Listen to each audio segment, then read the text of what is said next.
Partido de Bahia Blanca, Argentina. He was a scorpion. First Ensign Salvio was never more proud of that fact than now. He checked his watch. 3 minutes to target. Like his men, he was kitted out in body armor, a leg-holstered Glock 17 pistol, an M4A1 carbine, and a ballistic 8 Kevlar helmet with night vision goggles. The noise of the whining twin-turbo shafts of the EC-145 Eurocopter filled the dimly lit cabin. His platoon of special operators of Grupo Alacran Scorpion Group was the best unit in the Gendarmeria Nacional Argentina. Maybe the whole country. Grupo Alacran was Argentina's primary anti-terror weapon. Like Israel's Yamam, the elite police unit, with whom Salvio's team had trained in the Ayalon Valley, his men were the bleeding tip of the spear. Salvio flashed 3 fingers to his trusted number 2, Sergeant Adjutant Acavuna, who acknowledged with a nod and a feral grin. The two of them cut their teeth fighting armed mafia gangs and Islamic radicals in La Triple Frontera, the border region where Brazil, Paraguay, and Argentina collided. Long a bastion of drugs, guns, and human trafficking by international and indigenous gangs, the region's violence and crime grew worse each year. The Lebanon Civil War drove tens of thousands of Lebanese to the region, and with them, Hezbollah. And with Hezbollah came Iran. Hell, even Osama bin Laden and Khalid Sheikh Mohammed had visited La Triple Frontera years ago.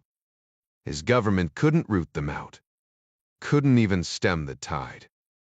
But after Oblube appeared on scene, American money and technology flooded in and brought the war on terror to La Triple Frontera. Kept the cancer contained for a few years.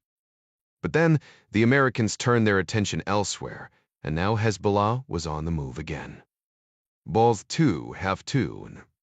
Tonight's mission was proof of that.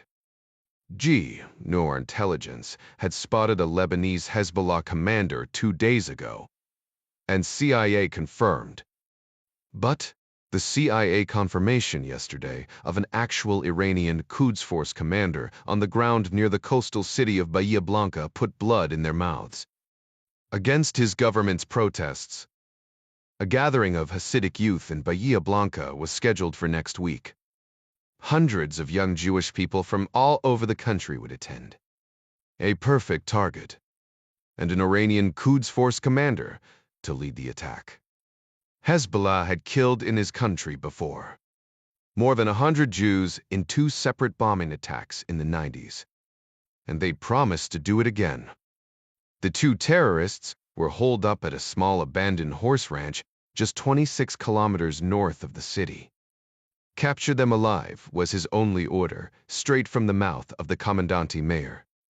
A chance to finally break the Hezbollah network, he said, and to knock the bastard Iranians back on their heels. So they saddled up at their base in Ciudad Evita, loading out 3 helicopters with 23 of his best troopers. The 3 Eurocopters took 3 different flight vectors, avoiding direct routes from the base to the target. He was pushing the EC-145 range limit to the maximum. But there was no point in making it easy for any shoulder-fired manpads the Tangos might have with them. His aircraft would need a refuel for the flight back for sure. 2 minutes out, the pilot said in Salvio's headset. He glanced around the cabin. Tarabini, Gallardo, Zanetti, Crispo, Berkner, Herman. His boys were young but well-trained, good shooters and Duras. They met his eyes with confident smiles. They were like hungry wolves in a pack. The Pandri Fekir. Kill the lights, he told the pilot. The dim red bulbs extinguished. Salvio switched his comms channel. Bravo 1, this is Alpha 1. Maybe Sitrap. His sniper team, a shooter and spotter, posted a kilometer away in the flat. Open field surrounding the ranch, replied. Mitchavler. The eyes. Boo. No movement. Leads out. Good to go, sir. Etta 90 seconds, Salvio said, adding in English, "Stay frosty." He logged off. Like every other Argentinian man his age, he grew up on American movies. But it was his black hat jump instructor at Fort Benning who'd first barked that order at him. Time to rock and roll. Based on drone surveillance photos shot the day before, Salvio ordered the pilots to put down in a NATO Y formation at 12:04 and 8 o'clock, relative to the broken-down main house. The only trees in the area were a few dense mesquites surrounding the house, partially blocking the view of the windows. Fence rails were down in several places, and a few ramshackle outbuildings were scattered around the now horseless ranch that had seen better days. Each Eurocopter flared in near perfect sync to just a meter above the hard-packed dirt, 100 meters from the house. Salvio jumped first. His men followed, boots hitting the ground on a dead run.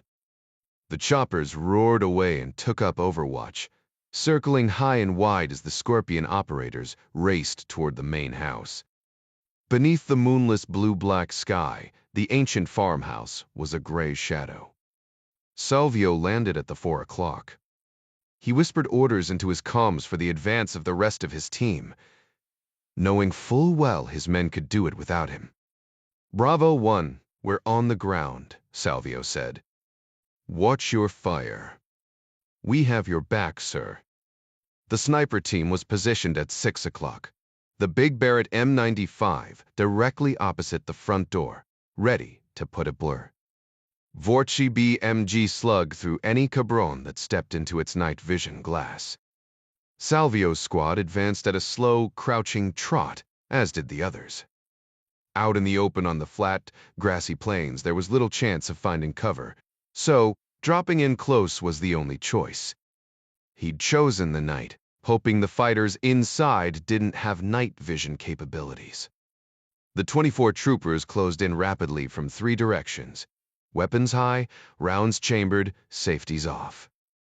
Heavy boots thudded onto the rickety wraparound porch where the squad split up, stacking on either side of windows in both doors, front and back. Flash bangs were pulled. Salvio took the front door. Arab music blared from a tinny radio inside. He whispered another order into his comms. Flashbangs crashed through window glass in 6 places simultaneously. The men closed their eyes and opened their mouths just as the grenades detonated. Doors crashed open under their boots, and scorpions poured through into darkened rooms.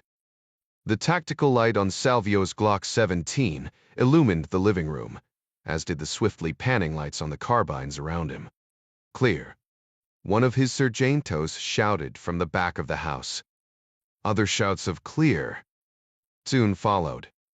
Soon, a Kuya disappointment in his flashlit eyes. "All clear, sir." "Nobody's home." Salvio swore as he holstered his pistol. Where the hell were these bastards? "Takist, tabins." A man shouted from the kitchen. Salvio and Acoina dashed in. Private Gallardo's lighted weapon pointed at the floor inside a small pantry closet. A trapdoor. Salvio tore it open and pulled out his pistol, activated the TAS light on the barrel. "Gallardo, Herman, with me," Salvio ordered as he dropped into the darkened tunnel. Salvio and the others returned to the kitchen entrance empty-handed. The tunnel ran 70 or so meters to an empty outbuilding. The terrorists must have fled from there, out of sight of his sniper team. Salvio checked in with the chopper pilots on his comms, all deploying night vision and thermal imaging. "Wad fegspection." "No, sir. Not even a rabbit." "We better too what? Damn it." He was supposed to report the capture of the 2 terrorists to the Comandante Mayor as soon as it happened. The old man would be pissed. All he had in his hands at the moment was his own swinging dick. Not exactly what HQ was hoping for. Salvio barked orders. He'd tear the place apart for intelligence. Maybe come away with something to show for their efforts. They ripped through the house front to back, flipping mattresses, tossing drawers, pulling rugs, tearing up floorboards. The place looked like a debris field after a tornado.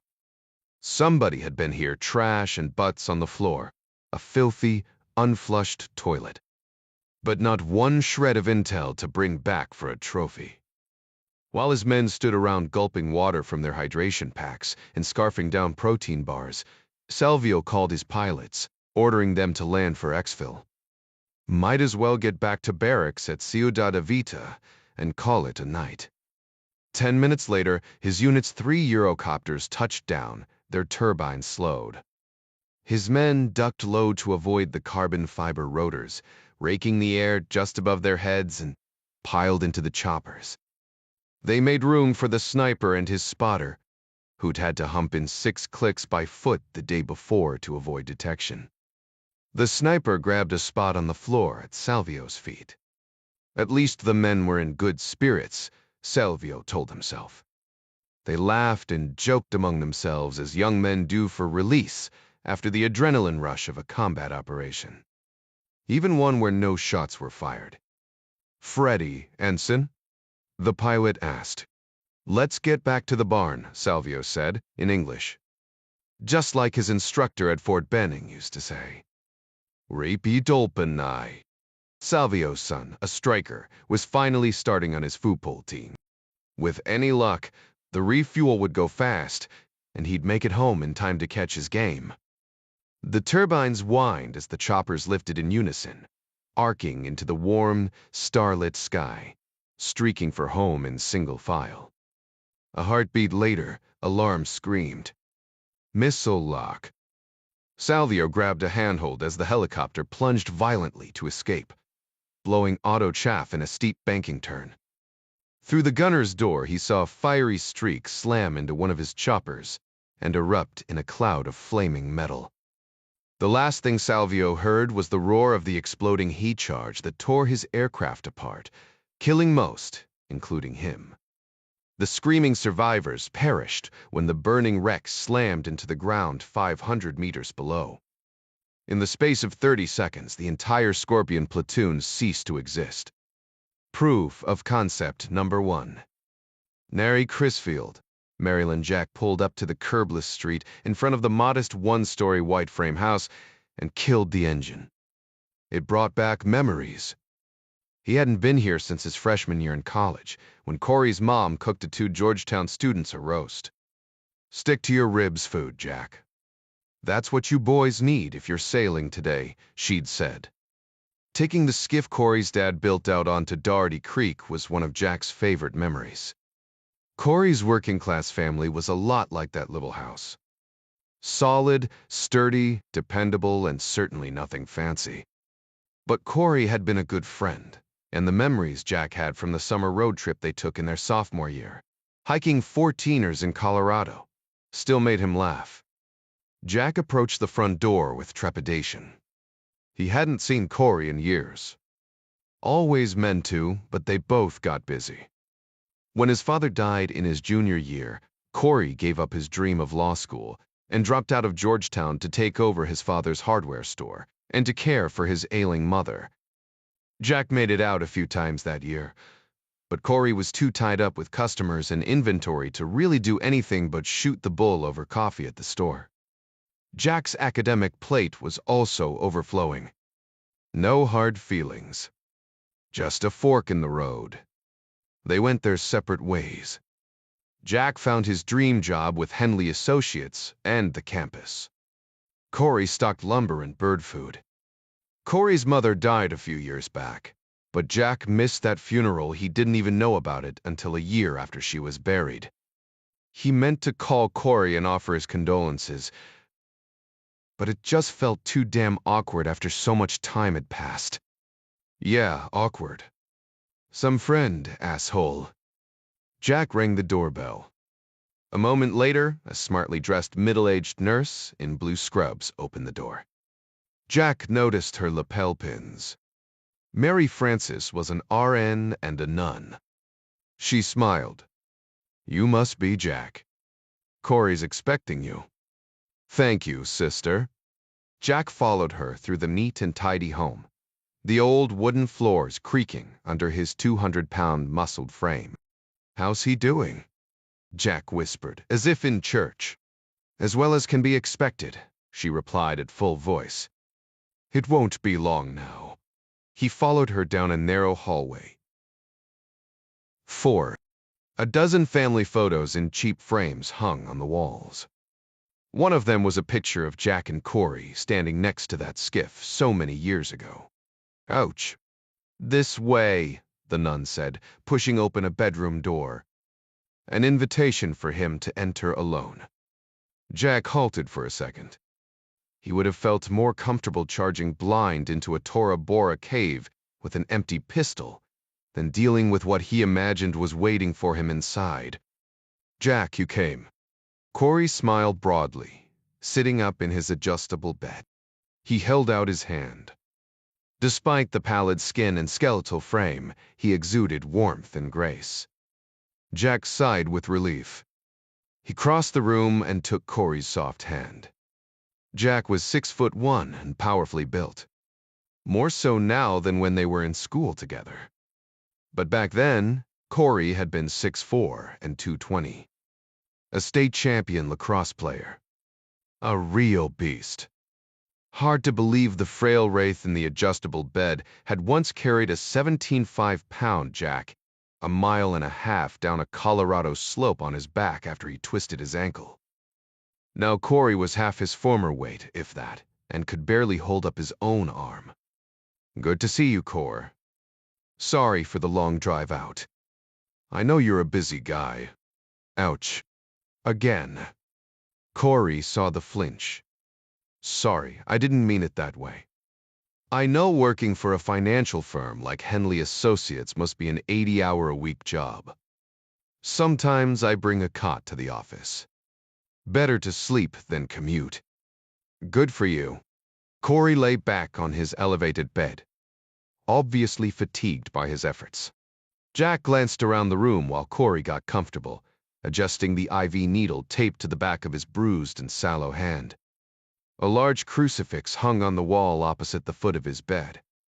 Next to it was a framed wedding photo of his parents. Corey was an only child. Standing next to the bottles of pain meds was a framed Namina. Our Lady of Good Remedy. A rolling IV stand with a bag stood on the far side of the bed. "Sho, I like what you've done with the place," Jack said. "My designer calls it medical modern. Sort of like Mad Men, but with drugs instead of booze. I need to call her. Just wait a few more weeks. I know a place where you will be able to get all of this stuff dirt cheap." Corey winked. Jack chuckled. He never knew anybody funnier than Corey. Or scarier when he threw a punch. Fists like cinder blocks tied to tree trunks. Two bikers in a Jackson Hole bar discovered that side of Corey the hard way. Jack suddenly felt very self-conscious, his full beard and head of hair in stark contrast to Corey's naked scalp. Chemo took that thick mane of curly blonde hair, no doubt, but not the fire in those dark brown eyes. Corey reached for a plastic cup full of ice water, but it was too far away. Jack snatched it up and brought it close. "Thanks." Corey sipped cool water through the straw. Jack's eyes drifted back to the prayer card. "Dear Lady of Good Remedy, source of unfailing help, thy compassionate heart knows a remedy for every affliction. You go to church much, Jack?" "Me. Not enough. You? Rajt and plastist haply mine. Kinda hard to wheel this bed down the aisle these days. But I do have my own nun, don't I?" Jack glanced back at the large crucifix. He thought about the coeds that used to draw to Corey like flies to honey, and the beer kegs he'd polished off almost single-handedly. "I guess you got some religion lately." "No, I got some cancer lately. My faith renewed is the payoff." "That's great," Jack said. Corey heard the cynicism in Jack's voice. "Yeah, I know. Foxhole prayers and all of that. But I'm serious. There's something about facing your mortality, that brings eternal things into focus. Sure, I suppose it would. Jack didn't mention he'd stared death in the face a few times lately. Quite a few times. He had a hard time finding faith in the dark abyss of a pistol barrel shoved in his face. Don't be like me and wait until something like this wakes you up. Now you sound like my sister. I liked your sister. She doing okay? A doctor now, just like Mom. Same hospital even. Married a great guy. Good for her. Your folks okay? I don't watch the news much these days. They're doing well. Thanks for asking. Corey coughed violently. Thick gobs of phlegm rattled in his throat. He lurched forward, gasping for breath, his pale face reddening with the effort. Jack reached for a clean spit tray on the table and held it up to Corey's lips with one hand while supporting his bony back with the other. Corey coughed and spat until a spoonful of yellow gel finally dropped into the pink plastic tray. The nurse burst into the room. Chill, Corey. She rushed over to the bed as Jack gently lowered him. She took the spit tray from Jack's hand and set it down. Thank you, Jack. Perhaps you can wait outside for a minute, she said as she wiped Corey's mouth with a tissue. Sure, no problem. Corey shook his head and waved a frail hand. No, wait, Jack, I'm fine. You sure? I've got plenty of time. Corey took another sip of water, with the nun's help. It surprised Jack how much effort it took him. He finished and sighed with exhaustion. I'll be right outside, the nun said. But call me before you need me, okay? Corey smiled. That's too, Hamaske. She left, closing the door gently behind her. So, Jack. Remember those 14ers we climbed in Colorado? Sure do. I was thinking about that when I pulled up. Good times, man. Can't tell you how often I thought about those days when I was counting pallets of drywall and roofing nails. Got me through some dark patches. Guilt fell all over Jack like a bucket of warm motor oil. I'm sorry about that, Corey. I should have, oh man. No. I wasn't saying anything. I just mean climbing those mountains meant a lot to me. That high up. Clean air. And the quiet. Yeah, good times for sure. I've had a lot of time to think about my life lying here, you know? Things done and things undone. And to be honest with you, I wouldn't change a lot. Don't get me wrong. Arguing a landmark case in front of the Supreme Court would have been awesome. But it wasn't meant to be. It must have been hard on you. It was, and it wasn't. I just did what I had to do to take care of my family. You would have done the same thing for yours. I know you would have. Jack nodded. He sure as hell would have. There wasn't anything he wouldn't do for his family, especially his mom and dad. So really, no regrets. Well, except one. I never told you this, but I made 2 promises to my dad when he was on his deathbed. I'm proud to say I kept one of them finishing my pre-law degree at Georgetown last year. That's freaking awesome. Congratulations. Jack stuck out his hand. Corey took it as best as he could. Thanks, man. Summa cum laude too, by the way. Not surprised. Truth was, Corey was the sharpest knife in the drawer. But I didn't keep the other promise. And it's killing me. You do look like shit. But I thought that was the cancer, Jack said, hoping for a laugh. He got one. Ouch, man, Corey said, touching his stomach. Don't do that. It makes me hurt. The Quadjan Tapamat. No, you're not. No, not really. They bumped fists. Night charings again. When a ways. However long that was. So, what's the promise you didn't keep? Corey told him. Jack didn't bat an eye. It's a lot to ask, I know, Corey said. But I couldn't think of anyone else I could ask, let alone pull it off. But I hate to disappoint my dad, you know?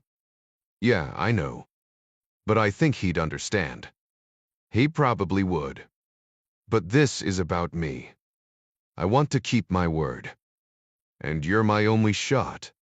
Jack fought back the tears welling up in his eyes. It would be an honor. Sister Mary Frances brought in a bottle of 12-year-old Macallan's single malt whiskey and 2 glasses Corey had purchased for the occasion. The bedridden man sipped water out of his glass while Jack worked his way through a couple fingers. They laughed and told stories like old college buddies do, but the light began to dim outside, and Corey's eyes began fluttering with fatigue. Jack left the room with Corey gently snoring and Sister Mary Frances's heartfelt thanks. If he needs anything at all, please call me, Jack said, slipping her a business card. She handed him one of hers as well. Wellake, a catastrophe. Safe travels, Jack. And God bless you for coming. Jack was surprised when his phone rang with her number, just 3.5 hours later, as he sat at his desk, poring over a spreadsheet. Corey Chase was gone. Therm Washington, D.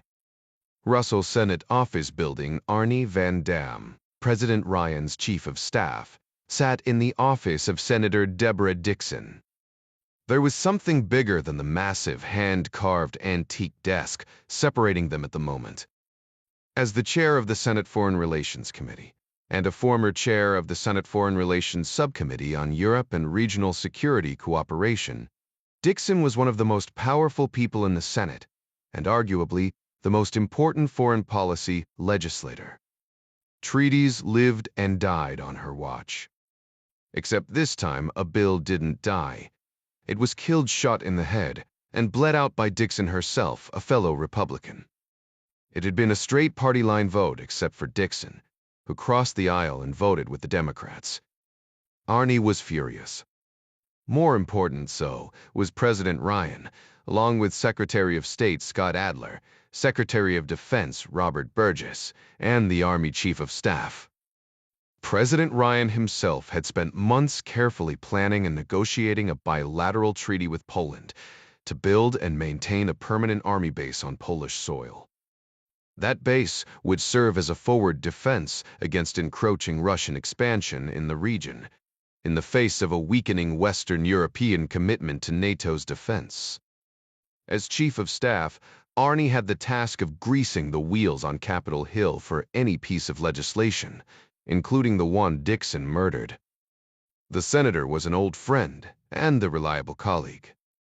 Or so he thought until this morning. He polished his steel-rimmed glasses, trying to calm himself. You're kind of cute when you're angry, Arnie. Anyone ever tell you that? Dixon said.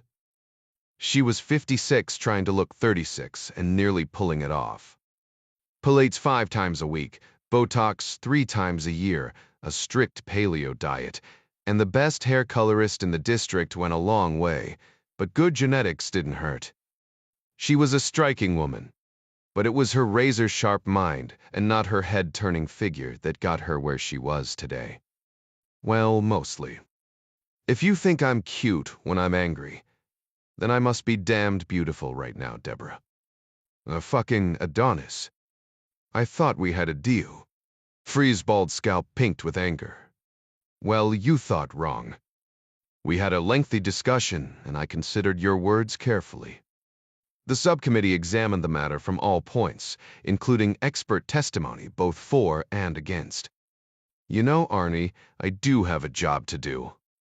I'm a sitting you. Senator, not a gop apparatchik. I'm supposed to advise and consent, not just roll over and wag my tail whenever the Ryan administration whistles. Cute speech, Deborah. You write it yourself? Let's cut the shit, Arnie. What do you want? To begin with, I want a public apology. You embarrassed the hell out of the president. He's already scheduled for a meeting with the Polish president in Warsaw next month to break ground on the base.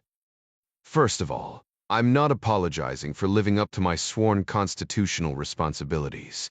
And second, Don't blame me because you already ordered your golden shovels for Fort Ryan. Damn it, Deborah, that's not fair and you know it. No one's asking you to shirk your duties.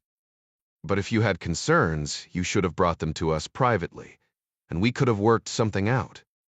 But you know that, and you didn't say a thing. What the hell happened? Nothing happened, Arnie, other than I performed due diligence. And what did your due diligence uncover that we hadn't already discussed, ad nauseum? Bursdal's alteri prese. We're adults here. Let's get real. This is rah-rah bullshit. A giant photo op. This treaty sends exactly the wrong message at the wrong time to the Russians. It's time to de-escalate, especially with a new Russian president. Give him a chance to settle in. Putting a forward base on his perimeter forces him to respond. Otherwise, the Kremlin hardliners will have his head, literally if not figuratively. Si vis pacem parabellum, Arnie said, leaning in. If you want peace, prepare for war. Si vis pacem parapacem, she countered. We should try diplomacy for a change, instead of provocation. We're not the aggressors here. We aren't the ones who put troops over the borders in Ukraine and Lithuania. Arnie was referring to the recent Russian incursions pushed back, or at least halted, by a force of mostly American arms. But you know that. What's this really all about? I think I've made myself perfectly clear.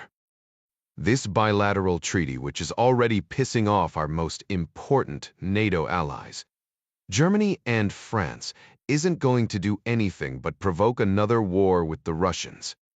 We keep encroaching on their periphery, despite our promises to the contrary. The Russians are just making excuses. No, Arnie. Think about it from their perspective.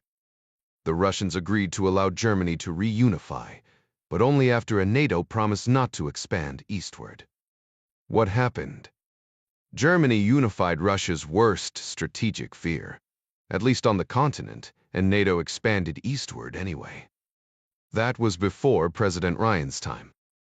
But he still stands by it. It's not like he's pulling back our NATO commitments in the east. Croatia. Frichu Folbetim. For Krisek's Arnie, Montenegro? You think we need Montenegro for strategic defense in depth? Don't bother to answer that. We both know the answer. So do the Russians. You're one of the president's whiz kids. Tell me, what would you do if you were the Russians and the shoe were on the other foot?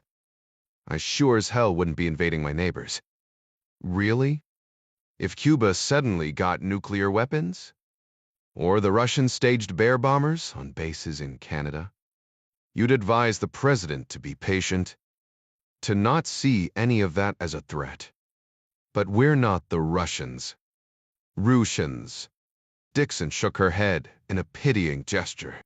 What is it with you neocons and Russia? It's a glorified gas station with nukes that they'll never use. A third-rate power at best. Tell me, Deborah, what's the color of the sky in your world? Because in mine, it's blue.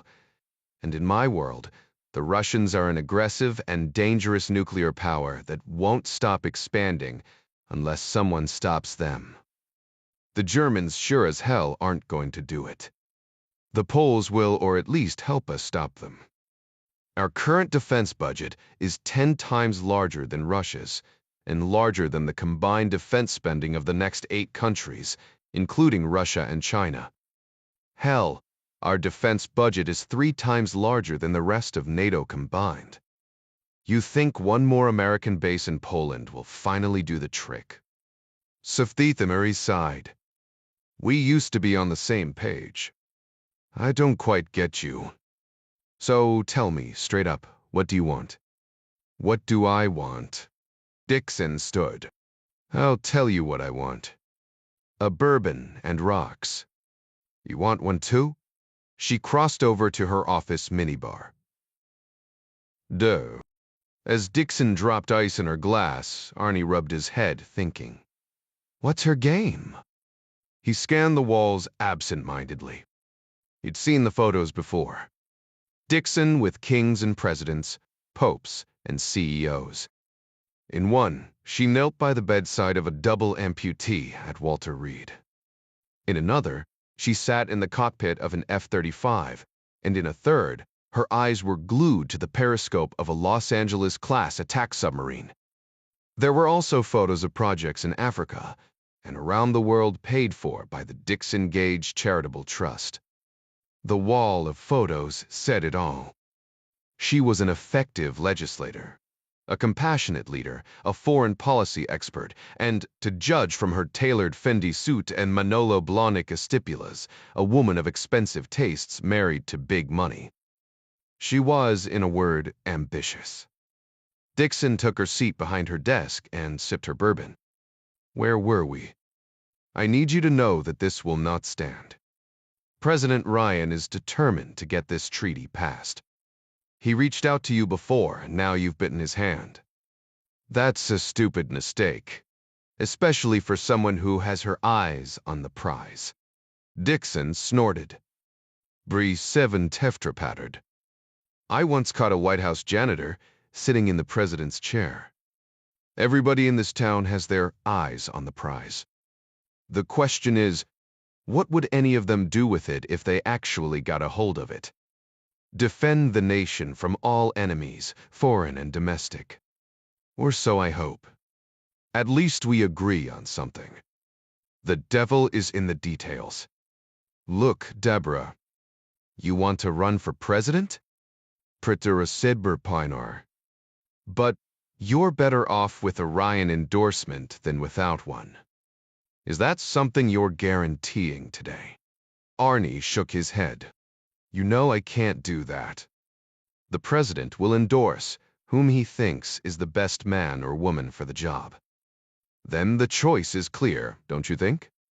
Running for the presidency against this president's agenda is a mistake, especially the president of your own party. You know I've never been a party hack. I'm an independent thinker. Then you can run as an independent. And lose? No, thank you. I need the GOP nomination if I want to win.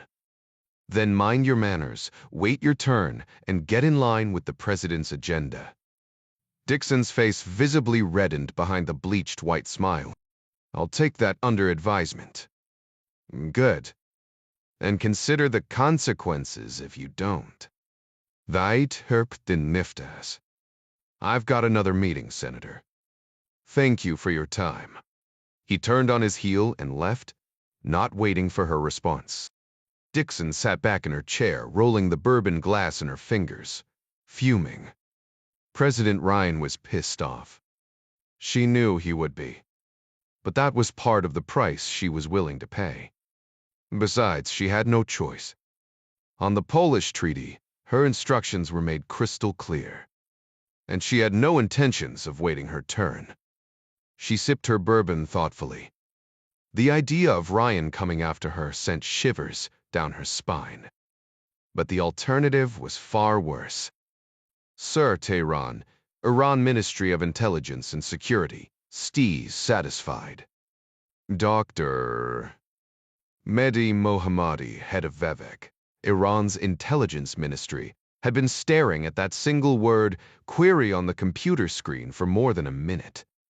It was an interesting question, full of possibilities. And dangers. The countdown clock didn't help clarify matters. 42 seconds to go. Sir, the bearded young technician smiled hopefully. He liked his job. He liked breathing even better. Dear Fething, Dr. Mohammadi threatened both. I'm still thinking. Mohammadi stroked his gray beard with his one good hand. In truth, he was satisfied. The intel provided by Chibi was as good as promised. Perhaps too good. On the one hand, it had allowed the Quds force to set a trap and wipe out the Argentine Crusaders, opening the door for further Hezbollah actions in that country and perhaps the entire subcontinent, providing yet another distraction for the Americans and Israelis in the war they could never win against the Most High.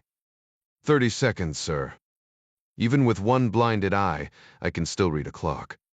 Vivek Vezerat Iyatella at Niat e Keshvar was the largest, most powerful, and best-funded agency in Iran.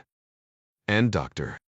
Mohammadi reported only to the supreme leader, Ayatollah Yasseri.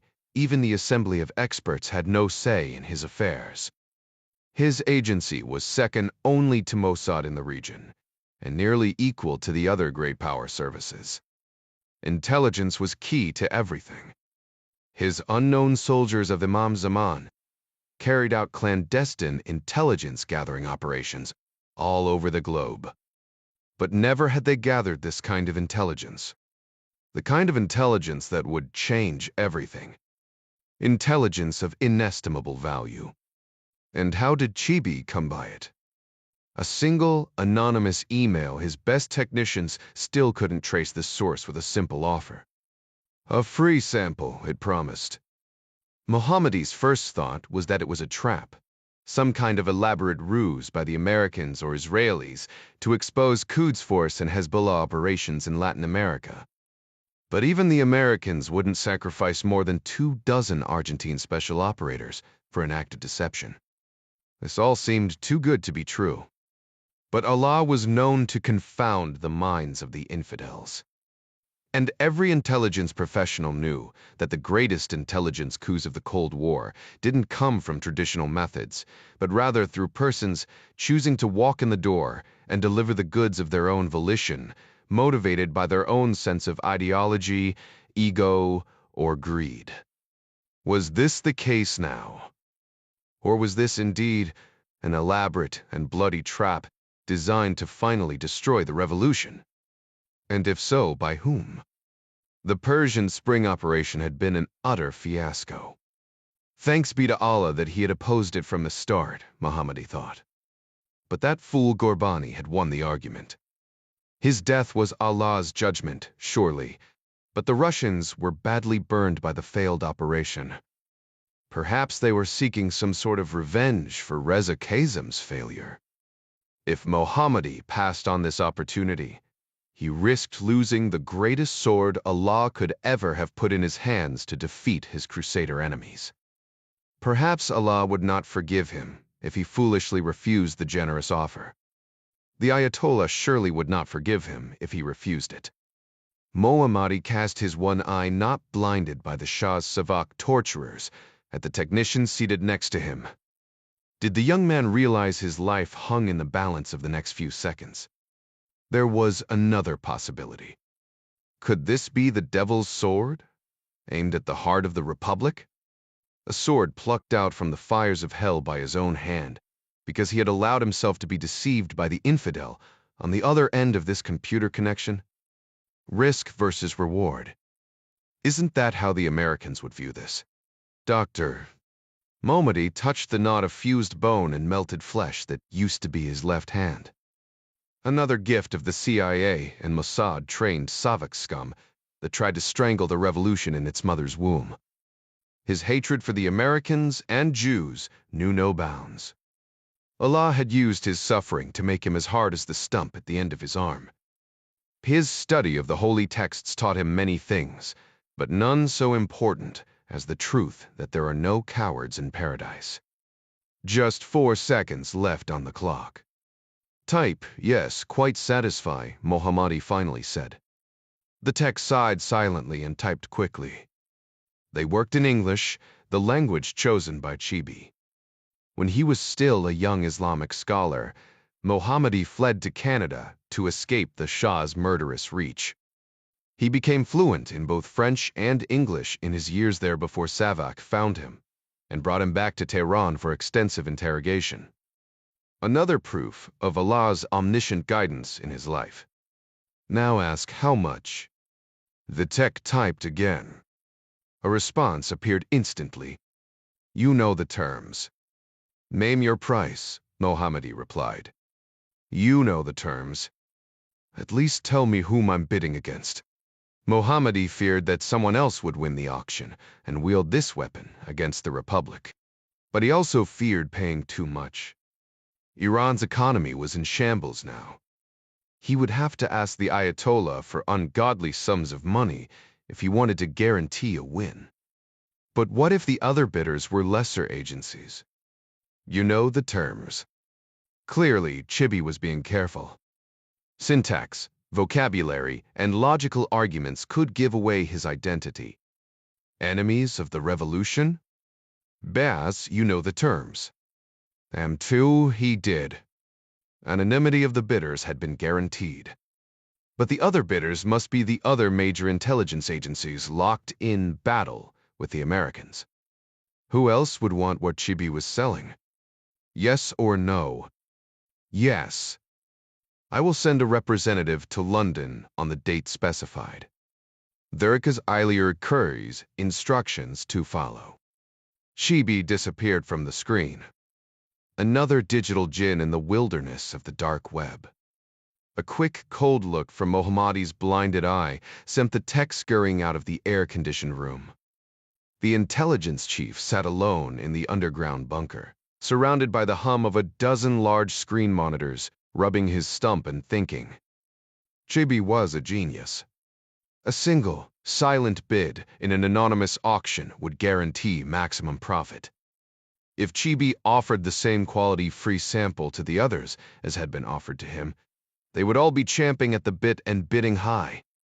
Time to meet with the Supreme Leader. He stood, brushing away the wrinkles in his clerical robe. With the economy in shambles, it would take some effort to gather the vast sum he had in mind. Priceless didn't come cheap. Inshallah. Ray Fort Meade, Maryland NSA headquarters, dead rats. Sometimes pigeons. But dead, desiccated rats were better. We slathered them with hot sauce to keep the feral cats away and stuffed film rolls, or transpositioned ciphers in them for dead drops. That was how we did it in Moscow back in the day. So said Director of National Intelligence Mary Pat Foley, sitting at the head of a large mahogany table in the fourth-floor conference room. Her husband, Ed Foley, had been the youngest CIA Moscow chief of station ever. They served together, brought and raised their kids over there. It was the late 80s. It was the Cold War. It was a long time ago. Mary Pat glanced around the room. Polite smiles mostly. Indulging the boss, no doubt. The faces were all so young. 40s, mostly, a few even younger. On either side of her sat the security department head, or their representative from each of the 16 agencies that comprised the intelligence community cloud, as well as the rep from her own office, the ODNI. The room's glass walls were electronically shaded from the dozens of NSA analysts at their workstations on the floor beyond. Total security all around. She used to be the youngest person in every room. More often these days, she was the oldest. When did that happen? She thought.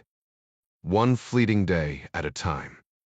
The youngest face in the room sat directly opposite her on the far end of the table.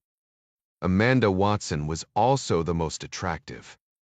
Blonde and athletically built, the 33-year-old computer savant looked more like a Fox News anchor than CloudServe's senior design engineer and principal architect of the IC Cloud.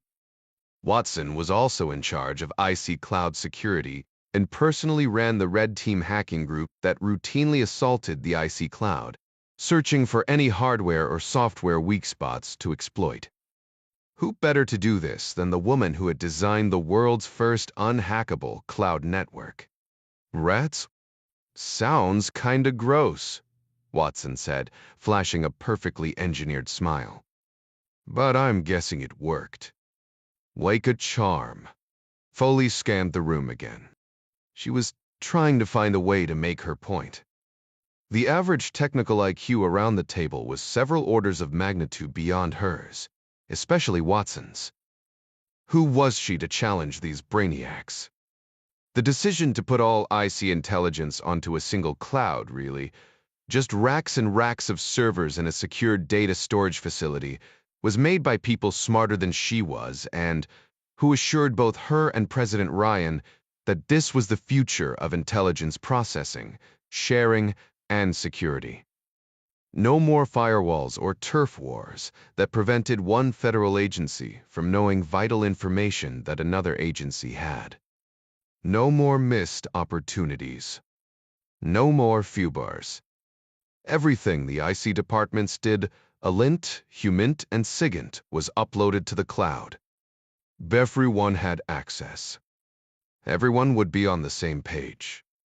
It was exponentially more efficient for information sharing among all IC agencies and organizations, rendered enormous cost savings, and increased computer security by reducing the number and complexity of machines and access nodes. On paper, it was a brilliant idea, and all of it more secure than ever before. Or so they said. As one of her aides explained to her, instead of having a bunch of little banks scattered all over the country, where every local bank robber had a chance to break into any one of them, now you had a giant Fort Knox where all the money was kept. And nobody could break into Fort Knox. Right. Rats were great because nobody likes rats. Not even communists, especially dead rats dropped around garbage cans. Watson's flawless brow furrowed with an unspoken question. And your point is? You all are digital natives, Foley said. You grew up with this stuff like a second language. You're fluent in Hadoop nodes and BitLockers and SAS. My generation are digital palms. Palms, ma'am. The young analyst from the FBI intelligence branch asked. Palms. Bad bull. Rhymes with immigrants. It's an Aussie word I picked up recently. It's a tiresome way for me to say I'm a digital immigrant. I came to all of this late. I know it's the future, heck, it's the now, but I'm analog. I know what works for me. I assure you, Madame Director, the IC Cloud works too. Watson didn't pile on. They just spent the last 2 hours reviewing the stunning successes of the system in today's quarterly meeting. Perfect operability, 0 breaches. Foley touched her tablet. I know it does. Your data prove it. But you're still concerned, Watson said. She was the only private sector person in the room, and her company's future depended on making and keeping her federal government clients happy. The professional habit, Foley offered with a weary smile. She hadn't been sleeping well lately, another hazard in her line of work. What was really bothering her? Was it her own insecurity she was worried about? Unable to keep up completely with all of the technobabble. Just feeling her age. It was easy to dismiss someone as young and pretty as Watson. Women Foley's age often did, for all of the wrong reasons. Youth and beauty were still the coin of the realm. But that would be a mistake. Foley had studied Watson's file. She was, without question, brilliant. What had made Watson particularly interesting to the Ryan administration was her unreserved patriotism, a lamentably rare thing in the privileged corporate boardrooms of the San Francisco Bay Area. Amanda's brother, Kyle Rex Watson, was a Delta sniper, killed by an 82mm mortar strike along with his spotter Mutt in Sevastopol just a few years ago during the Russian invasion of Ukraine. Since his death, Watson had worked tirelessly on behalf of wounded veterans and their families, winning numerous awards for her charitable work. Mary Pat's sources told her that Watson even visited his grave at Arlington National Cemetery before today's meeting. No one in the room doubted Watson's skill sets, intelligence, or patriotism, least of all Foley. But it wasn't Watson that Foley was worried about. A few years ago, China's premier cyber warfare unit, Ghost Ship, had been destroyed in a heroic bombing run by Marine Corps fighter pilots on the Chinese mainland. But China's electronic warfare and cyber espionage cadres including the infamous People's Liberation Army Unit 611398, had only expanded in numbers and capabilities in recent years. It wasn't a surprise.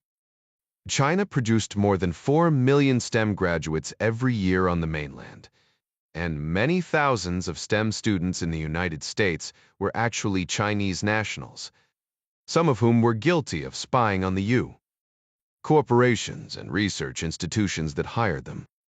American corporations lost an estimated $300 billion of intellectual property to China's cyber espionage programs, which had also successfully stolen plans related to advanced American weapons systems, including the F-35 Lightning II. Chinese Army's apt advanced persistent threat units have upped their game recently, investing heavily in AI-assisted hacking attacks that are escalating exponentially in frequency and scope. Tell me, Miss Watson, doesn't that concern you? Yes, of course it does. China is, without a doubt, the single greatest cybersecurity threat we face. But right behind them are the Russians, the North Koreans, the Iranians. The list is endless.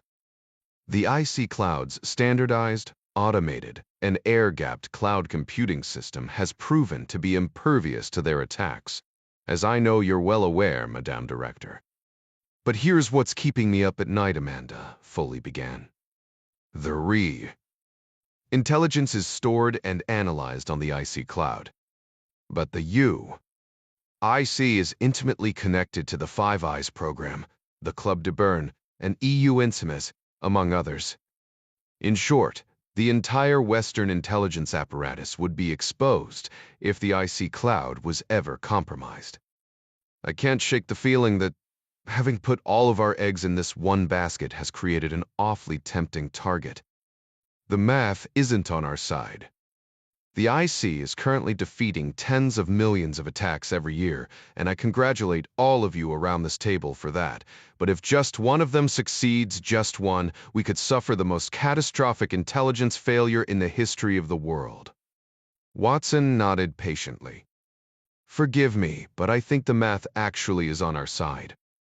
I would suggest that the failure of tens of millions of these attacks so far this year is evidence that the IC Cloud is doing its job perfectly, and there is every reason to believe it will continue to do so.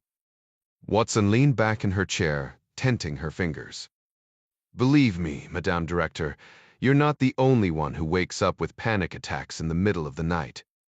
That's why my red team hackers work so hard to find any potential vulnerabilities. My department is constantly updating your hardware and software, and there isn't a line of code or a single circuit diagram upgrade that doesn't land on my desk.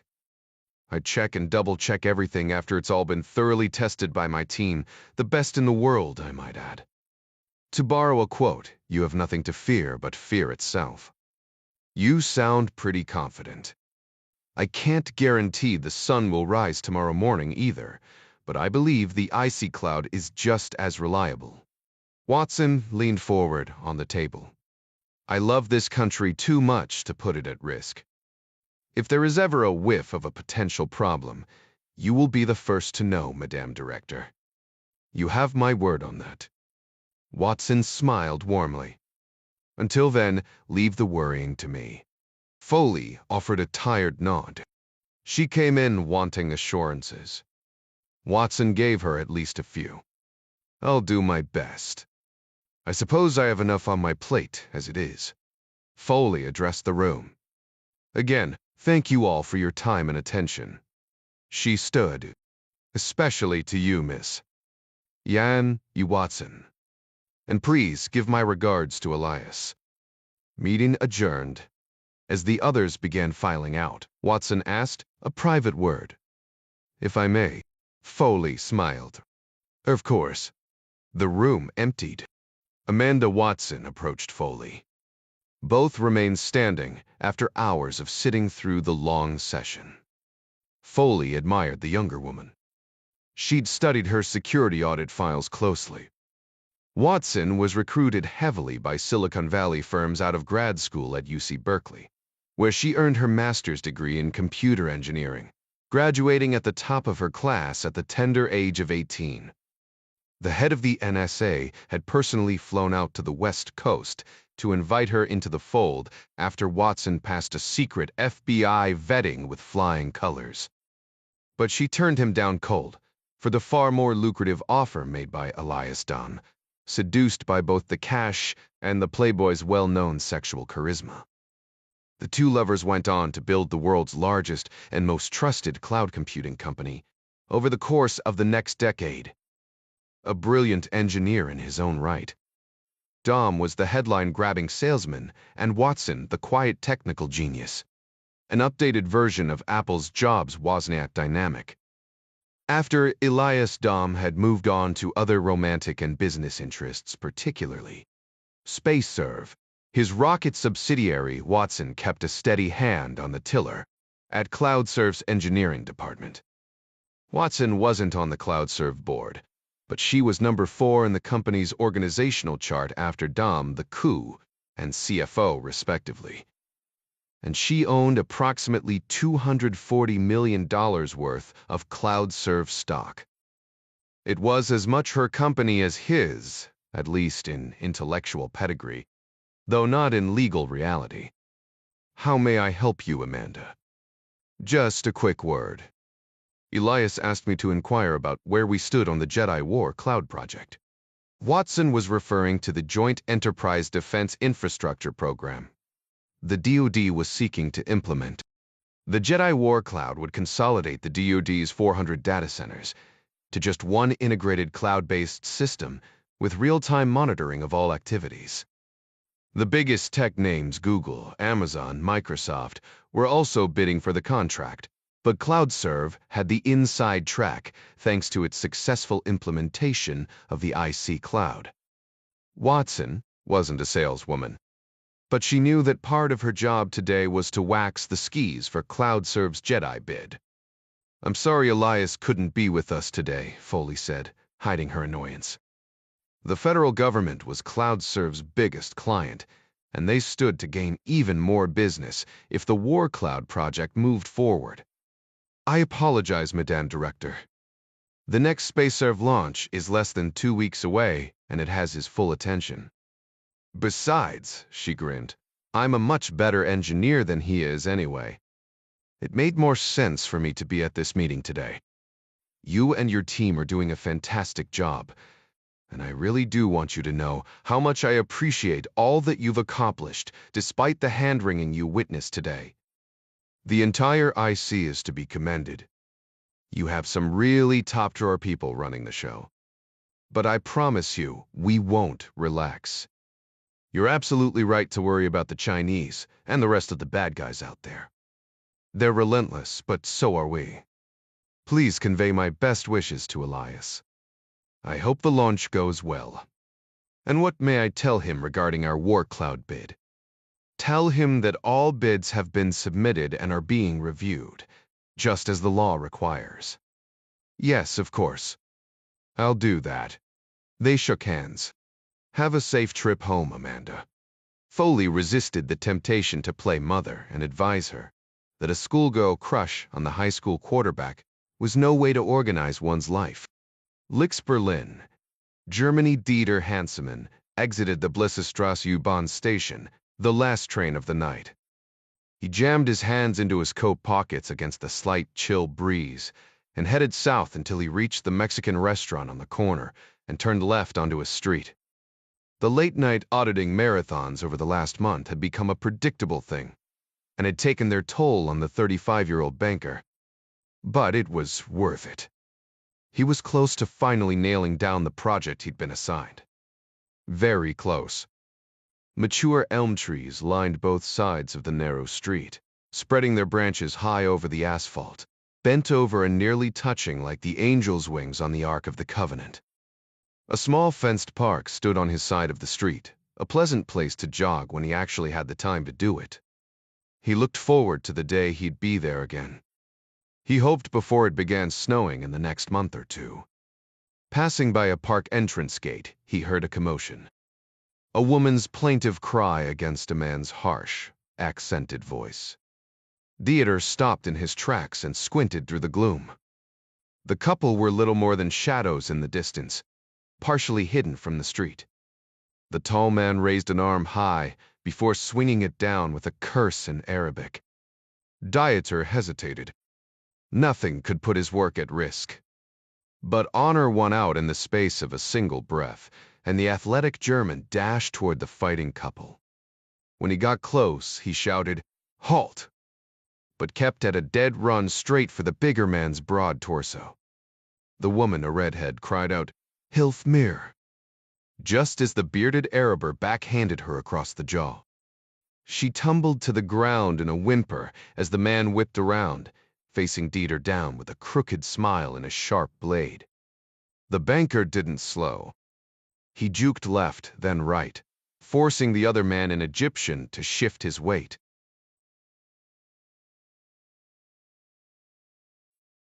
Dieter lunged forward with speed, blocking a weak strike by the other man transferred his weight between his feet. Dieter lunged forward with speed. Dieter's strength and momentum put the man on his back, scattering the blade. The German's QB training took over. Straddling the Egyptian between his thighs, Dieter pinned his neck to the ground with his left forearm as he launched right elbow strikes at his face, partially blocked by the bigger man's counterpunches. The German's furious attack ended with the explosion of white-hot pain in his back. Instinctively, he rose up and reached for the wound, only to feel the heavy knife blade plunge again between his shoulders, this time severing his spinal cord. He was dead before his face smashed into the pavement. "About fucking time," the Egyptian said. He rubbed his swelling face. The redhead reached a hand down and helped him to his feet. "I'll grab his shit," she said, wiping the bloody blade on the back of Dieter's tweed coat. She robbed him of his wallet, watch, iPhone, and a gold crucifix hanging around his neck. "Too bad," the woman said. "He is a beautiful man. The Kang Tetwin. Let's get out of here." The man held one hand to his aching face. "Wait." She rolled Dieter onto his back with her booted foot and snapped photos of his lifeless face with her Galaxy phone. "Now we leave." The two of them sped quickly across the park, but not at a run, lest they draw attention to themselves.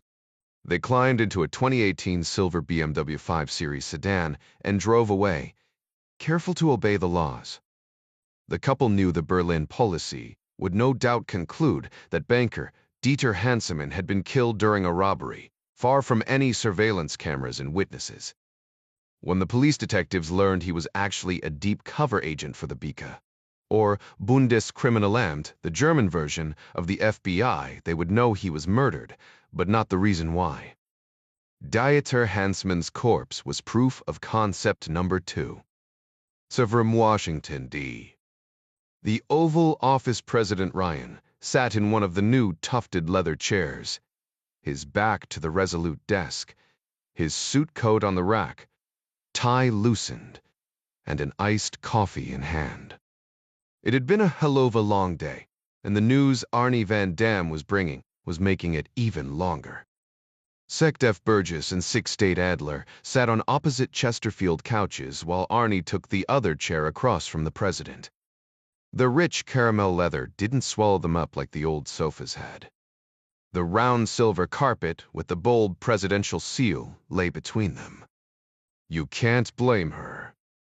The Senate is just 100 little presidents waiting to run, Adler said. I don't fault her for her ambition per se, Ryan said. He was still smarting from Senator Chadwick's unwarranted and vicious partisan attacks in the past few months. Vain and unscrupulous, Chadwick at least was a member of the opposing party. But ambition needs to have its limits. Everybody in the room knew that Ryan never asked for the presidency. A suicidal Japanese airline pilot was the reason he was first thrust into the Oval Office. But she isn't president yet, Ryan said, and I don't like the way she's trying to hijack my foreign policy agenda. I just don't get why she did it, Burgess said. We kept her in the loop the whole time. Maybe we should have put her out front and center. She likes her picture in the papers, Adler said. And Instagram Live. We offered her the opportunity to run point on this. She said she had other legislative priorities, Ryan said. I took that to mean she wasn't interested, not hostile. Maybe she was telegraphing and we missed it. No way. I kept in touch with her office all the way through. Never a peep of concern, Arnie said. And frankly, it's damn disloyal. Ryan couldn't help but smile. His chief of staff was as loyal as they came, a virtue he greatly appreciated, along with the fierce intelligence lingering behind his pale blue eyes. Loyalty. That's becoming as rare as honor in this town, and shame took the 530 Greyhound out of here a long time ago, Adler said. Something happened, Arnie said. Like what? Burgess asked. Somebody yanked Dixon's leash. Arnie pulled a handkerchief from his pocket to wipe his wire-framed glasses. No. Meaning. Arnie fogged one of his lenses with his breath. I think she's dirty. Whoa, hold on there. That's quite a charge, Ryan said. Arnie tapped the side of his nose. I'm telling you, I can smell it. As beautiful as it is, I don't think we can call on your honker to testify in open court, Ryan said. You have any proof? None. But common sense and 30 years up to my neck in this filthy swamp of a town has taught me a few things. She T-boned the shit out of us, the political equivalent of a hit and run. Why? Mastered it a true array? What does she get out of it? Especially knowing what she's risking by crossing you. Ryan shook his head. I'm not a mafia boss, Arnie. I'm the chief executive, and I'm just trying to do what's right for this country and our national security. It's not like I'm going to put a hit out on her. He took a sip of his iced coffee. But I will promise you this. If she's committed any kind of crime or done anything to harm this nation, she'll answer for it. Ernie fought back a smile. He knew his boss and his friend as well as any man in Washington. There wasn't a vengeful bone in his body for him. Politics wasn't personal. But he had a profound sense of justice, and when anything threatened the things he loved most, he was ready to fight. President Ryan wouldn't sucker punch anyone, but he was one hell of a counter-striker. The SecDef shifted his weight on the leather sofa. I'm with Arnie. I can't for the life of me figure out what she gets out of killing this Bill. The Poles are paying for the base and its maintenance. NATO gets a forward defense, and the Russians are kept back on their heels, a tangible, kinetic deterrent to further aggression. Sui bono, gentlemen, Ryan offered. The Georgetown Jesuit profs had drilled that into his skull early on. It always comes back to that. If we can't figure out what she gets out of it, let's figure out who else might benefit from her decision. Well, the Russians certainly, Burgess said. They sure as hell don't want a U. Armored division on their doorstep. I don't think the Russians are behind this play, Ryan said. No one has been more vocal in the Senate, calling for stiffer Russian sanctions than Dixon. Does bet Dixers, who else are? Come to think of it, the Germans didn't exactly come running to the table on this. We had to drag them by the elbows to get them to sign off, Burgess said. Nor the French, Adler added. If this makes NATO stronger, why would the French and Germans not want this? Ernie asked. He was focused on domestic issues and legislative affairs. He left the foreign policy heavy lifting to Ryan's cabinet. Because they don't want to piss Moscow off, the Germans especially are dependent on Russian natural gas, Adler said. But in truth, the total volume of trade between Russia, Germany, and France isn't significant. But it is there, Burgess said. Despite all of the recent troubles with Russia. Nothing new on that account, Adler said. All through the Cold War, The Europeans were more than happy to have us spend billions running NATO while they traded heavily with the Soviets. I don't know if that made them hypocrites, or us just plain fools. Why not both? Ryan offered with a mocking smile. And if, in the spirit of full disclosure, we use Russian RD-180 engines on our Atlas V heavy rocket? The SecDef said. One of the many infuriating, ironic compromises of the modern world. Ryan scowled. Signing the bill that exempted Russian rocket motors from the sanctions list had left a bad taste in his mouth, even though it was necessary at the time. We need to fix that, Arnie. Let's put that at the top of the Security Council agenda tomorrow. Done, Burgess asked. So, if this isn't about European trade with Russia, why did the French and Germans resist this base treaty? To be fair, they resisted, but they eventually signed on, Adler said. But why the reluctance? My sense is that it wasn't about the base, it was about Poland. The bureaucrats in Brussels are far more worried about European nationalism than Russian expansion, and Poland is one of the most self-consciously nationalist countries in Europe. And the EU views nationalist movements as a threat to deepening European integration, Ryan said. Not just slowing integration down, but actually unraveling it. Brexit, the Italians, the Hungarians, the peasants are sharpening their pitchforks. And they saw a bilateral treaty between two NATO member nations as a threat to the borderless European Union? It was never expressed that way officially, but it was loud and clear in the European media, Adler said. There's always been a radical element that saw NATO as a barrier to European integration, especially since it so heavily relies on our participation and funding. SecDef Burgess chuckled. Last year, 6 out of 6 German diesel submarines were in dry dock, and they could only field 95 Leopard 2 tanks. The Russians have 20,000 tanks and IFVs active or in reserve. Bundeswehr helicopter pilots are borrowing civilian choppers to practice because the military ones aren't available, and only half of all French aircraft and a quarter of their helicopters are flying at any given time. And don't forget that incident a few years ago when the Germans used broomsticks for rifles on a training exercise because they had a shortage of the real ones. Adler shook his head. Neither Germany nor France, nor half a dozen other NATO partners have lived up to their NATO spending obligations. We've been footing the bill since the beginning, even though the EU is our biggest trading competitor next to China. If you go to a party and people keep kicking you in the ass, you're probably the guy with the kick me sign pinned to his back, Adler said. So, how do they expect to defend themselves against Russian aggression if NATO isn't ready? Arnie asked. You'd be surprised how many Europeans think it's American and NATO aggression that provokes Russian hostility. Get rid of NATO and your Russian problem is solved, or so they think, Ryan said. A few Americans think that too, Arnie added. So, to bottom line this, you think Dixon is dancing to the tune set by Berlin and Paris? Burgess asked. I think it's worse than that, Ryan said. Let's finish the exercise.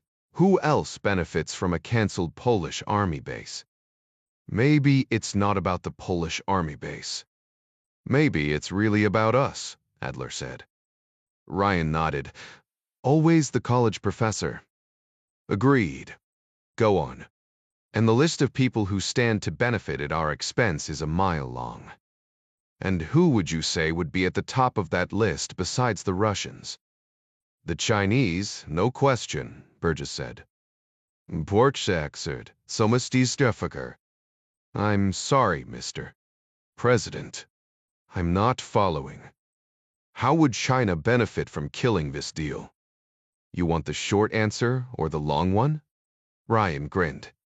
I think you'd be disappointed if I didn't say both. The short answer is the Bry. And the Bry is? Ernie asked. Triperidic Kur jumped in. The Belt and Road Initiative. It's China's comprehensive infrastructure plan to link 2/3 of the world's population and half of global GDP with new roads, rail, and shipping arteries stretching north-south from New Delhi to Murmansk and east-west from Shanghai to Lisbon. Think of it as a modernized version of the ancient Chinese Silk Road. Of course, the Chinese will kindly loan participating countries the billions of dollars those countries will need for mostly Chinese firms to come and build that infrastructure at usurious rates. Unlike us, who spend ourselves into oblivion giving stuff away, Arnie said. The president nodded grimly. It's the China dream, the means by which the Chinese communists plan on achieving global hegemony. How will cheap diapers and alarm clocks do that? Arnie asked. How much of your European history do you remember from college? Ryan asked. Not as much as the guy with the PA. In history, who taught the subject at the Naval Academy, I suspect. The ancient Persians dreamed of an empire stretching from Asia to Europe, and they would have pulled it off, were it not for a few stubborn Greeks. Fast forward as far as you went to Napoleon, Kaiser Wilhelm, Hitler, Stalin. They all tried it as well. Nothing would be more powerful or destabilizing than a united Eurasian landmass. It's Mackinder's heartland theory. Whoever rules Eurasia rules the world. American security policy for the last 100 years has been designed to keep that from happening. The Chinese certainly don't have the military means to do so, at least not yet, Burgess said. But they do have the economic means, Ryan said. And the will. What did Lenin say? A capitalist will sell you the rope to hang him with. Bry is a very clever and profitable way for China and Russia to unite against us. Right under our noses, with most of the West European globalists cheering them on. Ryan leaned forward. And just maybe at least one you. Rails E. Senator. And so we're back to Dixon, Arnie said. Right where you wanted us to be. Yes, I see it now, Adler said. Maybe not her directly, but her husband. What's his name? Aaron Gage, Ryan said. Founder and CEO of Gage Capital Partners. His firm has made a lot of money doing business with the Chinese. He's made a lot of money doing business with everybody, Arnie said. He and Dixon are multimillionaires, thanks to him. You have a problem with millionaires, Arnie. Ryan asked with a smirk. He was a 1%er himself. Not with millionaires, who earned it the old-fashioned way in the private sector before they got into politics, Arnie said. So, we think she's fronting Chinese legislation to benefit her husband's firm? Burgess asked. She wouldn't be the first. This whole town stinks of legal nepotism, Ryan said. He was referring to the dozens of siblings, children, spouses, and other relatives who actively lobbied the Hill, though never their family members directly, in order to avoid the strict letter, if not the spirit of the law. Money rules this town, Arnie said. The average senator needs to raise $15,000 a day. Every day they're in office, just to pay for their re-elections. This isn't just about campaign finance, Ryan said. It's about the whole damn system. The sweetheart contracts to family members, the revolving doors between elected offices and corporate boardrooms, the donations to family charitable trusts. Lobbyists who become staffers, staffers who become lobbyists. I read the other day that nearly half of all ex-senators and nearly a third of ex-House members become registered lobbyists, and a whole bunch more of them aren't registered as such, but still work the cocktail circuit. It's all perfectly legal, but legal corruption is still corruption, especially when it's the lawmakers themselves who make this stuff legal. I hate it, and it's why Congress is becoming less functional every day. You can't expect the foxes who run the henhouse to rewrite the rules to protect the hens. Boss, Adler said. Ryan dragged a hand through his hair, obviously frustrated. Another battle for another day, I suppose. He took his last sip of cold coffee. the ice tinkling in the bottom of the glass. "I know you don't think much of my proboscis, but I still think we should look more closely at Dixon's family finances. Do you honestly believe a sitting senator is on the Chinese payroll?" The SecDef asked. "I won't use federal resources against an elected official without probable cause," Ryan said. "Besides the fact it's not ethical, it's bad optics. How would it look to the country if I put FBI investigators on the trail of a likely presidential candidate I'm at odds with politically? Am I clear on this?" "Clear as rain, boss," Arnie said. His blue eyes smiled behind his glasses. "But you don't mind if I ask around a little, do you?" 8 Beijing, China. Chen Xing hung up his phone. The traitor was dead. Such unfortunate news. As the head of the ultra-secretive International Counterterrorism Division of the Ministry of State Security, Chen was a man to be feared. But he was no fool. Facts were the best weapons in his line of work. The only thing his subordinates need fear was failure. Reporting bad news carried no penalties for the message bearer. From an intelligence perspective, the death of the treasonous physicist mattered little. Electric batons and ultraviolet ray shocks had already squeezed everything out of him they could. They had also overwhelmed an undetected heart condition. The scientist had no network to roll up, no family to exploit. Chen only wanted the scum to live longer so he could suffer more. Nothing was more delightful than to watch a sobbing prisoner concoct fantastical confessions in hopes of stopping torture that had no purpose other than the infliction of pain. What Chen had discovered was that the sniveling bastard had sold out his country in exchange for the promise of Canadian citizenship and a modest 2-story home in a Vancouver suburb. The physicist's only mandate was to collect data as opportunity arose, paying the utmost attention to his personal safety. He worked in the Quantum Science Satellite Program at the University of Science and Technology in Hefei, passing along invaluable state secrets to the Canadian Assistant Trade Representative, a Canadian Security Intelligence Service operative.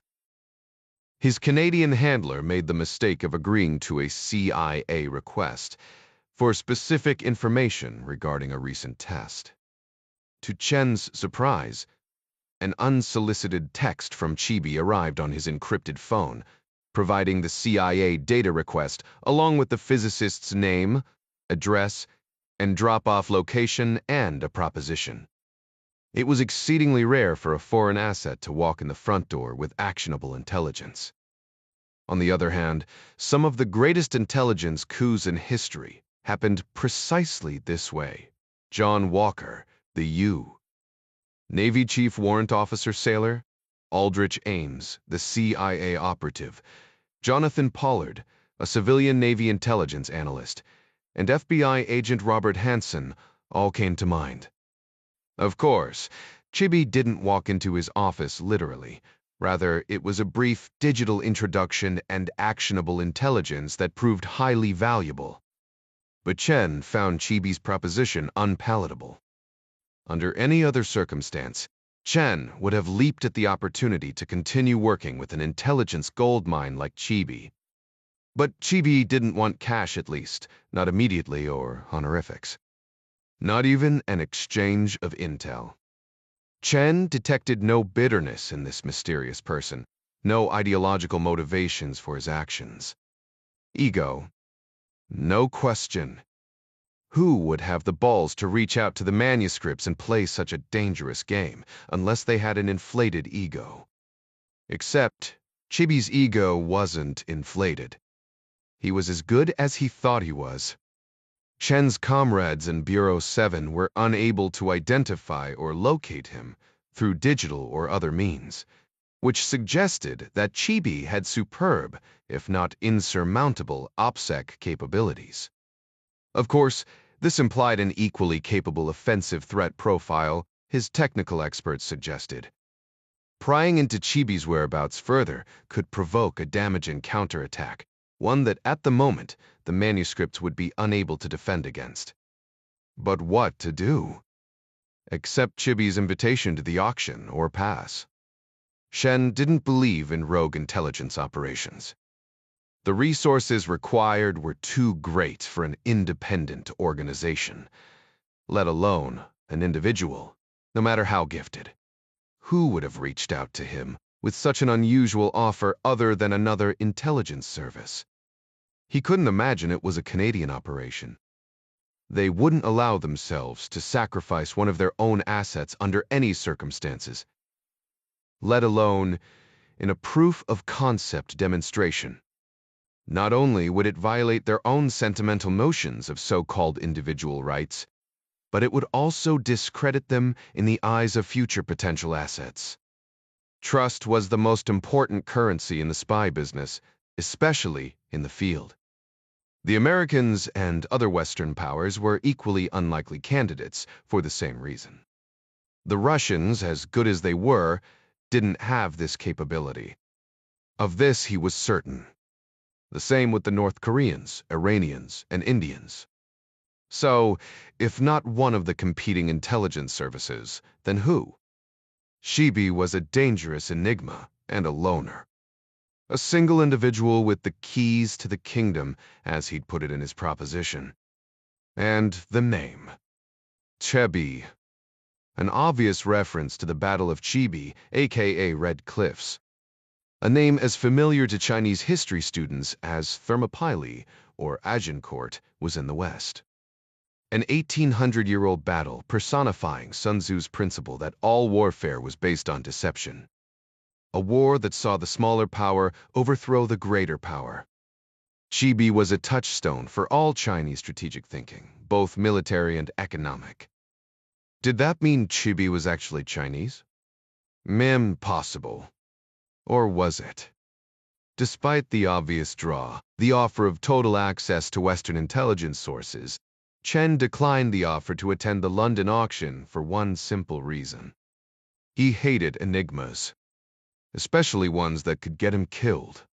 Due high over Monongahela National Forest, West Virginia. The Cloud-Serve Bombardier Global 8000 business jet streaked across the night sky with its single passenger curled up in one of the luxurious leather seats, shoes off. Watson already had her first vodka tonic in hand as she reviewed her notes from the meeting with Foley. Her phone rang. A familiar ringtone. "Sup, how'd it go?" Elias Dom asked. He breathed heavily on the other end. "They hate the Cloud. They've fired us, and they're sending you to jail." Menditz, Bepravendishre. Funny. Seriously. It would have gone a whole lot better if you had been there. Nanodri. I doubt it. You're the brains in this outfit. I'm just the pretty face. Yeah. Means blightus Turrier. That's why they kept asking, where's Elias? Did he go to Burning Man this year? When's the next rocket launch? I swear, sometimes I feel like I'm working for Mick Jagger. You know how it is. It's all about marketing. Wind buffeted Elias's phone. Yeah, but you actually have to have something to market, she wanted to say. Foley really wanted you there. I think she's pissed. Yeah, well, screw her. I've got a lot going on and no time to waste on circle jerk meetings like that. Oh, but I do, Watson said to herself. What did she say about our War Cloud bid? That our bid is being considered just like all the others. Go damn it. We need that contract. Watson understood his frustration. The name of the game in tech was cash flow, and CloudServe needed some badly. She doesn't run the DoD. It isn't up to her. But she has her ear to the ground, and she sure as hell could pull a few strings on our behalf if she wanted to. She strikes me as a straight shooter. Then why in the hell am I paying an army of lobbyists to make this happen? That's your end of the business, not mine. But you might want to give her a call and reassure her a little. Webbus, about what? She's nervous about her cloud security. She has every reason to be if things go wrong. Watson's temper flared, but she bit her tongue. I won't let that happen. I know that. Believe me, I'm your biggest fan. Watson let that one go too. She waved her empty glass at the flight attendant, signaling for a refill. Watson frowned, more annoyed than concerned. You okay? You sound like you're having a hard time breathing. Yeah, sure. I'm fine. Marin County, California, Elias stood on the manicured lawn of his seaside hilltop estate. While he was speaking on his earbuds with Watson, 3,000 miles away. Broad-shouldered and movie star handsome, Elias was dressed in full kendo gear. Black jacket, hakama trousers, body armor. He was still holding the bamboo stave Shinai practice sword in one hand, while his sensei, an all-Japan kendo champion, smoked a Marlboro, waiting for the call to end so they could resume their practice. Elias absent-mindedly waved the sword in the air as he spoke. 24 tiki torches flickered in a gusting ocean breeze, rattling the ancient cypress trees. His bright, piercing eyes were nearly the same gray-green as the Pacific Ocean, crashing on the rocks below. Metsapasetso, he asked. Less than 3 weeks until the Tech World Conference. You ready? Freest turban. I was born ready. You can't just wing it, you know. You're giving the keynote speech. I'm working on it, Elias said, pointing his sword at his sensei. The Japanese swordsman nodded curtly and flicked his cigarette butt away before reaching for his sword and mask. Look, I gotta run, Amanda. Hey, take tomorrow off. You deserve it. I wish I could. Call me when you land, so I know you're okay. I will. Thanks. She rang off, a tinge of sadness and longing in her voice, exactly as Elias desired. He forgot about her as soon as the call ended. Elias grabbed his padded fighting gloves, peppering his sensei with a dozen technical questions about Suburi in faultless Japanese as they both geared up. He couldn't wait for their next round to begin, each strike of his bamboo sword a blow against the mountain of worries looming over him. Sham, Alexandria, Virginia Hendley, Associates Jack Ryan, Jr. sat in his cubicle, staring at the Excel spreadsheet and scratching behind his ear, a nervous habit. It wasn't really itchy. But ever since it had been nearly torn off that night in Afghanistan by the sticky bomb explosion, and sewn back on with 9 stitches of catgut by an ISIS drug smuggler, Jack couldn't shake the feeling it was going to fall off. His finger kept gravitating to the stitch line, the same way his tongue would automatically float to the empty space where a tooth fell out when he was a kid. Or the way it did now, touching the capped tooth that had been chipped in the same explosion. He'd fully recovered from the aches, pains, and sprains of one of the hairiest ops he'd ever been on, grateful to be alive.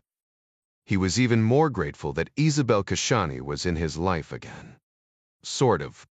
She was back in London with her family, partly recovering from their operation together in Afghanistan and Iran, and partly to figure out where she was with everything, including Jack.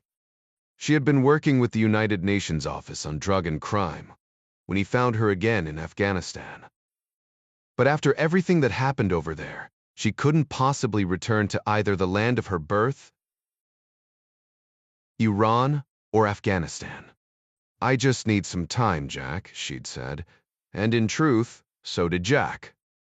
He thought she'd been married and had a kid, a clever cover he'd stumbled across on social media. And, like an idiot, he'd swallowed it hook, line, and sinker. He figured he'd lost her forever, and now she was back. But neither of them was exactly sure what that meant, or what the future held. Just one of the many reasons he was glad for the current assignment. Jack rubbed his tired face. It was getting late. The numbers swarmed on the screen like ants on a candy bar.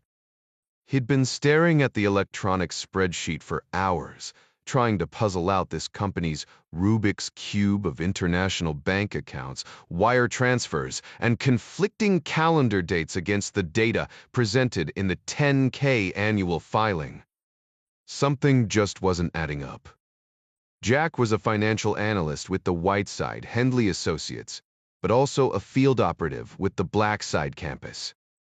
The campus was an off-the-books intelligence agency designed to carry out missions on behalf of the United States when traditional security agencies couldn't be called upon.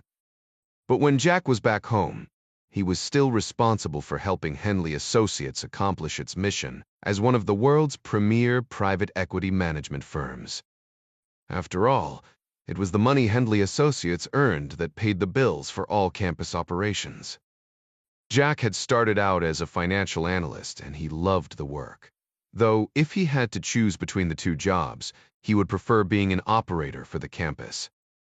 But in truth, he enjoyed the downtime as a financial analyst, using that part of his brain to decompress from the high adrenaline stress of close-quarters combat and large-caliber gunfights. In fact, he needed it. Jack had no problem carrying his share of the load on a mission. Thanks to John Clark's training. Jack liked to think he handled himself well in tactical situations, though there was still much more for him to learn, and he was proficient with small arms, Sioux, QB, and even knife fighting. But like his dad, Jack's mind was his best weapon. Jack ran a hand over his neatly trimmed beard, absent-mindedly, as his eyes scanned the screen, searching for clues. He needed to crack this nut before he could move on with the project, an investment opportunity in Dubai that as of now was looking more and more like a shady deal. He and his dad shared a lot of qualities, but lately Jack had been taking stock. At just about his age, his father had already been medically discharged as a lieutenant from the Marines, married his mom, had 2 kids, earned a fortune as a trader at Merrill Lynch, completed a P. in history taught at the Naval Academy, and joined the CIA. If life was a race between him and his dad was lapping him badly. Heck, Jack felt like he was still stuck in the starting blocks. He pulled off his reading glasses and pinched the bridge of his nose, willing away the headache boiling up behind his blue eyes. His desk phone rang. Surprising, given the hour. It was Jerry Hendley, his boss. His dad had persuaded Jerry to found Hendley Associates and the campus years ago. Hello, Jerry. Jack, I was wondering if you could spare a few moments. I'll be right up. Jerry Hendley, the former senator from South Carolina, clapped Jack on his broad back as he stepped into the 4th-floor office. He pointed him to one of the 2 chairs in front of his spotless desk and took the other one himself. Thanks for coming up, son, Hendley said in his honey-baked southern drawl. I know you're on a deadline on that Dubai deal. How's that squaring up? Dad always said when something looks too good to be true, it probably is. I just can't quite put my finger on it yet. I know you're as stubborn as your father, which is a virtue in this line of work. Coffee? I'm fine, thanks. What can I do for you? Hendley's tailored shirt with French cuffs and diamond links was as immaculate as his mane of silver hair. The former senator was a shrewd financial expert in his own right, and Hendley Associates was one of the most profitable firms in its industry. But the ex-senator's passion was still national security. Like Jack's father, Hendley was an old-fashioned patriot and unashamed to say so. More important, he was willing to back up his sentiment with something more than words. The 100 presigned presidential pardons sitting in his office safe were for the protection of his employees, not himself. I just had a long and interesting conversation with Arnie Van Dam. Did you hear about what happened on Dixon's committee today?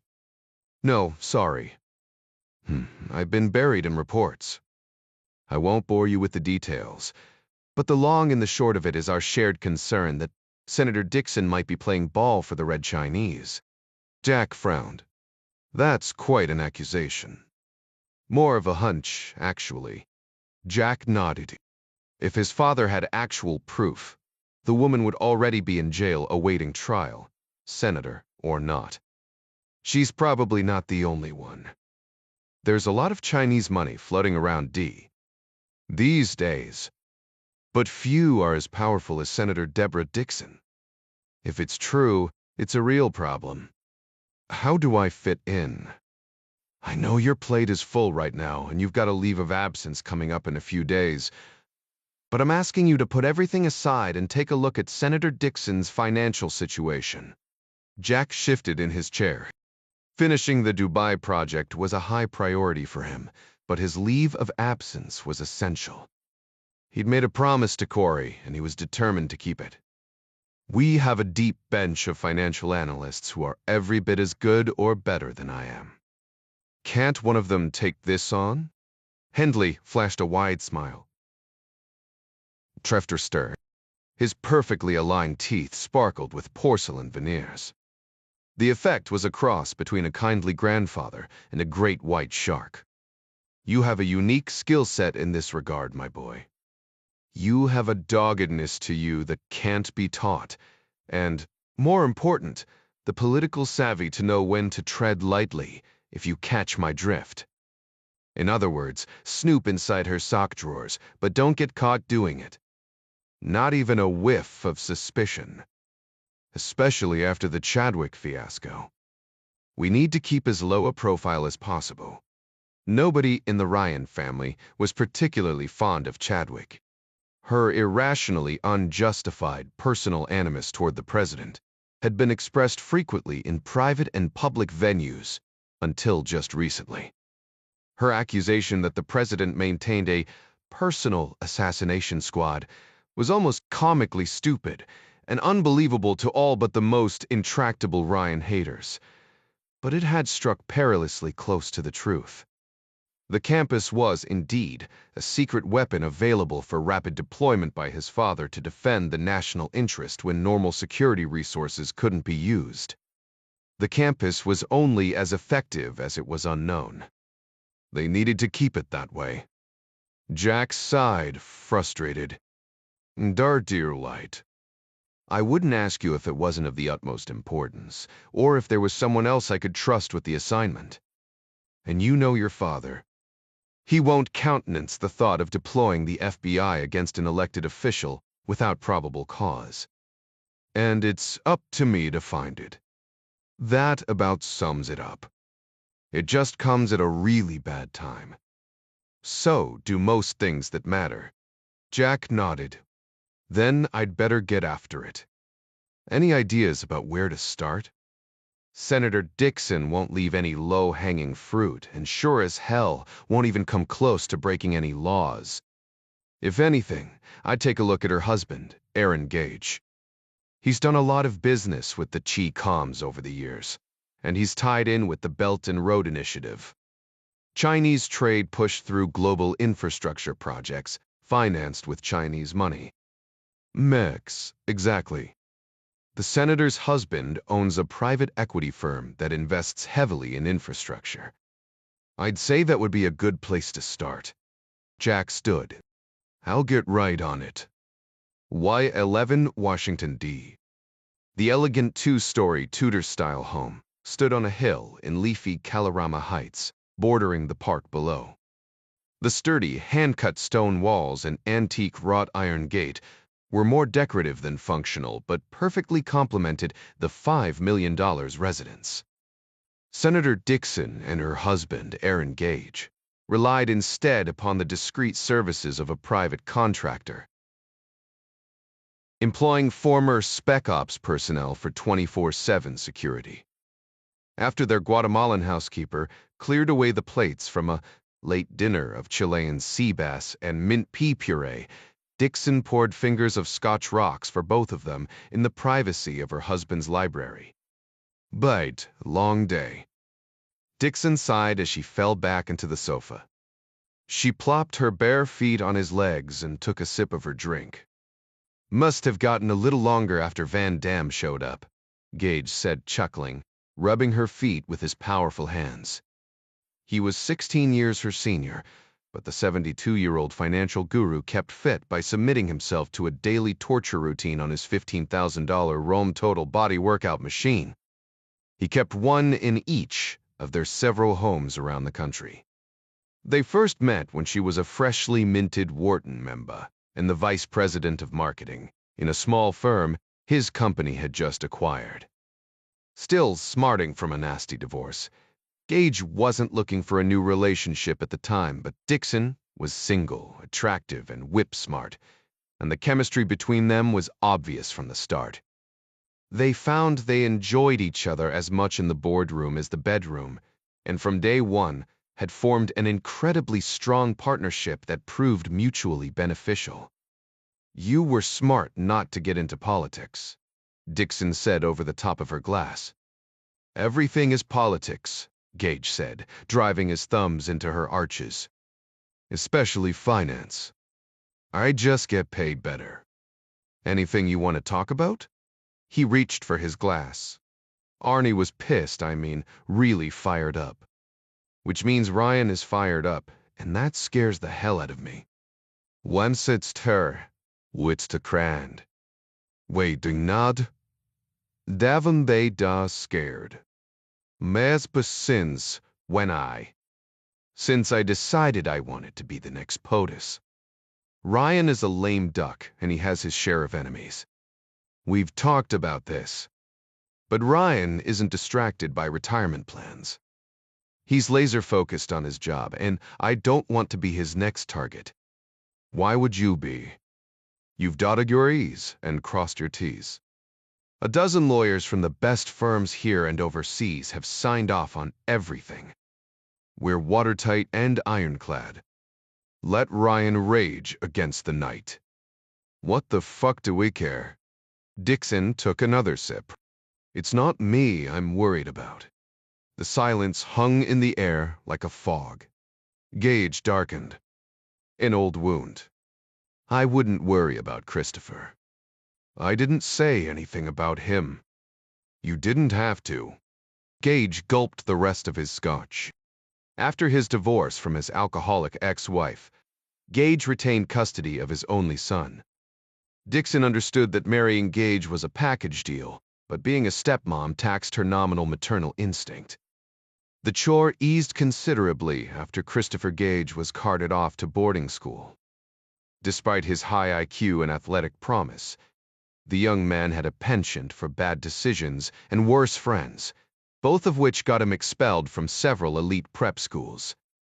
Thanks to pricey attorneys and thick wads of cash, the troubled boy avoided well-deserved jail time. Seemingly scared straight after a near-death Dewey incident in his freshman year in college, Christopher eventually graduated from Stanford Graduate School of Business with high honors.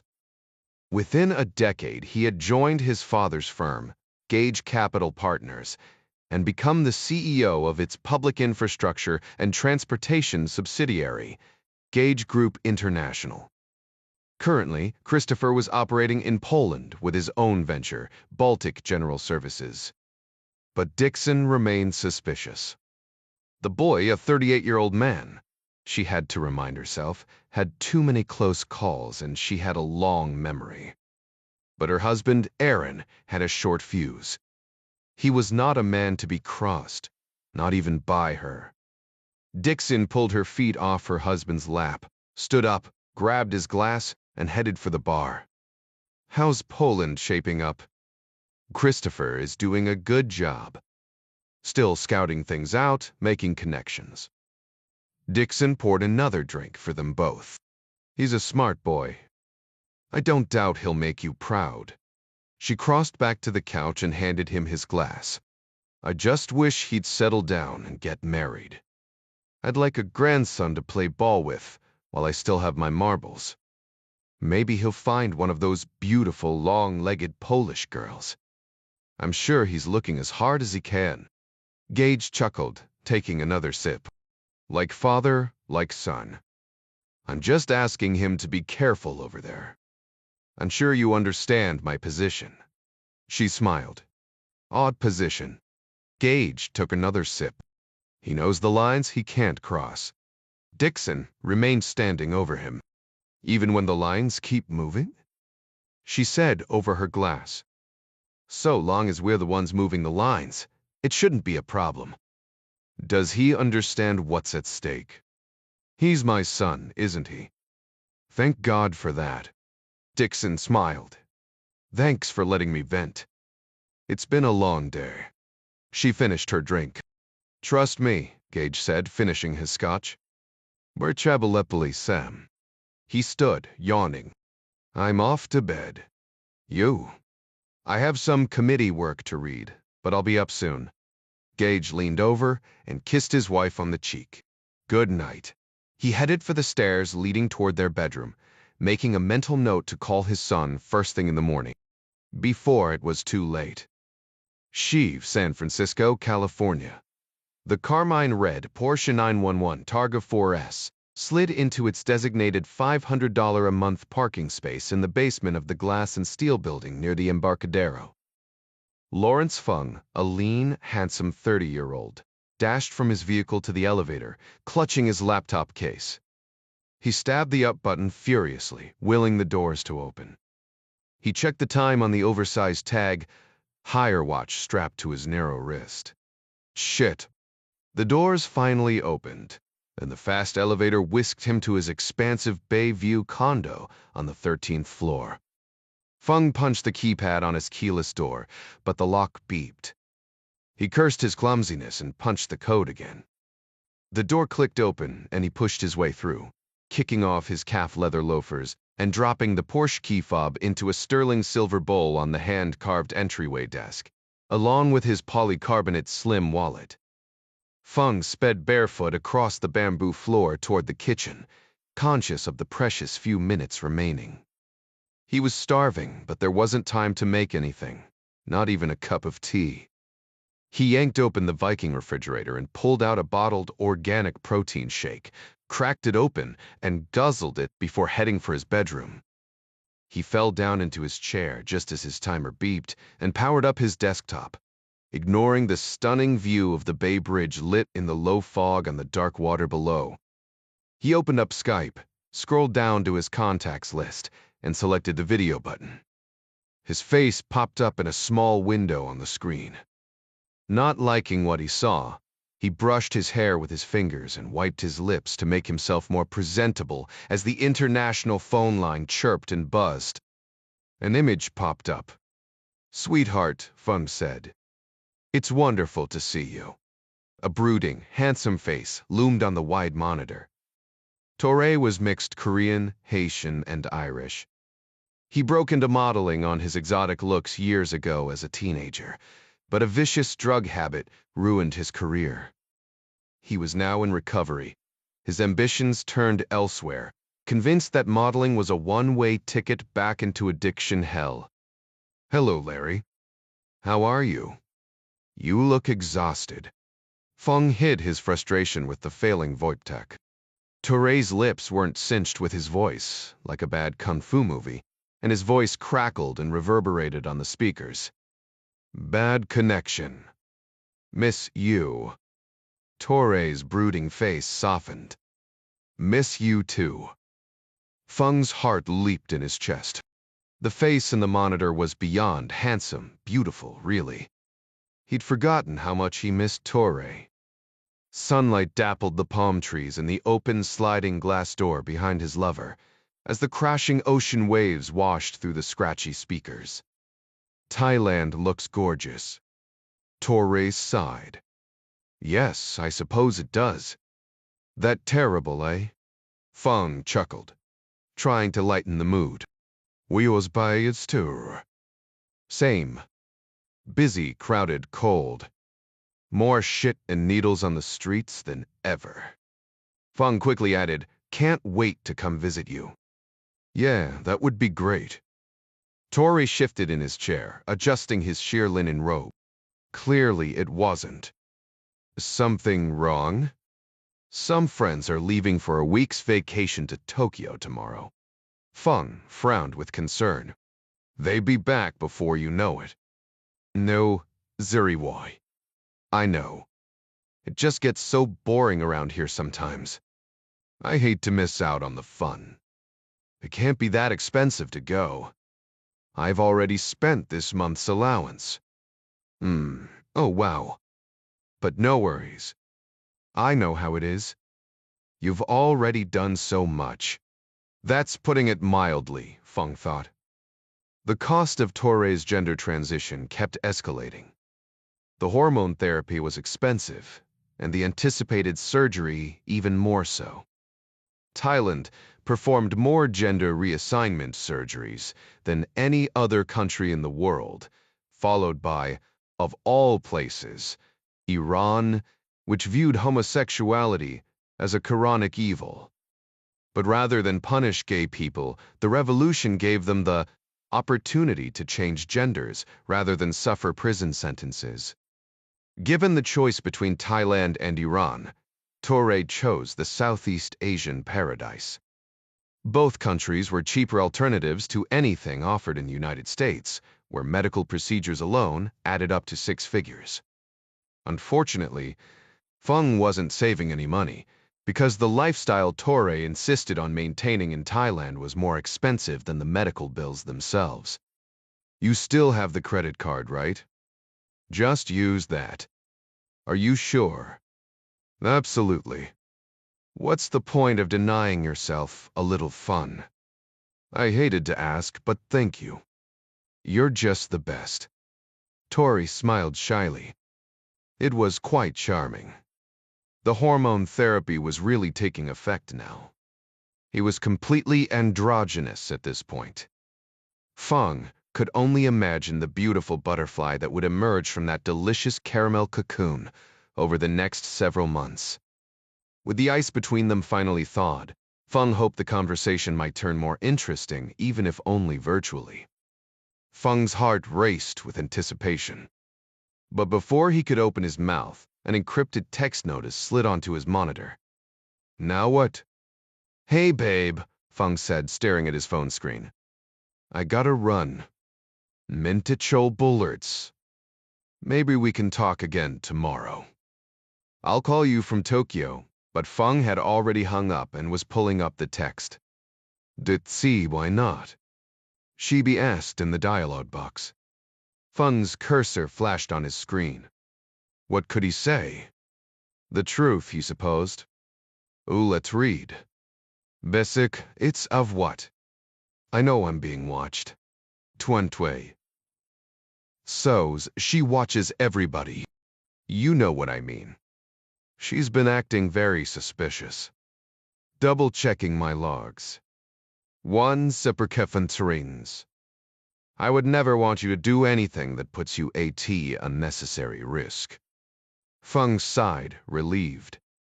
He'd hoped the nature of this relationship would have changed over time. He didn't want it to end, though. It was too wrong not to be enjoyed. Thank you for understanding. Maybe next time, he typed. Sadly, there will not be a next time. I need someone I can count on when it matters most to me. Feng's stomach roiled with anxiety. He was losing Chippy. His thumb tore across the virtual keyboard on his phone. Nobody can give you what I have. Mardiafs, but you want to give it to me anyway. So what does it matter? I didn't say I wouldn't. I just said I couldn't. Not now. Why, Sapatak, why? Because she is watching you. You do not even know if she is. You may never feel safe. You may never be able to help me again. I understand your concern, but I cannot wait around.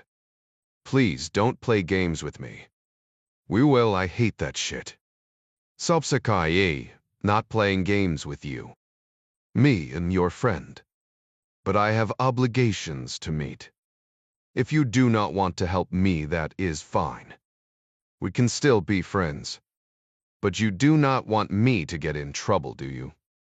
What kind of trouble? Tai Heftas now who I is the one playing games. Feng cursed himself. He really was playing games. He knew there was a lot at stake. Had to be, with all of the money that had been tossed around. but he was genuinely afraid too. But the money. The damn money. I'm sorry. You're right. I don't want to put you in a bad place. Do not worry about M. You already do so much for so many people. I do not want you to risk all of that. I will be fine. There are always other options. But no option as good as me. Let me do this one last time. I don't want to leave you hanging. Nakatu efarkat trerese. Now, I do not think a taffer is a good idea. Trust your instincts. Adorprezi, please? I'm just having a bad day, that's all. Really, I want to do it.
No more than usual.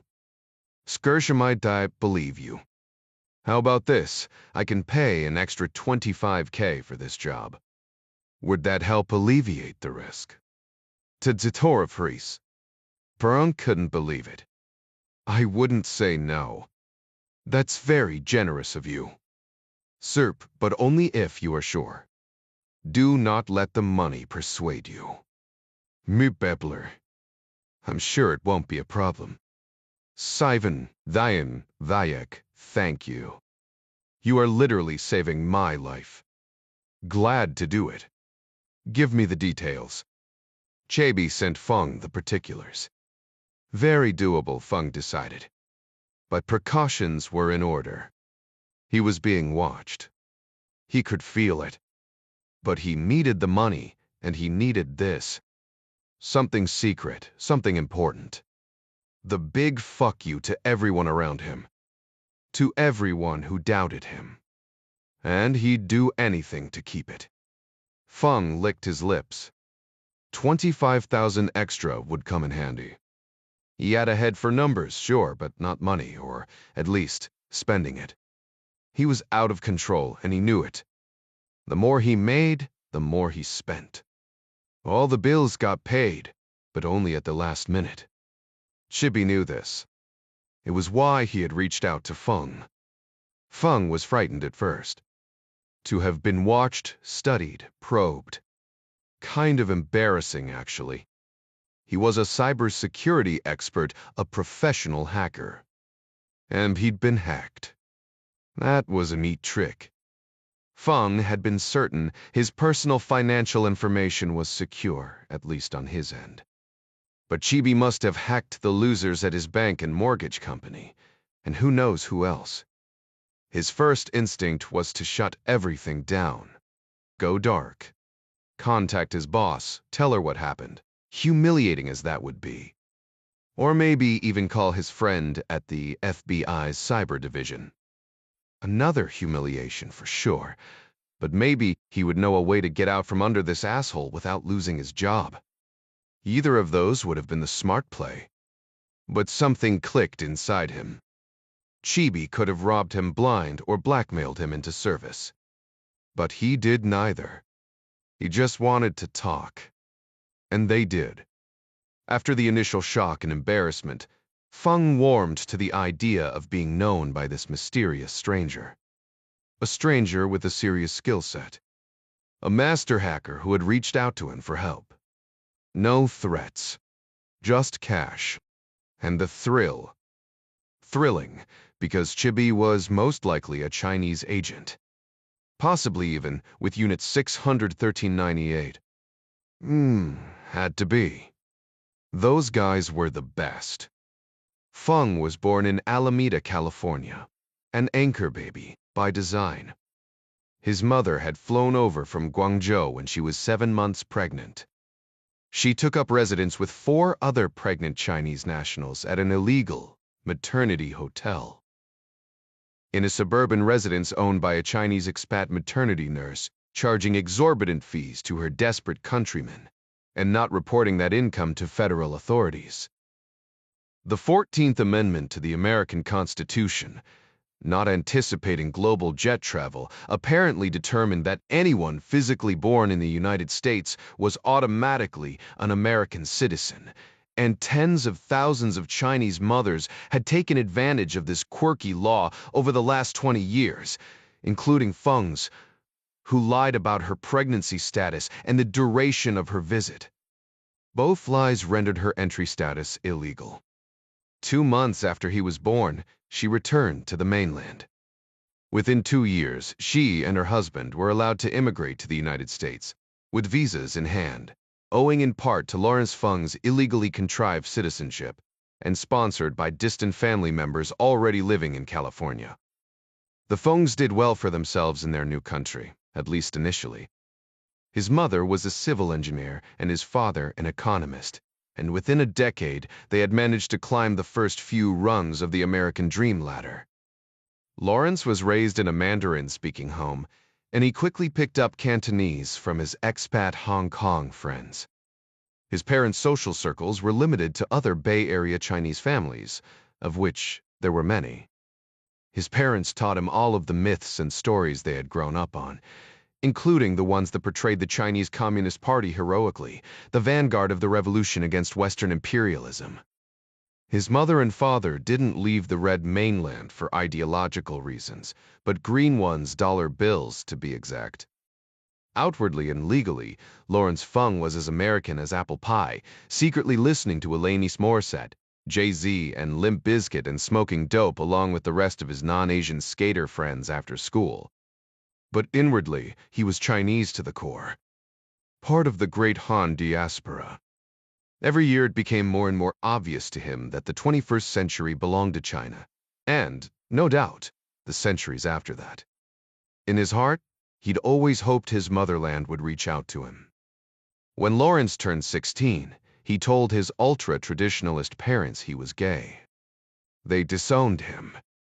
At 17, he left home technically. He was thrown out and entered the UC Berkeley mathematics program. Not easy for an Asian kid to do back then, with all of the admissions biases against Asians who dominated GPAs, test scores, and extracurriculars relative to other ethnic groups. Cut off from his parents, he paid for everything along the way with student loans, including extensive international travel, a lavish lifestyle for him and his friends and paramours, top-of-the-line computer and audio equipment, and, best of all, cars. By the time Feng had finished graduate school, he was almost $300,000 in debt, and according to the law, none of those educational loans could be discharged through bankruptcy. One more reason to hate the U. Government, as far as Feng was concerned. His penchant for getting hired on at Silicon Valley unicorns that failed was a running joke among his so-called peers who couldn't code their way out of a bento box. But he made enough quick cash to pay off all his debts and accelerate his already lavish lifestyle. Giving up his dream for a fast score with another startup, he finally relented and joined a boring but reputable firm 2 years ago and began making seriously good and stable money for the first time in his life. Money he couldn't help but spend. Shibi knew all of this. And more. Feng didn't care. In fact, it was a relief. And deeply satisfying. An intimacy he shared with no one else in the world but this mysterious brother on the other side of the planet. Another dark and dangerous secret he kept from the people around him who thought they knew him. Only this time, he would never out himself. And neither would Chibi. What would be the advantage of doing so? Fung feared being discovered. The idea of going to jail terrified him. The idea of getting caught by his inferiors humiliated him. He knew the shame that would fall upon his parents would be unbearable for them and for him. "I'll make it happen," Fung typed. "Wever a devotee. Matures kabor, sir." Chibi logged off. So did Fung. He'd saved his connection to his mysterious friend. But now he was in deep shit. Drowning in it. And for all of his bravado, he'd probably get caught. How in the hell would he pull this off? He wanted to call Torre and bare his soul. But his lover was so damned moody these days, and a bad internet connection only made things more frustratingly awkward. Even if he did pick up, what would he say to him? He had to keep Torre in the dark to protect him, just in case. Fung sighed. It didn't matter. His lot in life was to bear everyone else's burdens all by himself. He just had to accept it.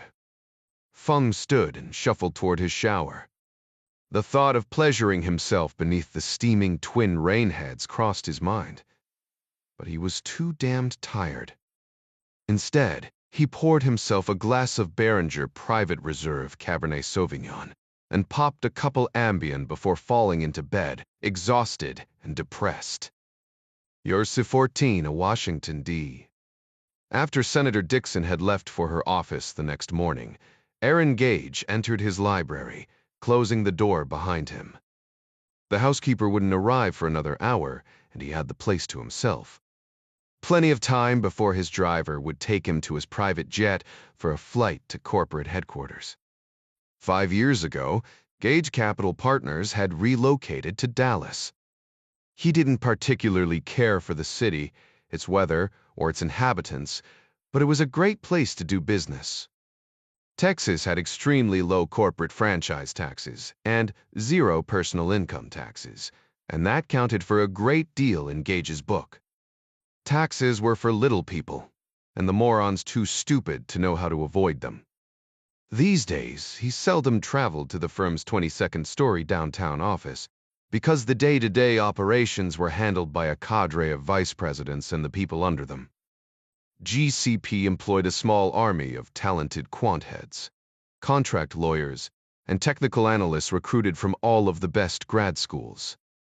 They did all of the number crunching and contract writing, conducted the 24/7 searches for promising new market opportunities, and sniffed out tax loopholes, or created them, thanks to their lobbying efforts.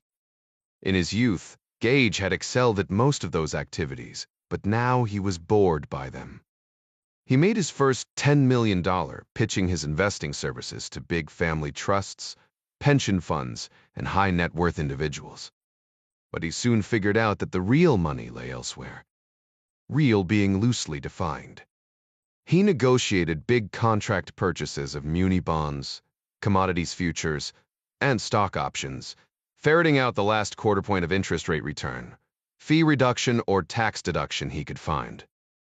All of that work added up to millions of dollars for his largest clients and, ultimately, for himself. But the really big money was in government.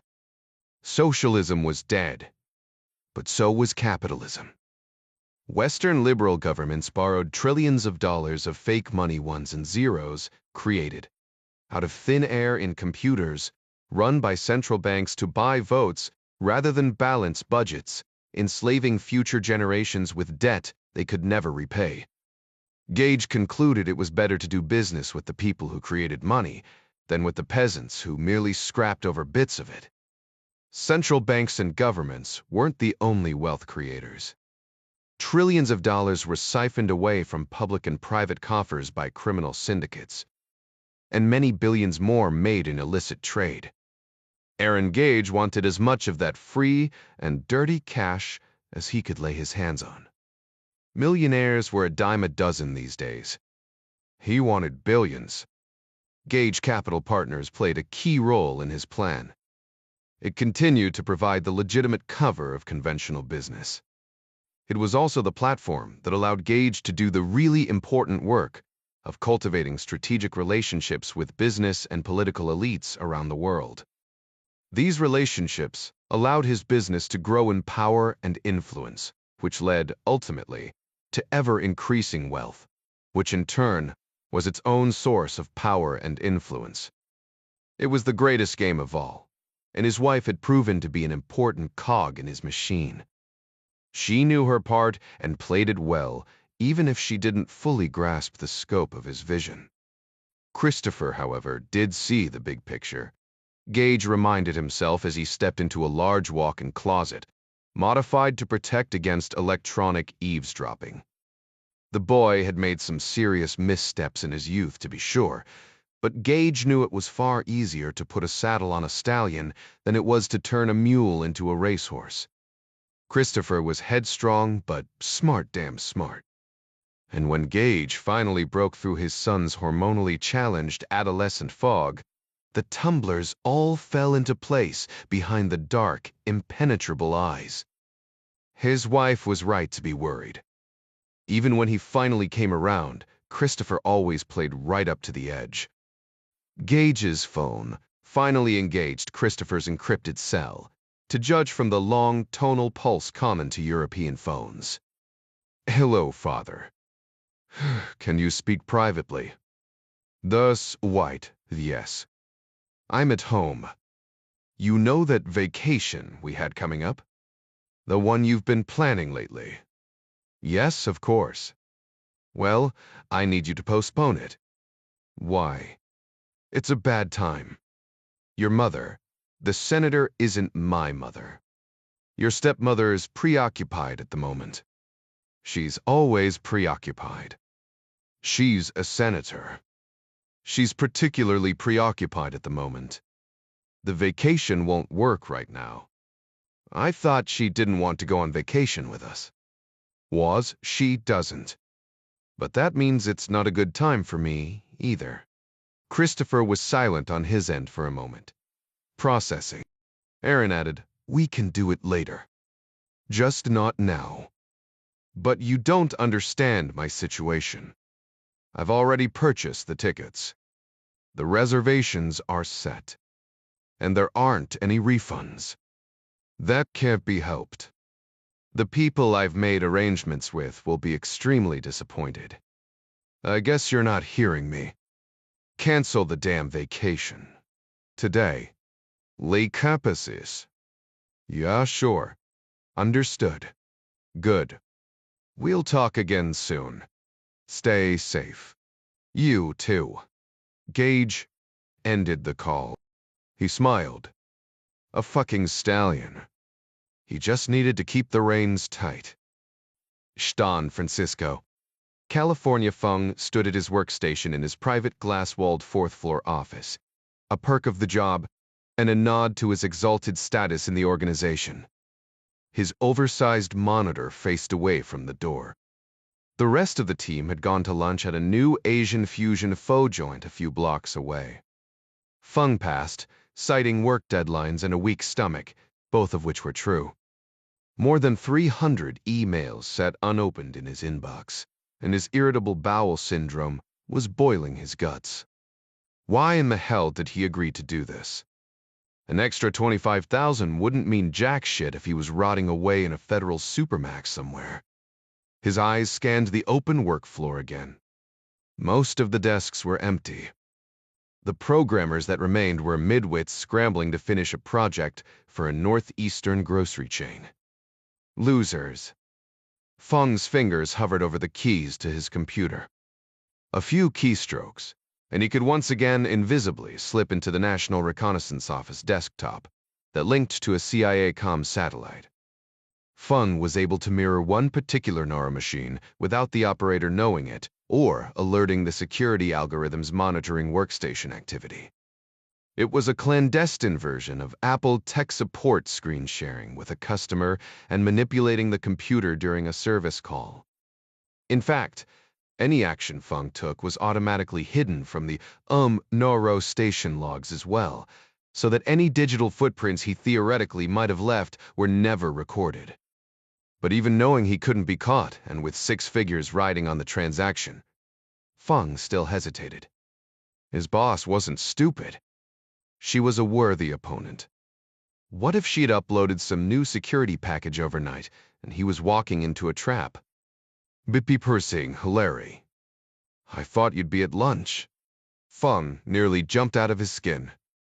Amanda Watson, his immediate supervisor at CloudServe, stood in his doorway. Oh, Iweze can crew. Manda. One Drebi too. He tapped a function key that pulled up a fake desktop image. Watson frowned with concern. You okay? You look like you've seen a ghost. Important sorry. Not feeling 100%. Feng felt beads of sweat forming on his forehead. You look sick. Maybe you better get home and take care of yourself. I can't afford to lose my number 2. I'm fine, really. I just need to grab some aspirin. I've got some in my desk. You want me to get it? Yeah. Sure. If you don't mind. That would be great. Watson smiled. Lad too. Be right back with that aspirin and a Fiji. Thank you. Feng watched her march toward the break room to fetch a bottled water. Damn, that was close. But Feng suddenly had to fight the urge to laugh. The stupid bitch didn't realize how close she was to the man who had hacked her unhackable cloud. She knew the system's vulnerabilities and had given those to her red team, which included Feng.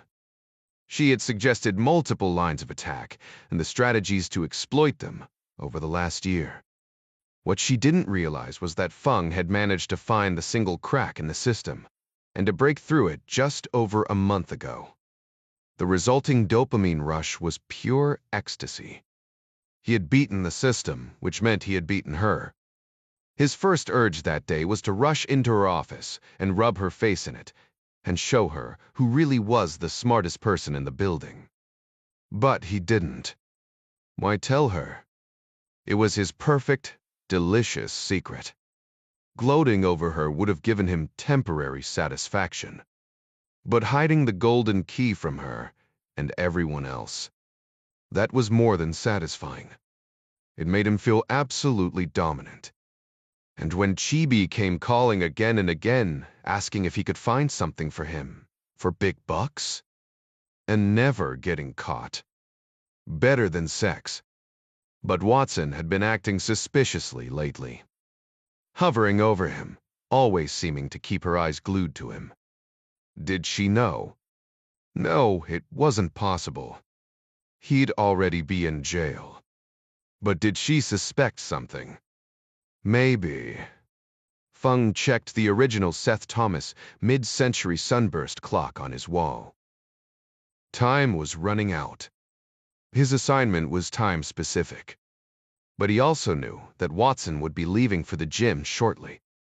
She was as regular as a metronome when it came to her Pilates class. He could afford to wait a few more minutes and enjoy a few sips of cool Fiji water in the meantime. Watson returned, handing Feng a bottle of water and a packet of aspirin. Look, thanks. My pleasure. Watson leaned on the door jamb. You do so much for so many people. Are you sure you're taking care of yourself? Just a little behind on my sleep is all. Anything I can do to help? She nodded toward his workstation. If anybody has too much on her plate around here, it's you. But I really appreciate the offer. I can pull somebody else in to assist. Everybody around here is slammed. I'll turn the corner here in a few hours. Maybe I'll head home after that.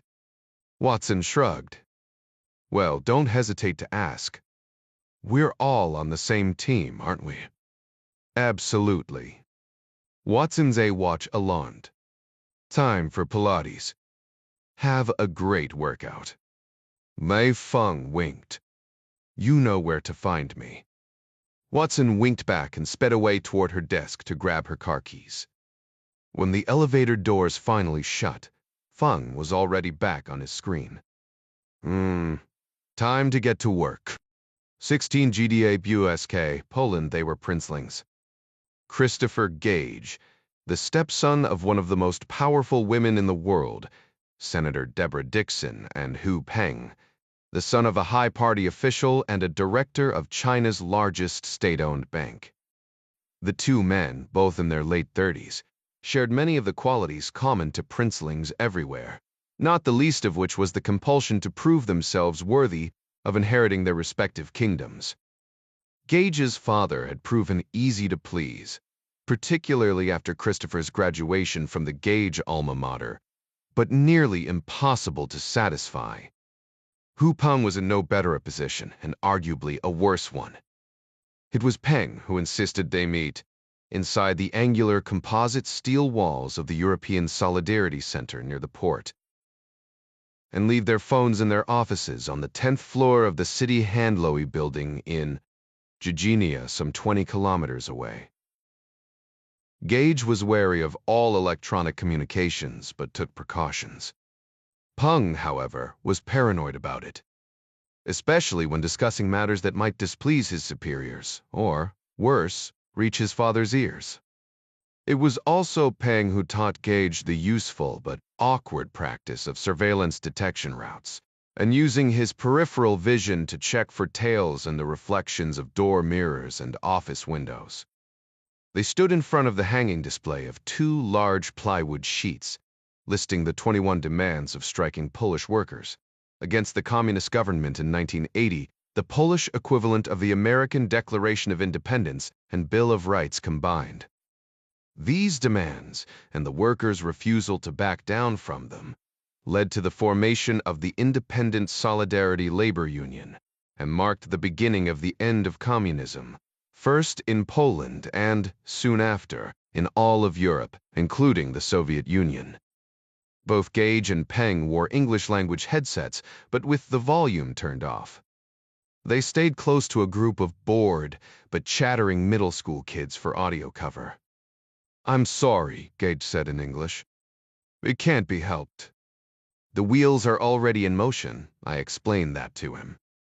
Off of Peng's concerned reaction, he added, not in any detail, of course.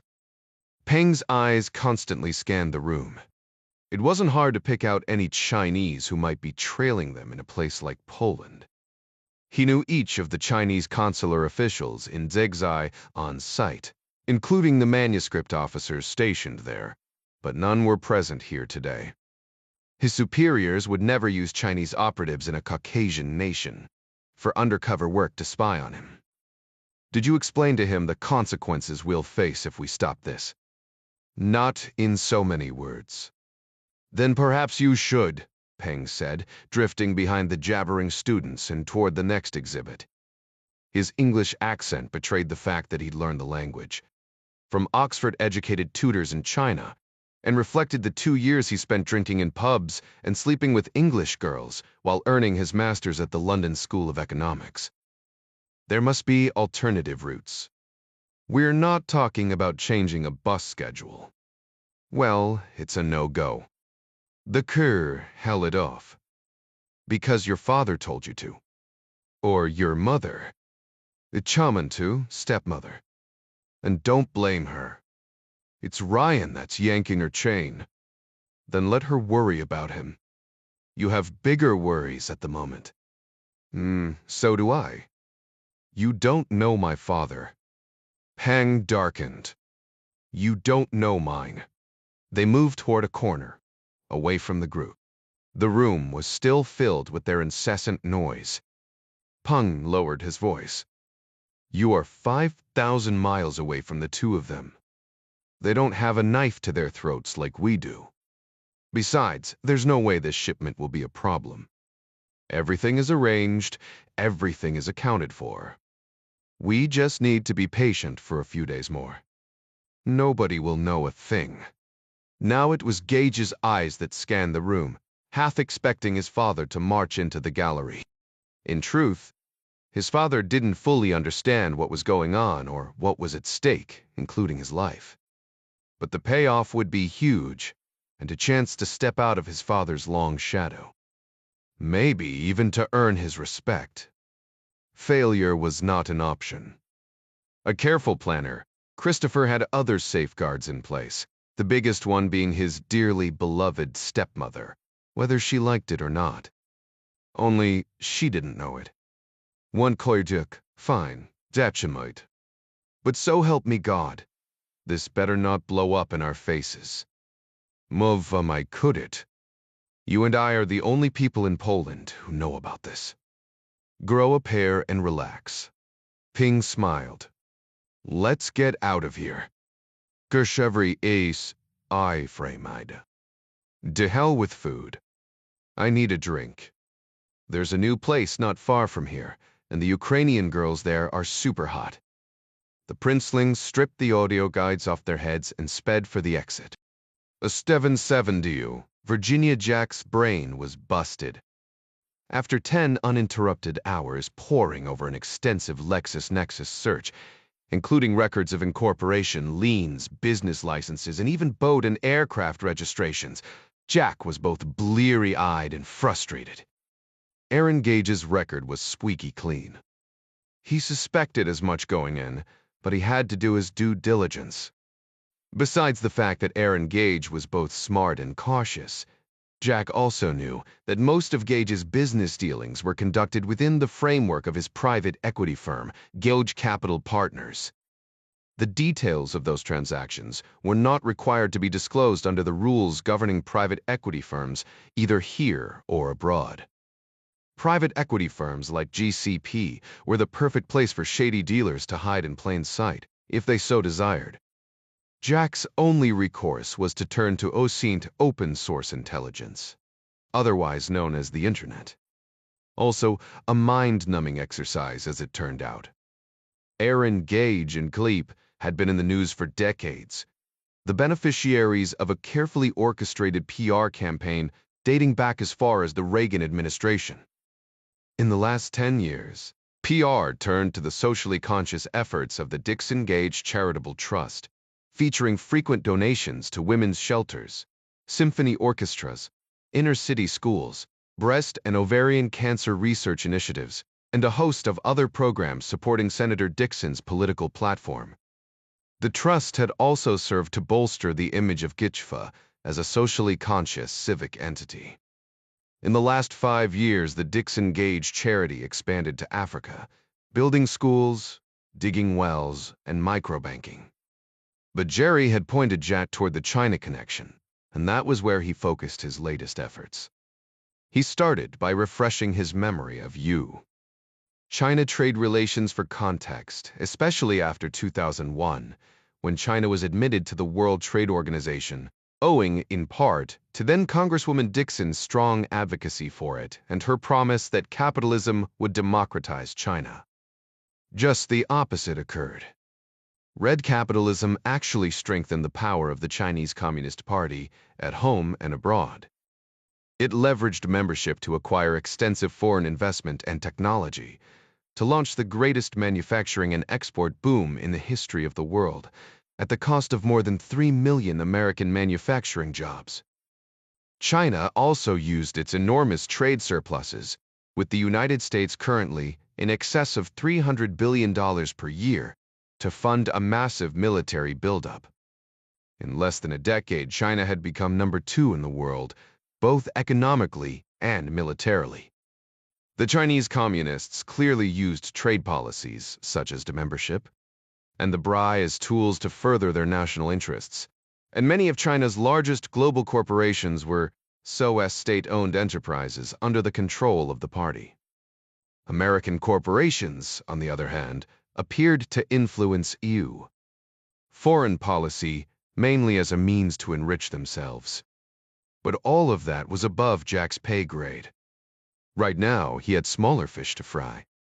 Like many other American and European companies, Gage Capital Partners had rushed into Beijing to start doing deals. After all, the business of America was business, wasn't it? Still, it bothered Jack that so many corporations put their profits before their patriotism.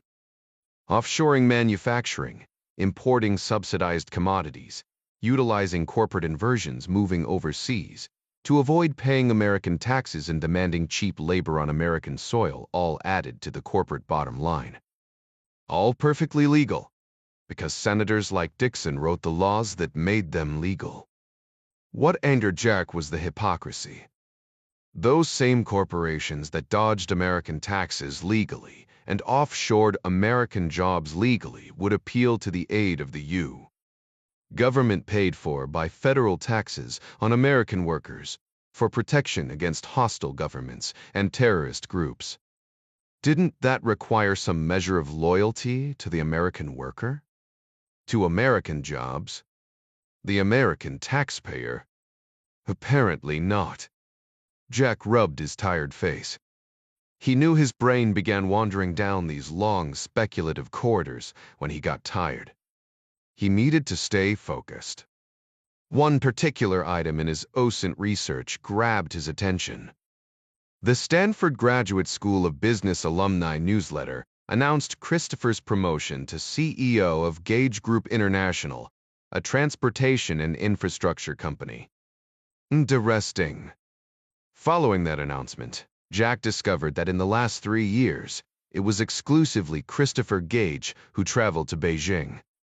Whatever the Gages were now up to in China, Christopher was the point man.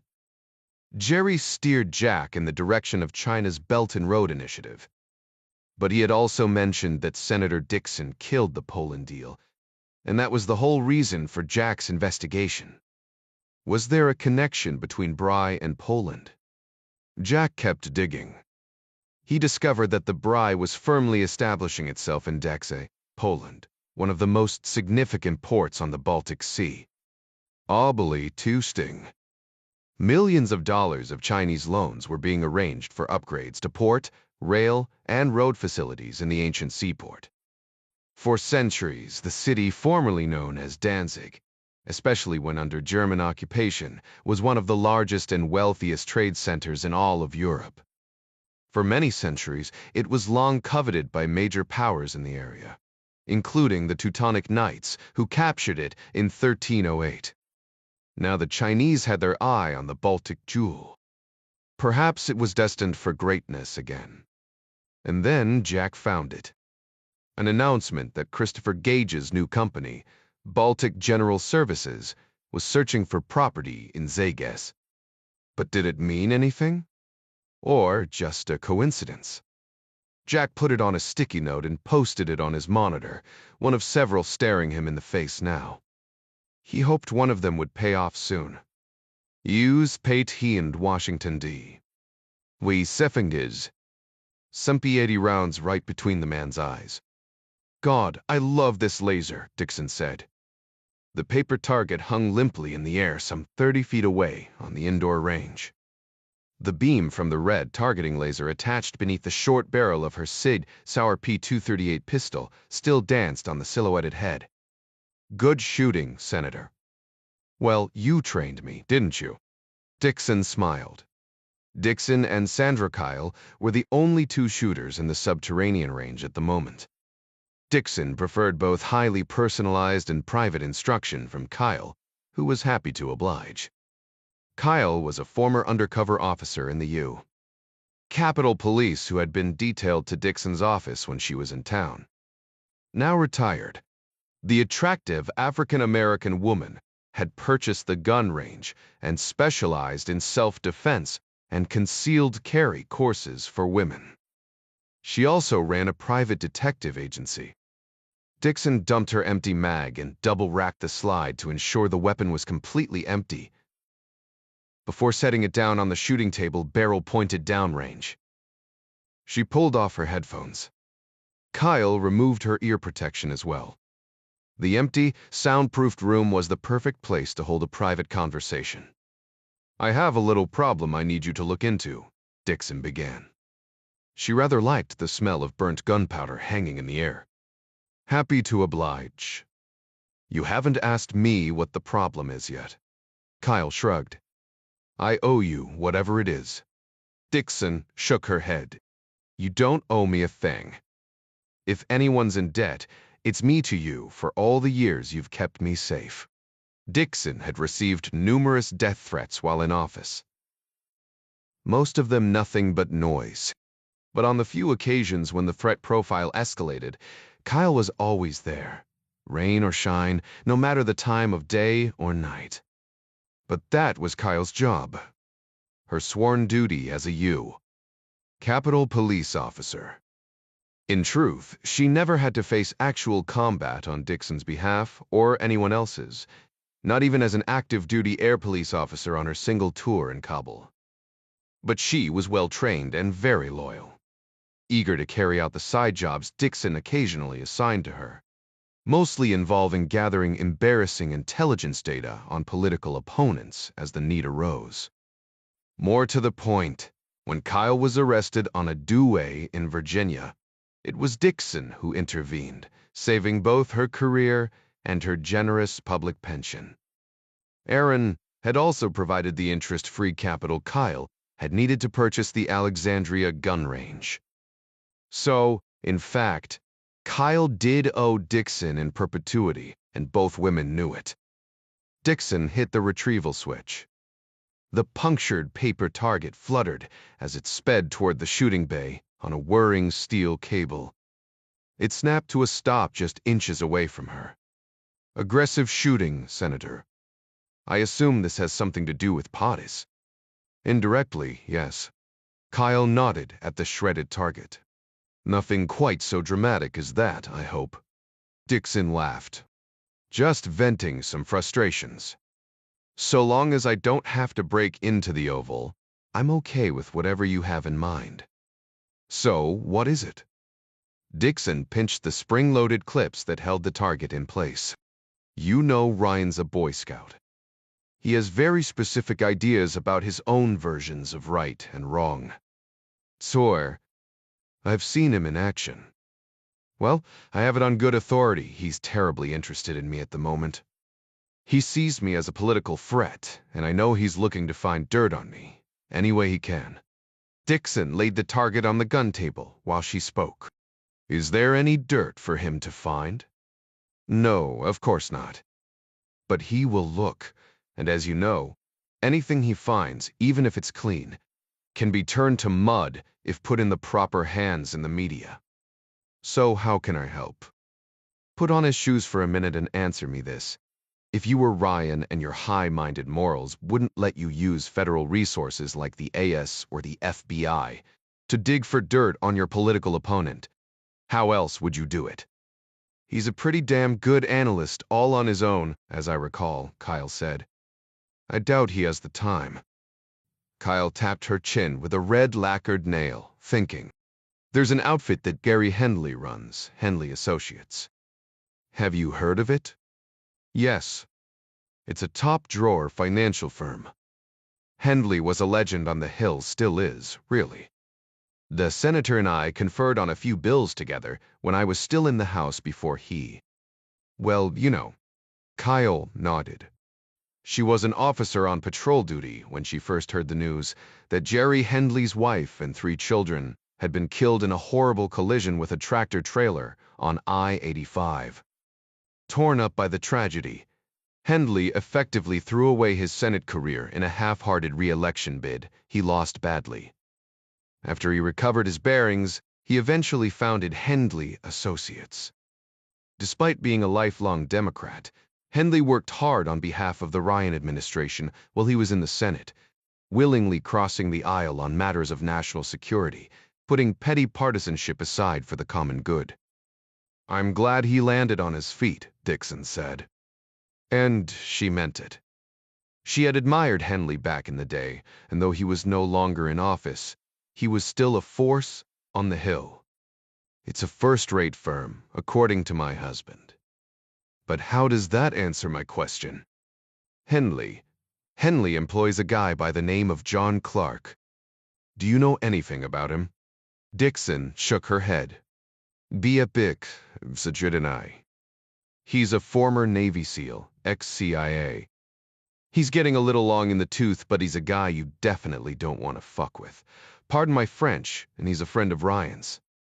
Why does a financial firm employ an ex-spook? The security?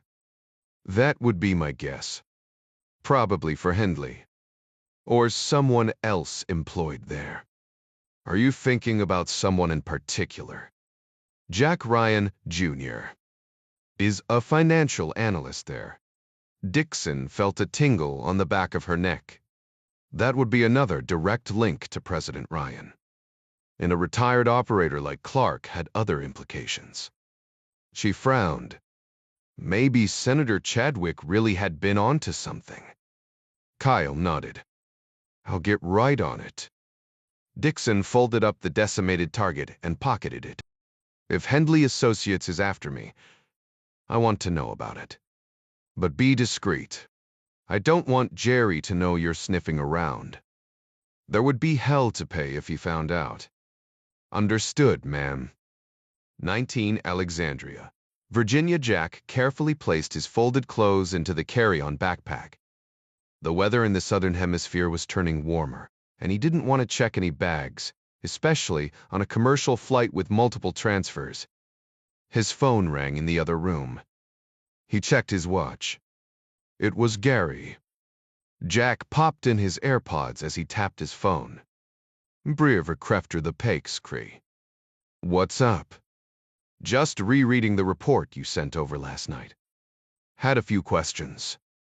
Am I interrupting anything? Just packing. Shoot. You discovered a connection between Senator Dixon's stepson and this Chinese partner in Poland. Mepremy, sexy. Found a little smoke, but no fire. Jack dropped a couple of pairs of socks into the bag. But if I'm reading between the lines, you think there might be something worth digging into? I wouldn't be surprised. But I exhausted all of my online resources. That's why I recommended Gavin taking over from here.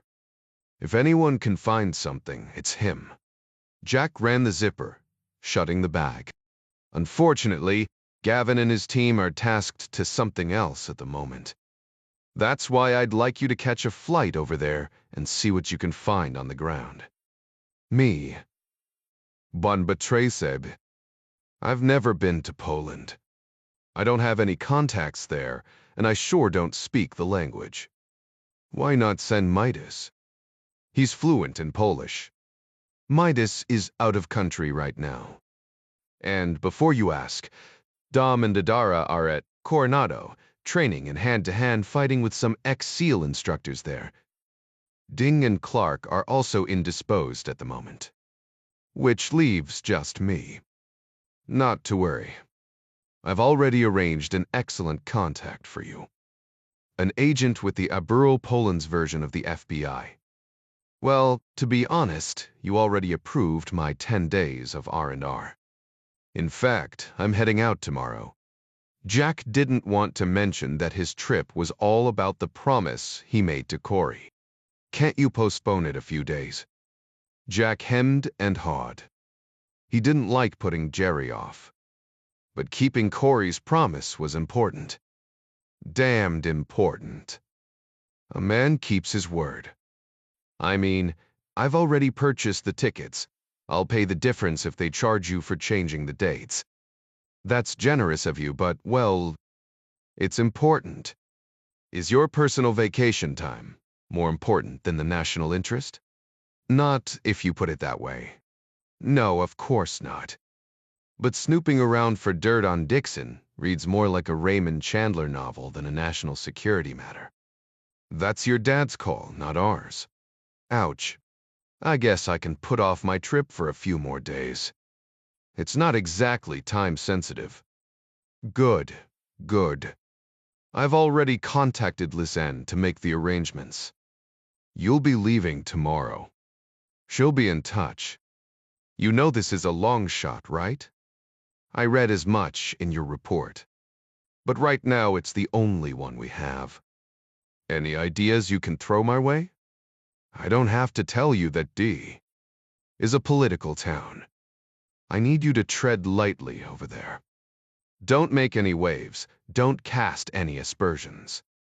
If Dixon even gets a hint that somebody is after her, or worse, that your father is behind any of this, there'll be hell to pay. Understood. I'll do my best. Jerry chuckled. I know you will. That's why you're on the payroll, son. I'll find out what I can and stay in touch. Jerry rang off and Jack unzipped his bag to unpack. Poland was going to be colder than where he had been planning to go, and a backpack wasn't going to cut it on a Hendley Associates business trip. Ma friend 6, California Fung, was at his stand-up desk in his office at CloudServe. His fingers flew across the keyboard as he punched his way through a new coding algorithm. His phone rang. Oh, shit. Hi, Amanda. What's up? Do you mind stopping by my office for a few minutes? There's something I want to discuss with you. But is alert in the banana. Sure. Be right over. Fung hung up. He swallowed hard. It had been only a couple days since he pulled the most recent data for Chibi. No word from him, but that wasn't terribly unusual. The deposited money was all the confirmation he needed that Chibi was satisfied. Fung glanced past his glass wall and out at the work floor. The place was packed today. They all hated him, he was sure. Even the members of the Red Team he helped run for Watson. They were all jealous of him. He could only imagine their smirking faces as the FBI perp walked him in handcuffs out of his office. He couldn't bear the idea of it. The to hell with them. Fung pulled out his slim wallet. 4 credit cards. One was maxed out. He had Google Pay on his phone, too, linked to a fifth. 200 and change in cash. He could march out of his office right now, head home, snag his passport and a few clothes, then get the hell out. But where would he go? Thailand, to be with Torre? No. Too obvious. That would be the first place they'd look. Nam de Koon, just a dad. Breathe, he told himself. He was getting way out over his skis on this. Watson's call was probably nothing. Probably. Fung approached Watson's desk. She was on the phone. He made a gesture that he could come back later. She scrunched up her face and shook her head, indicating the call wasn't sensitive and motioning for him to grab a seat. Fung fell into one of the springy plywood laminate chairs in front of her desk. Her corner office view was something to die for. Of course she had the corner office. She was Dom's favorite, wasn't she? Fuck her. She was too stupid to know she had given him the keys to the IC cloud, or at least a part of it by showing him how to access the CIA comms satellite. His eyes drifted to the framed photos on the wall behind her. Most were of Watson and the celebrity actors, musicians, and politicians who joined her, hammers and saws in hand, framing houses for disabled and homeless veterans in the Homes for Heroes charity she founded in honor of her dead brother, killed in some stupid war. The most prominent photo was of Watson, Senator Dixon, and Aaron Gage, smiling broadly for the camera, each in hard hats and safety glasses. The Dixon Gage Charitable Trust was the biggest donor to Homes for Heroes, and Watson never let anyone forget about it. It was priceless publicity for her and for them. Hell, he wasn't stupid. He'd even contributed to Watson's charity. Office politics and all of that. There was also a framed American flag on the wall, presented to her by a local chapter of the Disabled American Veterans, with a plaque indicating it had once flown over the USS Arizona. The wall also featured a case of her brother's military patches, medals, and ribbons, next to another picture of her brother in an army uniform. Good-looking guy. What a waste, Fung thought. Sorry to keep you waiting, Watson said, hanging up the phone. Thanks for coming. No problem. What's up? First of all, how is your father doing on the chemo? A jolt of anger shot through Fung. He hoped it didn't show. His father had insisted on an experimental cancer treatment that wasn't covered by his health insurance. Naturally, He expected his dutiful son to cover it. That, and the Hawaiian cruise his parents were taking next month. He's good. If you don't mind my saying, your reaction says otherwise. Anything I can do to help?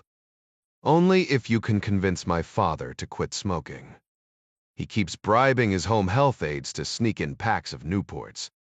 I've had to fire 2 already. Parents, Watson said, shaking her head. Who stop betraying them.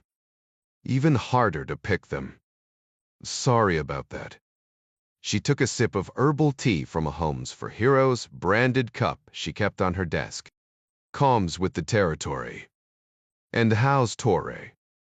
Better per the thrive? Feng brightened. I spoke to him just last night. Everything's going great. 3 more months of art until he can get his surgery. That's wonderful. I'm very excited for both of you. Anything to make him happy. I just wish he wasn't so far away. But Thailand really is the best option for him. Watson leaned forward on her desk. You're a very generous person, aren't you? Feng pointed at the picture wall. It's why we're all here, isn't it? Watson smiled, leaning back. Yes, I suppose so. I could still learn a lot from you. Look who's talking. Someday, you'll have to show me how to set up my own foundation. Sure, anytime. She reached over to her purse and pulled out a business card. Scott Shelby is a JD and a CPA. He did all the paperwork for Homes for Heroes. He's the perfect guy to talk to. Feng studied the card politely before saying, thanks, and pocketing it. So far, so good. I never did hear how your meeting in D. went, Feng said. Whoa, fine. Great, really. The icy cloud is airtight and running like a Swiss watch. Which is why I wanted to talk to you today. Here it is. About what, exactly? About IC security. It's too damn good. And that's a problem? Wa dippy camten. For them as well as for us. Why for them? I got the sense that some of those department heads are getting a little too complacent.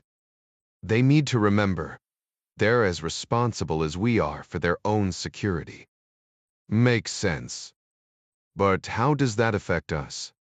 If Foley and the department heads ever come to believe they're invulnerable, they won't see a need to keep us around anymore. At least not for security. And I don't need to remind you that our highest profit centers are in services, not hardware and software sales. So, basically, we're cops who are going to break into the mayor's office so that he keeps putting cops on the city payroll. Or ideally, hires even more. Anyway, that's why I wanted to talk to you about the next Red Team attack. Where are we on the Passprint program? Watson was referring to the CloudServe research program Feng was heading up. Using AI to create a master, passkey, of AI-generated fingerprints. In theory, every human fingerprint was unique, and in theory, only the human possessing the unique fingerprint could pass through a biometric screener. The intelligence community had fully embraced biometric security, and their fingerprint scanners were top drawer. However, a couple flaws existed in every biometric scanner, even the high-dollar ones favored by the federal government, including the one on Watson's desk.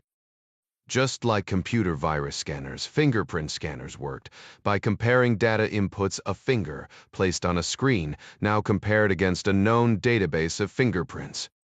If the new scan matched the prints on record, entrance was granted. The problem was that most people didn't provide complete fingerprint scans for the database for all kinds of reasons, most of them human error, such as oily fingers or dirty recording glass. The same was true on the other end, too. Oily fingers and dirty scanner glass on security machines read only partial prints. Therefore, all biometric scanners were only able to compare partial prints to partial prints. It also turned out that while every complete human fingerprint was unique, portions of every fingerprint arches tense, whirls were startlingly similar. The red team decided to try to exploit these flaws by designing an AI-driven program that built millions of fake fingerprints into a single master passkey, not unlike the ones maids used to enter hotel rooms, even though each door lock had a unique passcode. By generating enough digital arches, tents, and whorls, the passprint passkey would display enough fingerprint similarities to fool any biometric system. I just ran the last of the simulations last night, Feng said. He smiled. I think we have a winner on our hands. That's fantastic, because I think I know the perfect way to deploy it. 21. Deploy the pass print how? Feng asked. When I was at the Fort Meade conference with Foley, there was an analyst, Steve Hilton. Very quiet, very smart. He's the IT director at the Department of the Treasury's Office of Intelligence and Analysis. We struck up a conversation over coffee, and he happened to mention his department needed a new printer. But there was some snafu in the paperwork, and it wouldn't arrive for another 2 weeks. Feng shrugged, irritated. Is there a point to your stupid story? Okay. I want to put a worm on his wireless printer that will jump from there to his computer. How betrayal too? The feds have bulletproofed their wireless devices. Feng frowned. But you already know that. Watson accepted the compliment with her own shy smile. In her first meetings with Foley and the IC Cloud Committee, Watson pointed out the unbelievable fact that throughout the federal government there was no comprehensive program in place to ensure that civilian or military systems didn't contain integrated circuits with malicious functionality. American combat jets could be firing missiles at Chinese fighters with microchips designed by the PLA and designed to fail. These malicious integrated circuits, if they existed, could be installed anywhere, including combat systems, medical devices, communication networks, and, of course, the computers used throughout the intelligence community. As seemingly insurmountable as that problem was, Watson was even more concerned about the fact that there were literally millions of devices throughout federal government offices with the potential for spying applications. The federal government didn't manufacture the everyday devices required to run a modern office. Printers, phones, computer monitors, lake-vac thermostats, and other commercial, off-the-shelf devices were manufactured and distributed by thousands of private vendors. Many, if not most, were not only manufactured overseas, but contained software or firmware created without any kind of security protocols. Worse, most of these machines were created to function wirelessly, not only for automated machine-to-machine software and firmware updates, but also for energy and work efficiencies. Globally, the so-called Internet of Things comprised more than 20 billion devices, and that number increased exponentially each year. Millions were already in operation in the United States. Many of these IoT devices might already be compromised by foreign actors with bad intent. Watson had no solution to the first problem of compromised integrated circuits. She learned later that DARPA was launching the Trust in Integrated Circuits program to address it.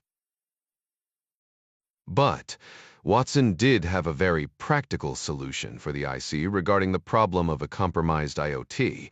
Get rid of every device and start over with certified equipment protected by IoT security protocols. It was an expensive solution, but far cheaper than the cost of a compromised intelligence community. Foley agreed, and under her leadership, closed-door congressional budget committees were dragged across the finish line and the costly cleanup process nearly completed. In short, it was impossible for Watson's IoT worm attack to succeed. Or was it? Bulletproofed is exactly what I'm talking about, Watson said. Foley and her people think that the IoT problem is solved now. That means they're not looking in that direction, so that's where I want to hit them. Wazoo, how? Every federal vendor is registered and must pass through their biometric security system. It isn't possible unless, oh, snap. Sev Tavern, Feng grinned. A guy will use the pass print device to get past security. Be that, exactly. And with the compromised printer in place, we can count on Mr. Hilton to hand-deliver our worm into their system. After it's in his computer, the worm could go anywhere in the building, and, hell, after that, the entire IC. God, I love it. He really did. The spy stuff gave him a real boner. It was why he loved this job. Better still, Watson clearly wasn't sniffing him out for anything suspicious. It was like she was describing the tantric sex the two of them were going to have that night, without her realizing he was already sleeping with her boyfriend. Awesome. Watson added, I know it's a long shot and there are a lot of moving parts, but if we can pull this off, we'll nail that new multi-year contract with the feds we've been angling for. This is so very John le Carré of you. I'm impressed. Well, thank you. Feng rose. I'll get right on it. He turned to leave, eager to jump into a project that he could get excited about, and dodging a bullet all at the same time. Oh, wait, Watson said. There's just one more thing. Feng turned around, grinning. Yes. I was lying in bed last night, and it suddenly occurred to me that there's an issue we never got resolved. I came in early this morning and looked at my notes, and I don't see a conclusion. What issue is that? We talked about an exploit that we thought might have existed in the CIA comms terminal at the NRA. Watson frowned. If someone broke into that terminal, they would have eyes on every piece of secured intel throughout the IC. It would be another disaster. By another disaster, Watson was referring to the breach several years prior of the CIA's internet-based secure comms program in Iran. It had been compromised by a double agent, and of all things, a simple Google search. A similar breach occurred in the same system deployed in China. Agents, assets, and networks were rolled up in both countries before anyone knew what had happened, putting all global clandestine operations at risk. A number of invaluable in-country assets were either imprisoned or killed as a result, undoing decades of fieldcraft. The feds abandoned the flawed internet-based system and instead put laser focus on securing all IC communications behind the impenetrable IC cloud. If that system were subsequently breached? Yeah, a disaster for sure, Feng echoed, his mind racing as fast as his heart. But panic was the mind killer, and his mind was his best weapon. He took a deep breath through his nose, willing his heartbeat to slow. But damn it. Does she know? Is she just fishing? Testing my response. Trying to get me to confess? No. If she knew anything for sure, I'd already be in handcuffs.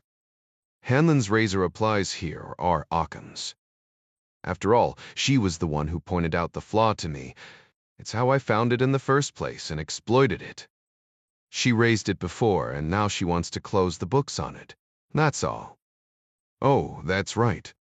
I remember now. We thought there was a problem in the code that would have allowed an external machine to read into the mirroring function. I double-checked it. There wasn't a problem. The security protocol was just in a different part of the script. Did you test it? Yes. Michiro the cow. You can't access the NRO machine remotely. Did you go out to Virginia? No, too. I was too under the gun around here for that. I just uploaded the code into one of our simulators here on premises and tried to break into it from my workstation. Couldn't do it. You think that's good enough? I'd bet my life on it. Waspi betravan. That takes a load off. I'll make a note in my records. Thanks for taking care of that. Feng shrugged. It's my job. Watson leaned back in her chair. You really are always one step ahead, aren't you? Feng smiled. They try, boss. The try. 22 St. Petersburg, Russia. The port of St. Petersburg was a 24-hour-a-day operation, the busiest commercial terminal on the Gulf of Finland, feeding into the Baltic Sea. At some 60 million tons of cargo a year, St. Petersburg was also one of Russia's busiest ports, but with a variety of Western embargoes in place, that wasn't saying much these days. Rotterdam, Europe's busiest port, serviced nearly 7 times as much. St. Petersburg hosted all kinds of shipping traffic, including big cruise liners, tankers, and ro-ro ships. But container ships, and their standardized intermodal containers, made up the bulk of operations. The big steel boxes had revolutionized commercial shipping traffic, expediting loading and unloading from ships to trucks by many orders of magnitude. That was the reason more than 20 million containers were in service around the globe. Thousands of them were neatly stacked and organized according to ship destination in the first cargo area of the St. Petersburg harbor. But tonight, there was only one intermodal container that Officer Sergei Berutin was worried about. The one right in front of him.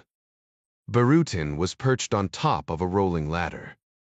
The container in question was the second of 3 in a stack 8 meters high, in one of the 4 orderly rows demarcated by a numbered yellow line.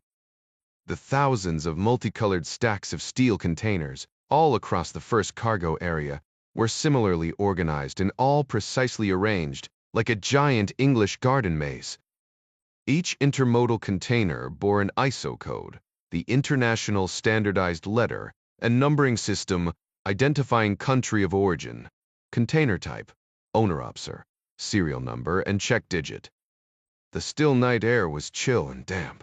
The stars hidden behind a bank of low clouds bathed in the yellow glow of the port's blazing sodium lamps. Men shouted over the din of rumbling cranes, clanging steel containers, and revving diesel engines at the busy facility. The anti-smuggling inspector checked his handheld ARFLD reader again and cast yet another glance back up at the overhead security camera out of order for more than 40 days now, according to the maintenance report he checked earlier. Kirstein. The camera covered operations for 1,000 square meters of the staging area, an absolute necessity for his department, always seriously understaffed by the pencil pushers back in Moscow. He was new to this side of the port, in fact. This was his very first day of duty as a newly commissioned inspector, but he had a hard time believing they were any less concerned about the illegal transportation of chemicals, weapons, or persons in St. Petersburg as they were back at the training academy. Is there a problem too, Varric? For Depler, a man asked from down below. Berutin turned around. A large, bearded man in beige maritime coveralls and a light winter coat smiled broadly at him as he approached. A slightly built Asian man, 10 years younger and half a head shorter, followed right behind him, similarly dressed. Berutin climbed down the ladder and shook the older man's extended hand, lowering the pistol-gripped, raffled reader by his side. Name's Voroshilov. The bearded Russian threw a thumb over his shoulder, pointing at a rusty blue and white freighter, docked 100 meters behind him. It rode high in the water, its first container not yet loaded. I'm the captain of the Baltic Princess. He nodded to the Asian. And this is my chief mate, Mr. Wu. Wu nodded with a forced smile. The smooth-faced young inspector's small hand was crushed in Voroshilov's iron grip. He returned the same as best he could. Sergei Berutin, at your service. We haven't met before, the captain said. It's my first day on the job. In St. Petersburg?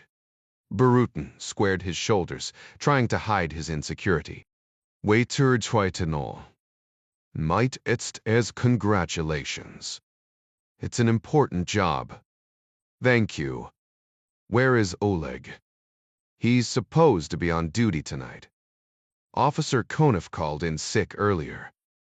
I'm his substitute. Oleg is a good man. Keeps things moving around here. Zeri Tayu, this boy prophet. Konev was out with a hangover, according to one of his comrades back at the office. Not an unusual thing. The burly Russian captain wagged his head, thinking. Finally, he pointed up at a red steel container. It looked as if you were having a problem with that container. Yes, as a matter of fact. Barutin climbed back up the ladder. The lockbox on the double doors was padlocked, but the 4 vertical lock rods were not, as was customary. But one of the lock rod handles was shut tight with an anti-terrorism supply chain device known as a CT-PAT bolt. The certified bolt seal was embedded with an ARFAL chip and set through the catches. The ARFAL chip contained all of the data needed to identify the interior contents, content origin, and destination. In most cases, the cargo shippers themselves installed and removed the CPAT bolt seal in order to ensure accuracy and security in transit. But containers subject to legal inspection could be resealed only with new bolt seals and identified as such. Barutin flashed the purled gun at the bolt seal again, then came back down and showed it to the Russian and chief officer. The ARFAL readout flashed another error message. You see, the contents of this container don't match my database. The 3 of them were standing at the foot of the ladder. What do you mean? This container was inspected by my department yesterday and bolt sealed by us. But this is not the bolt seal that was attached yesterday, according to the reader. That's illegal. The chief officer pointed at the ARFAL device. Perhaps your reader is malfunctioning.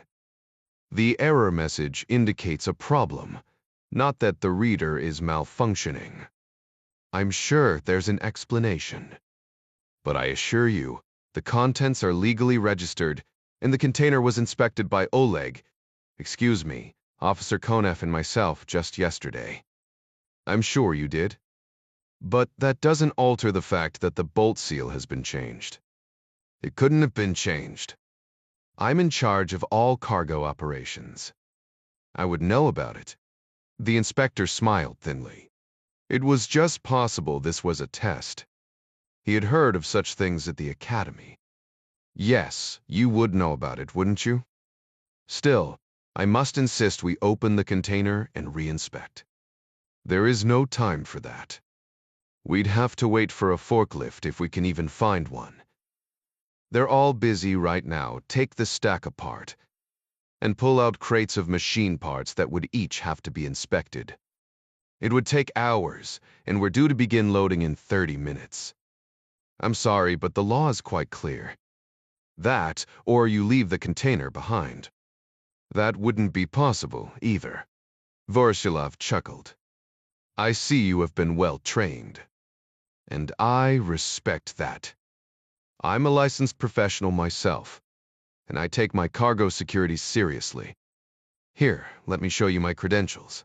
The Russian reached into his coat and pulled out a thick leather billfold and handed it to the inspector. Barutin opened it. On one side of the billfold was Voroshilov's maritime license, with photo and rank and ratings. On the other side was a thick wad of large denomination rubles. About a month's worth of Barutin's wages. Everything looked in order. Voroshilov smiled broadly. The inspector glanced back at the wallet. He was newly married, living in a cramped 1-bedroom apartment with his mother-in-law, who slept on the couch.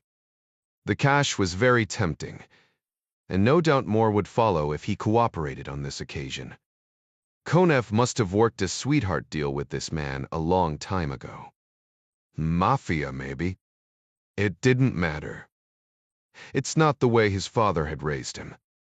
The inspector shook his head as he handed the billfold back to the barrel-chested mariner. I'm sorry, but I'm afraid I must do my duty. I understand completely, Voroshilov said. And I'm truly sorry. Barutin's eyes flashed blinding white as the wrench slammed into the back of his skull. The white-hot agony crashed his central nervous system, dropping him to the cold, wet asphalt. The gentle rocking woke him. His eyes fluttered open. Barutin's throbbing brain ached unbearably. Each beat of his heart, another nail driven into the deepest recesses of his skull. He was just one step removed from unconsciousness. The rocking motion stirred him like his wife's gentle hand on a cold, frosty morning, easing him out of bed. As his mind opened further, his nose filled with the stench of chemicals. The rest of his body protested too, aches and pains everywhere. His wrists especially. Dews and tide, perhaps. He glanced down at them, but it was too dark to see. A slight twist of his battered head revealed a series of jagged patches of dim light. It's bit a radha, stabbed into the wall in front of him. Another twist of his aching neck showed holes above as well. Now he felt the contours of his body. He was twisted up and nearly fetal, his shoulder pressing hard against a smooth, curved surface. His legs, numb and bent beneath him. He tried to reach up with his dominant left hand, but it was weighted down, zip-tied to his other hand. He lifted his bound hands together with a groan and touched the oily, round surface with the holes in front of him. Cold, like metal. He was inside of a steel drum. Panic shot through him like an electrical current. His breath came in short, sharp gasps. "Calm yourself, idiot," he whispered through clenched teeth. Dying. The rocking motion told him he was being transported. Mes de Pours and Quaedalus. What did his kin? No. Too small. A truck. He glanced back up. His blurred eyes couldn't make out the distant shapes passing through the holes. Why the holes?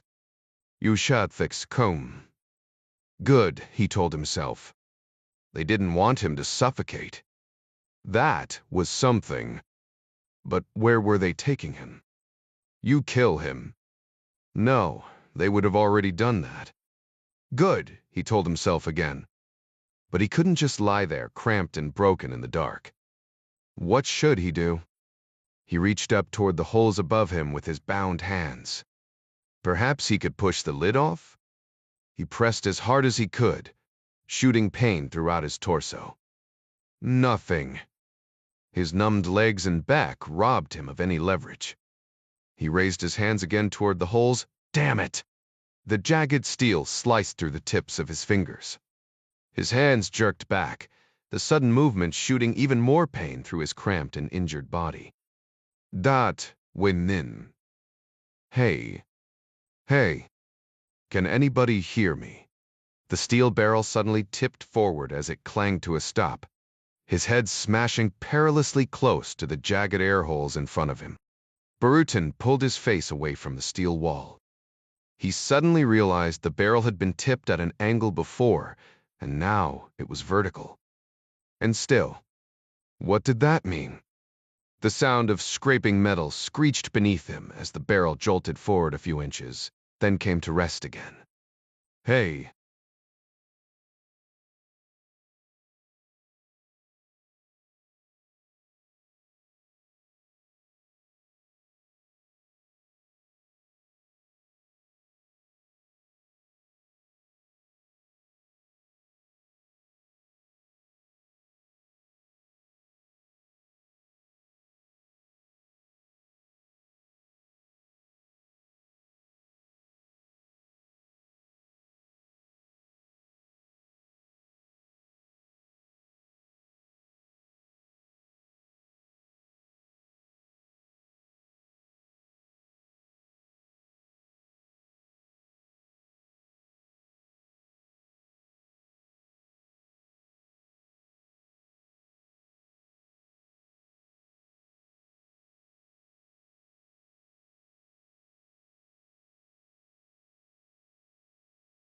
Bursta verpusten. Get me out of the drum pitched forward again. Barutin's entire body fell against the steel wall, as if laid down to bed. A heartbeat later, a tingling sensation ran down his spine and exploded in his gut, as his body floated away from the steel wall, weightless. What the hell? His battered brain suddenly understood. He opened his mouth to scream wham. The curved steel wall smashed Berhuten's face like a hammer blow, breaking his nose. Cold water poured through the air holes, seeping in from the sides, gushing in from the top, filling the barrel quickly. Not air holes, he realized in his blind panic. Berhuten cried and mewled, kicking his bound feet uselessly against the drum floor, which was layered in rough concrete for added weight. He slammed his hands against the lid, shredding his fingers like a serrated knife. All wasted effort.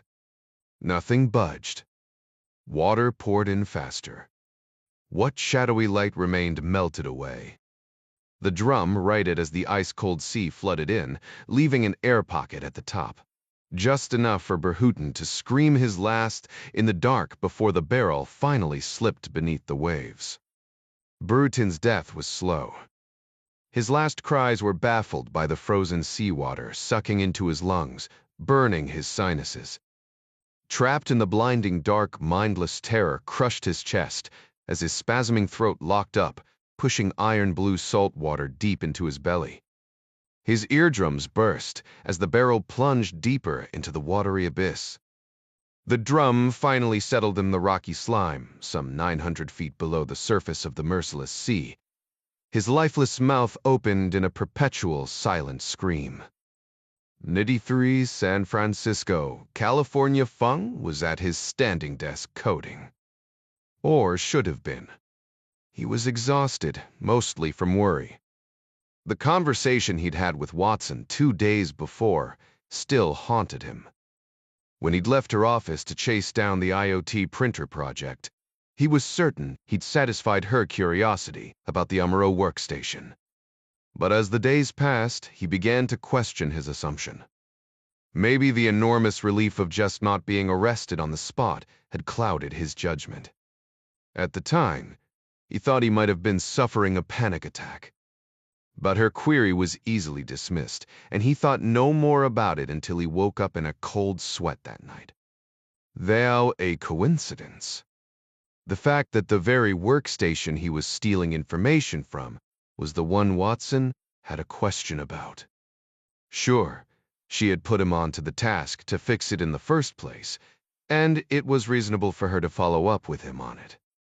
Natural, even. At least, that's what he had decided at the time. But then, it dawned on him. It was also natural for her to suspect him of breaking into that computer, since she was the one who sent him off in that direction. Was she onto him after all? The Dersuit. Bulls, he couldn't be. Fung stared out his window. It was late, but there were still office lights on in the building across the street, though not many. Worker ants just like him. He wondered how many of them were coding, just like Fung jumped out of his skin. At the sound of the knock on his glass door. Bu duafu. Durov still here? Watson leaned in. Yeah, sort of. Starting to run out of gas. She stepped into his office. It's Saturday night. You should be out enjoying yourself. I'm enjoying myself, he said, pointing at a duplicate printer standing next to his desk. I love this spy shit. Besides, look who's talking. She snorted. Guess we are the last two in the office. Don't you have a date or something? Fung's eyes raked over her body. If he wasn't gay, he would definitely be into it. Hiking Mount Tam tomorrow with an old college buddy. Is he cute? She almost blushed. Very, to Paris too. Very. You have any plans for tomorrow? Just sleep. And a little Skype time with Torre.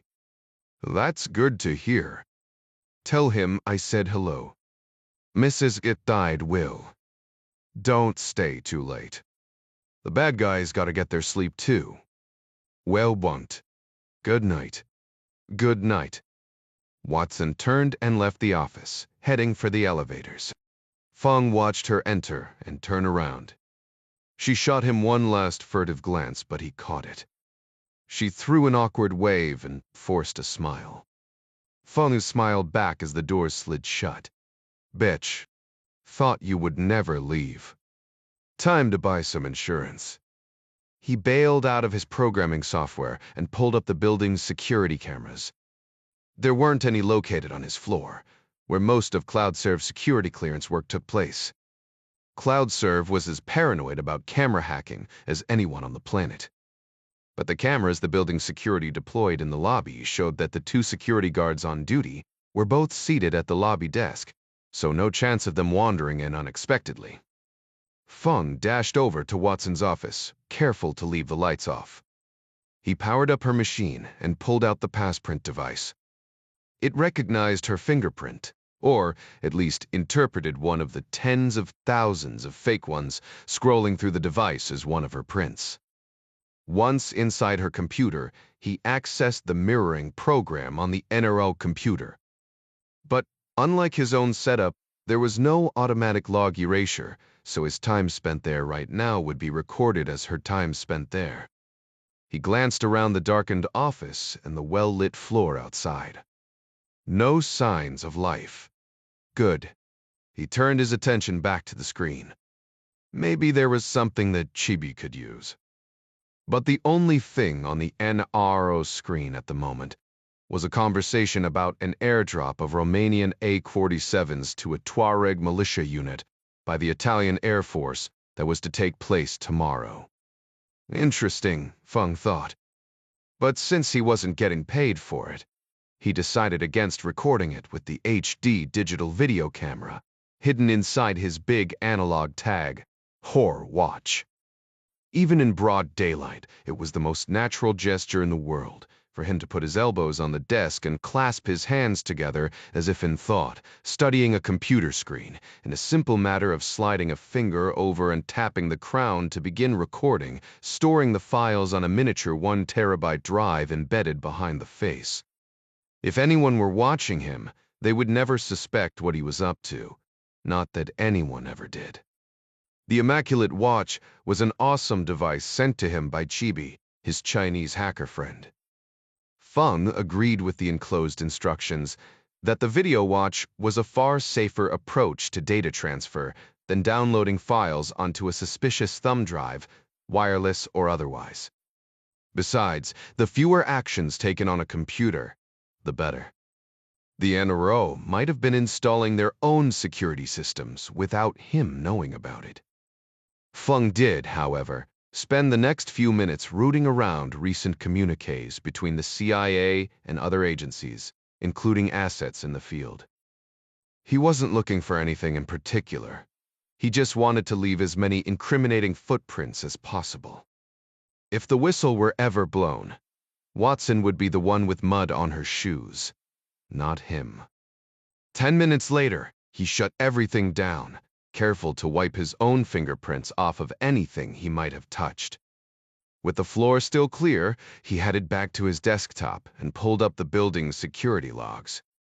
He scrolled through the list of people leaving the building and found Watson's name registered, and a departure time of 9:28 p. He checked his watch. It read 9:49 p. It would take him 5 minutes to shut down, and less than 10 minutes to get to the lobby to check out. He added a few more minutes and changed Watson's checkout time to 10:14 p. His own computer automatically wiped away any digital footprints he might have left behind on the building's security computer, so no chance of that blowing back on him. Satisfied, he shut down his computer and headed for the lobby with a spring in his step. His escort service had scheduled a date for him with his favorite, Roberto, for a weekend debauch in the bridal suite at the Fairmont in less than an hour. Feng was on fire. Roberto had better be ready. Nui 4 Afrin District, Syria Captain Akar studied his map in the lamplight, inside the cab of his Cobra command vehicle, the Turkish version of the Humvee. The Maroon Berets Special Forces commander never could sleep before a fight, even one this lopsided. He kept the motor running for heat against the night chill. He took another long drag of his cigarette and checked his watch. Just after 3 a. The assault on the sleeping village wouldn't begin for another 2 hours covered by Italian-engineered T-129A attack helicopter close air support. A platoon of his best commandos was leading a group of 150 Chechen fanatics, former ISIS fighters now converted to the Turkish cause against the Syrian regime. For the past 2 weeks, his combined unit had raided regime-friendly villages behind the lines, gunning down any resistance they encountered, burning down houses and farms, and leaving the women to the tender mercies of the Chechen savages. He was tasked with neutralizing armed opposition and terrorizing the countryside along the northern border to erode the morale of the obstinate Syrian army.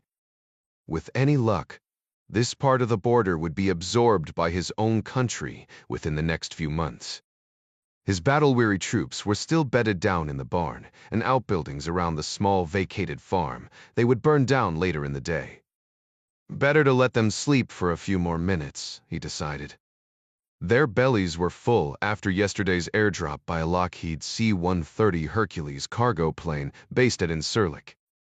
Resupplied with food, water, and ammo, they were well equipped to resume their terror campaign. The captain yawned and stretched. Time to check with the sentries and fetch another cup of strong black coffee. He stepped out of the cab into the cool night air and crushed the last of his cigarette into the dry dust. The velvet black sky was strewn with a thick blanket of shimmering stars. It nearly took his breath away. It seemed a shame so much ugliness should thrive beneath such quiet beauty. But such was the will of Allah, was it not? Eastern Mediterranean Sea. Captain Nicolin studied the drone's live FLIR feed on the LCD display in the low blue light of the humming Seek. The Project Tu-163-1 missile corvette Vyshny Volochyok was one of the Russian Federation's latest buy-in M-class vessels, specially dispatched from duties with the Black Sea Fleet for this particular mission. The high-altitude black and white FLIR imagery displayed the heat differentials of the ground targets below. Chimneys glowed with heat on 2 of the buildings. 4 sentries, or at least the parts of them not covered by uniforms, stood like white ghosts against the dark, cold ground. One figure stood off in a dark patch, away from the others, a widening white puddle forming at his feet. Pissing like a cow, Nicolin thought. Enjoy it while it lasts. What caught the captain's eye was the brightest image on his screen. A vehicle with a warm motor glowing white-hot. The FLIR imagery was a clear visual confirmation of the bandit column the FSI report had promised. Better still, the GLONASS tracking device, implanted by an EFS agent into the air-dropped ammunition supply, was operating perfectly, according to his electronic warfare officer. 2 confirmations were more than enough in his mind. It was time. Nicolin gave the order to his weapons control officer. Alarms rang. The first of 8 vertical launch tubes burst with a fiery flash of blinding light as the booster engine of the SSN-30 caliber cruise missile fired in a deafening roar, leaving a trailing plume of white exhaust as it leaped into the dark morning sky thick with stars. 7 more missiles followed in rapid sequence. Seconds later, the boosters fell away and the solid rocket motors of the turbojet engines engaged. Capable of reaching speeds in excess of half a mile per second, the supersonic cruise missiles would strike the objective in northern Syria in less than 4 minutes, delivering each of their 450-kilo high explosive warheads on target by GLONASS satellite navigation. A Afrin district, Syria Captain Akar stood at the back of the 4x4 Mercedes Axor truck, finishing off a cup of steaming black coffee as his bleary-eyed first sergeant lit a cigarette. He lifted up the pot. More, sir? No. No. I'll just have to piss, the captain said. He slapped the sergeant on the shoulder with a grin. Time to wake the men. The sergeant nodded eagerly, the cherry tip of his cigarette bobbing in the dark. The 2 men turned to leave, but froze in place. The unmistakable sound of turbojet engines roared in the distance. Captain, the first missile struck, vaporizing both men in a ground-shaking explosion that lit the sky in a fiery dawn. 7 more followed in as many seconds. The last explosions of the burning ammo truck echoed in the low hills minutes later. Amid the flames, the screams of the few surviving wounded pierced the night. Proof of concept number 3. Biat refix orikenden. Lost him, Tyler said. Sandra Kyle tapped the mute button on her cell phone and swore. Tyler was the newest man on her team. She was short-handed at the moment, and the Ryan project was top drawer because Senator Dixon was her top priority. Kyle assumed that basic surveillance for an ex-Pinkerton contractor like Tyler wouldn't be a problem. Apparently, she was wrong. The acne-scarred contractor had lost his target. She unmuted her phone. He knew you were following him. I don't think so. Just running a vehicular star. Just for the hell of it. Kyle couldn't wrap her mind around Clark running a random surveillance detection route. It's normal SOP for high-value targets in high-threat environments to run them. I wouldn't call Clark a high-value target, and D isn't exactly the green zone. Maybe Clark isn't the high-value component. Who's with him in the vehicle? Unknown male. Late 20s, maybe early 30s. Bearded, short hair, clean cut. Blue eyes, dark hair. 6'1" or so. Athletic build, maybe 190 or 200 pounds. Carry-on leather satchel and a computer bag. Kyle drummed her fingers on the desk. She ran the few dates in her head. Everything but the beard made sense. Kyle had actually met Jack Jr., a college kid, at the time when she was still with the Capitol Police. Nice kid. Good-looking. Kind of bookish, too, as she recalled. Georgetown, wasn't it? Yeah, that was it. Just like his old man. That meant he was smart. It wasn't completely crazy that someone like him would work for a financial outfit like Hendley Associates. Jerry Hendley and President Ryan went way back. She could see the president picking up the phone and asking Jerry to do him a favor and hire his kid. Good connections for Hendley, too. But why was Clark playing chauffeur to a suit monkey like Junior? Clark must have been, 70+ years old by now. Too old to be a bodyguard, and besides, that's what the Secret Service was for. So where in the hell was the Secret Service? Something was definitely off about all of this. You get any pictures of the passenger? Sending now. A moment later, her phone dinged. She checked the photo. Yeah, they'll twist it toward her. That was Junior for sure. Interesting. The president's son. Where did Clark pick him up? At an apartment in Alexandria. They left there and headed back over to Hendley Associates. Pulled into the underground parking lot. I couldn't follow. About 20 minutes later, they pulled back out and headed west. This Pavin, west? Yeah. Surprised me, too. I assumed they were headed for the airport. That's when they started their evasion route. After 3 turns, I broke off, as per my SOP. Kyle sighed. There wasn't any way to run mobile surveillance with just one vehicle on a determined target. Breaking off was the right move. Maybe Tyler wasn't a complete idiot after all. Did you get the plate number? The Cabrid, sending now. Kyle's phone chirped again. Good job. You can call it a night. Sorry I dropped the ball, Chief. This one's on me. I'll take it from here. Kyle rang off, then dialed another number. A captain in the D. Metro Police Department owed her a favor. Last year, his wife contacted Kyle's agency, wanted a surveillance on her husband, whom she suspected of having an affair. She wanted evidence, or, more accurately, her divorce attorney did. Kyle agreed. came back empty-handed. You sure? The captain's wife replied, stunned and disbelieving. I never caught him with another woman, was Kyle's honest answer. Honest, because Kyle was the woman the captain was sleeping with, and there was no other woman besides her that she ever saw. Saved the captain half of his pension and 6 figures in legal fees. Beershow plecken bites. To what do I owe the pleasure? The captain said. Need a favor. The gravelly-voiced captain chuckled.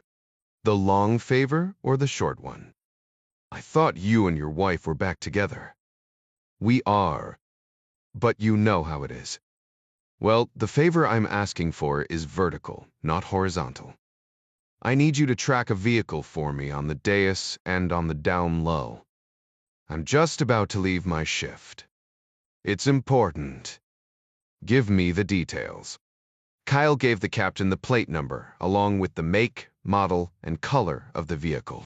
She also suggested its final destination. How long will it take? Depends on where it lands. If you're right, probably no more than 30 minutes. Thanks, Pike. I owe you one. And you know how I'll want it paid back, don't you? Horizontal. Next Tuesday. My place in Georgetown. Night, 8 o'clock. Terror, deal. She didn't mind. Captain Merriweather was a legendary lay. 23 minutes later, Merriweather called. I just texted you a file. Your car arrived at Dulles 10 minutes ago. Headed for the charter jet FUO. Thanks, DeAndre. Next Tuesday. Don't forget. I'll be there with bells on. He laughed at the imagery. Hope we don't wake the neighbors. He hung up just as his text message arrived. It was all pictures, each taken from the DAS, the Microsoft-branded domain awareness system. The technology was straight out of the television show Person of Interest.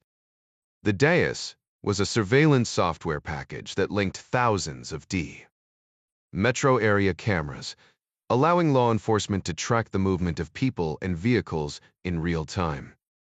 It was even possible to track them 24 hours prior everything was recorded. But the city budget allowed for only 1 day's worth of data storage. Tracking a vehicle was especially easy when the vehicle license plate was known. The DAS even provided a windshield shot of both Clark and Ryan in the front seat of their generic sedan. Exactly the kind of confirmation Kyle liked. Clark had, indeed, driven aggressively to either avoid or shake any kind of tail. Kyle hoped it was the former. Dixon had been quite specific about not getting caught in the act. The final picture in Merriweather's text was of the car passing through the general aviation gate toward the Podder terminal. But why Dulles? Reagan National was far closer to the Henley Associates building. Then Kyle remembered. Reagan was good only for domestic flights for private charters. A private charter had to go through either Baltimore or Dulles for international flights. Reagan National didn't have the Customs and Border Protection facilities needed for international travel on private planes. So Ryan was flying out of the country. But to where? No way to tell from these photos. But Kyle had an idea. She jumped on her laptop and started digging into her favorite databases. Within an hour, she had pieced it all together. Henley Associates owned a Gulfstream G550. After procuring its tail number, it was a short jump to the FAW database to find the filed flight plan. Bingo. Jack Jr. was heading for Warsaw, Poland. She called Dixon with the intel. Strangely, the senator didn't seem surprised. Near Rivak, Tajikistan. Close to the border of Afghanistan. The big Chinese-built Jack diesel tractor trailer rumbled down the narrow asphalt road at the foot of the gray and rust-colored Pamir Mountains. Giant sandstone boulders crowded the road's shoulder. The driver, Lin, imagined the rocks crashing down from high above centuries ago, or maybe even this morning. Any one of them was big enough to catapult his big red diesel rig into the pale green Gunt River on the other side of the two-lane. Despite his cushioned air suspension seat, Lin's rear end and lower back were trashed after sitting for so many kilometers from Kashgar in Xinjiang, China's westernmost province, where the 3-truck convoy had loaded up. His mouth was dry from the bitter tobacco he'd been forced to smoke for the last 3 days, but his screaming bladder told him not to drink any more warm soda. The 3-truck convoy was due at its destination in 3 hours, but Lin doubted they would arrive on time. The narrow road twisted and turned as it followed the river wending its way through the Anticline Mountains, snow-capped in the far distance. The 40-year-old driver lit another cigarette as he began a long turn around the next bend. Brias D. Anander. Smoke? The man in the next seat asked, smiling. He was staring up at the mountains through a monocular pressed against his eye. Nervous habit, Lin responded, snapping his lighter shut. Yes, nervous. Lin thought the Frenchman looked a little like the American movie star Matt Damon, in part because he heard one of the other Laowai call him Matthew. His last name was Clouzet. He looked to be 30 years old, if that, and wore his dirty blonde hair short. Clouzet was clean-shaven, unlike his friends, and built like a runner. He seemed unremarkable in most regards, but he was a pleasant fellow and his Mandarin was good. He wore Levi's, running shoes, and a University of American Samoa law school sweatshirt. He carried no weapons, not even a knife. And he was in charge. The mountains are beautiful, and the air is crystal clear, Clouzet said. You can see forever. He lowered the monocular. They rounded the sharp corner, and Lin slammed his brakes. The truck shuddered to a halt in a whoosh of air brakes. A roadblock. 2 battered, open-aired Soviet-era Haas jeeps stood, bumper to bumper in the middle of the highway. Both drivers flashed AK-47s, and the men in back of each held RPGs on their shoulders. Each bearded man wore the distinctive woolen Afghan pakol cap, including the tallest, a scowling giant, standing over 6 feet 5 inches in the middle of the road. A short-barreled AK's 74U rifle draped by his side, held in one hand by the pistol grip. His face was dark and leathered, from years in the mountains. His woolly beard shot through with flecks of gray. Clouzet winked at Lin. I bet now you're really nervous, eh? Lin tossed his cigarette out the window, mute with fear. He glanced in his side-view mirrors and saw the 2 other trucks lunging to a halt behind him, rocking on their shocks. It was lucky they didn't crash into him or each other. Kill the engine, Clouzet ordered, as he dropped down out of the high truck cab and approached the giant Afghan. Salam alaikum, Clouzet offered cheerfully. The grim Afghan leader nodded. Mo alaikum salam. What do you want? Clouzet asked in passable Dari. One of the 2 major languages here and across the border in Afghanistan. The tall Afghan did a poor job of hiding his surprise that the infidel spoke his language. His wide eyes narrowed. How long were you in my country? 30%. You fought. Clouzet nodded at the Russian military issue watch on his wrist. You did as well, but not Russians. Na preferred too young. The giant smiled broadly, showing a few missing teeth. My father killed many Russians. He took this from an officer. Widzbunny 3rd Guards Airborne Division. Clouzet smiled in return and held up his arm. A big Casio G-Shock was on his wrist. He tapped it hopefully. Let's trade. Mine is much better. The Afghan dismissed the smaller, younger man with a shrug. I don't want your watch. I want your trucks. Or at least what is inside of them. Clouzet laughed. You must be joking. They're full of nothing but DVD players, portable radios, and children's toys. He nodded toward his armed friends. They don't look like children to me. The Afghan leader shook his head. Indeed, they are not. They are men who do what I command. Clouzet held up his left hand in a peaceful gesture. I'm reaching into my back pocket to show you something. Don't get nervous, okay? He flashed a friendly smile, then slowly reached into the back pocket of his jeans and extracted a thick wallet. The Afghan leader's dark eyes were fixed on the billfold. Clouzet opened it and pulled out a wad of American $20 bills. Currency was more valuable in this part of the world than local paper.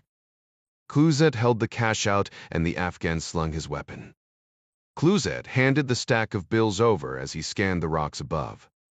The metallic click of rifles grabbed Clouzet's attention. The nervous Afghan drivers raised their AKs as two more Europeans stepped forward, one on each side of Clouzet. Unlike Clouzet, these two men were armed with pistols holstered on their legs. Tough men are my friends. They mean you no harm, Clouzet said. Without looking up, the Afghan leader shouted back at his men, "Put your rifles down." The rifles lowered. But the hard stares didn't. "Everything okay, boss?"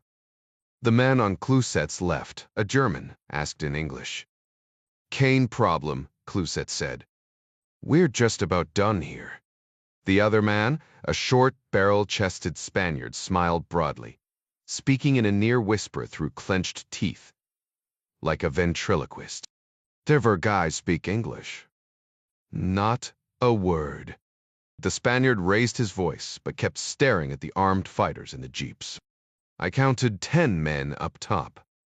13, Clouzet said, "including a sniper on the other side of the river." The Spaniard nodded. "Good eye. One suppose. $400 the Afghan finally said. "Not enough. But that is all I'm going to give you." Clouzet smiled even more broadly than before. "Take it. Munner, please. Do you think I am an idiot? Do foreign devils with guns travel in these mountains to deliver children's toys? Look, I admire you. I really do. You picked a terrific blocking point. A narrow part of the road just around a blind curve. That is very expert. And your men above on both sides with long-range weapons and RPGs. Then you realize I can kill you all and just take what I want. Of course I do. And I understand you. I really do. You are a businessman, just like me. We can be friends. No need for violence. Just take the money." The Afghan nodded thoughtfully as he pocketed the money. "Yes, I will take the money." His fierce scowl broke into a wide grin. "And your trucks." Clouzet shook his head as he ran his fingers through his hair. "Wait, that is truly unfortunate, my friend." The Afghan suddenly noticed the tattoo on the Frenchman's forearm. A wing with an arm and a sword. He didn't recognize it for what it was. The arm of the Archangel Michael, the patron saint of the 2E Regiment Étranger de Parachutistes of the French Foreign Legion. "Fortunate or not, I am taking what I want. Stand aside or I will kill you and take it anyway." He raised his weapon. "I don't fear a man with a woman's smooth face." Clouzet rubbed his beardless face. "Yes, smooth like Satara's, I imagine. She's your youngest wife, right? The prettiest, at least. I should think she would like my face." The Afghan chieftain scowled with confusion. "Do you know my wife's name?" Clouzet's boyish charm suddenly vanished, his face hardening like the limestone looming above their heads. "Pull out your phone, Bedzag Katloni, and call her now." "How do you know these things?" "You are a devil. My job is to know everything. Call now, or you will regret it." Katloni marched over to his jeep, and his driver handed him his phone. It dialed. A moment later, a panicked woman's voice answered. "Wake 4. as sons. Bizad. Please. A woman's voice shouted over the speaker. Everyone could hear it. What is happening? Use these foreigners. Bid Dabalefentav. Rifles, machine guns. Vehicles. They have rounded us all up. They said they will kill us. A Kulpor, how many? I don't know, she cried. Many. Katloni's eyes widened with rage. He turned toward the Frenchman. What is this? All of your fighters are here. If you don't leave in the next 60 seconds, my men will burn your village, kill your elderly, rape your women and your sons. The Afghan whipped a long chora knife from its sheath and lunged at Cluzet, landing the blade millimeters from Cluzet's neck before the other two mercenaries could react. Mishap, call them off. Cluzet didn't flinch. He could smell the stink of Katloni's breath. My men have their orders. They will slit your children's throats, drop the bodies into the dung trench, and piss on them. He pressed the T-shaped blade against Cluzet's throat. Have you no fear? Yes. Fru is boredom. The Afghans' men stirred anxiously, worried about their own families. Cluzet's men stayed frozen in place, ready to pounce on command. The giant Afghan searched Cluzet's unblinking eyes. You are the spawn of Satan. Probably. 30 seconds. Katloni cursed, sheathing his blade. He barked orders to his men. The jeep engines fired up, and he turned to leave. Not yet, Cluzet said. The Afghans spun around. What? Maididri, your watch. Kataloni stiffened. Are you insane? Your watch now. Or I don't call. You would kill my children for a cursed watch? Cluzet shrugged, puzzled. Yes. It dist at taverns. The Afghan clawed at the watch's wristband, grunting with frustration. I hate you devils. You curse my land. Yes, I suppose we do. But it's an interesting way to pass the time. The Afghan flung the freed watch at Cluzet, who caught it with a laugh. Make the damn call, infidel. The Spaniard reached behind his back and handed Cluzet a sat phone as Katloni piled into his jeep. The engines roared, and the two Aussies sped away in a screech of smoking tires burning on the asphalt. Cluzet punched numbers on the sat phone, catching the puzzled gaze of his two men. He turned around and saw Lin in the cab of the truck, his white-knuckled hands welded to the steering wheel in abject terror. Cluzet turned to the German, grinning. I think that went very well, don't you? 27 Badakhshan Province, northeastern Afghanistan. It was a clear, cool morning. The sky a blue so brilliant it hurt Cluzet's eyes as he stared at it. Sipping a hot tea, his 3 tractor trailers stood beneath tents of heavy camouflage netting to mask the heat signatures of the big diesel engines, and to avoid the prying eyes of the school bus-sized Kanchi 11 keyhole satellite passing over Afghanistan nearly 15 times per day at a mean altitude of 400 kilometers. The satellite's optical sensors were capable of seeing objects just 4 inches across in broad daylight, but it also possessed thermal and infrared capabilities. Deployed primarily to assist U and ISAF coalition military operations. It was sometimes tasked with drug interdiction assignments for the ISAF and the Afghan army. Given their remote location, unless the KH-11 satellite was tasked with a mission specifically directed at them, they were likely safe. Still, as far as Cluzet was concerned, it never hurt to be too careful. The first items that had been unloaded and restacked overnight from the trailers were pallets of Bigot brand Star Battles, toys, Chinese knockoffs of the famous Lego Star Wars building block sets. The rest were, as Cluzet told Katloni, pallets of Chinese-manufactured DVD players and portable radios.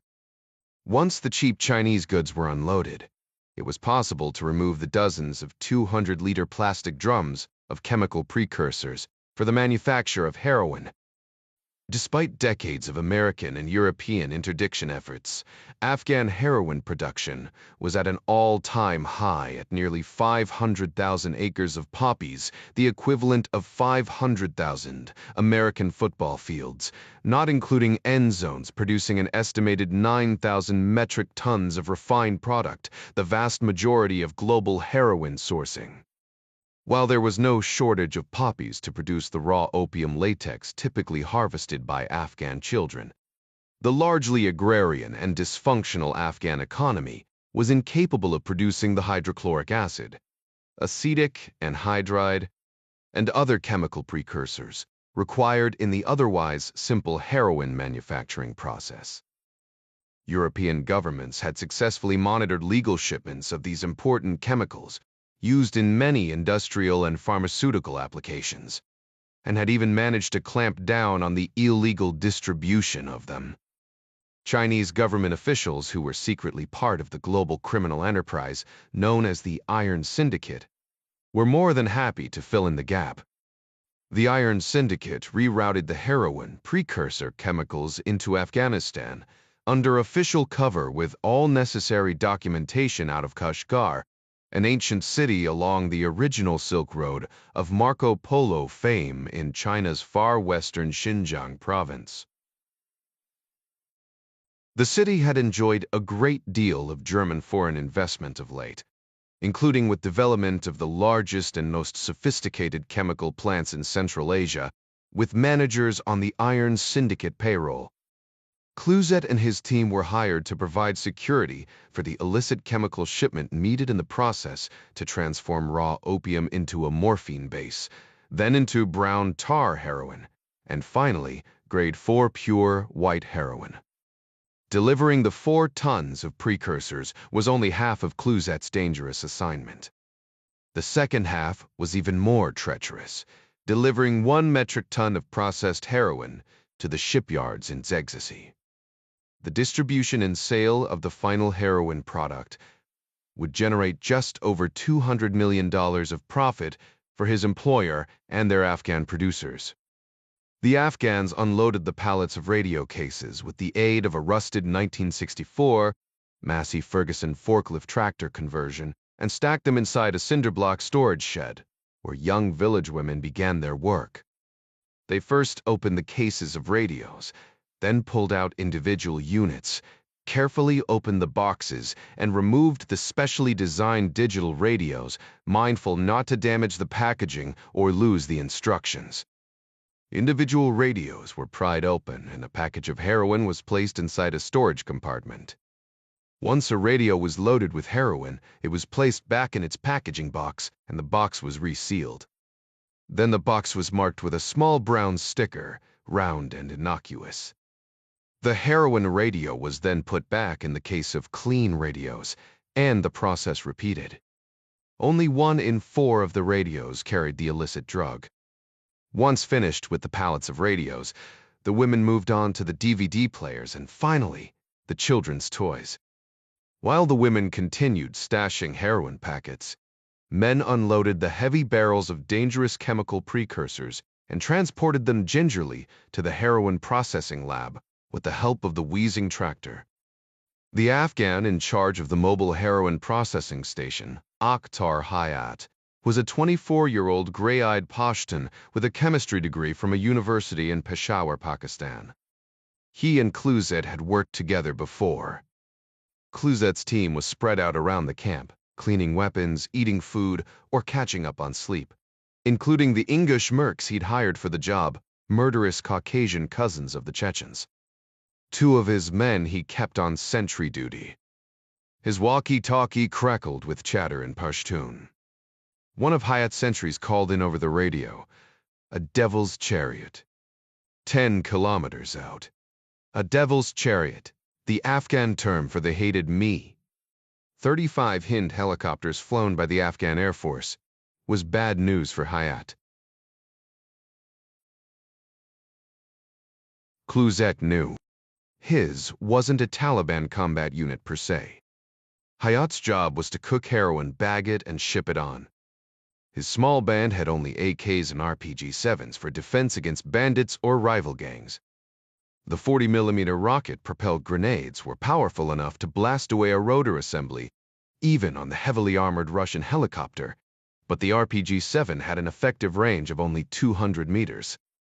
Every helicopter pilot who had ever flown in Afghanistan over the last 40 years knew to stay high off the deck, especially in the mountains. Clouzet didn't wait for Hayat's panicked call. An attack by the heavily armed machine called the flying tank by the Russians who built them would be catastrophic. A lone hind, though likely wasn't on a combat mission. Quite possibly it was on a surveillance run, or even just a training exercise. But discovery of their operation, or his convoy when it pulled out in the morning, would be equally disastrous. Either outcome would interrupt his assignment, something both he and the Iron Syndicate took very seriously. Failure was not an option. The Hind had to be destroyed. The lookout called in the incoming direction of the Hind, as Clouzet whistled up his number 2 and designated spotter, the German, an ex-Kusk sergeant named Manstein. The two of them jogged over to the back of a Range Rover. Clouzet grabbed the foam 92B Stinger manpads from its locker in the back of the vehicle, and Manstein fetched range-finding binoculars. The two of them scrambled to higher ground as the mountains began to echo with the whirring doom of the Hind's rotors beating the thin, cool air. "Got him," Manstein said, pointing toward the southwest. I'd say 1,000 meters elevation above our position. With the 5-foot-long launcher balanced on his shoulder, Clouzet slammed home the battery cooling unit into the stock's pistol grip and twisted it, powering up the missile with a thermal battery and cooling the seeker to operating temperature with argon gas. He lifted the launcher in the direction Manstein was pointing and glanced over the top of the sight. "Yes, I see him. About 4 kilometers out and 1 kilometer altitude. Well within range of the fearsome Stinger." Confirmed. Manstein kept his binoculars fixed on the Hind. Clouzet raised the launcher even higher and put his eye to the sight. In order to set the UV or tracker, he lined up the sight above the helicopter against the clear blue sky as he pressed down and in on the safety and actuator switch. This immediately initiated a howling tone over the small speaker that also shot through his skull, thanks to the vibration of the small transducer pressed against his cheekbone. He lined up the Hind in the canoe between the forward range ring and the rear reticle. Once the tracker locked in the negative UV, the light blocked out by the chopper, the tone changed sharply, telling Clouzet his missile was also locked in. Clouzet uncaged the missile with the press of his left index finger, releasing the missile's seeker eye to follow the Hind independently. He super-elevated the launcher at an exaggerated angle and depressed the trigger, holding it until whoosh! The missile's small ejection motor fired, spitting the 22-pound missile out of the tube, just far enough to clear away safely from Clouzet before falling away. The now powerless missile dropped a few inches before the second, more powerful 2-stage solid fuel flight motor engaged, driving the missile toward the Hind at nearly 2,400 feet per second, almost 10 times faster than its target. A plume of white rocket exhaust trailed behind the speeding Stinger. The Hind instantly fired countermeasure flares and chaff, but the Stinger's UV homing system was impervious to them. In just over 5 seconds after launch, the missile's 6-pound high-explosive fragmentation warhead ripped into the airframe. A secondary explosion erupted in the fuel tank, and the flaming 9-ton wreckage plummeted toward the earth. Clouzet lowered the launcher. A smile plastered across his boyish face. His green eyes tracked the falling wreckage until it crashed in a fiery heap on the valley floor far down below. The irony wasn't lost on him that he'd just shot down a Russian helicopter flown by an Afghan pilot. It used to be Afghans that shot down Russian pilots. But always, it was the Stinger that was the victor. plus J change plus C tates de lassen chose. Nice shot, Manstein said, clapping him on the back. Hard to miss a flying brick. Clouzet checked his recently acquired Russian airborne watch. Let's get all hands on deck and help these mountain goats to finish up. We need to get this shipment loaded up fast and get out of here and on the road before another helicopter comes looking for their dead friends. The English won't like it, Manstein said. They are fighters, not stevedores. They'll like getting 80mm Russian rockets up the ass even less, Clouzet said. Now go. 28 Warsaw.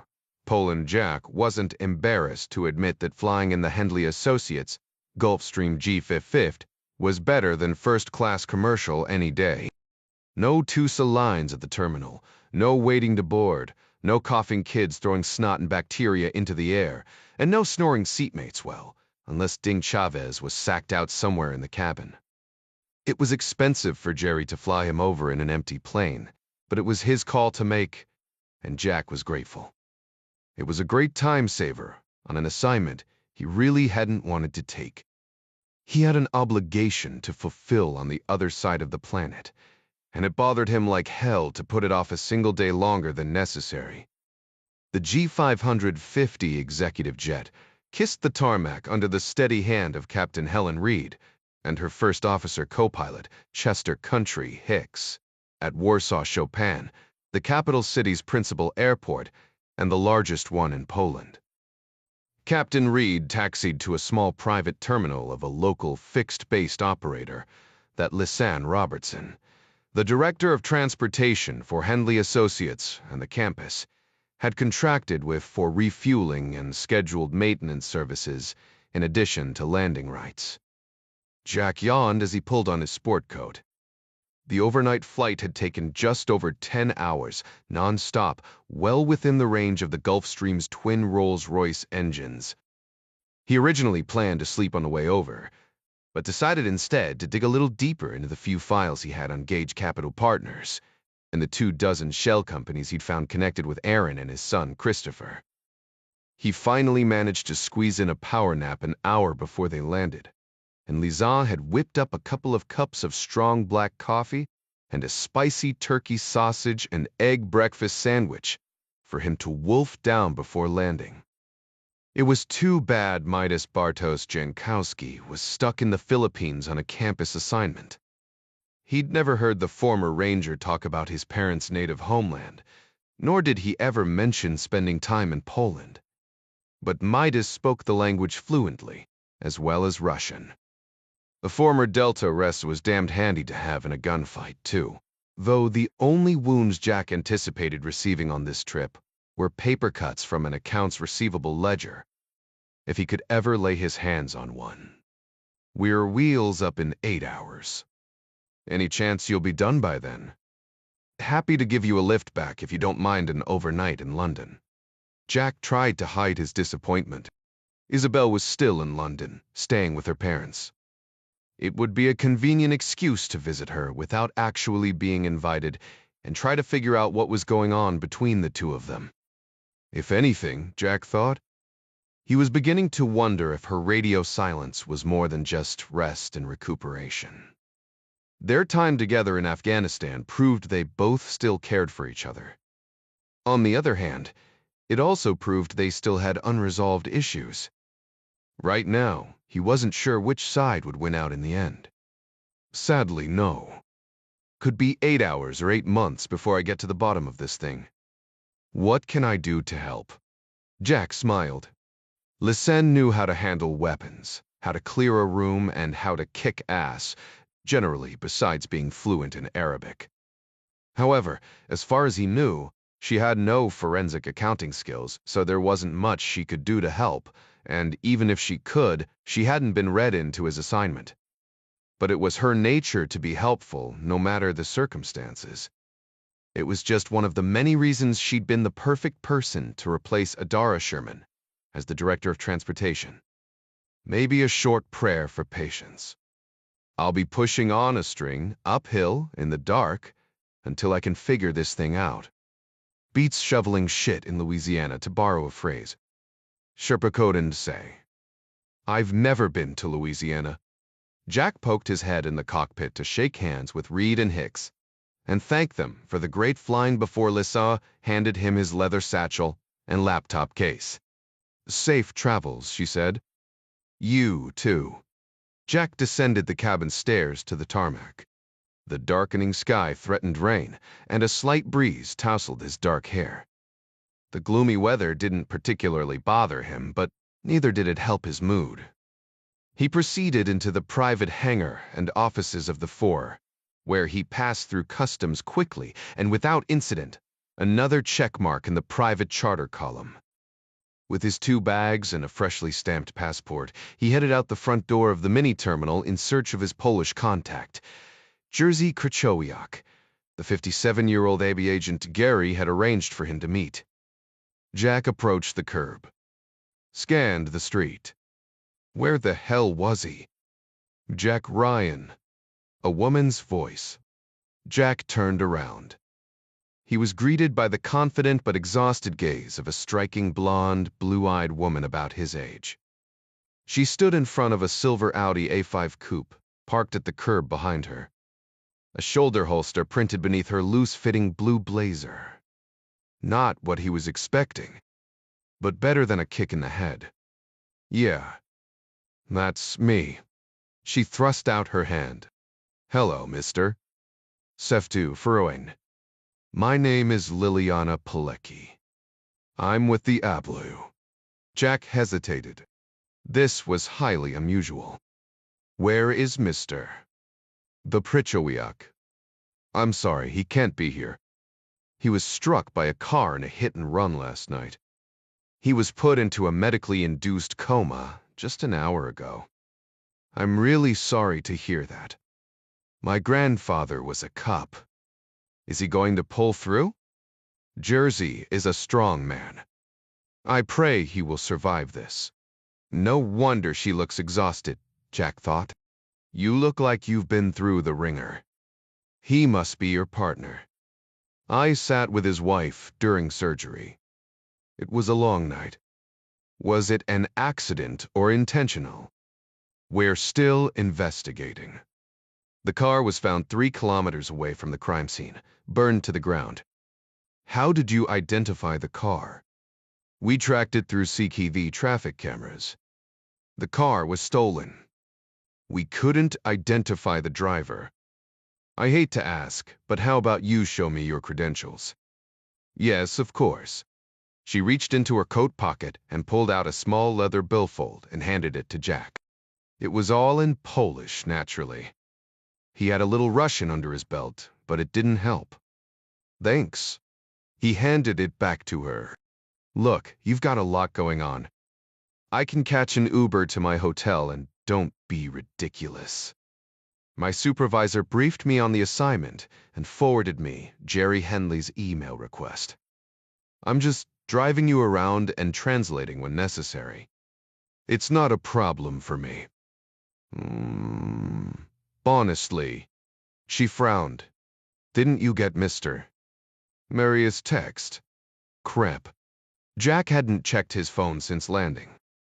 He powered it up. There it was, with her name and the address next to his. Your change of plans. Agent Liliana Pilecki will be taking care of you over there. Call me if there's a problem. Jack rubbed his tired eyes. Sorry about that, Miss. Pilecki. I'm a little off my game this morning. I appreciate you picking me up and dragging my sorry butt around. Can I help you with your bags? No, I'm fine, thanks. Jack stifled a jagged yawn with the back of his hand. You look jet-lagged. I'll drop you off at your hotel, and we can get started later this afternoon, perhaps. No, I'm fine. I want to get after it right away. As you wish. Liliana popped the trunk of her Audi, and Jack dropped in his bags. Minutes later, they were on a tree-lined 4-lane road crowded with commuters, heading for the city center, where modern skyscrapers loomed in the distance. Have you ever been to Warsaw before, Mr. Ryan? Or Poland? Please call me Jack. And no, it's my first time. Jack glanced out the rain-spattered passenger window. A lot of greenery and clean streets. The storm was picking up. It's a nice city. The first few drops of rain hit the windshield. The automatic wipers kicked on. It's big for me. I originally came from a smaller town just outside of Krakow in the south, but I love it here. Your English is superb, by the way. The Chirinen. Thank you. I have family in Chicago. I did a year abroad program there in high school, and another 2 years in college at Loyola, where I majored in piano and minored in accounting. Interesting combination. Accountant was my father's idea. He was a very practical person. He's passed away. Last year. Prostate cancer. He was a good man. I'm sorry. Thank you. So, how long have you been in the Apple? Munner Pepper. 5 years. Do they need a lot of piano players in your department? She laughed. A pleasant surprise for them both. Not many, no. It was my accounting degree that got me in. How do you say, by the skin of my teeth? And such pretty teeth they were, Jack noticed. Also, no wedding ring. But Bosnia had taught him a few more lessons about women. So he told himself to throttle back. Stowe, how did you go from piano recitals to packing heat? My sister overdosed on heroin the year I graduated.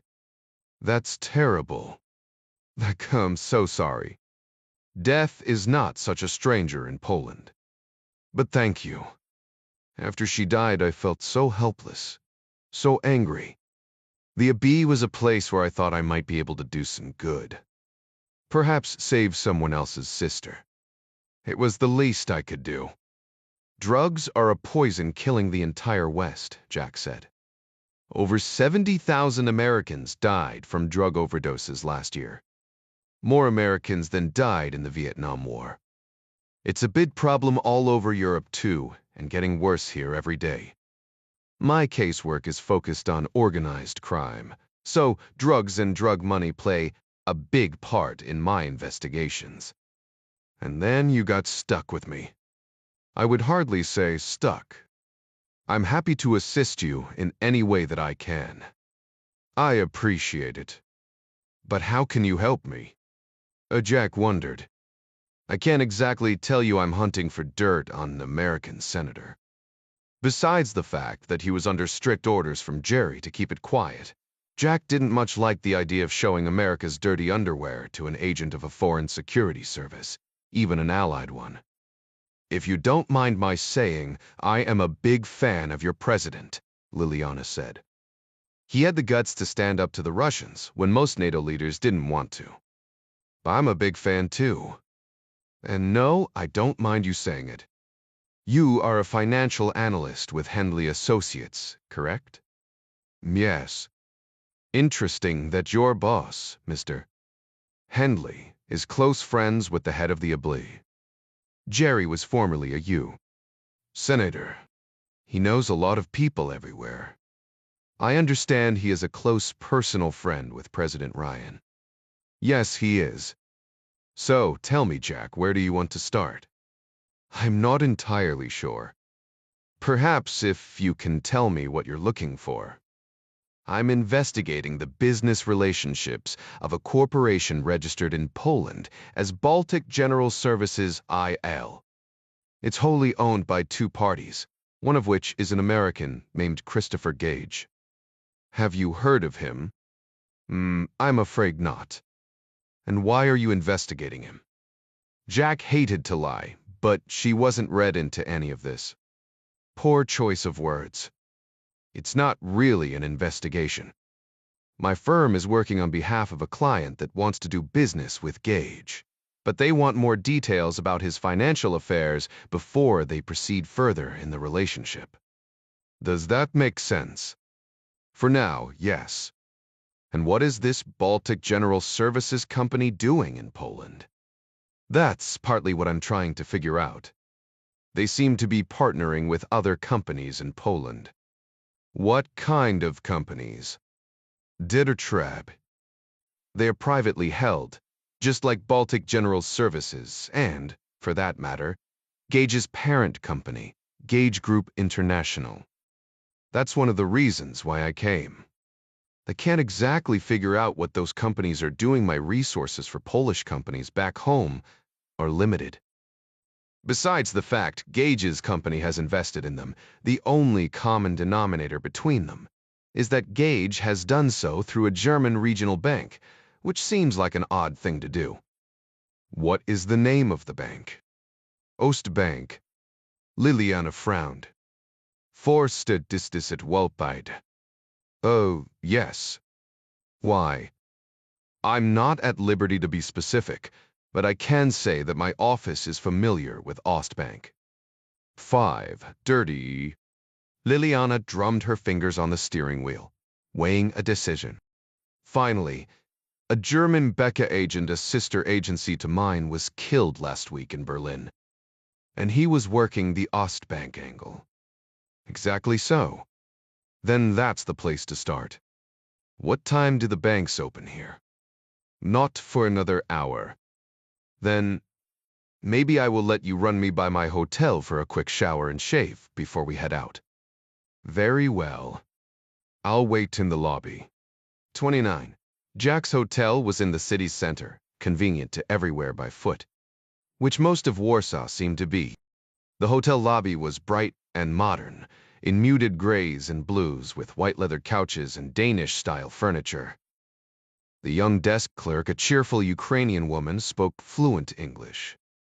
She informed him with a bright smile that his room was ready, and the corporate tab opened in case he wanted room service or anything else.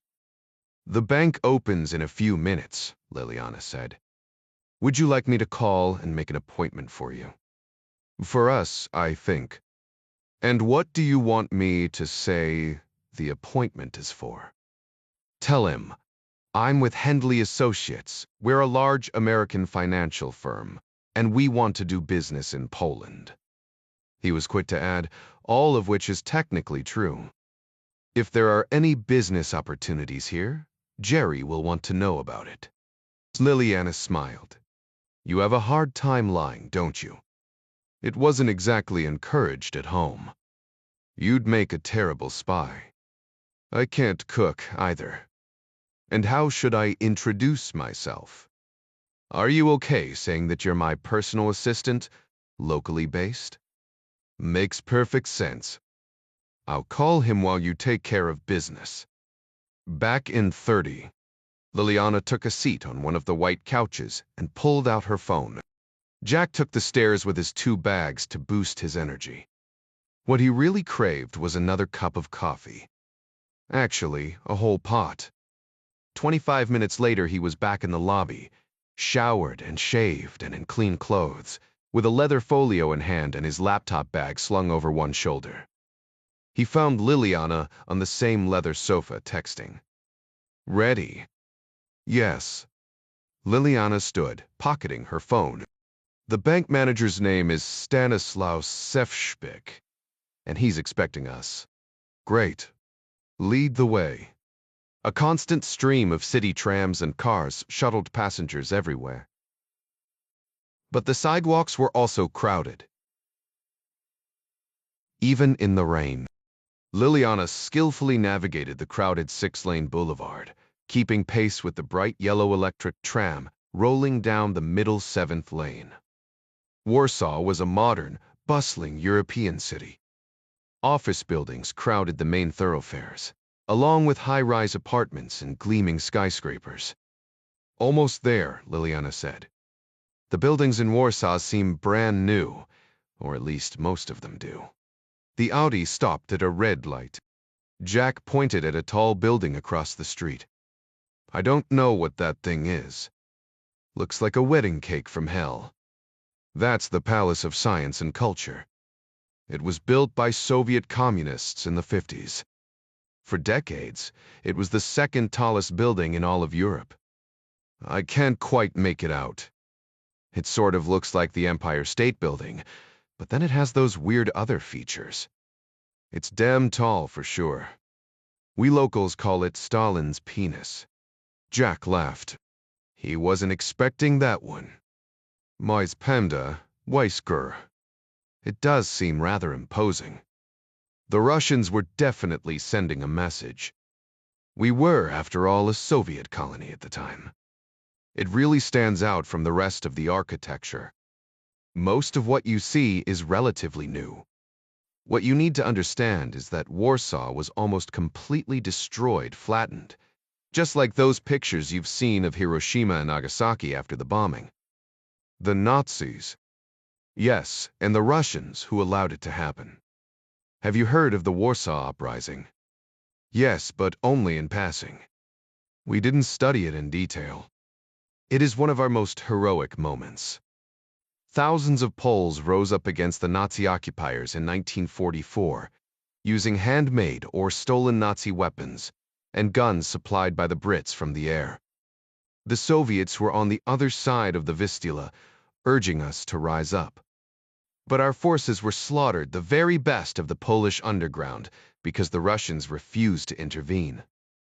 Stalin allowed the Germans to butcher 16,000 Polish fighters because he didn't want any Polish national patriots to survive the war. If it were me, I'd blow that wedding cake up and use the bricks to build outhouses. We prefer to leave it there as a reminder of Russian treachery. Do you know history very well? Ruiz, I studied history in college. That's good. Most Americans don't seem to care about the subject. I've noticed that Americans seem to think that World War II started when the Germans invaded Poland on the 1st of September, 1939. But I think you forget that Hitler only did so because he signed a treaty with Stalin, who also invaded us 3 weeks later, dividing us in two, like a Christmas goose. The Germans were defeated, but the Russians kept all of Poland for themselves after the war anyway. Ironic, isn't it? The British appeased Hitler before the war, and then they appeased Stalin after the war. In both cases, Poland paid the price. The Allies declared war on behalf of Poland, but in the end betrayed us by giving our country to the communists as a gift. For you, the war ended in 1945. But for us, not until 1989 when communism finally fell. We suffered 50 years of occupation, and in the end, we had to save ourselves. I never thought of it that way. I'm sorry to talk so much. History isn't just a school subject for us. It's our daily reality.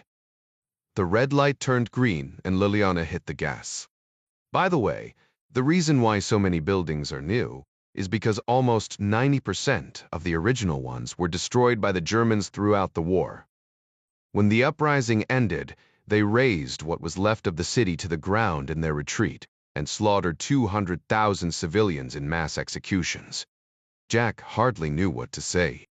He couldn't imagine the utter devastation, let alone the collective anguish of brutality and betrayal by friends and foes alike. Liliana offered him a polite smile. Welcome to Poland. They rode along in silence. A few minutes later, Liliana turned onto another busy boulevard near the city center and pulled into a parking lot across the street from a towering building still under partial construction. She killed the engine and set the parking brake. We are here.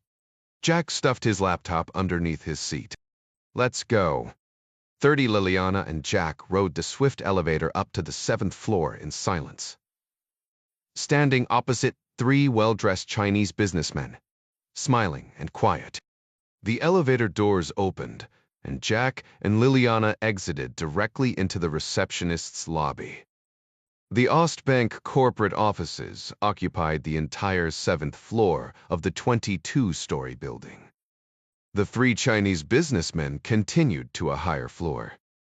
The receptionist was a young man in a trim, dark suit and steel-rimmed glasses, sitting behind a marble and steel half-round desk. Before Liliana said a word, Jack approached the desk.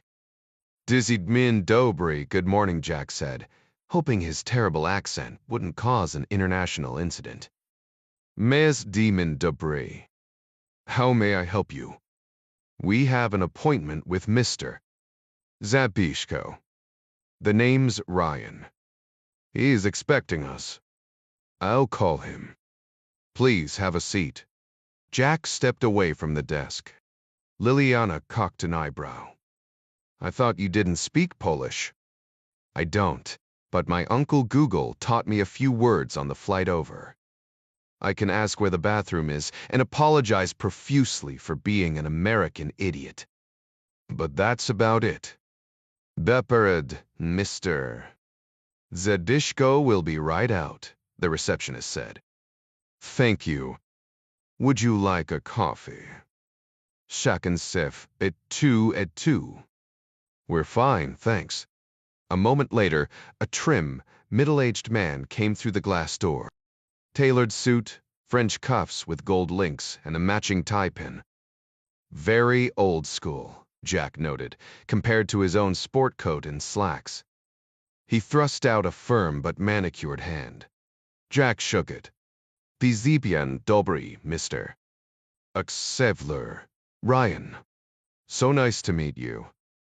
My name is Stanislaus Bishko. I am the bank manager. He handed Jack his business card. Pleased to meet you, sir. This is my assistant, Ms. Naidusafo. The manager took her hand as well. Please, both of you, come to my office.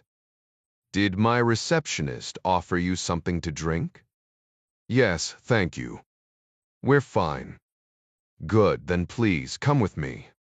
The manager led them through a wide floor crammed with cubicles and busy brokers, working the phones, to his office on the far side of the room. The actual bank tellers and the like was located on the first floor on street level. Liliana had brought them to the business offices of the regional headquarters of Ostbank. Zadishko opened his door and ushered them in. Please, please. Here, a seat. Jack and Liliana sat in short-backed teak and leather chairs on the other side of the manager's wide, modern desk, also in teak. I hope you don't mind, but I did a quick internet search of your company, Mr. This refraise Betrayal. Quite impressive, as is your list of clients. We're a small boutique firm, but we have a very special clientele. We provide wealth management and investment services. We're always looking for new and interesting opportunities. A very wise decision to come here. Poland is rapidly becoming an economic powerhouse. Certainly, the most important economy in Central Europe. In fact, just last week the FUS announced we are the first Soviet bloc country to achieve developed status.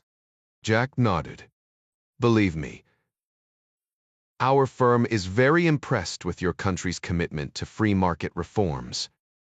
We're also impressed with the fact you're part of the European Union, and yet you avoided the Maastricht Treaty and kept your own currency rather than adopting the euro. Keeping our own currency means we control our own monetary destiny, avoiding the struggles that economies like Italy now face. But being part of the EU grants us access to the world's largest trading zone.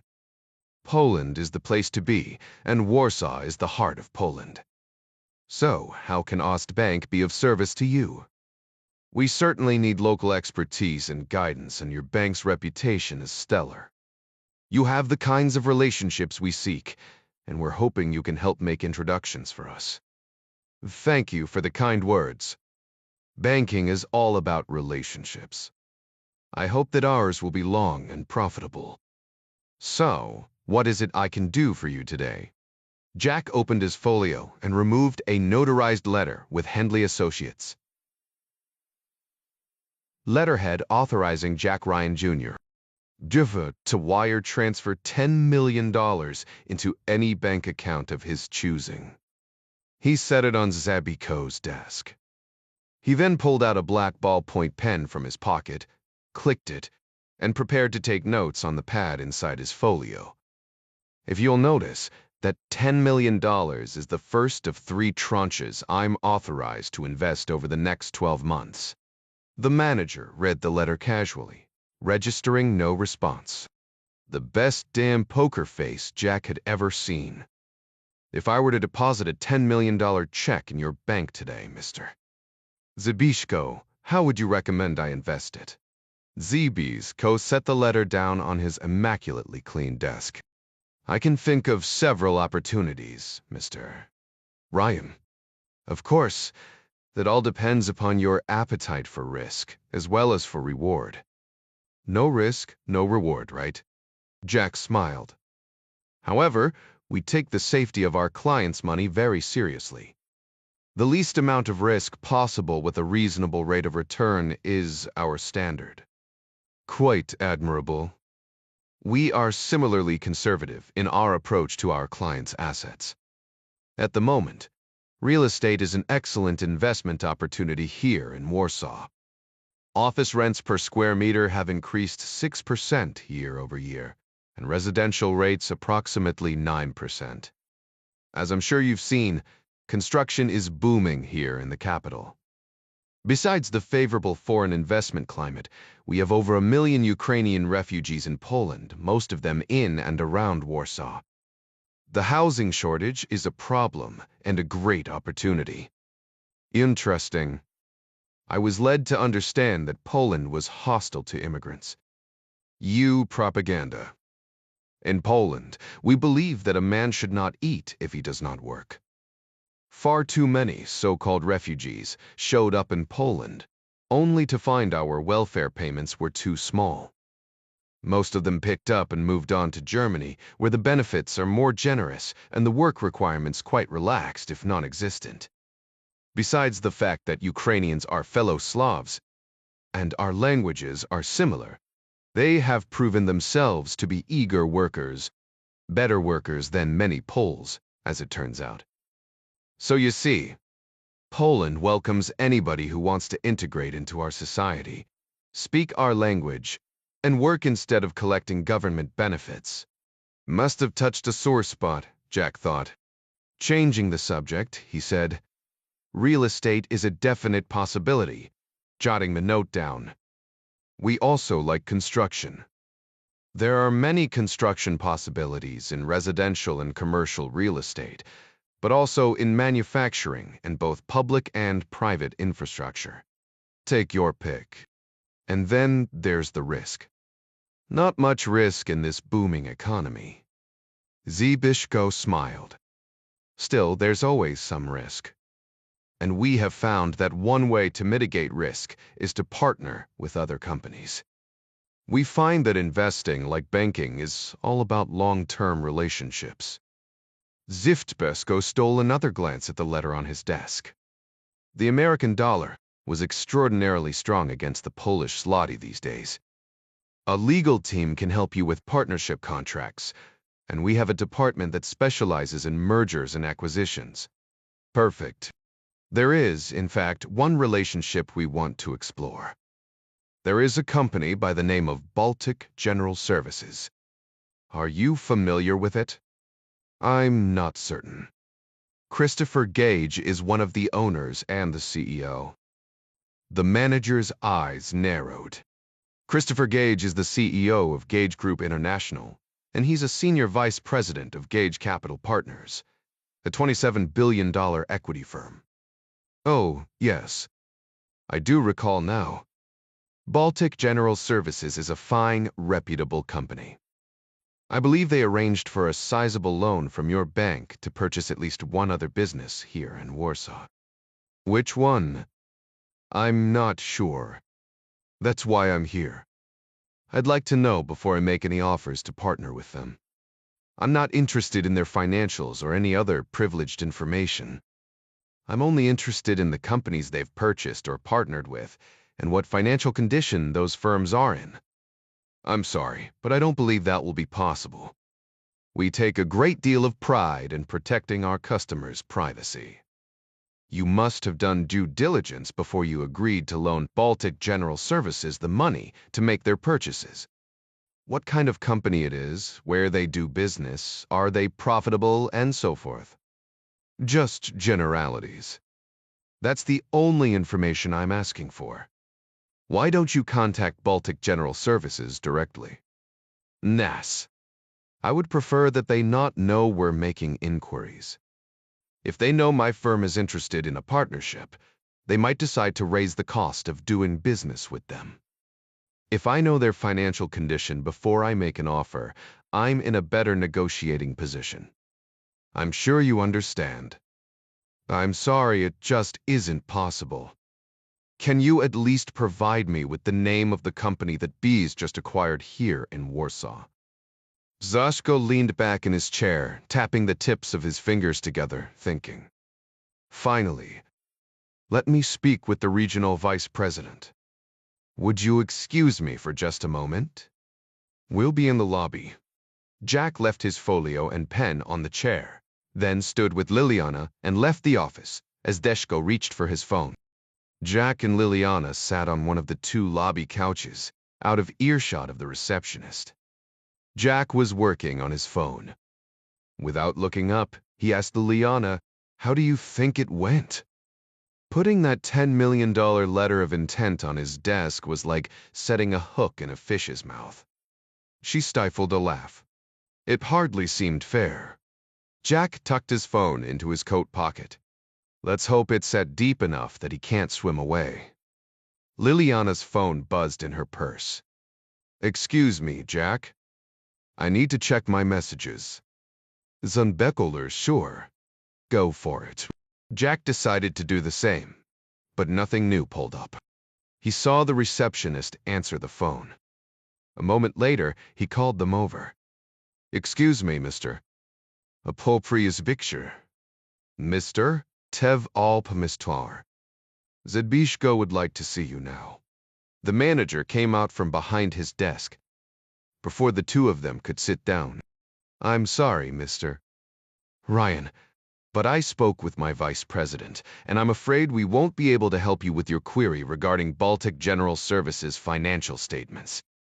Trust and privacy are our two most important assets. I understand.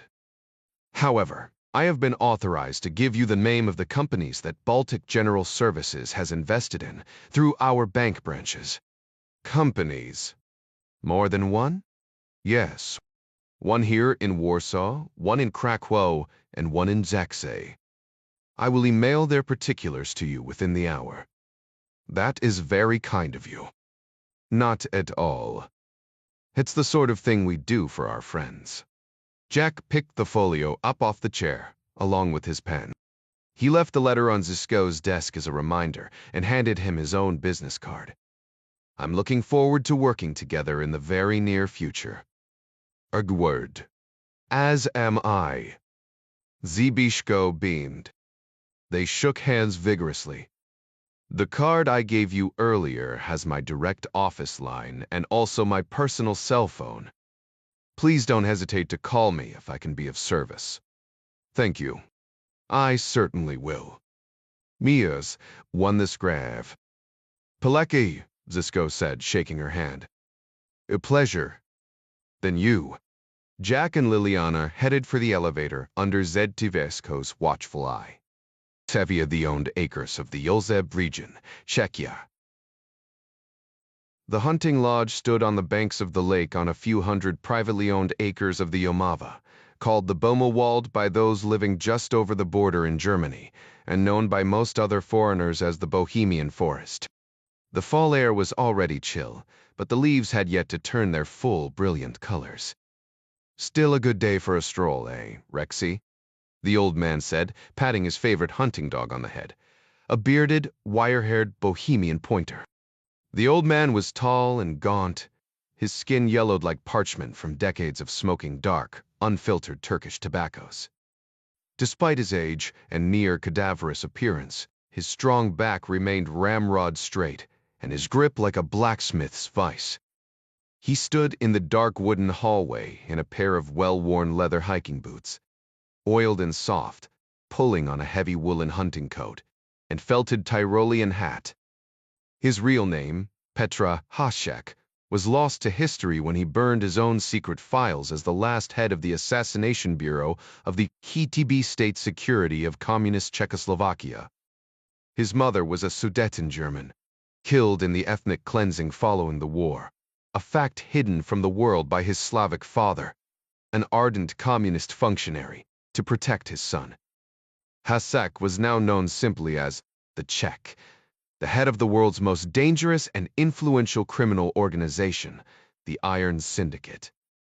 Formed by himself and several other comrades from other security services of former Soviet republics after the fall of the Iron Curtain, they transformed their skill sets in killing, intimidation, and intelligence into a vast criminal network spanning the globe. Among their number, they now also included many Western colleagues in active service. Global crime was big business, and no criminal organization was bigger than the Iron Syndicate. Translated to GDP gross domestic product, organized transnational crime would be the 9th largest economy on the planet. Illicit drugs comprised nearly 1/5 of that total. If the Iron Syndicate were a legitimate corporation, as many of its operations were, it would have been listed on the Fortune Global 500 somewhere between General Electric and the Bank of China. Its illicit operations centered primarily on the dirty business of heroin and methamphetamine production and distribution, as well as the cleaner and faster growing area of cyber crimes, including cyber theft and cyber espionage. The Czech was in a fine spirit this morning. The news from Berlin was excellent. The BK had few resources to combat all of the European and Slavic mafias, global terror networks, and industrial espionage operations targeting Germany, the richest country in Europe. The recent death of the BK's only undercover agent on the case against his organization in an apparent robbery would set the BK's investigation back for months, if not indefinitely. More important than the intel was its source, and the promise of virtually unlimited access to more. But only under Chibi's terms. The Czech did not like being dictated to. His own technical department failed to locate this Chibi fellow or determine his identity. He was invisible, but he was also omniscient, or so it seemed. It would be worth the price to acquire what he was selling, whatever that price might be. The Czech decided to send a representative to the London auction, as per Chibi's demands. The Czech snatched up his favorite bird gun from its rack, a Merkel 303 E-Luxus 12-gauge shotgun, manufactured in the East German city of Suhl throughout the Cold War. The finely crafted weapon was highly sought after, even in the West, for its outstanding qualities as a firearm. This particular shotgun was also a piece of art, featuring deep chiseled hunting scenes engraved on all of the metalwork, and a finely checkered European walnut stalk inlaid with ivory oak leaves and acorns. The gun dog whined with anticipation at the sight of the Merkel, wagging its short, docked tail. Now. Patience, old friend. The Czech laughed until the cell phone in his pants pocket vibrated. Frowning, he leaned his gun against the wall and pulled out his phone. He read the text. Priority target alert. Subject 11/28/19061. The Czech tapped the hyperlink. It took him to a series of cake-fee surveillance videos of Jack Ryan Jr. at Warsaw Chopin Airport, and later in a silver Audi sedan, as it navigated through Warsaw city streets. Each video was date and time-stamped. The Czech swore under his breath. The Iron Syndicate tapped into government surveillance cameras all over the world, but it also maintained its own vast network of them. All images were captured, stored, and run through dedicated Iron Syndicate servers, featuring facial recognition software that was vastly superior to any commercially available system and rivaled those of the major security services. The Iron Syndicate deployed the ubiquitous surveillance capabilities as a means of gathering intelligence on potential targets and competitors and, more important, tracking threats to its criminal operations. Threats such as Jack Ryan Jr. The Czech speed dialed his number 3, the director of operations. A Cambridge accent answered. "Sir, I just received your text. Why wasn't I notified earlier?" The first timestamp was just over 2 hours old. "The subject is difficult to identify." The Czech knew this to be true. All facial recognition software was based on comparing existing facial records against new captures. Ryan's image had been carefully scrubbed from social media by the American government, no doubt to protect the son of the president. Few photos of Ryan were publicly available, and the ones that were came from years past, when he was clean-shaven, thinner, and younger. "Is the target still in Warsaw?" "He is, indeed. However, I noticed on his file that he is a priority target, but there is no kill or capture order. How would you like me to proceed?" "Continue camera surveillance until otherwise notified." 1-2 Istrodhe. To Wetediddling, Winnaden. The Czech rang off. Ryan's sudden appearance on the continent was troublesome. Because of young Ryan, the Czech had the unpleasant experience of meeting John Clark in the early morning a year prior, waking up in his own bed to the cold steel of Clark's pistol barrel sticking into his ear. The Iron Syndicate had put out a hit on Jack Jr. in order to satisfy the vengeance of the Iron Syndicate's previous boss, Vladimir Vasilev. Young Ryan had killed Vasilev's nephew, and Vasilev wanted his head in exchange. Literally, Clark offered him a deal. In exchange for Clark taking out Vasilev, the Czech would cancel the hit on Jack. "Not only will it make you the head honcho," Clark had said, "you can avoid the 35 caliber headache waiting for you on the other end of my pistol." The Czech agreed. But Clark further warned that if any harm ever came to Jack, he'd be back, and there would be hell to pay. The Czech had known of Clark's reputation prior to meeting him that fateful morning. The former Navy SEAL and CIA operator was well known in Soviet bloc intelligence circles. To his credit, Clark had lived up to his end of their bargain. But loyalty was a virtue. The Czech prized it above all things, save his own self-preservation. Vasilev had been his boss, but also a brother in arms from the old days. Egomaniacal and murderous at the end, Vasilev's death was necessary for the health of the syndicate and personally advantageous for Hasek. But the idea that an American cowboy like Clark could murder a syndicate colleague and escape without punishment was galling in the extreme. So the Czech held to his bargain with Clark, at least for now. He wanted to keep track of Ryan because Clark would never be far behind him. Killing young Ryan would satisfy his old friend's last wishes, and killing Clark would be scratching an itch that never left his mind. For now, tracking Ryan would be enough. In time, he was certain an opportunity to kill both men would present itself. And the Czech was, if nothing else, a patient man. He pushed his simmering rage out of his mind and turned his thoughts to the day ahead. He broke open a fresh box of shotgun shells and pocketed them, then retrieved his shotgun. Nothing brightened his mood like the prospect of a good kill. "Somebody to Warsaw, Poland now, where?" Liliana asked as she pressed the Audi's start button. Jack yawned like a hippo. "I could use a cup of coffee while we wait for Zedshko's email. I know just the place. It isn't far from here. Fantastic coffee. And maybe you'd like a prikshki or two. If it's sweet, I'm in." They entered the small, crowded cafe on the first floor of a remodeled building, shaking the rain off. The air smelled of roasted coffee and sweet baking bread. Jack's mouth watered. He noticed mostly young people, fashionably dressed and professional, much like Liliana.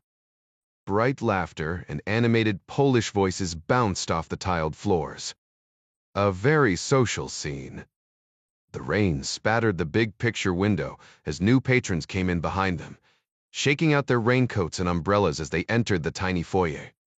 "There's a table," Liliana said, threading her way across the jam-packed floor.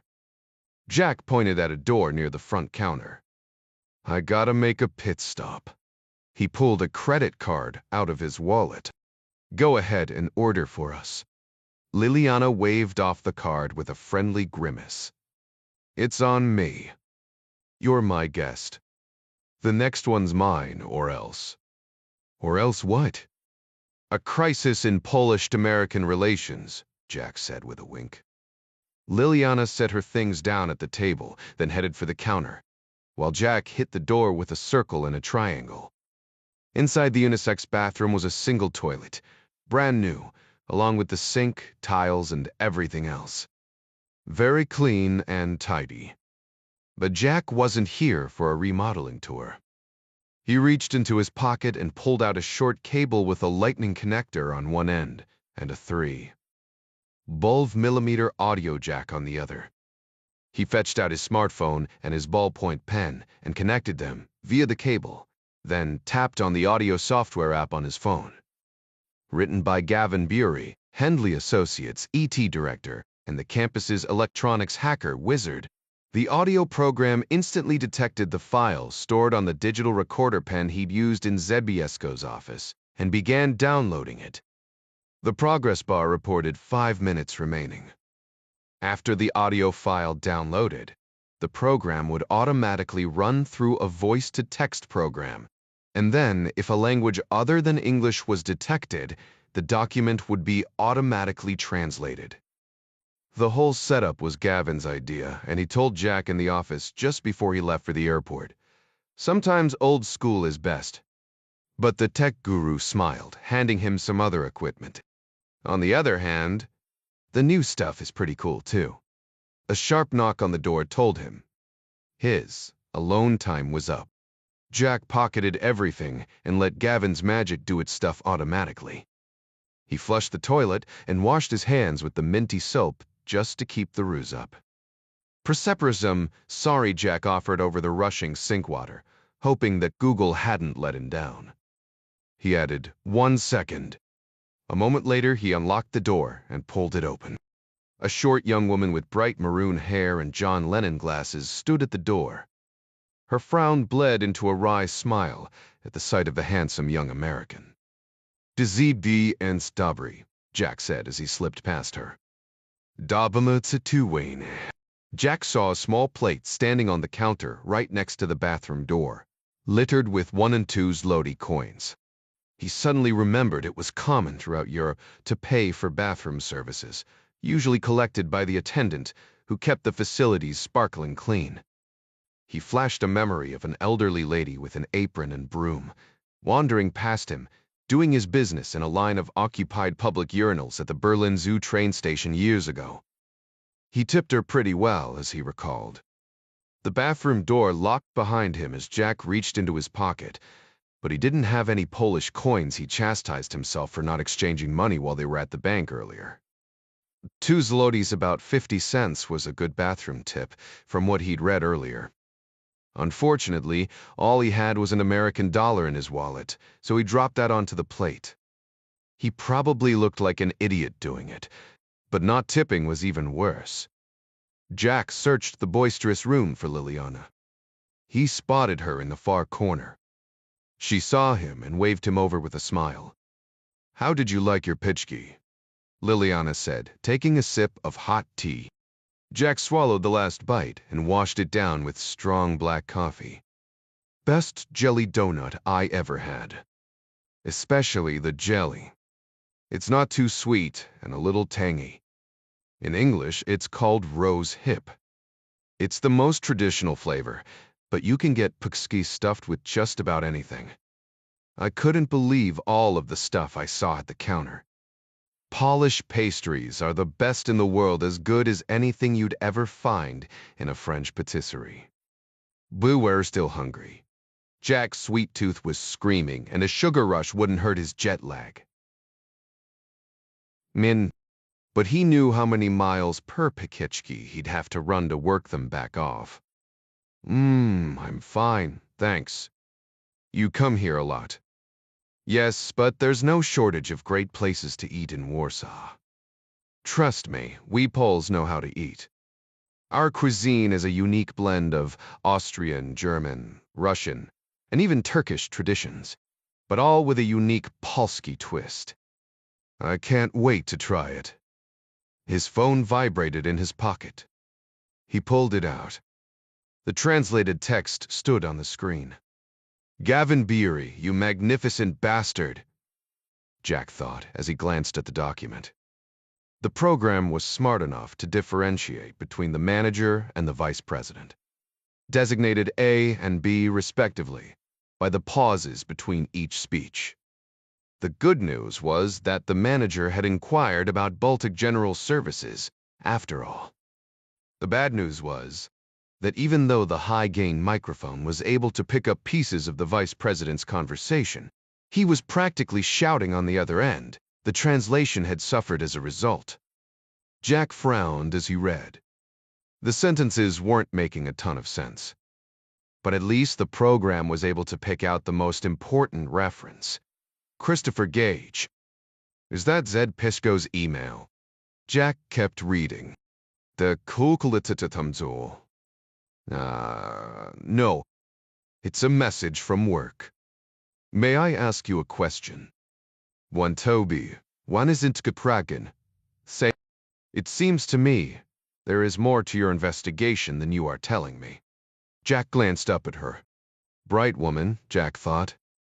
It won't be easy keeping her in the dark. Why do you say that? I'm a federal agent currently working 2 different active criminal cases. But for some reason, my job for the next week is to drive you around Poland in order to help you and your firm to make an investment decision. That makes no sense to me. What did your boss say? You don't speak any Polish, so you need me for translation and, if necessary, personal protection. Sounds about right. My uncle in Chicago always used to say, never kid a kidder. My dad says the same thing, only he uses a different word than kid. So here's the straight dope, mister. Gage might be weaving a very tangled financial web. I'm just trying to figure out how big and bad that web is. Okay. They sat in silence for a moment, finishing their tea and coffee, retreating to neutral corners. Jack watched a Polish nun march past the plate-glass window beneath a bright umbrella. She couldn't have been more than 30 years old. He'd seen several young nuns and priests already. Not at all like home. Just then, the email from Zechbesko they'd been waiting for slid across his screen. Speak of the devil. Zbyszko's email just arrived. I'll send it to you. Jack forwarded it to her phone. She opened it. With traffic, this location is 20, maybe 30 minutes from here. I'd like to check it out. Jack pocketed his phone. Or are we good? Liliana's eyes narrowed. He could see the wheels turning behind them. Yes, we're good. She added, for now. Then how about we go find this place? 33, Jack tracked their progress on his smartphone. He liked to know where he was and where he was headed at all times, not just out of his abundant natural curiosity, but for tactical reasons. He could still hear Clark's voice hammering in his head from training early on. Kid, the best way I know to avoid eating a shit sandwich with all the fixins is to avoid the shit sandwich shop altogether. The morning rush hour traffic had thinned, but not entirely ended. They were heading in the opposite direction, out of the city center and back toward Warsaw Chopin Airport, south and west of the city proper. Jack's only concern at the moment was the tension filling the car. Liliana's suspicions had clearly been raised. He almost wondered if it would be better to ditch her and try to figure this all out by himself. He couldn't afford to have her find out what he was really up to. But then again, she was proving to be a real asset. She was also darn easy on the eyes. He needed to break the ice. On the ride to the hotel, you said you went to Loyola Chicago. That's a big Jesuit school. Yes, it is. But of course, I'm Catholic. Poland is the most Catholic country in Europe, isn't it? Yes, she said proudly. You Catholic? Yes, I am, though he didn't say it with much conviction. It wasn't like he was practicing much these days, but it was still part of his heritage, just like the guilt he now felt for falling short in that area of his life. My whole family. Then you will understand the constant references to Pope John Paul II you will find here, especially in Krakow. We are very proud of him and what he did for our country and the whole world. I was just a toddler when he was around, but my folks talked about him all the time. He was a great man, one of the brightest lights of the 20th century. Yes, he was. The first Polish pope. He helped end communism in Europe by supporting the Solidarity movement in Poland, where the first free elections behind the Iron Curtain were held. It wasn't long after until the Berlin Wall fell and the Soviet Union finally collapsed. We could use a few more like him. I was told to keep our conversations to a minimum, but I just wanted to say I greatly appreciate your president trying to establish a permanent American base in Poland. Too bad Congress dropped the ball. He wanted to say, Dixon dropped the ball, but he didn't want to tip his hand. Yes, it seems only your president understands Poland's strategic significance. She slowed the car, hit the turn signal, and pulled into a parking lot fronting a large gray concrete warehouse. Chain-link fence separated the front of the property from the side where the loading dock stood, at least 12 by Jack's count, with trucks parked at each. We're here, she said as she yanked on the parking brake. The single wide glass door read, Stupinski Transporto in small white sticker letters, faded but uniform. Liliana pushed through, followed by Jack. They stood in front of a modest desk. A middle-aged woman with badly bleached hair sat behind it, staring at a computer screen. A pair of thick glasses perched on the end of her bulbous nose. The air smelled of stale cigarettes. Dizzy bend, Dobry, Liliana said with a musical lilt. Dizzy mean Dobry, the woman replied half-heartedly, glancing over the top of her glasses with the sad brown eyes of a basset hound. Liliana launched into a cheerful but pointed discussion. Jack couldn't exactly follow, but the meaning was clear enough. He heard his name mentioned along with a few cognates, including investor, so he knew she was introducing him as they had arranged previously at the bank. Finally, the woman pushed her glasses back up to the bridge of her nose, but the wide lenses only served to magnify her already enormous eyes. She turned in her rolling chair with a squeak and leaned into a microphone, depressing the call button. Erupts Kurin. Westerkur Coveradem, Mr. The Spurs a Kaminter. Thundered over the loudspeakers in the small waiting area and beyond. The woman returned to her work on the computer, and Liliana turned to Jack. It shouldn't be long. She'd hardly finished speaking when a steel door flung open and an older, broad-shouldered man stormed into the room.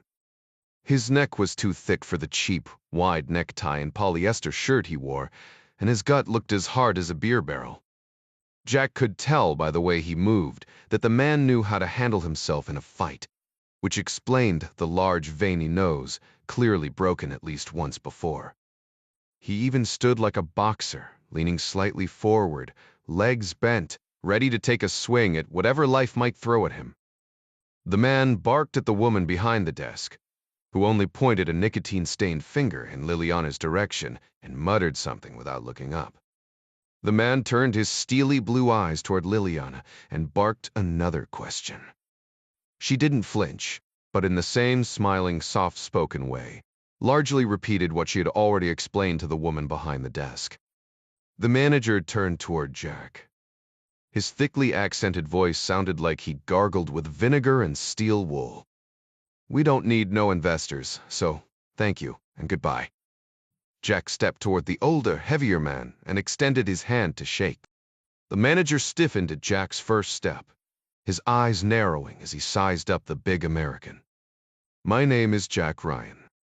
It's a pleasure to meet you, sir." Jack's display of respect softened the man, and he reluctantly took Jack's hand.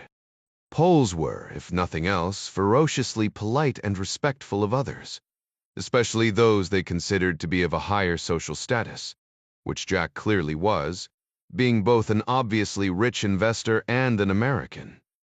The thick, calloused hand closed around Jack's. Mutual respect in a firm, solid grip. "Are you Mr. Davtopinski?" Jack asked. "No. My name is Wilczek. Pavel Wilczek. I am the manager here. Mr. Stopinski is the owner. What is it you want exactly?" "As my assistant, Miss Pilecki suggested, I work for a financial firm that—" "Pilecki, did you say?" He turned toward Liliana.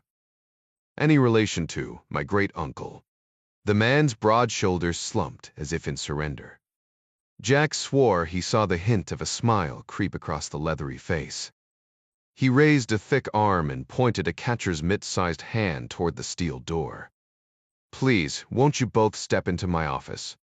34 Jack, Liliana, and Wilczek sat in his cramped office, the shelves of the steel bookcases stuffed with decades' worth of transportation and shipping records.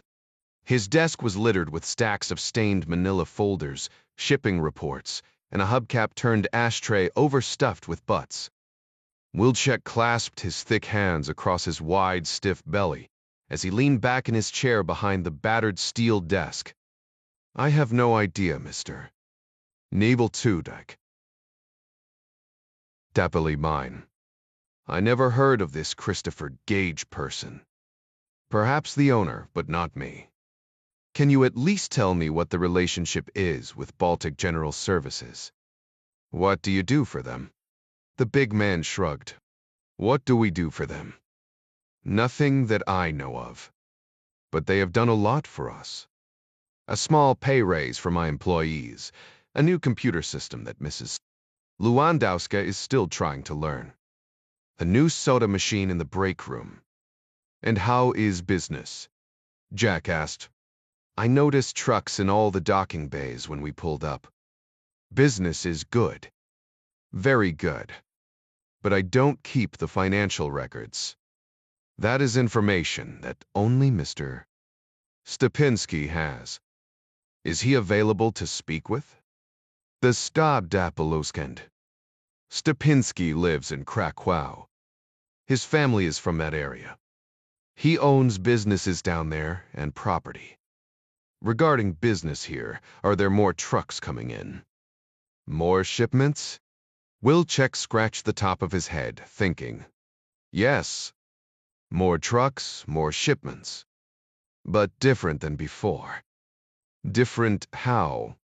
The springs in his chair squeaked like a rusted hinge as he stood. He snatched an industrial-sized folding box cutter from off his cluttered desk.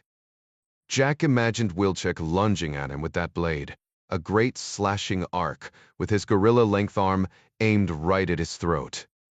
It was how Jack's brain worked these days, or more precisely, how it was trained by Ding and Clark.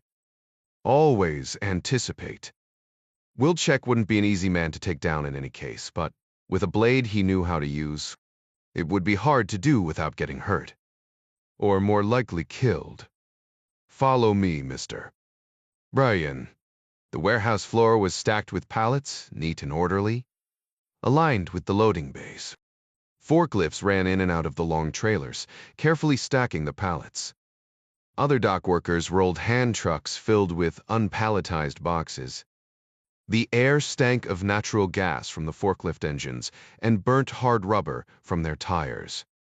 The big steel forks rattled and clanged as they sped, empty, out of the trailers. "You see," Wilczek said, casting a wide arm at the floor. "All we get now is cheap Chinese crap.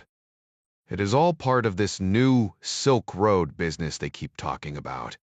Wilczek slashed away the plastic wrapping from a pallet with his razor-sharp box cutter, pulled off one of the boxes marked as radios and cut the tape on it, then pulled out a boxed radio. He pointed at the radio box with his razor blade. See, made in China. All of it. When the 2F10. Wilczek barked an order to one of his men to repackage the radio, then led Jack and Liliana over to one of the open pallets close to the nearest door. The boxes were marked in combinations of English and Chinese, and sometimes Polish, French, or German. Two young men were stacking boxes from it onto heavy-duty hand trucks. They seemed to move a little faster as Wilczek approached. He growled something at them, and the taller one answered back in a deferential tone as the other one sped off with his loaded hand truck toward the open maw of the 40-plus-foot-long trailer. The tall one loaded the last of his boxes onto his hand truck and sped away after his friend. When they were out of earshot, Wilczek chuckled. Ukrainians. Good boys. Hard workers. He winked at Jack. But you can't tell them that, or they won't work as hard, eh? Jack glanced around the warehouse floor. He couldn't read Chinese, but in English he read the contents. Stacks of boom boxes, children's bicycles, glassware, women's shoes, hand tools, roofing nails. A phone rang over the loudspeakers attached to the ceiling, and a moment later the receptionist's voice barked over the warehouse speakers. Jack caught only the words Pankir Nung. Excuse me, please. I must take a call. But please stop by my office on your way out. We will, Jack said. As soon as Wilczek disappeared behind his office door, Jack said to Liliana, You're awfully quiet. Are you finding what you're looking for? Jack nodded toward one of the pallets, still wrapped in plastic. If I needed 200 cordless jigsaws, then, yeah, I found it. Other than that, I'm confused. The two young Ukrainians were grunting and chatting as they stacked boxes in the back of the truck. I'm going to look around a little more, Jack said. I'll talk to the boys when they come back. Jack approached the back of the half-full trailer as the last boxes were stacked. The Ukrainians sped past him with their empty hand trucks, the hard rubber wheels rattling on the steel loading gate. Jack stepped deeper into the trailer, to the neatly stacked boxes that ran from floor to ceiling and wall to wall. Near as he could tell, the boys were doing a good job of putting the heavy stuff, such as floor jacks and roofing nails, on the bottom, and lighter stuff toward the top. He didn't touch anything. Didn't need to. He headed back out of the trailer and dropped down to the bottom of the loading bay. The trailer itself was of Chinese manufacture, and so was the big red jack tractor that hauled it. A quick glance down the loading dock revealed several more Chinese-made tractor-trailer rigs, mixed in with a few Volvos and Mercedes. Not wanting to get his sport coat and slacks dirty, Jack used the steel staircase to ascend back onto the warehouse floor. Jack grinned as he watched the two Ukrainian boys doing their best to stack boxes onto their hand trucks, while trying to flirt with the pretty Polish woman who was clearly interested in talking to them. They finished stacking their trucks and heaved them away toward the trailer as Jack approached. Looks like you might have a date lined up tonight. 2, if I play my cards right. She laughed. See anything interesting? Nothing much. What did you find out? The best pub around here is owned by the tall boy's uncle. Says he can get us beers at half price after he gets off work. Sounds like an investable proposition. Nothing else? They just load and unload trucks. Paid in cash, probably to avoid taxes. They said the trucks mostly travel to Polish and German cities, but sometimes as far as Spain, Italy, and France. Ready to go? If you are. Let's say goodbye to Mr. Wilczek. Then what? That depends. On what? Liliana asked. Your dating plans. She smiled. My Ukrainian boyfriends can wait a few days, I think. Wilczek hung up the phone and lit a cigarette just as Jack and Liliana stepped back into his office. He yanked open a desk drawer and fished out a crumpled business card. He handed it to Jack. The tip to Pevdrev. Stepinski's main office is located in Krakow. You can usually find him there. Thanks for this. Jack pocketed the card. Better still, let me call him for you. Wilczek reached for his phone. You don't have to bother, no bother at all, the big man said, punching numbers on the dial with his middle finger. The end of his index finger was cut off and healed over like melted wax.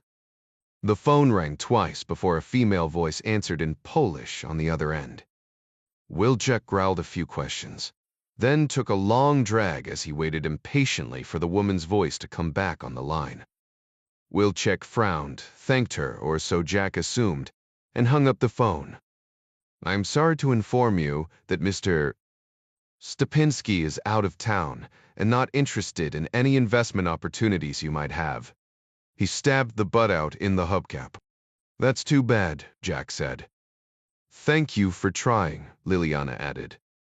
The three of them shook hands. Wilczek picked up the phone and dialed another number as Jack and Liliana cleared the office. Liliana beeped open the car doors and the two of them fell in. Now where? Liliana said, punching the start button. Rancagua, of course. Stepinski isn't there. Unless you think Wilczek lied to us.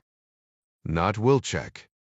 Werpel Tavern, Stepinski. And I want to find out why. What if he really isn't there? We can still check out his stuff. If that's okay. Liliana searched his eyes. You are a stubborn man, aren't you? Only when it counts. She shrugged. Makes no difference. My assignment is to take you where you want to go, so we go. 35, Liliana pulled into a gas station and called her supervisor while topping off the Audi. Jack knew it was too early in the morning in Alexandria to call in to Jerry and give him an update. They were 6 hours behind on the East Coast, and it wasn't as if he had any hard data to pass along. He wasn't convinced the trip to Krakow was going to be any more productive.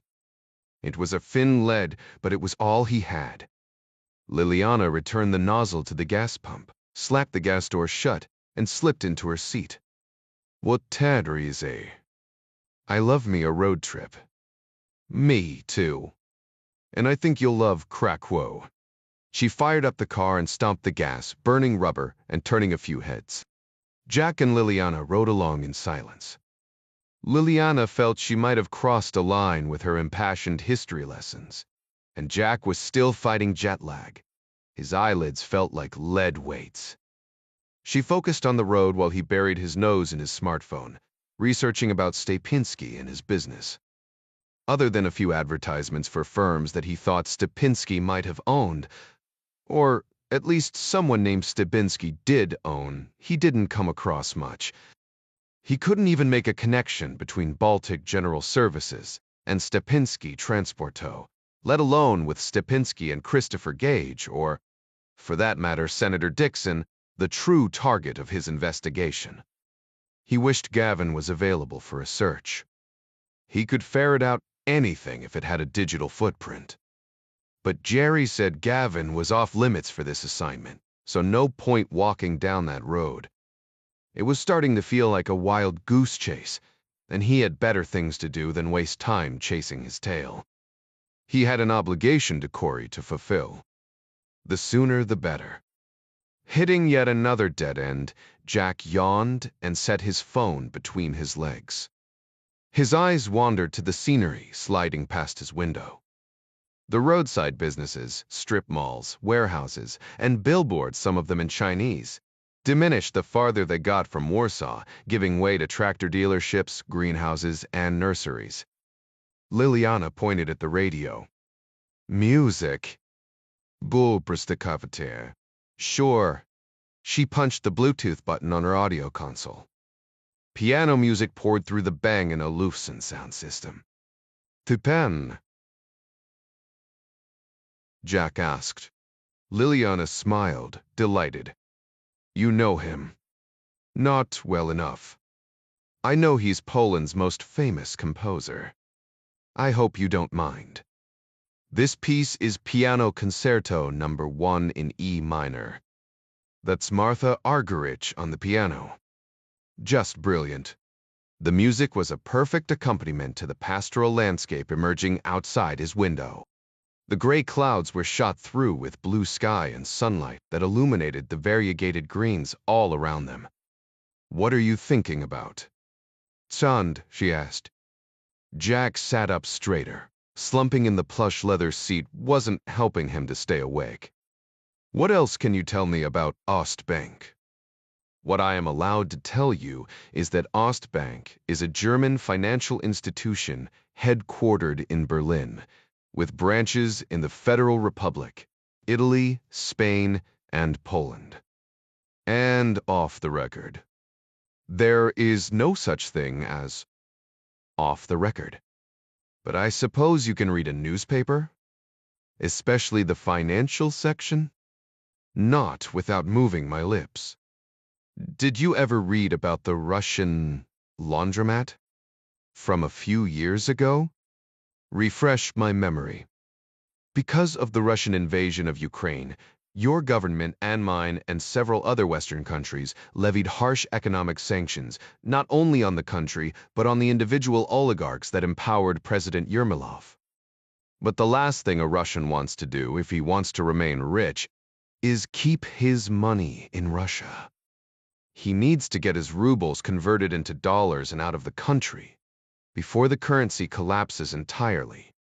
Otherwise, all that ill-gotten cash turns to monopoly money. The Russian laundromat was an ingenious scheme that moved out over $20 billion from inside Russia to fake shell companies the Russians set up. Those fake companies secured fake loans secured by Russian investors. Then the fake companies declared bankruptcy, and the investors were forced to pay back the fake loans by the Western bankruptcy courts. You mean they figured out a way for our judges to force them to send their money out of the country? That's freaking slick. In the reports I read, laundered money was found in 732 Western banks, everything from small regional institutions to the biggest international giants. Many of them are accused by their respective governments of being complicit. And would one of those banks happen to be Ostbank? Funny you should ask. I'll take that as a yes. That would be a mistake. Jack frowned, confused. What was she trying to tell him? Oh, Teproutine. Okay. Yeah. But that doesn't mean Ostbank couldn't be involved in some other kind of money laundering scheme, though. Right. As a financial analyst, I leave you to draw your own conclusions. And you think the German agent was killed because he was getting close to whatever scheme was going on inside of Ostbank? That's our assumption. But the German government isn't confirming or denying at this point. Ostbank has powerful friends in the Bundestag. Banks have powerful friends in every legislature, and they're seldom held accountable for the issues that really matter. Even Thomas Jefferson said that private banks are more dangerous than standing armies. Strange that a financial analyst for a private equity firm would hold such an opinion. I work with money, I don't worship it. It's a means to an end, or should be. For too many people, money becomes the purpose for their existence.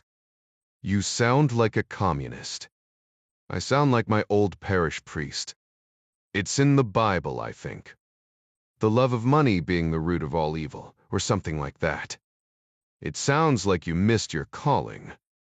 I'm just tired of politicians and corporations always doing what's best for themselves instead of doing what's right for the country. You're quite passionate on the subject. Have you ever thought about running for office? The only way I'd run is in the opposite direction. She laughed. Jack was smitten. Liliana was lovely and intelligent, and had a good sense of humor. But he nearly got his head shot off last year by falling for another beauty back in Bosnia-Herzegovina. And then there was Isabel. Tell me, mister. Brian. How do you plan on looking into Mr. Stupinski's businesses if he's not around? Well, we can just show up in Krakow and start asking around and try to find out what we can. We might get lucky right away. Or it might take several hours, or even days. Hell, weeks. Jack searched Liliana's face for a reaction, but there wasn't one. Or Trapalefer. Why it did. He offered. Or Hiri T. If you want to get back to your case assignments and get me out of your hair, maybe you can access your public tax records and get us some addresses. Who says I want you out of my hair? Her blonde hair danced in the wind rushing in from the cracked window, and her eyes locked with his. A familiar tingle ran up and down Jack's spine. Bizarre. Meant they're flirting twaiter. Maybe. Or maybe a test. Nice deflection. No, we're forced at. We're not on official business.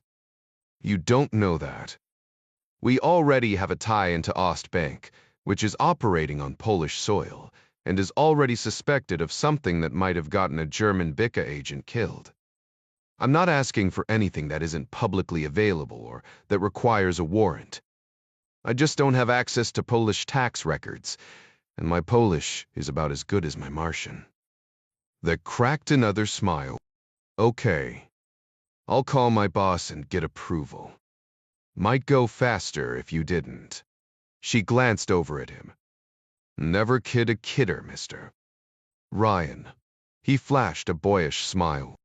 Wouldn't dare try. Charming, witty, manipulative. Are you quite sure you're not a politician? Me? Oh, hell no. Liliana shook her head. Hardly believing she had fallen for Jack's blarney, she spoke to the Audi's Mimi multimedia interface and a number pulled up. Jack pretended not to listen, but he was, since the two women were chatting it up in Polish over the Audi's amazing sound system. He didn't understand a word. But so far, so good. 76. 20 minutes later, Liliana's phone chirped with a text message and a file from a friend in the Polish tax office. She opened up the file and read it. We have a list of places to visit, she said. Perfect. Mentaver Pakaber. 4, not counting his house. Hopefully we can knock them out quickly. You're in a hurry to get back home? I have a lot going on. He wasn't in the mood to tell her about Corey's promise. Well, woman. Jack shook his head, smiling. Man, hardly. Oh, yes, Turius. More than one. Are you kidding? I don't have time for a pet goldfish. Never married. No kids? Someday, on both counts, I hope. Family is important. The most important, Jack said. Everything comes from that. Your father was good to you growing up? Yeah. The best. Yours? The finest man I ever knew. Then you are a lucky woman. Jack felt something stirring inside him. He admired her loyalty. She was a very impressive woman. Time to change the subject. Can I ask you a question? Be sure. Mr. Wilczek wasn't exactly a warm and cuddly teddy bear, especially when we first met him. But after you mentioned your great-uncle, he softened up. What was that all about? Do you know World War II history very well? Mostly the American version of it. My grandfather fought the Germans as a paratrooper with the 101st Airborne Division. My great-uncle's name was Witold Pilecki. His story is really the story of Poland.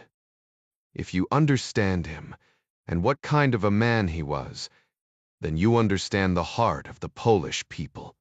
She stopped herself. I don't want to bore you. No, please. Tell me about him. His active military career began after World War I, when he started fighting the invading Bolshevik armies charging west. Wait. Remind me again. I'm a little fuzzy on that period.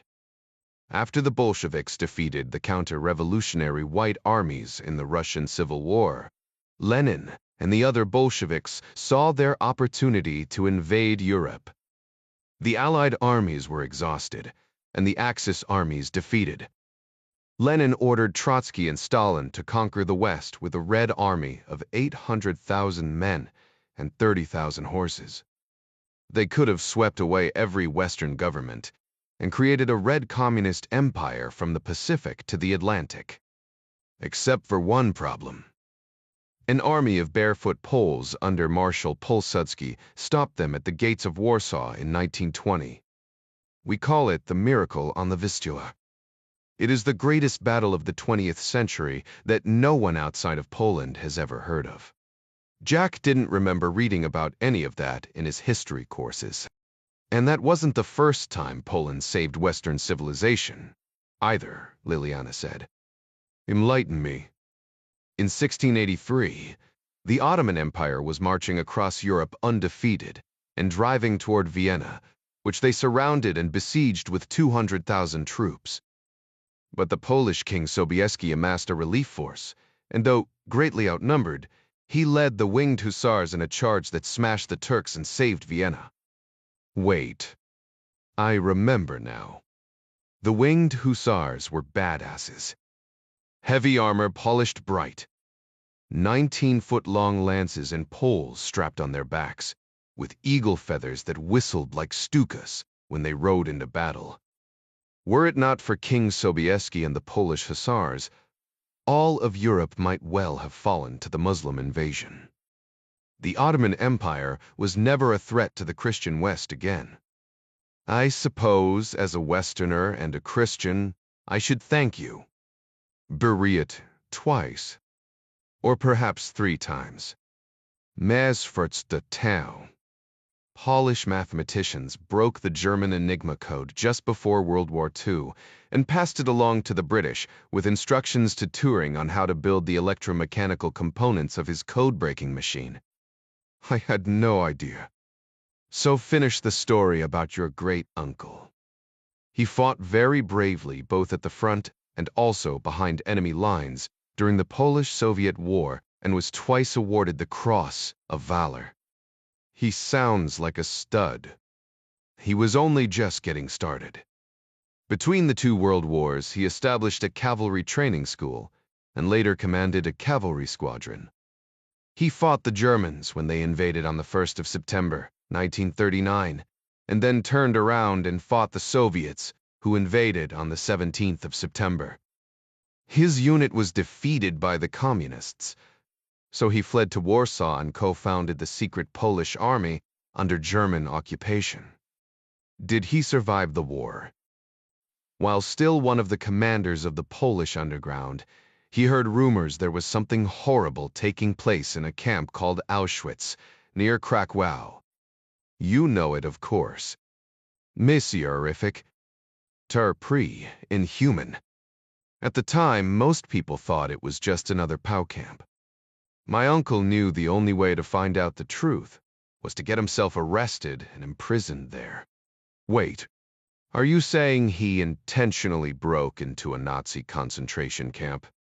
Yes. Was he Jewish? No, he was a Christian. But he was a human being, wasn't he? And he died in the camp? Oh, where crane church, Thovelistic. Once he got inside the camp, he organized the resistance movement and also began writing reports that made their way back to London, detailing the atrocities and trying to convince the Allies to join forces with the Polish underground to liberate the camp. But Churchill and the others didn't believe him and refused to do it. That sucks. What was Pilecki's response? He escaped in order to help organize the Polish underground forces to liberate it. But they were too weak to do so, and even though the Russians were close enough to offer military support, they refused to help as well. How long had he been in Auschwitz? Just under 3 years. Most people didn't survive 6 months. And after his escape, he fought in the Warsaw Uprising. Remember, Stalin refused to cross the Vistula to help them, and 16,000 Polish fighters were massacred by the Germans so that Russians could take control of Poland after the war. Sounds like the Russians have never been friends to the Polish people, either. My great-uncle would have agreed. He was finally captured by the Germans after the uprising, but was liberated from his POW camp by the American army. He returned home after the war, only to find that the West had given Poland to Russia, and now the Russians were the occupiers. Naturally, my great-uncle had to join the resistance movement against the Soviet communists, especially after he began to investigate the Katyn Forest massacre. That was during the Phony War, wasn't it? Yes. In 1940, the Russians murdered 25,000 Polish soldiers and intellectuals in the Katyn Forest and buried them there. Stalin lied about it and blamed the Nazis. The Russians eventually captured my great-uncle for his efforts. They tortured and then murdered him after a show trial in 1948, then buried him in an unmarked grave.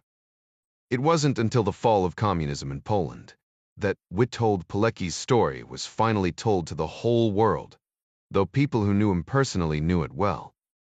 Like Mr. Istek. He told me his grandfather fought alongside my great-uncle against the Germans, and even saved his grandfather's life. Jack shook his head. I understand now when you say that history isn't just a school subject for you, but a daily reality. Which is perhaps why I talk too much about it. Sorry, nothing to apologize for. It's fascinating and painful all at the same time. You must be very proud of your family. A family's name and a family's honor is everything. Don't you think? No question. They were tooling along a southbound two-lane now. The road was fairly busy, mostly with passenger vehicles, but quite a few commercial ones as well, traveling in both directions. You mentioned before that you appreciated the fact my country wants to put a military base in Poland outside of NATO commitments. Is that because you don't trust France and Germany to come to your aid against another Russian invasion? Sort of like the Phony War. Would you, Frix Babley? When have they ever lived up to their NATO commitments? The French and the Germans couldn't save us from a Russian invasion, even if they wanted to. But you trust us to come to your aid. I trust President Ryan, yes. She smiled. Your Congress. Not so much. I'm sorry you feel that way. Am I wrong to do so? Jack shook his head. I'm even sorrier you're right. Liliana slapped him on the shoulder. Hey, don't think we Poles don't love America. We do. You know our country disappeared from all of the European maps for over 123 years, right? We were divided up and absorbed by the Austro-Hungarian, Russian, and German empires until 1918. But it was President Wilson who insisted after World War I that Poland be allowed to be a country again. That's why we're celebrating our 100th anniversary this year. We love America, and we know we can rely on you whenever it really counts. So long as President Ryan has anything to say about it, yeah, you can count on us for sure. 37 KRAKOTW. Poland Jack and Liliana hit traffic on the two-lane road on the north side of the city. Traffic was heavy in both directions. It was hard to believe that a city of nearly 800,000 residents had such small roads. But then again, Poland appeared to have a lot more public transportation than the United States did. On this side of town, at least, there weren't any skyscrapers. Mostly low apartment buildings, homes, and businesses. Everything was neat and clean, as it had been in Warsaw. Maybe more so. The architecture had changed somewhat. Jack knew he was about as close to Budapest in the south and Vienna in the southwest as he was to Warsaw in the north. So perhaps it was the influence of the Austro-Hungarian Empire he was feeling. Everything looks neat and clean here. I take it Krakow was destroyed during the war too, and then rebuilt? The city was last destroyed during the Mongol invasion in the 13th century. The Nazis felt Krakow was the most German-like city in Poland, so they preserved it. They even ran their wartime administration from here, instead of Warsaw. There is a great deal of history here, including German history, which the Germans admire most of all. There were just 5 addresses and income tax statements on the list sent by Liliana's friend at the tax office, and Liliana had already marked them on Google Maps. So, where do you want to start? Sepli Tafrentreifter? Liliana asked. The most interesting place. His house. I was hoping you'd say that. Liliana followed the ring road west, then south, avoiding the city center. They crossed the wide Vistula River and headed farther south. Without the onboard navigation, Liliana admitted, she would have had a hard time finding Stepinski's neighborhood, located on the edge of a protected forest. The homes here were larger than most, with distinctly alpine features and situated on large, heavily wooded private lots. From an American perspective, it had a middle-class feel, but Liliana assured him that the average working person could never afford these properties. The woman's voice in the Audi's men console directed them onto a gravel road, cutting through a stand of trees, which they followed around an S-curve. A 2-story house stood on the crest of a small hill. New construction, to judge from the remnants of fresh lumber and paint buckets stacked neatly to one side. A tallish man, balding and bearded, tossed Toomey luggage into the back of a brand-new grape-colored Mercedes G-Class, a square-shaped SUV that Jack's dad referred to as a high-dollar Tonka truck. The man's round gut bulged beneath an Adidas-branded turquoise and black tracksuit, with the famous 3 white stripes running the length of his sleeves. But it was the 2 big black and tan Rottweilers in the yard that caught their attention. Or was it the other way around? The 2 thickly muscled guard dogs barked as they charged in a flash of snarling teeth toward the Audi at full speed. The man set his bags down in the grass, squinting behind his glasses at the silver Audi rolling up his driveway. Liliana hit the brakes and slammed the car into park, just as the enormous forepaws of the black and tan monsters slammed onto the driver's side glass, their massive jaws snapping and snarling, fogging the window with their hot breath and saliva. Liliana reached into her coat pocket to grab her pistol, but a sharp whistle from the man outside yanked them away as if they had been jerked by leashes. Their stubby tails wagged furiously as they charged back toward their master and dropped to a sitting position on either side of him in perfect synchronicity. The man smiled. Liliana turned to Jack. Salve. So long as you've got that pistol, I'm good. She hit the unlock button, and the 2 of them emerged from the Audi. Opening the door slowly, they approached, careful not to make any sudden or threatening moves. The 2 male Rotties were each easily 100 pounds of raw muscle and slashing teeth, descended from a breed of dog first brought to the region by Roman legions 2 millennia earlier. Mr. Ryan, I assume? The man said. Mr.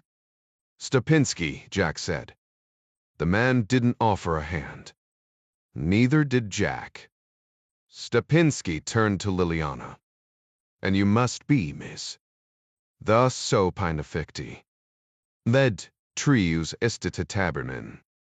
Pavel was quite impressed with you, according to my secretary. I can see why. He is a nice man. Stepinski laughed. Nice. I've heard him called a lot of things, but never nice. One evening not so long ago, we went out to a pub and he got roaring drunk. A young idiot insulted his wife, and a minute later Pavel threw him against a plate glass window. Fortunately, the glass didn't break, or else the man would have been shredded like a cabbage. That sounds very gallant, Liliana said. It might have been, except that Pavel has never been married. So, how can I help the 2 of you? Something about an investment. Jack shot a quick glance at the panting dogs, their eyes fixed on him. He handed Stepinski his business card, hoping his arm wouldn't be snapped in two by a pair of anxious jaws. I'm an analyst with Henley Associates, a private equity firm.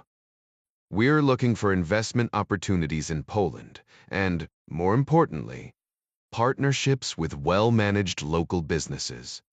Stepinski held the card with two hands, pinched between his thumbs and index fingers, straining to read it through his thick lenses.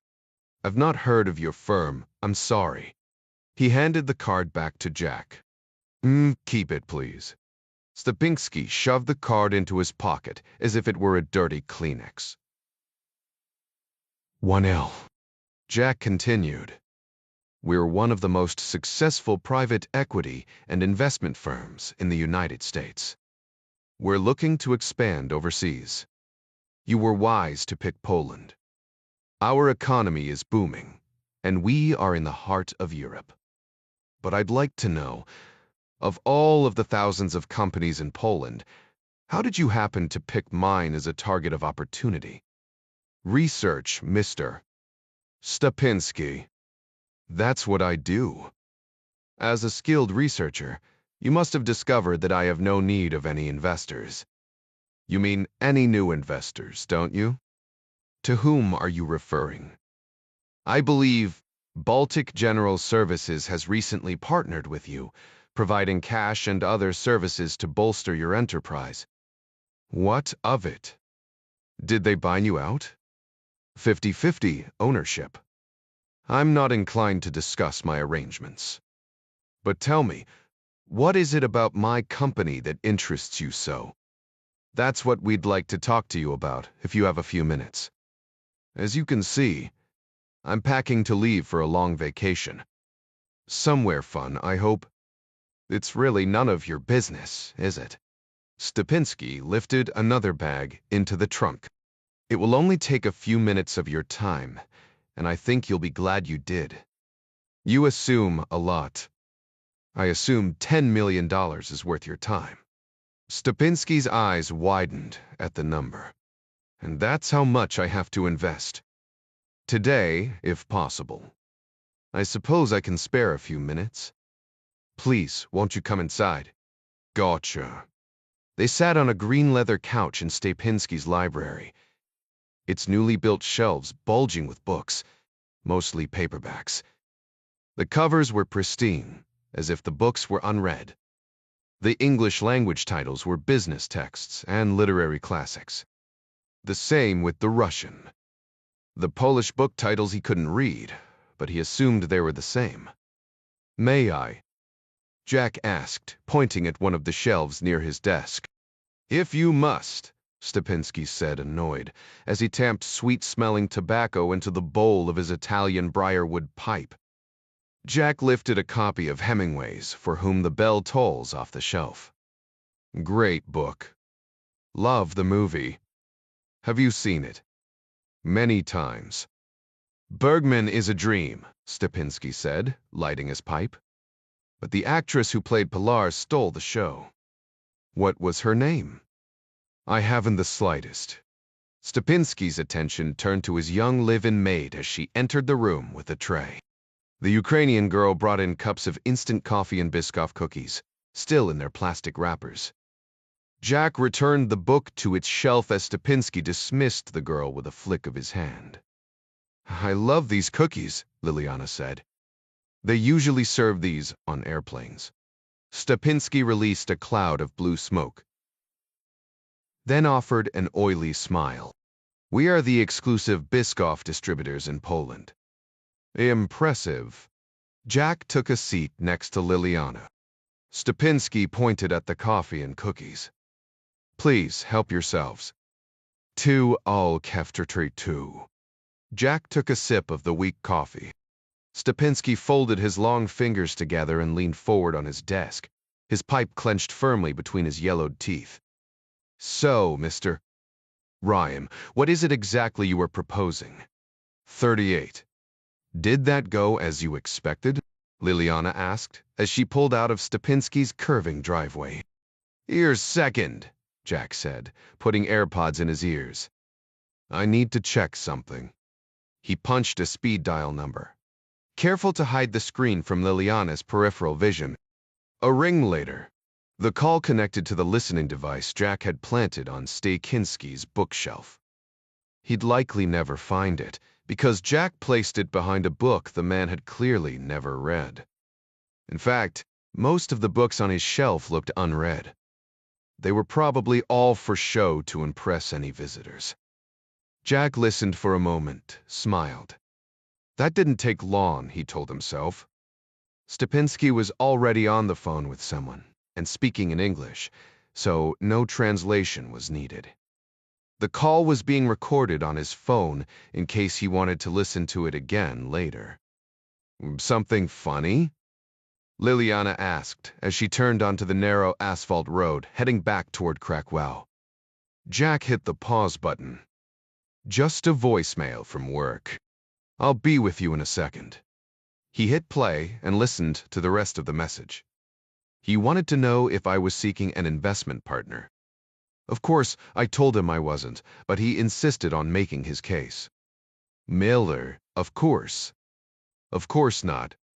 I will let you know if he contacts me again. Yes, Shrefavon. Right away. Goodbye, Mr. Gage. Gotcha again, Jack said. At least that was a confirmation that Gage and Stepinski knew each other. Not that it meant anything substantial, and it certainly didn't connect any dots to Senator Dixon. But who knows? Maybe they would have a more interesting conversation later. If so, the automated bug would pick it up and transmit it to Jack's phone. What? Marabise to Forster? Liliana asked. Whoops. Jack closed the app and pulled out his AirPods, saying, Oh, nothing important. Just something from work. So, did your meeting with Stepinski go the way you planned? Absolutely. But he didn't say or offer you anything. Which is exactly what I expected. Of course, the meeting had pissed him off. He couldn't stand Stepinski's smug nouveau riche arrogance, which was a real tell. Most people crumbled when they came into a lot of money quickly, especially money that wasn't earned. The problem wasn't the money. Fast cash only amplified existing character faults. Stepinski was probably always an arrogant, self-interested son of a bitch, but now he could afford to not hide it. Nor his obvious greed. Just waiving the possibility of an easy $10 million was enough to get Jack and Liliana past the Baskerville hounds and into the Baskerville house. Then, what was the purpose of the meeting? Liliana drove through a stand of trees on either side of the narrow lane. It looked like some kind of a park or nature preserve. That's a great question. It really was. Jack knew that his answer would determine his immediate future. Either a chance at cracking open whatever nut Christopher Gage had put together, or a stint of jail time in a Polish prison cell. It all depended on how far he could trust Liliana. Or if he could trust her at all. His dad taught him years ago that reading people was one of life's most important skills. His dad claimed he could assess someone's character within 60 seconds of meeting them. Until Bosnia, Jack might have thought he possessed the same skill. Now he wasn't so sure. And now he found himself in yet another vehicle, in another foreign country, with another beautiful woman, who also possessed a pistol that could blow his brains out. Ida had given it her best shot. Would Liliana... Are you asking me as a friend or as an agent of the ABUI? Wedi, Munstirav. She smiled. I didn't realize we were friends. Metshir, aren't we? We've only known each other for a few hours. Is there some sort of minimum number of hours required for Polish friendship? Maybe a certificate I need to acquire. How about lunch and we'll discuss the details? You read my mind. The tongue that tavit in Batan. I know just the place. Krakow. Poland Kuchnia Udoroti, exuded both old-world charm and modern sensibility, with its exposed brick walls, terrazzo tile floors, and white linen tablecloths. It was definitely a place for locals and served food family style. The hostess greeted Liliana with a kiss, and the two caught up on recent history in a flurry of words Jack couldn't possibly follow even if he spoke Polish. Liliana introduced him to her friend, and she greeted him with classroom-perfect English, but not without shooting a quick conspiratorial glance at her friend, which Liliana quickly dismissed with a curt shake of her head. Women. The hostess ushered them downstairs to a private table away from the other lunchtime guests and left menus with them. "Is baggy de prade?" Liliana asked. Jack picked up a menu. "Starved. I'm not really into airplane cookies." "Me neither." "What a penny-pinching asshole. Have I mentioned how good your English is? Have you ever had Polish food before? Besides prigsici?"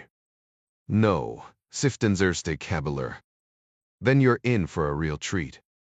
Do you mind if I order for you?" "Wide, please." 15 minutes later, plates of food began landing on the white linen tablecloth like F-18F Super Hornets on a carrier deck. They split each plate. Liliana narrated as Jack tucked in. "Bireski," Liliana said, pointing at a plate of shredded beet salad. "A good place to start." Jack agreed.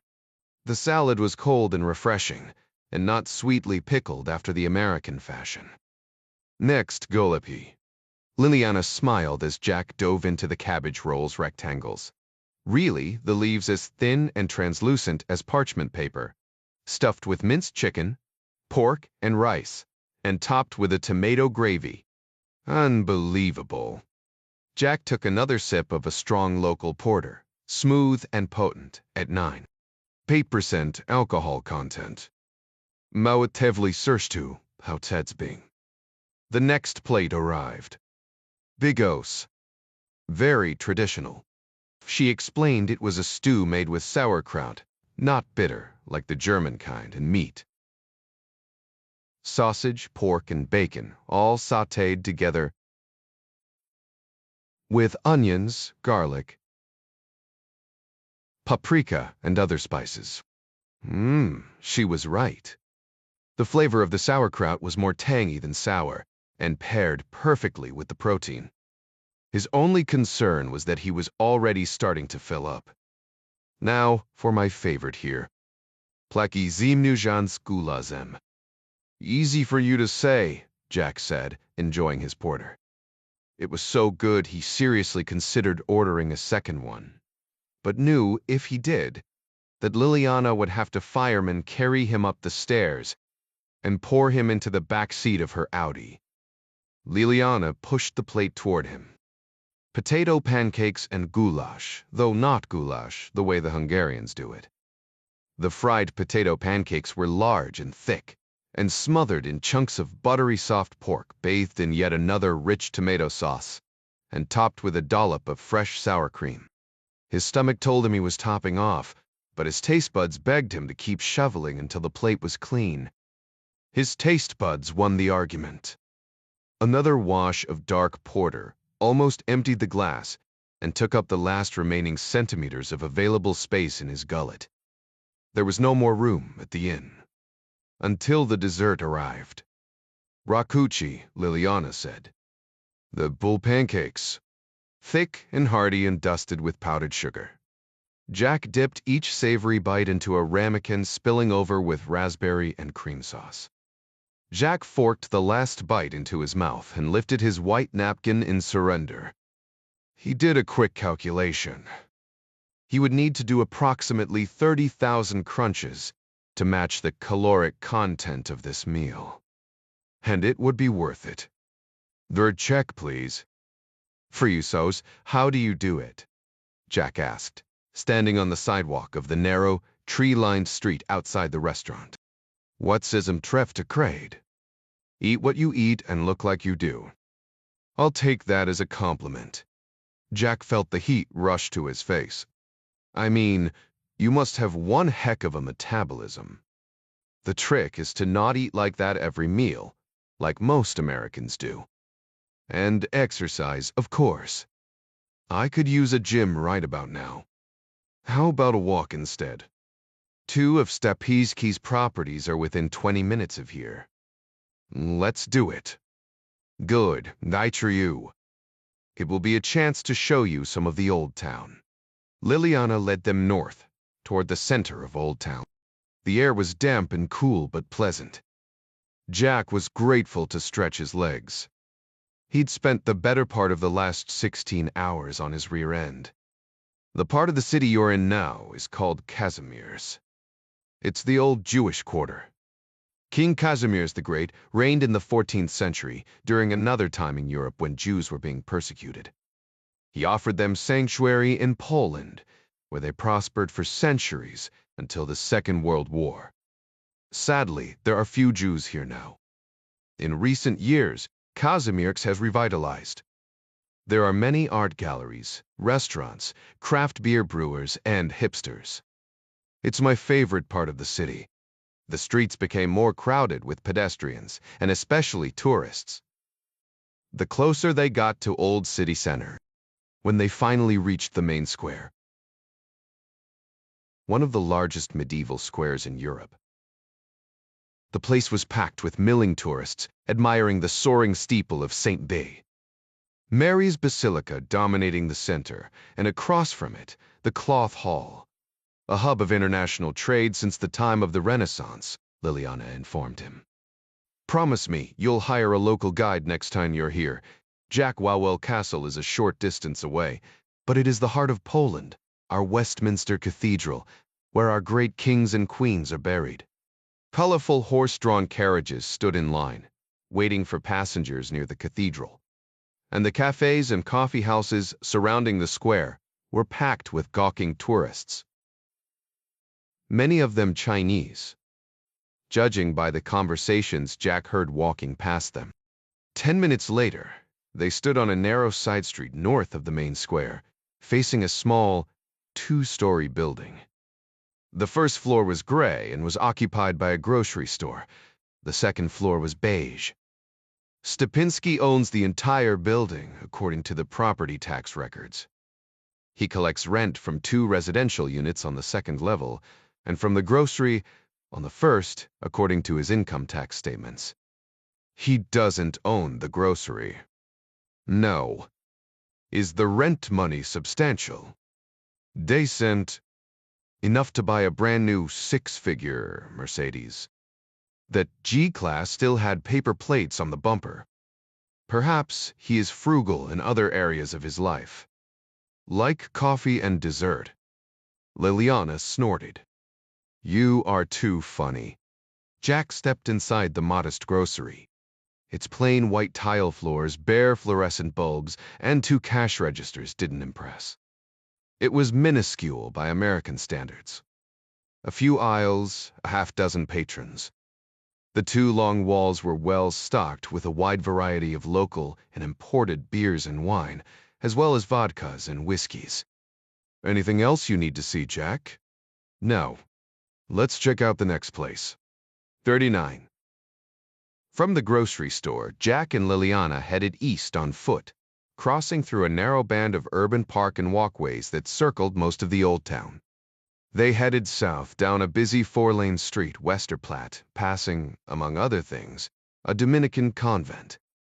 They eventually arrived in front of a formal neoclassical 4-story residential building on a very quiet and pleasant tree-lined street. An electronic passkey was required to gain entrance, but an elderly couple exited and took no notice of Jack and Liliana passing through the half-open door.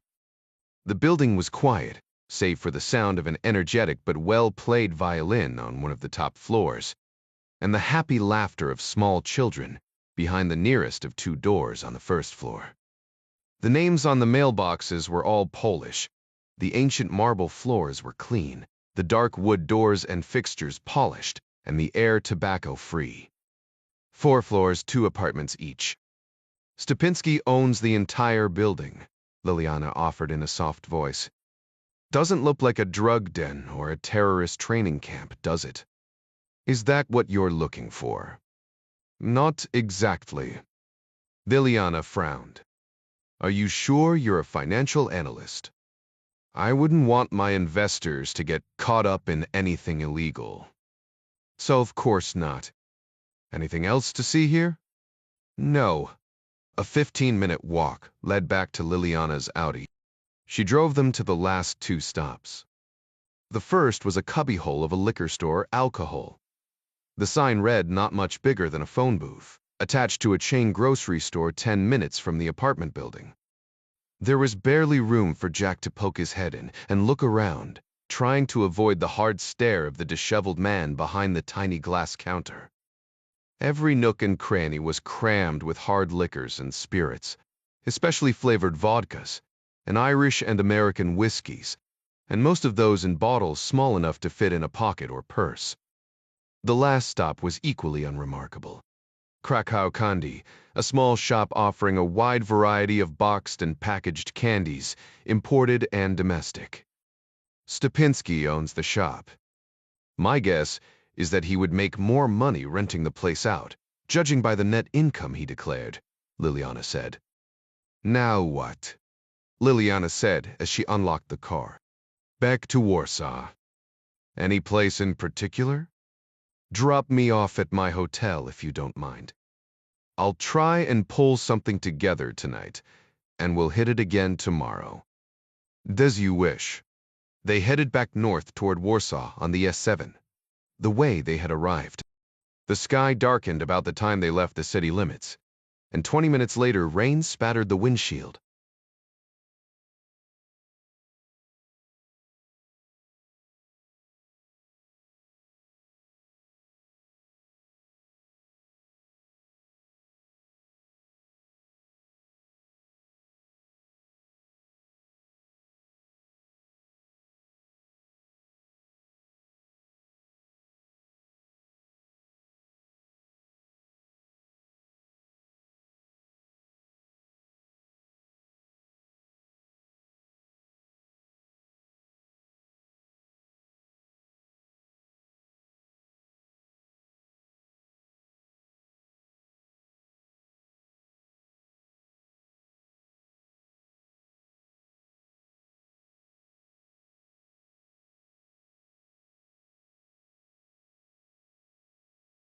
Jack stifled his third yawn in his many miles. I have a hard time with jet lag too, Liliana said. Grab and map if you want. Thanks, but I'll push through it. Otherwise, I'll be fighting it the whole time. The traffic had thinned out quite a bit heading in this direction. How long do you think you'll be in Poland? A week, a month. No telling. So, what do you think of my country? So far, I'm impressed. Your economy is doing much better than I realized. Wobble, it is. We're trying to grow in every area, especially manufactured goods, and trying to expand our exports. What do you think about the Belt and Road Initiative? Liliana shook her head. I'm worried about it. The idea sounds good on paper. Opening trade routes between China and Europe should benefit everyone. But in reality, what we see is a lot of Chinese manufactured goods being dumped into our markets, and what we're mostly exporting to them is pork and dairy products. And the Chinese don't exactly play fair, do they? Psych, you should know. Look at the massive trade deficits your country runs with them. I'm surprised you follow international trade patterns. Why, you owe it her. Because I'm in law enforcement. Trust me, we talk about these things all the time in our department. Why? Have you kept up with the news? There are riots and demonstrations all over Europe these days. Youth unemployment is over 40% in Greece, more than 30% in Italy and Spain, and nearly 20% in Portugal. Their manufacturing sectors were crushed in the last recession, and they've never fully recovered. And they won't, if Chinese imports keep flooding in. You're saying that subsidized Chinese imports are contributing to European instability? Absolutely. Without jobs, what will young people do? What kind of a future will they have? And look at how Europe is dividing right now. The countries with the worst youth unemployment, Greece, Spain, and Portugal, have radical socialist governments. That's the wrong direction for Europe to take. So, how do you feel about foreign investment in your country? You mean like Hendley Associates? Liliana smiled. To name one outstanding financial firm, yes. Investments that grow my economy I can support. Anything that creates jobs and wealth in Poland is good for Poland. But the purpose of so-called free trade seems to be to make a few individuals and corporations rich at the expense of the rest of the country. Importing cheap foreign goods means exporting Polish jobs, and that isn't sustainable in the long run. Overbits. But the world is running in the opposite direction. Globalism is the trend. Yes, it is. But we are at a critical crossroads, don't you think? You with Betrayal, how so? Ironically, in the name of free trade, government power is becoming more centralized in order to erase borders and eliminate national sovereignty. But if we lose our national identity, what good does it do to belong to the European Union? If Polish people become more prosperous, wouldn't it be worth it? But will they? What happens when power is centralized? Do you think the largest German and French corporations will allow Brussels to let Polish corporations grow at their expense? Or do you think it will be the other way around? Not in theory, tell me, you studied history.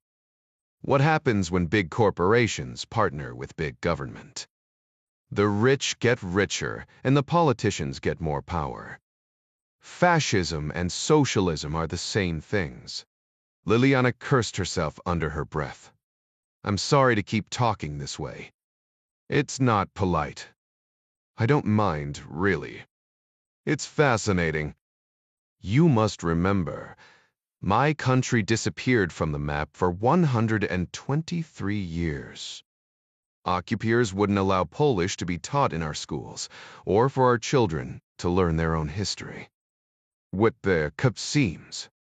We had to fight to keep our identity and our culture and our language. We don't want to give it all away for the sake of cheap toaster ovens and Chinese takeout. Even though I happen to love Kung Pao chicken. Jack pointed at a pair of flashing lights on the road up ahead. An elderly woman stood in the rain without an umbrella, trying and failing to pull out a spare tire from her trunk. This is too poor thing. I'll call for help, Liliana said. Pull over. Veg, I can handle it. But it's raining. What if nobody shows up? Okay. Liliana pulled in behind the woman's rusted sedan, a Volkswagen Jetta. She turned around, squinting against the thick drops pelting her concerned face. Liliana and Jack jumped out and dashed over to the woman. Liliana identified herself as an agent of the Polish government, and that Jack was her American friend, or so Jack assumed. He didn't wait around for the formalities. He was getting soaked, too. The old woman insisted on showing Jack what to do, and Liliana kept trying to wrestle her under the mini umbrella she had. She finally convinced the woman to come sit in the Audi while Jack finished the job. 15 minutes after they'd pulled over, the woman's spare tire was attached and Jack was soaked from head to foot, slathered in mud, but satisfied with his work. The rain had stopped.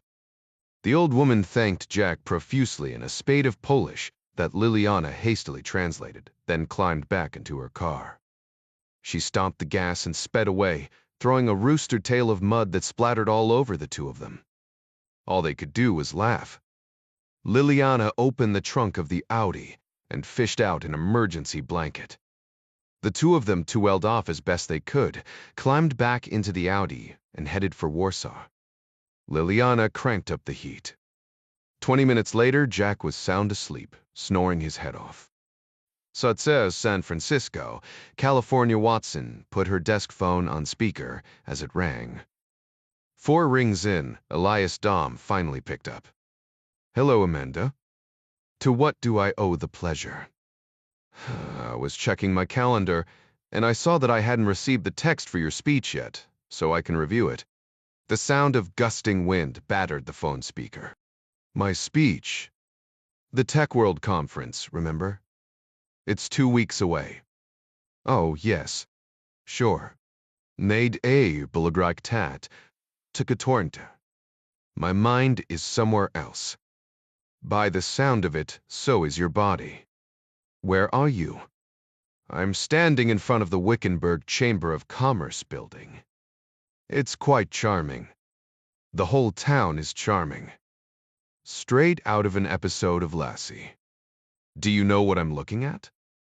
Wickenburg where? Wickenburg, Arizona. So can you guess what I'm looking at? Watson wanted to scream obscenities at him. He was a genius and a great lay. But mostly, he was a precocious, self-centered man-child. I haven't a clue. A Texas Longhorn. It's standing on top of the building across the street. It's plastic, I'm sure. Fascinating. Is that why you're in Wickenburg? Wickenburg, Arizona? To look at cows standing on buildings? Didn't I tell you I was flying out here today? Of course not. It's not on your calendar. There's a tract of land I've had my eye on not too far from here. 32,000 acres. Perfect for a solar farm. Guy's solar farm. I thought we weren't walking down that road again. Like many of Elias Dom's brilliant ideas, solar farming was both the wave of the future and an economic boondoggle. CloudServe had previously owned 2 other solar farms, and both had nearly bankrupted the company. Elias's idea was to power all of the company's vast server farms with solar energy and sell the excess electricity produced back to the utility companies, making both a profit and effectively providing free electricity to CloudServe. Unfortunately, the cost of solar energy per kilowatt-hour was prohibitively high, even when subsidized, and a poor price alternative to fossil fuels, particularly oil, which had plummeted in price in recent years, thanks to technological advances in oil sands and shale production. Worse, the Ryan administration had successfully lobbied to end subsidies for the solar industry. The CloudServe board liquidated both money-losing solar projects over Dom's objections. Things change, Amanda. Board members change. Markets change. The climate changes. But the sun never changes. It's the perfect energy source, and it's free. We need to be part of the solar revolution. Her jaw clenched. She had neither the time nor the energy to rehash the debate. It was just another goose in the flock of wild geese Elias Dom endlessly chased. All of their feasibility studies indicated that another solar energy investment would be a net-net loser for the company, even with federal subsidies that no longer existed. But Elias Dom was an obstinate, relentless dreamer. She wasn't going to win this argument. Can't wait to hear all about it when you get back. But in the meantime, I need you to remember that we have a lot riding on this London conference. It's the most important media event of the year for us. I shouldn't think we'd have much trouble generating media attention. Elias had appeared on both the cover of Fast Company and the Joe Rogan podcast in the last week. I'm talking about the good kind. You know, the kind that makes us money? These are industry people I'm talking about. People who sign contracts. That means we have a lot of hands to shake and a lot of egos to stroke. You're really good at that stuff, Amanda. I'm confident you'll handle it. Of course, I'll handle it, she told herself. Like I handle every other goddamn thing around here while you're banging interns and artificially inseminating Argentine polo ponies. Elias, I really need your full attention on this. I'm totally focused. So where's the speech? You're the keynote speaker, remember? It's dynamite. I can't wait for you to see it. By which you mean you haven't written a damn thing. When are you coming back? We're four-wheeling out to the property in about 20 minutes. Oh, there's an In-N-Out burger just 40 minutes up the road. We should grab a double sometime together. I'm vegan, remember? Since when? Go to hell, Elias. Just don't get bit by any Gila monsters or whatever is crawling around out there. And call me when you land in California. Will do. Safe travels. She ended the call, her blood boiling. CloudSurf was her company too. She was one of the largest stockholders on paper. She was filthy rich. Unfortunately, she wasn't allowed to cash any of those stocks anytime soon. There was every chance Elias would crash the company before she had the chance to cash in. Dom was one of those new financial geniuses who didn't see any particular value in the concept of corporate profits. That was just one of the reasons the price-to-earnings ratio on CloudSurf stocks ran in the triple digits thanks to aggressive accounting practices. In reality, it should have been zero.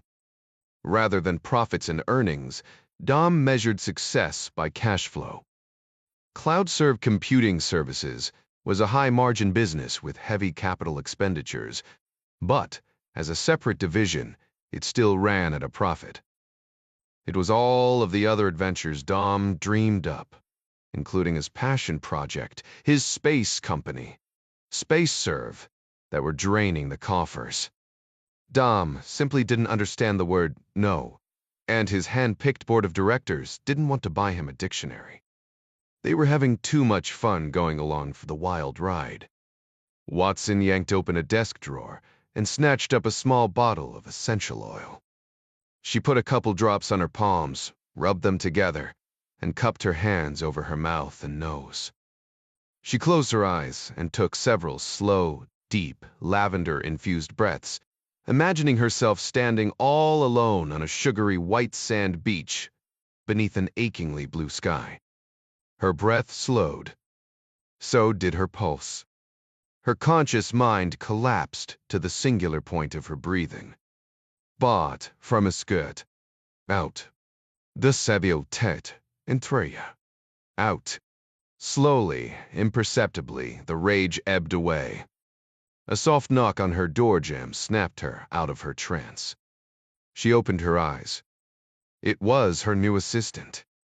An Indonesian on an H-1B visa, her head covered. What do you need, Masayu? You have a call on line 2, miss. Watson? Watson glanced at her silenced desk phone. Lied to Mr. Sext. But de Prime Mister. Dumb. He said he forgot to tell you something. Watson forced a smile. Do, thank you. She took it. A joke he'd heard. Wanted to tell her before he forgot it. She faked a laugh and hung up. She tried the lavender oil again. It didn't help. 31 Warsaw, Poland, we're here, Jack, Liliana said, gently shaking him. Jack jolted awake, startled, not sure for a second where he was. His right arm instinctively drew back for a punch, but Liliana's smiling face short-circuited his instincts. Having a bad dream, Jack wiped his face. He was groggy as hell. The day all came flooding back. How long was I asleep? About 2 hours. I tried to wake you a couple of times, but you wouldn't budge. Jack sat up and glanced out the window. They were in the forecourt of his urban hotel. He glanced down at himself. The smeared mud on his coat, shirt, and slacks had at least dried. Now that you're awake, do you want to go inside and get cleaned up? And we can head out again? Jack shook his head, as much to clear the cobwebs as to communicate anything. I think we played out all of our options today. I'll put a plan together tonight. We'll regroup tomorrow morning. Sounds good. Well, thanks for everything. Jack stuck out his hand. They shook. Just it tomorrow. Say 8 o'clock. 8 o'clock. Jack watched Liliana pull away before heading through the hotel's sliding glass door. A fashionably dressed young couple was coming out. The man shot him a dirty look, and the woman giggled as they passed by. The clerk behind the desk frowned at the sight of Jack. At first, he wasn't sure why, but it suddenly occurred to him that he must look like a homeless guy with a laptop bag who had been sleeping under a bridge. Jack pulled out his electronic room key from his wallet and flashed his best-used car salesman's smile. Ryan, room 311. The man took the card, but was skeptical. Helped change a tire in the rain. Got a little messy? Jack said as the man typed on his keyboard. Jack's unsoiled check and photo appeared on the clerk's screen. Yes. Mr. Ryan? Very good. Will you be requiring a dry cleaning service then? Gee, Einstein, how could you tell? That would be great. Please put your dirty clothes in the dry cleaning bag provided in your room and hang it on the door latch tonight. Everything will be available tomorrow by 7 a. Weg inskede blown. The clerk peeked over the top of the desk at Jack's feet. Shoes, too. Jack's brown Oxfords were trashed. Why, please. Leave them outside the door as well. Just bill it to my room number. Already taken care of. Jack nodded his thanks and headed for the stairs. He was wide awake this time, but he didn't relish the idea of riding up the elevator with anyone right now.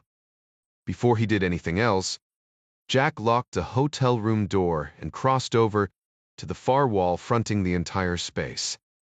He reached down and pulled out the square wall charger he used to power up his laptop from the European-style plug adapter and brought it over to the desk. He powered up his laptop and connected the wall charger to it with the dual-use connector.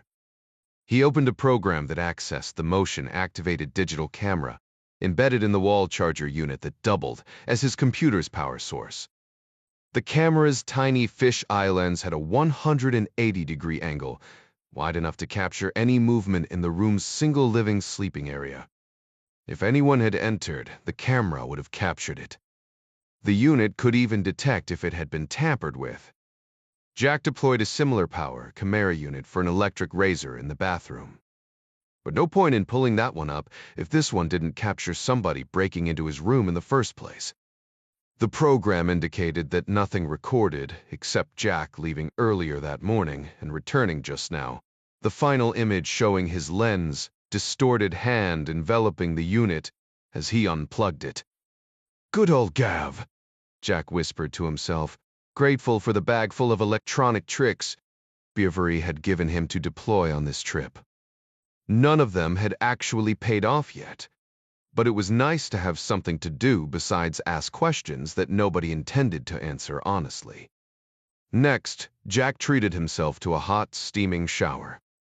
It had been a long day, most of it spent on his keister, either in the Henley Associates Gulf Stream or in Liliana's Audi. The bottom line was that he hadn't come up with squat regarding Dixon or any dirty deals she might have cooking with her stepson, Christopher Gage. Gage himself appeared to be moving and grooving on business deals here in Poland, at least with Stupinski, who seemed harmless enough, even if he was a pretentious ass. The steamy bathroom air felt good as he brushed his teeth, trying to decide his next course of action. The best he could come up with was to call Jerry. "A kid, Dista. How's it going over there?"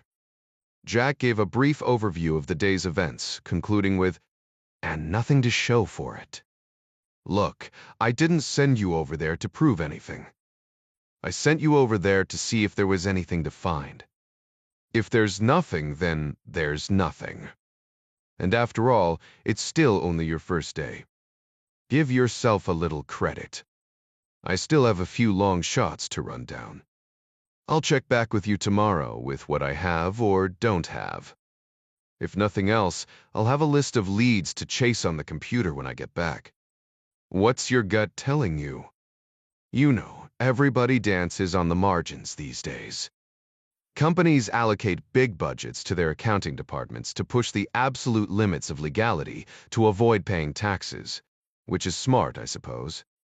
It may be that Christopher Gage is just playing by the rules others have made, and the fact that I don't like it doesn't mean he or his stepmother are necessarily guilty of anything.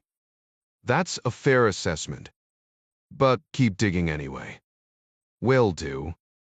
Jack pulled on a pair of athletic pants and a sweatshirt before dropping down in front of his laptop and composing a text message for Liliana. Any chance we can get Baltic General Services info from their last quarterly VAT tax filings?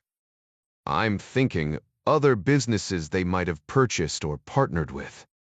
Also, any chance we can find out if Christopher S. Gage has formed any other corporations in Poland or that operate in Poland. I know it's a big ask, but I'm running out of ideas. Thanks again for the terrific lunch and the excellent driving services. Can't wait, Jack caught himself. He deleted can't wait and wrote instead, see you tomorrow at 8. He drummed his fingers on the desk. He knew he was really missing something. But what? What about generating a list of every Chinese company operating in Poland and cross-referencing that with any Christopher Gage-related corporation? Then what? He'd have to dig into those as well. But without a warrant or some other legal authority to crack open their books, and that wasn't possible without probable cause, he wasn't likely to get very far. After all, if someone walked in Jerry's door and asked him to show Henley Associates' business accounts, Jerry's likely response would be a swift kick in the ass and a quick call to security to escort the idiot out the front door. As far as Gage's American tax records, those weren't public documents, and if Gage owned less than 10% in a foreign company, he wasn't obligated to report it to the ERS anyway. Jack brainstormed for another 20 minutes but wasn't coming up with anything. Despite the shower, his mind was still a little fogged. His phone dinged. It was Liliana. One step ahead of you. I'd been thinking along the same lines. I called ahead while you were sleeping. We should have a list of possibilities first thing tomorrow morning. Shall I bring you coffee? Interesting. Why would she be willing to dig further unless she was now interested in Gage as well? As a favor to him? Not likely. She was a pro and a patriot. If she were interested in Gage, it meant she thought he might be into something that worked against her country's interests. If that were true, that meant he was working against the interests of one of America's best allies. And that was worth digging into. One step ahead. Sounds like 2 or 3. Thanks for doing that. I'll grab coffee and breakfast at the hotel before you get here, but thanks. Have a great evening. The offer was nice and, no doubt, perfectly innocent. But it was his own wicked heart that Jack was worried about. He pulled up Isabel's contact info. Might as well drop her a line and see how she's doing. He did a quick check of the message conversation history. He last wrote her 2 weeks ago, asking how she was doing. She never replied. What few conversations they were able to have in between dodging bullets and bad guys in Afghanistan and Iran weren't exactly pleasant. She was angry and had a right to be. He thought maybe they could patch things up. Looks like he thought wrong. Jack shut his computer. Might as well take advantage of the downtime and see the city. He started to pull up TripAdvisor on his phone to get a list of ideas of places to check out at night. But it suddenly struck him that he just wasn't in the mood. He sure as hell didn't want to hit the bar scene, and any museums he'd want to see would be closed by now. Besides, he still had a shit ton of work to do on the Dubai deal that was still sitting on his virtual desk. He'd feel better about himself if he actually accomplished something for the good money the firm paid him. He decided to put in 3 good hours of work, And if that didn't settle his brain down, he'd pop an allergy pill and knock himself out so that his brain clock would reset itself for the task at hand tomorrow. And maybe, just maybe,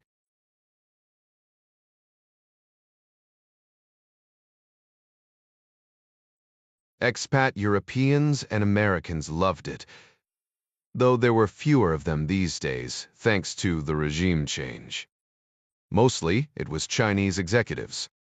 It was the place to be seen for business and social contacts. Few Angolans could afford it.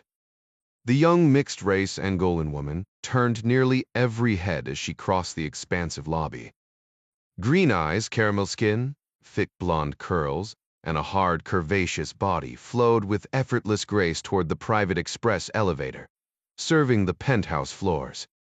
She waved a key card in front of the buttonless call device, and moments later, the mirrored elevator doors opened. She was a regular now.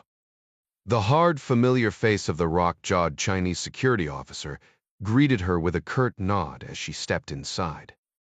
Once the doors closed, he pressed a button holding the elevator. He wanded the perfectly proportioned physique with a handheld metal detector. His cold eyes searched hers for any sign of deception or fear, but found none. She flashed a teasing come-hither smile for her own amusement, but elicited no reaction from the iron-hard security man. He checked her small handbag. Key card, lipstick, breath mints, and 3 condoms in gold foil packets. He spoke into the mic attached to his wrist. The elevator rose swiftly. The doors opened on the 15th floor. Another unsmiling security officer with an earpiece greeted her with a nod. He stepped aside. She brushed past him toward the double mahogany doors. A third guard opened one of them and she passed through. She stood on the polished Carrara marble floor of the vast living area, feeling the suck of air as the heavy door closed behind her. The last rays of the setting sun were swallowed by the blue-black Atlantic Ocean, filling the wide picture window. Fanmin, the CEO of Sino-Angola Energy, rose from the circular red leather couch in the center of the room, a wide, toothy smile on his face. The 59-year-old man wore a black smoking jacket, black silk trousers, and red velvet slippers. His poorly dyed jet-black hair was combed back and greased, Pat Riley style. He asked her in his thickly accented Portuguese what she wanted to drink. She told him rum and coke. He poured one for each of them. She thanked him. He took his blue pill. She smiled. His dark eyes raked over her body as she drank. She said she had a surprise for him. He lit up like a child at Christmas.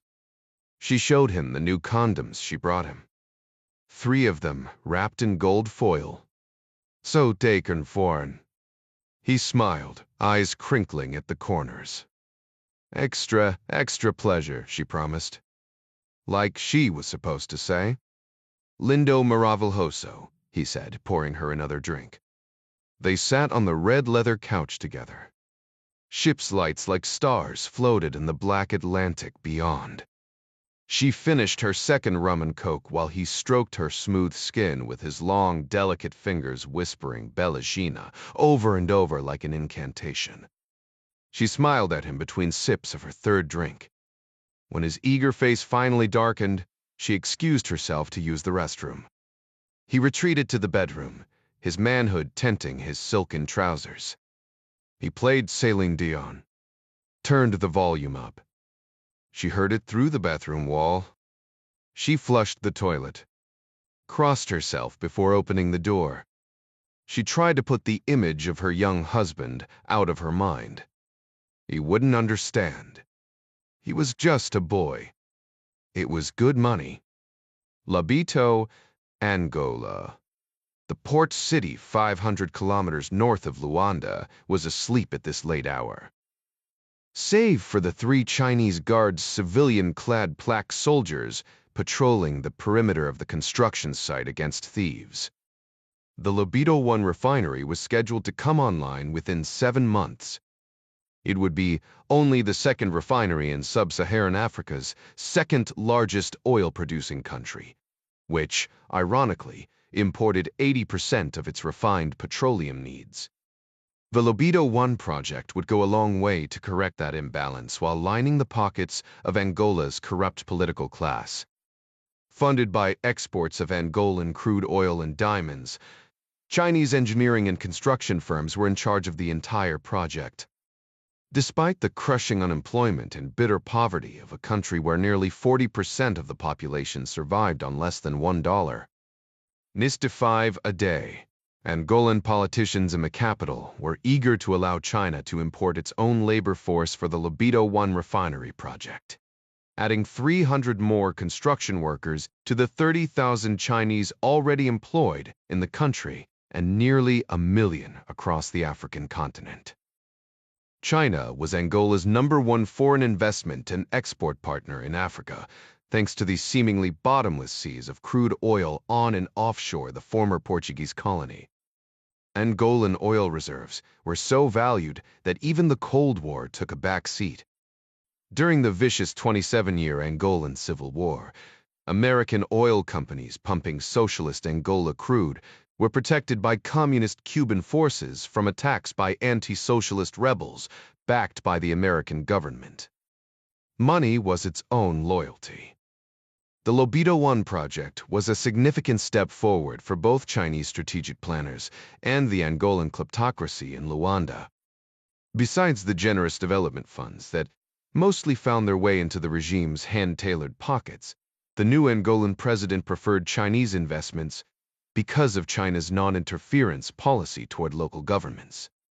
Western politicians asked too many questions about income inequality, bribery, money laundering, nepotism, pollution, and other meddlesome issues toward which the Chinese happily turned a blind eye. Repulsed by the predatory greed of the Angolan government, the rapacious neo-colonialism of China, and the resulting exploitation of the suffering Angolan masses, a new rebel group arose, the Nfa Nova Frente de Liberative de Angola in Portuguese. The NFAGA had focused all of its previous attacks in the far north exclave of Cabinda, where the movement originated, its efforts directed at intimidating corrupt Angolan civil servants and the non-violent disruption of government operations. Until now. The wooden skiff was worn but sturdy, like the old fisherman running the sputtering Honda outboard. His sinewy arms were corded like rope, still capable of rowing the 15-foot-long fishing boat on the open Atlantic. But with the load he was carrying beneath the oiled canvas tonight, the two-stroke motor was necessary. A Coleman lantern swung lazily behind the stern, an irresistible lure to the fish lurking in the oily waters of Libido Bay. His gap-toothed smile and silver-stubbled face was a familiar sight in the port, selling fresh fish from his nightly catches to the construction crews in the morning. Few knew his ragged shirt hid bullet scars he carried from the Civil War. Even fewer had seen the Makarov pistol hidden beneath an oily rag in the bottom of his boat, a prize he'd taken from the young Cuban lieutenant he'd hacked to death with a machete 20 years before. His calloused fingers killed the engine as the boat eased behind the rusted hulk of an ancient trawler, lying on its side in the shallow water in the early morning darkness. He tied off to the hulk and killed the light before throwing back the tarp. 5 black-skinned NFA commandos slipped noiselessly from the boat into the chill water with their AKs held chest high. Balaclavas hid their faces despite the warm air. The last of them laid a hand on the old man's shoulder and whispered in his ear, "Obrigado, vô." "Thanks, Grandpa." They made their way to the base of a low concrete wall topped by cyclone fencing as the Honda engine puttered away into the dark. They pressed low and hard against it, waiting. The team leader hand-signaled a silent command, then whispered another on his throat mic. 30 seconds later, the crunch of Chinese-made boots passed by overhead. A second after that, the subsonic rush of hot lead from a sniper rifle snapped above them, thudding into the guard's chest like a cinder block, dropping him in the butt-strewn dirt. The team leader signaled again, and his number 2 stood up with long-handled bolt cutters, snipping a neat hole in the fence. The leader climbed up and dashed through it in a low crouch, followed by the others. Careful to keep low behind the steel pipes and girders stacked in the brightly lit yard, the team made its way 50 meters north to the row of single-story trailers crammed with nearly 100 mainland Chinese steelworkers. Lights in the trailers were off. The team leader raised his silenced pistol. The 9mm slug ripped through the brain pan of the half-asleep guard, spattering blood and bone against the steel door. The suppressed shot was the go signal for the others. They dashed forward, tossing grenades and satchel charges through the windows. They sped past the buildings at a dead run before the first explosions erupted and headed for the north fence. The last screams of the survivors burning alive in the flaming wreckage echoed in the warm night air as the men disappeared between the cinder-block shanties of the squalid favela in the low, barren hills above the city. Sardisri Luanda, Angola. He needed to pee. Fan Min threw off the bed covers. He was sweaty. In the other bed, knocked out cold by her sleeping pills, his fat wife snored like a ripsaw cutting through sheet metal. The oil executive sat up and pulled on his glasses, then shuffled toward the bathroom, limping on a cramping leg. He wiped his runny nose with the back of his hand, then wiped his hand on his pajama top as he pushed his way through the door and shut it behind him. The motion sensor light popped on, but the bulb was dim. He made a mental note to get an assistant to replace it. He had a hard time breathing. He leaned over and lifted the toilet seat. It made him dizzy. Am I catching the flu? He wondered. He fumbled with the slit in his pajama bottoms and fished out his flaccid manhood. He pushed, waiting for the flow to begin. Sweat trickled down his back and his nose ran faster. He wiped his face again with one trembling hand, as urine finally began dribbling into the bowl. His other shaking hand splattered the yellow liquid. Dee farted. The squawk of air turned into a short gush of runny goo as the room began to spin. Sharp pain stabbed his chest. Fan Min screamed, but nothing came out. He had no air. He grabbed for the over-the-toilet shelving to catch himself. It gave way. He crashed to the floor, smashing his skull on the corner of the marble sink, spraying blood from his broken scalp. Mirrors and perfume bottles shattered on the tile floor.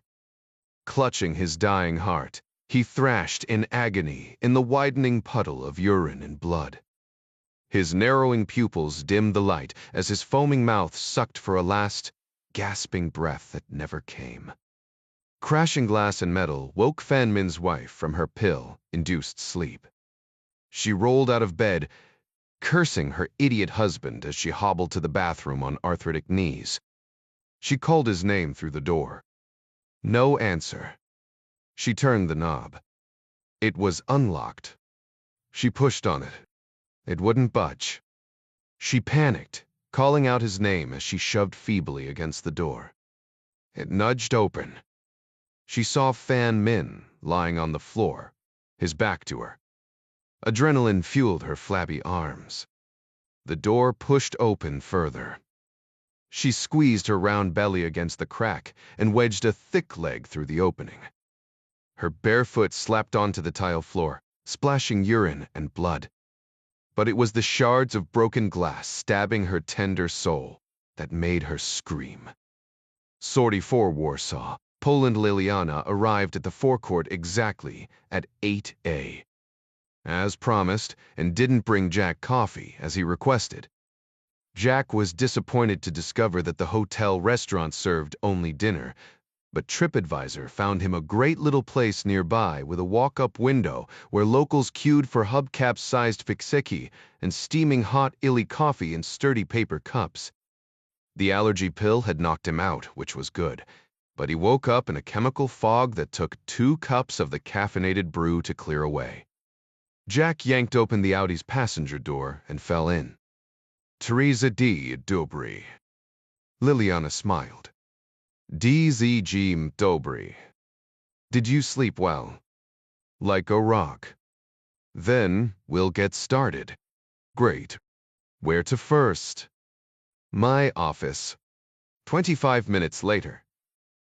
Jack sat in Liliana's modest office on the 4th floor of the nondescript and unmarked 6th-floor building on Rakowika Street. It had all the charm of a communist-era police headquarters building, which in fact it had been. Jack was greeted at the front door by internal security and issued a temporary visitor's pass after his passport was scanned.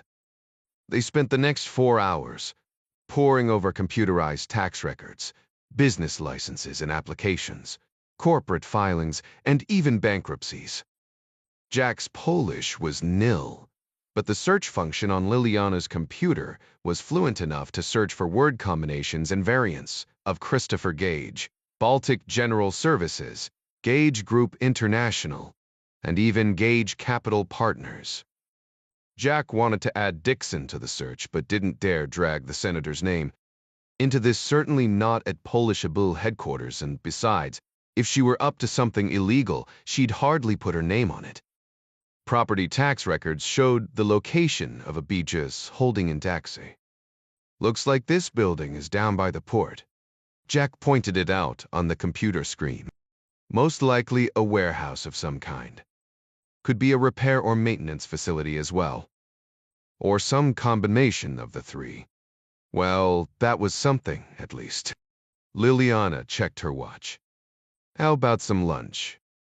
I know a great restaurant. Best pierogi in town. Jack was afraid to count the number of carbs he'd socked away yesterday. But it was so damn worth it.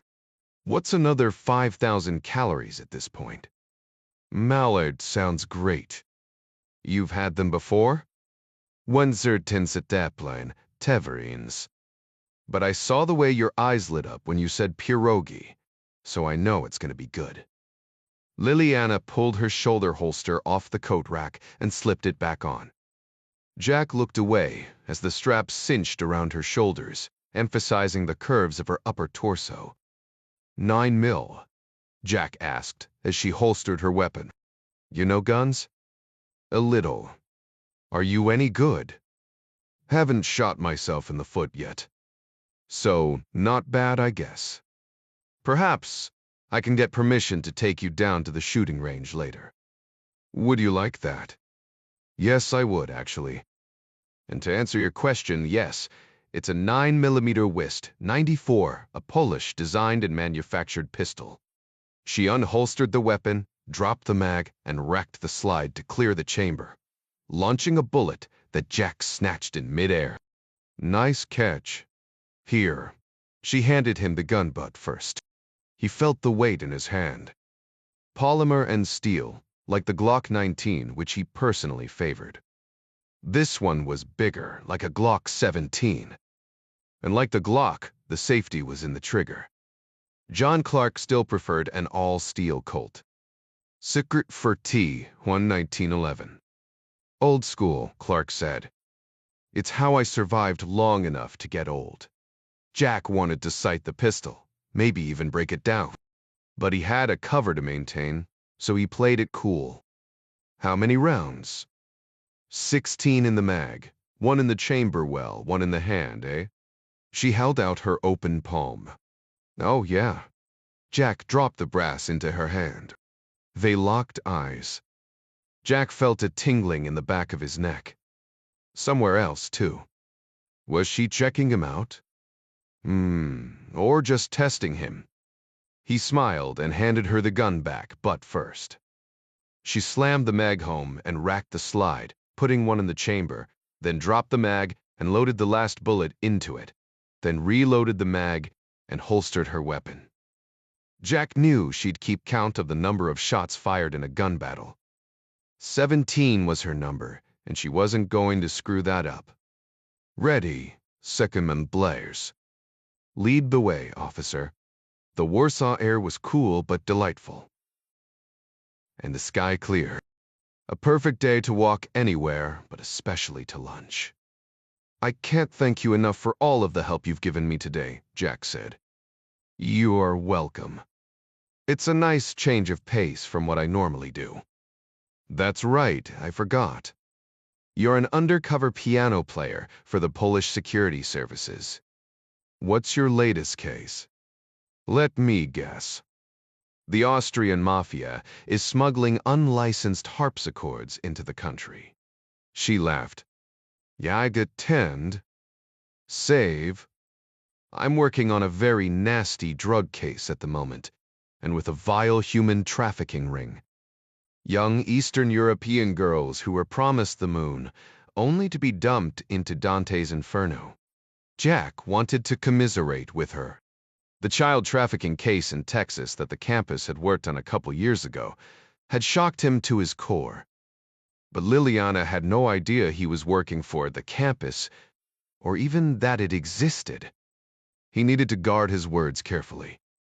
Sounds terrible. A priest was across the street, walking in the opposite direction. He looked like a freshman in college. Liliana frowned. It's worse than you can imagine. Now you're making me feel guilty. You say why? You've been pulled off of 2 important cases to help me look into what is probably going to be a whole lot of nothing. Trust me, there will be plenty of filth and tragedy to get back to when you leave. Seriously, though, why are you helping me? I'm not helping you. You're helping me. Beretz, how so? We're investigating a questionable American businessman and his possible dealings with Polish national citizens that you brought to our attention. Our government is grateful. I seem to recall an old Polish proverb about not kidding a kidder.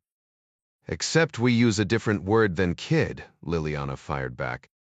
Nothing was more attractive in a woman than a great sense of humor, Jack thought, and Liliana was funny as heck. Zizame, seriously? It seems like you're going the extra mile for me. Because I am. I'd like to say it's because of my winning personality, but I suspect it has more to do with Jerry Hendley. To be honest, sure. My boss is a big fan of the senators, and so is his boss, the president of Poland. And they want you to make a good impression on me so that I will report back to Jerry and twist his arm and make him get Congress to pass that forward base treaty, right? Something like that. I'm told they want to call it Fort Ryan. Are you kidding? That's the fastest way to get the president to back off. Better to name it Fort Pulaski, after the Polish general who died fighting in the American Revolution. He was the founder of the American cavalry, and I think the 1st Cavalry Division might even be the unit that would be stationed there, so that's a slam dunk. So you do know your Polish history. Sadly, only as it relates to my own. I'll pass your suggestion along. They arrived at the restaurant, hardly more than a hole in the wall. Jack opened the door for her. The tiny place was jammed with locals.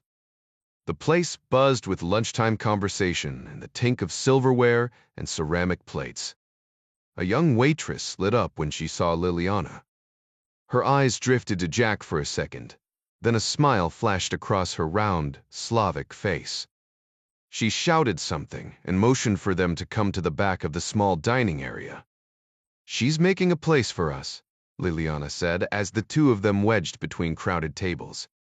Jack kept muttering "Preceprism" as they worked their way back, but nobody seemed to mind the intrusion. The woman cleared a small table used for holding silverware and napkins, then pulled 2 unused chairs from adjoining tables, just as they arrived. Liliana thanked her profusely and gave her their order. 10 minutes later, a heaping plate of pierogi arrived. Liliana pointed them out, each plump little dumpling stuffed with sweet plums, minced mushrooms, and beef or pork. They drank bubbling mineral water served at room temperature. Not uncommon in this part of the world. Only America seemed fixated with ice in its water. Halfway through their meal, Liliana asked, "So, have I made a good impression?" "Yes, actually. The whole country has. Mostabenzig, Poland is a great country. A country worth dying for. Do all Poles feel that way? It's increasingly rare these days, I'm sorry to say. Especially among young people. Same in my country. Their allegiances are shifting to the EU, or to globalism, or climate change, or 100 other things they wouldn't die for either. I know you're not big on the EU, but it was meant to defeat nationalism and prevent another world war, wasn't it? If national borders were the cause of wars, then there would never be a civil war, would there? Jack thought about his travels in Bosnia and Herzegovina last year, and its horrific civil war that still haunted the people there. Liliana shook her head. And there I go again. Sorry. Don't apologize for loving your country. I sure as hell won't. She waved at their waitress, signaling for a check. Jack paid this time over Liliana's protests, and they headed back to her office in reflective silence. They spent the next 4 hours combing through the last records they could access. A summary of the day's findings was crystal clear. Altogether, they had discovered exactly nothing beyond the business relationship Gage had with Stepinski, which they already knew about, and as far as Jack could tell, there wasn't anything illegal about it or the business transactions they were engaged in. Even Liliana's constant cross-checking with another audio database, which Jack wasn't allowed to see, pulled up nothing. All I am authorized to tell you is that I can't find any legal associations Bees has, as with any known criminal elements or enterprises. Well, that's something. Do we have anything else to look at? Something I'm not seeing. That's the last of what we have been authorized to examine. I'm sorry, Jack. What's next for you? The only thing I can think of is checking out the properties Baltic General Services owns in Jedinia and Degase. Exactly 3 by my count. We can go there tomorrow if you like. I would, actually. Liliana's cell phone rang. Excuse me, that's my mother calling. Do you mind? No, not all.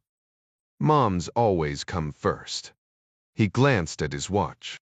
It was just after 5:30 local. She spoke with her mother in Polish. Jack wasn't trying to listen what was the point, since he couldn't understand them anyway. But he noticed her voice dropped to a near whisper as she turned her back and stepped away from the desk, her vocal inflections more intense. Finally, she turned around with her hand covering the receiver. Her face flushed with embarrassment. Excuse me, Jack. I have a question for you. This time. What's up? It's my mother. She wants to know if you would come over for dinner tonight. She is a great fan of your country and would like to meet you. Jack was conflicted. It was very kind of her mother to extend the invitation. On the other hand, he couldn't help but feel this might be another test. I can see it in your face. It's too much to ask. I apologize. Liliana lifted her hand from the receiver to tell her mother the bad news. The trio breathed. Liliana paused. Jack smiled. What's for dinner? 45, Liliana parked the Audi at the curb of a modest 2-story home, north of the city center, across the street from a greenbelt, or perhaps a park. The recent rains had slit the heavily treed street with leaves that were just beginning to riot with fall colors. She led them through a wrought iron gate and up a few stone steps to a magnificent wooden door. Jack carried a small bouquet of flowers and a bottle of merlot. He insisted they stop on the way.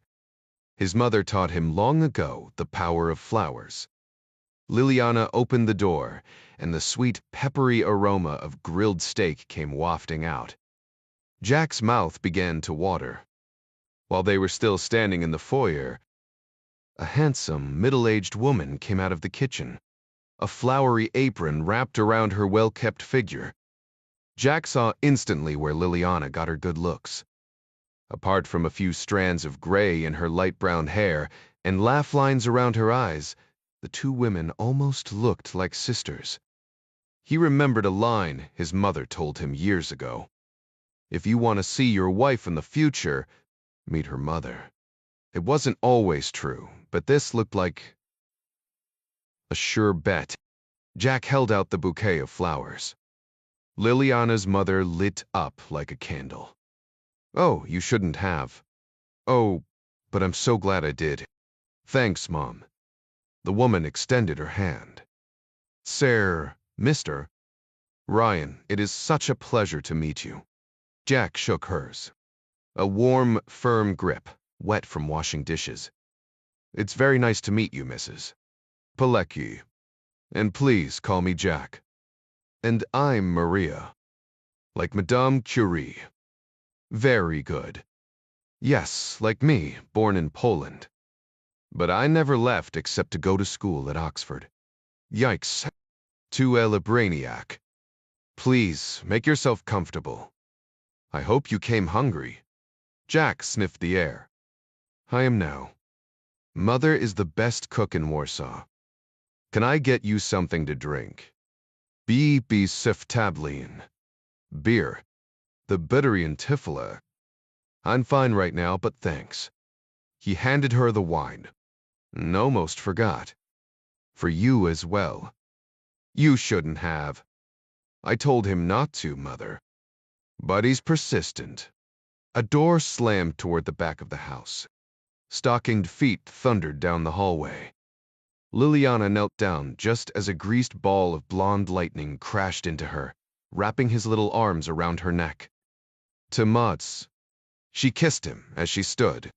Jack grinned ear to ear as he stepped toward them. And who's this little fellow? This is Tomas. He's my son. Clinging to his mother's neck. The boy's large, luminous blue eyes searched Jack for some sign of evil intent. Jack smiled at him. Hello, Tomas. Tomas locked eyes with him fearlessly. Tomases, be a good boy and say hello to Mr. Ryan, Liliana urged. You can call me Jack. Jack is having dinner with us tonight. You're hungry? The boy nodded furiously. His grandmother spoke to him in Polish. He reached for her, and she took him. He sees what, 2.5. 2.5 next week, Liliana said. He's a beautiful boy. That's right. Thank you. And he's obviously bright if he speaks English and Polish already. Mother only speaks to him in Polish, and I only speak to him in English. That's brilliant. I studied languages in college. They didn't stick so well. It's always better to learn them when you're young. The brain is wired for it. Let's get you washed up for dinner, Maria said in Polish, and carried Tomas off to the bathroom. I apologize for my son's rudeness, Liliana said. He wasn't rude at all. He was just checking out the stranger. He's the man of the house. It's his job. How long will his father be deployed? Liliana's eyes narrowed, curious. Why do you ask that? Jack nodded toward the fireplace mantel on the far wall. A handsome soldier in a Polish uniform stood inside a silver frame. He's a good-looking fellow. I see where Tomas gets it from. Yes. Tadeusz was a very handsome man. Her voice trailed off, nearly cracking. I'm so sorry. How did it happen? 6 months after Tomas was born. He was a lieutenant with Task Force White Eagle, attached to the American 1st Cavalry Division in Ghazni Province, Afghanistan. A roadside he took out his vehicle. It's a shitty war that never ends. He served his country faithfully and bravely. I would rather be the widow to a brave man than a wife to a coward. When she said death wasn't a stranger, she wasn't kidding. Now Jack felt like a pile of shit. She was a grieving widow and a single working mom, and he had allowed his mind to go places it shouldn't have gone. All he wanted to do was leave. I need to secure my weapon and wash up a bit. Please, make yourself comfortable. I'm sure dinner will be ready soon. Jack turned toward the front door. Jack, it was Maria. He turned back around. Tamades was in her arms, staring at him. They approached. "Come, let's get you something to drink." "I hate to be a bother, nonsense." She sniffed the air. "My steaks." She set Tomas down and pointed at a box of toys in the living room, urging the boy in Polish to go play with them. Tamades scampered off with a squeal while she dashed to the kitchen, shouting, "Excuse me, Jack," over her shoulder as she went.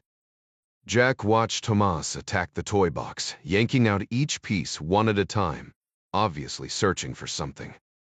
He leaned over into the box and emerged with a triumphant grin on his face, with a plastic giraffe in one hand and a lion in the other. He glanced up at Jack and then the animals in his hands, and then held up the giraffe toward Jack. "Das der is veket inside. Play." "Des exers bitur." "Heck yeah, bud. Let's play." Jack dropped down on the floor with him, and the two began their plastic safari adventure. 15 minutes passed before Liliana came back out into the front room in a fresh change of clothes and with her face washed. "What are you two up to?" she asked. Jack sat cross-legged on the ground and proudly pointed at his giraffe, standing in the back of a dump truck that Tomas was pushing around with the help of the lion. There was also a plastic hammer, a Thomas the Tank Engine figure, and a green plastic knight with a broadsword held high over his helmeted head. Seems we're on some kind of construction-related safari. He loves to play. He'd rather play than watch TV any day. She reached out her hand toward her son.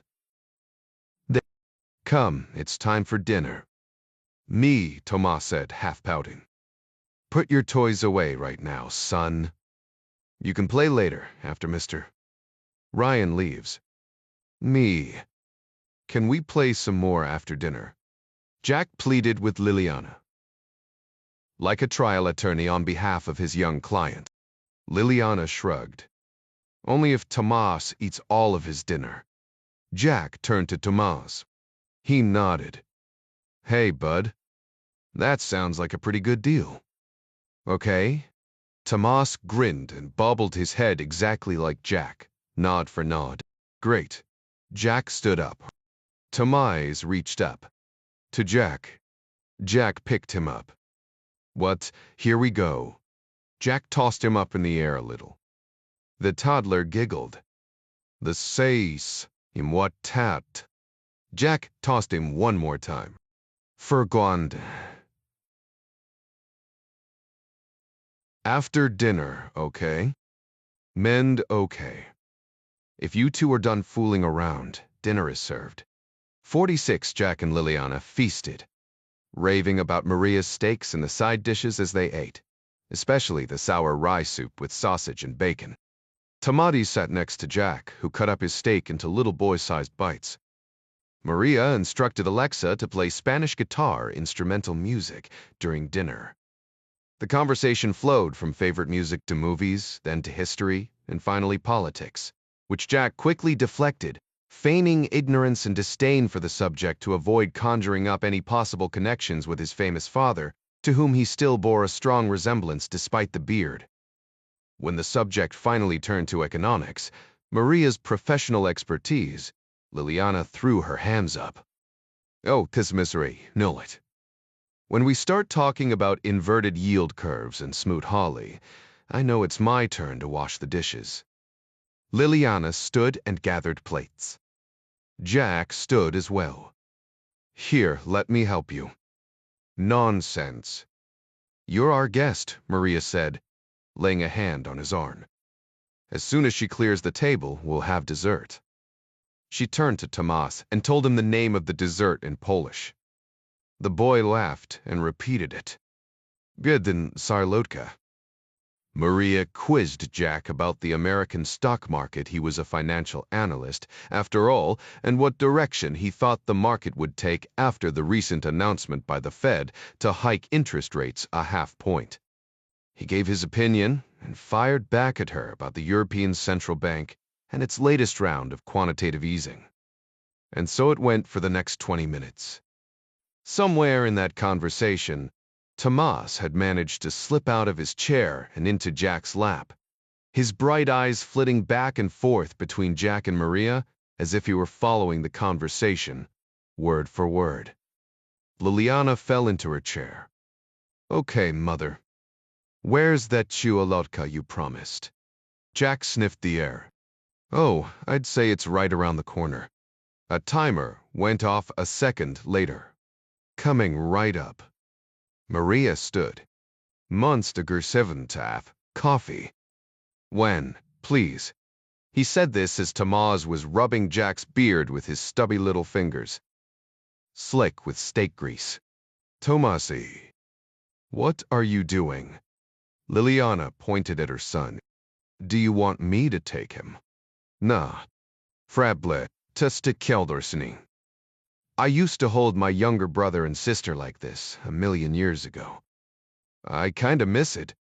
Maria arrived, setting bowls on the table, heaping with sarlatka steaming hot apple pie, along with big scoops of vanilla ice cream that was already starting to melt. "Oh, Mother, this is too much. Ridiculous. You're skinny as a rail, and Jack packs so much muscle he'll burn it off just sitting there." She returned with a small bowl of the same confectionery concoction for Tomas, and set it down on his placemat in front of his chair. "Leave Mr. Ryan alone to eat his dessert in peace," she said in Polish, or so Jack assumed. "Nie," was the boy's familiar reply. He leaned over the table and reached for the corner of the placemat, which he seized with his little fingers and gently pulled the apple pie over to himself. He picked up the spoon and jabbed it into the pie and lifted it to his mouth. "Careful, bucko. It's hot." Jack blew on his spoon to demonstrate. Tomas gave him a quizzical look, then did the same to his before taking a bite. "You're ruining my son," Liliana said. "Or is it the other way around?" Jack shrugged and smiled and kept eating. "Man, this pie is awesome." They finally finished dinner, and while Maria and Liliana cleaned up the rest of the kitchen, Jack and Tomas finished their plastic safari adventures. 20 minutes later, Liliana reappeared and told her son in no uncertain terms, "It's time for bed." Tomas shot a worried look at Jack. "Back me up, dude." Jack shrugged. "Sorry, buddy. When the boss says it's time, it's time." He stood, and Liliana reached down to pick up her son. The boy laughed and squirmed. She finally got a hold of him and lifted him up like a sack of potatoes, holding him upside down, to his squealing delight. "Oh, such a big boy. Too big for Mommy to carry much longer." She looked at Jack. "Give me a few minutes and I'll take you back to your hotel." "Oh, don't bother. I can catch an Uber." "No, please." "Happy to do it. Just 15 minutes or so." "Okay." Jack sat on the comfortable couch, pulled out his cell phone, and checked for messages. He grinned when he heard Liliana fussing to get Tomas to wash his face and brush his teeth. A text from Jerry caught his eye. He'd sent it about an hour ago. "Everything okay over there?" Jack texted back, "All good, but nothing to show for it. Heading to the coast tomorrow. We'll check in after I get there." He heard Maria, Liliana, and Tomas at the end of the hallway. The door was open to Tomas's bedroom. They were praying in Polish. He wondered if it was the same prayer his folks prayed with him at bedtime when he was a little boy. He was glad he wasn't asked to join them. He hadn't prayed like that in years. But then again, why would they? They finished up about the time Jack had cleaned out his inbox. Liliana and Maria came into the living room. Jack stood. "Something else to drink, Jack?" A brandy." "Ew, vodka." Jack patted his stomach. "I don't have another ounce of room in me." Dinner was fantastic. "Thank you so very much for inviting me into your home and for the wonderful evening. Maria hugged him. It was a pleasure meeting you as well. Take care of yourself, Jack, and I hope you find whatever it is you're looking for. Maybe we will. And please, you must come by again if you're ever in Warsaw. Our home is always open to you. Tomatis says goodbye, too, Liliana said. He doesn't want you to leave. Maria leaned in close and whispered to Jack. I think you remind him of his father a little. Or at least his picture. Jack wasn't sure what to do with that. But he had to admit the kid really got to him. I'm so sorry for his loss, Maria. But at least he has the two of you. And that makes him one fortunate young man. Liliana buttoned her topcoat. Goderish Tavareti Brive. Yeah. 47, Beijing, China. Chen Xing was a devoted party man. All power came from the party, and if one wanted power, one belonged to the party. It wasn't an ideological conviction. Mao's commitment to the world Marxist revolution died with him. All that mattered now was furthering the national interests of China. If Chen had a religion, it was this. The great chairman himself taught that all power flowed from the barrel of the gun, and the gun in the hand of the party was the Ministry of State Security, where Chen flourished. His uncle taught him the rules of the party game as a child, mandarins in peasants' jackets, he called it. Petty egos, group consensus, deferred responsibilities. He played the game well, but rose above the inevitable inefficiencies of any large bureaucracy. Unlike most party hacks, Chen was supremely talented. Dogged efficiency and ruthless execution of his assignments within the ultra-secretive International Counterterrorism Division led to swift promotions, a division he now led. His underlings feared and admired him. So did his superiors. Few men or women in China had his power or influence. Some of the ones who had more of both were on the other side of the conference room door. He'd been waiting for more than an hour. A flurry of encrypted text messages with his staff filled in a few needed details. The last was a toxicology report. The security man held a finger to his earpiece, then nodded toward Chen, but dared not look him in the eye. Chen stood and buttoned his suit coat. The guard opened the wide door leading to the conference room, and Chen marched in. Chen was not invited to sit, nor was he offered a bottle of water. A high-def color photo was displayed on the widescreen on the far side of the room. It was the close-up image of the charred remains of one of the workers killed in the NFL attack. The blackened corpse lay on its back in the smoking ashes, its shrunken arms clawing at the air. The men and women comprising the libido working group sat around the long mahogany table, stone-faced and silent. Chen knew them all, at least by name. The room was choked with clouds of cigarette smoke, as acrid and foul as the hazy air outside the seventh-story window of the green glass and steel tower. Chen stood before them, his guts knotted. There were moments in every life that changed everything in an instant. A car crash, a winning lottery ticket, the birth of a child. Today's meeting was one of those moments. Chen's career hung in the balance. So did his life. He surveyed the room. Empty bottled waters and butt-choked ashtrays stood on the table. It had been a long meeting, apparently. The chairwoman of the Silk Road Fund sat at the head of the table. The deputy foreign minister, the CEO of the state-owned China National Offshore Oil Corporation, the parent company of Sino-Angola Energy, and the personal secretary of President Zhao all sat to her right. To her left were various party and ministerial deputies from the most powerful state-owned enterprises and government bureaucracies in Beijing. Chen did not speak. He knew his place. The picture on the screen told him why he had been summoned, as if he didn't already know. 78 Chinese nationals slaughtered in Libido, along with dozens more critically wounded or burned, many of whom weren't expected to survive. The questions regarding the Lobito 1 attack came hard and fast from around the table. Who is responsible for this atrocity? The NFA claimed responsibility in social media 15 minutes after the attack. Who are these bandits? Unknown. Where are they based? Let's be at Craven. How many are there? Stipper pre-Cyprian. How do you plan to find them? I am working all available sources at the moment, and reaching out to new ones as well. The oil executive leaned forward, folding his liver-spotted hands. The NFA also claimed credit for my nephew's death. How did they do it?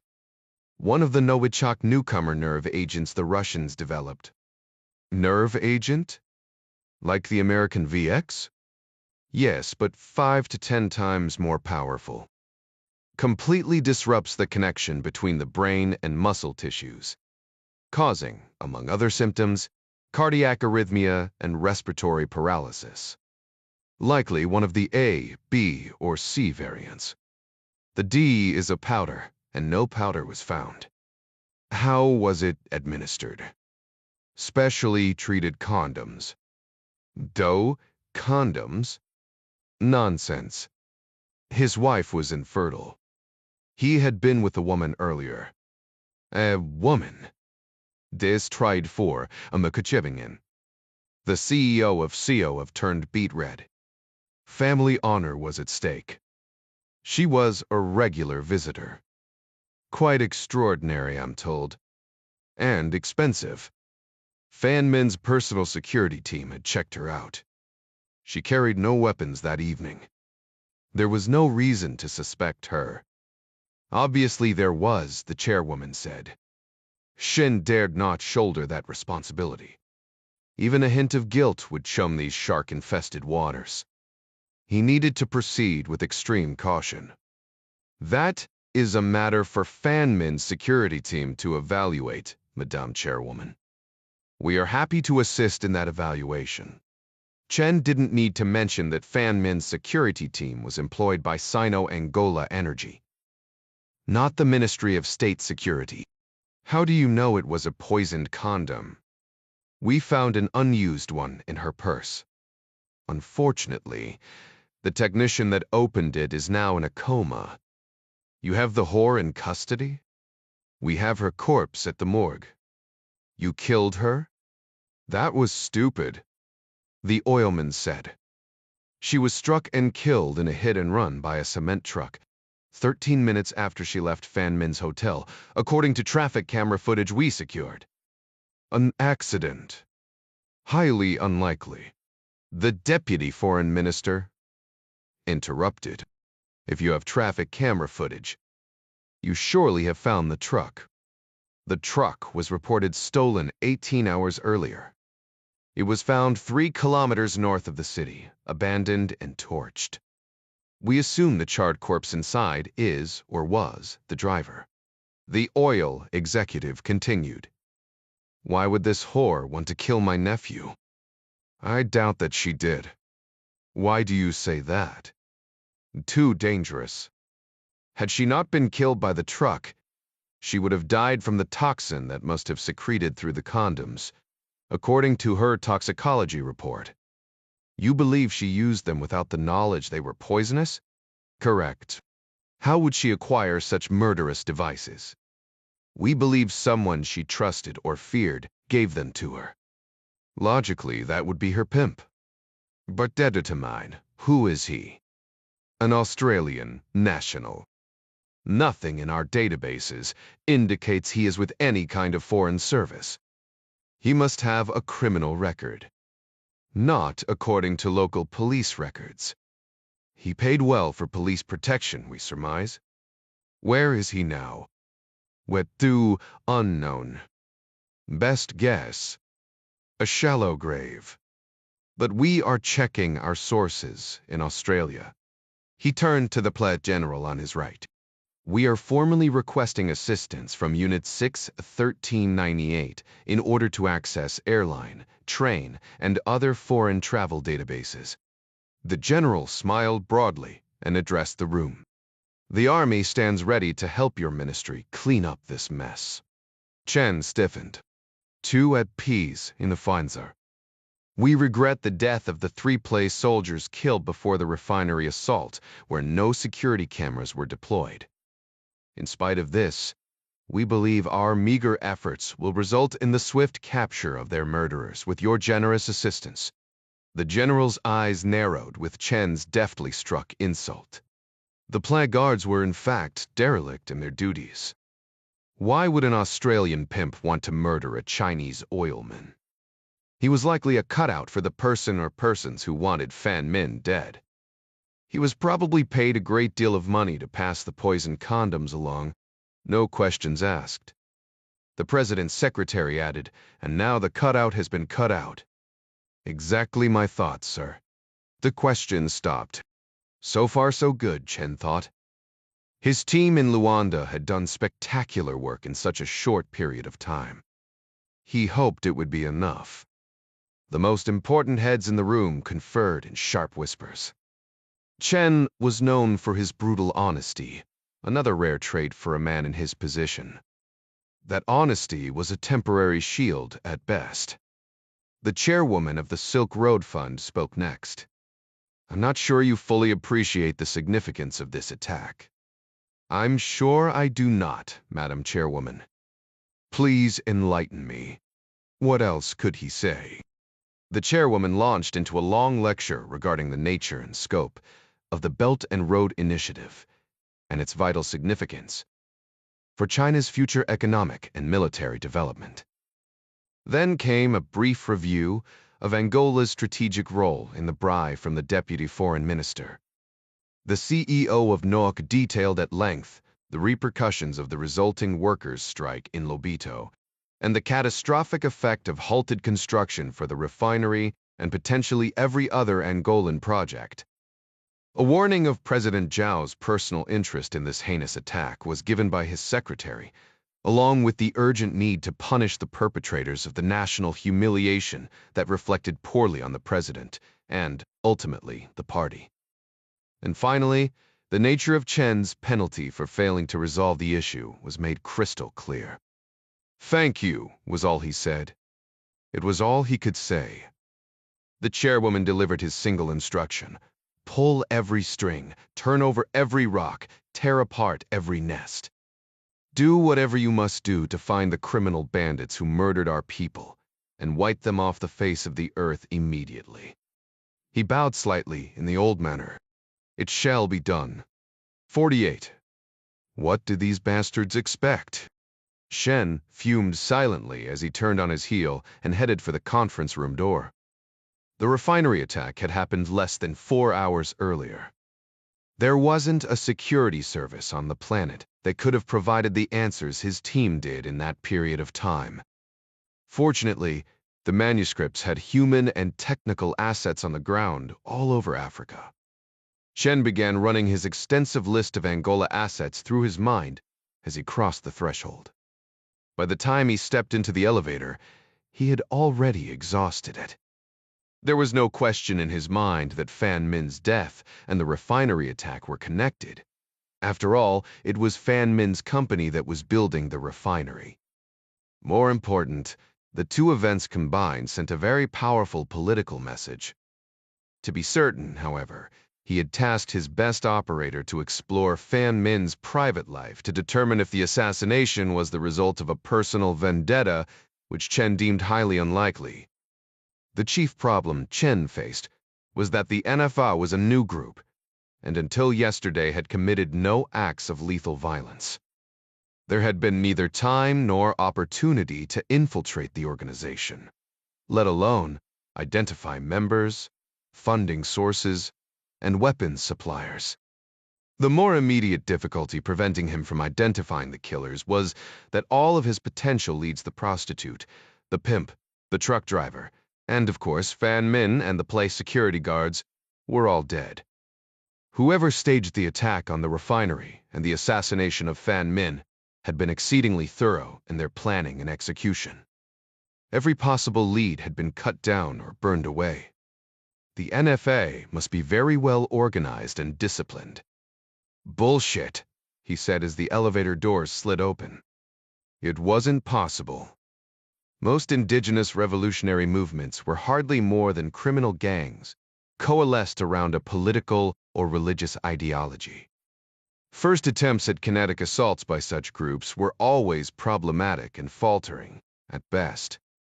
But the NFA's operational efficiencies suggested advanced tactical training and intelligence gathering, capacities far beyond an indigenous rebel gang.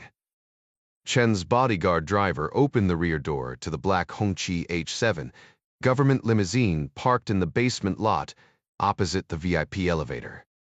"My office," Chen barked as he climbed in, his thoughts barely interrupted. These sophisticated abilities could have been provided only by an advanced intelligence service.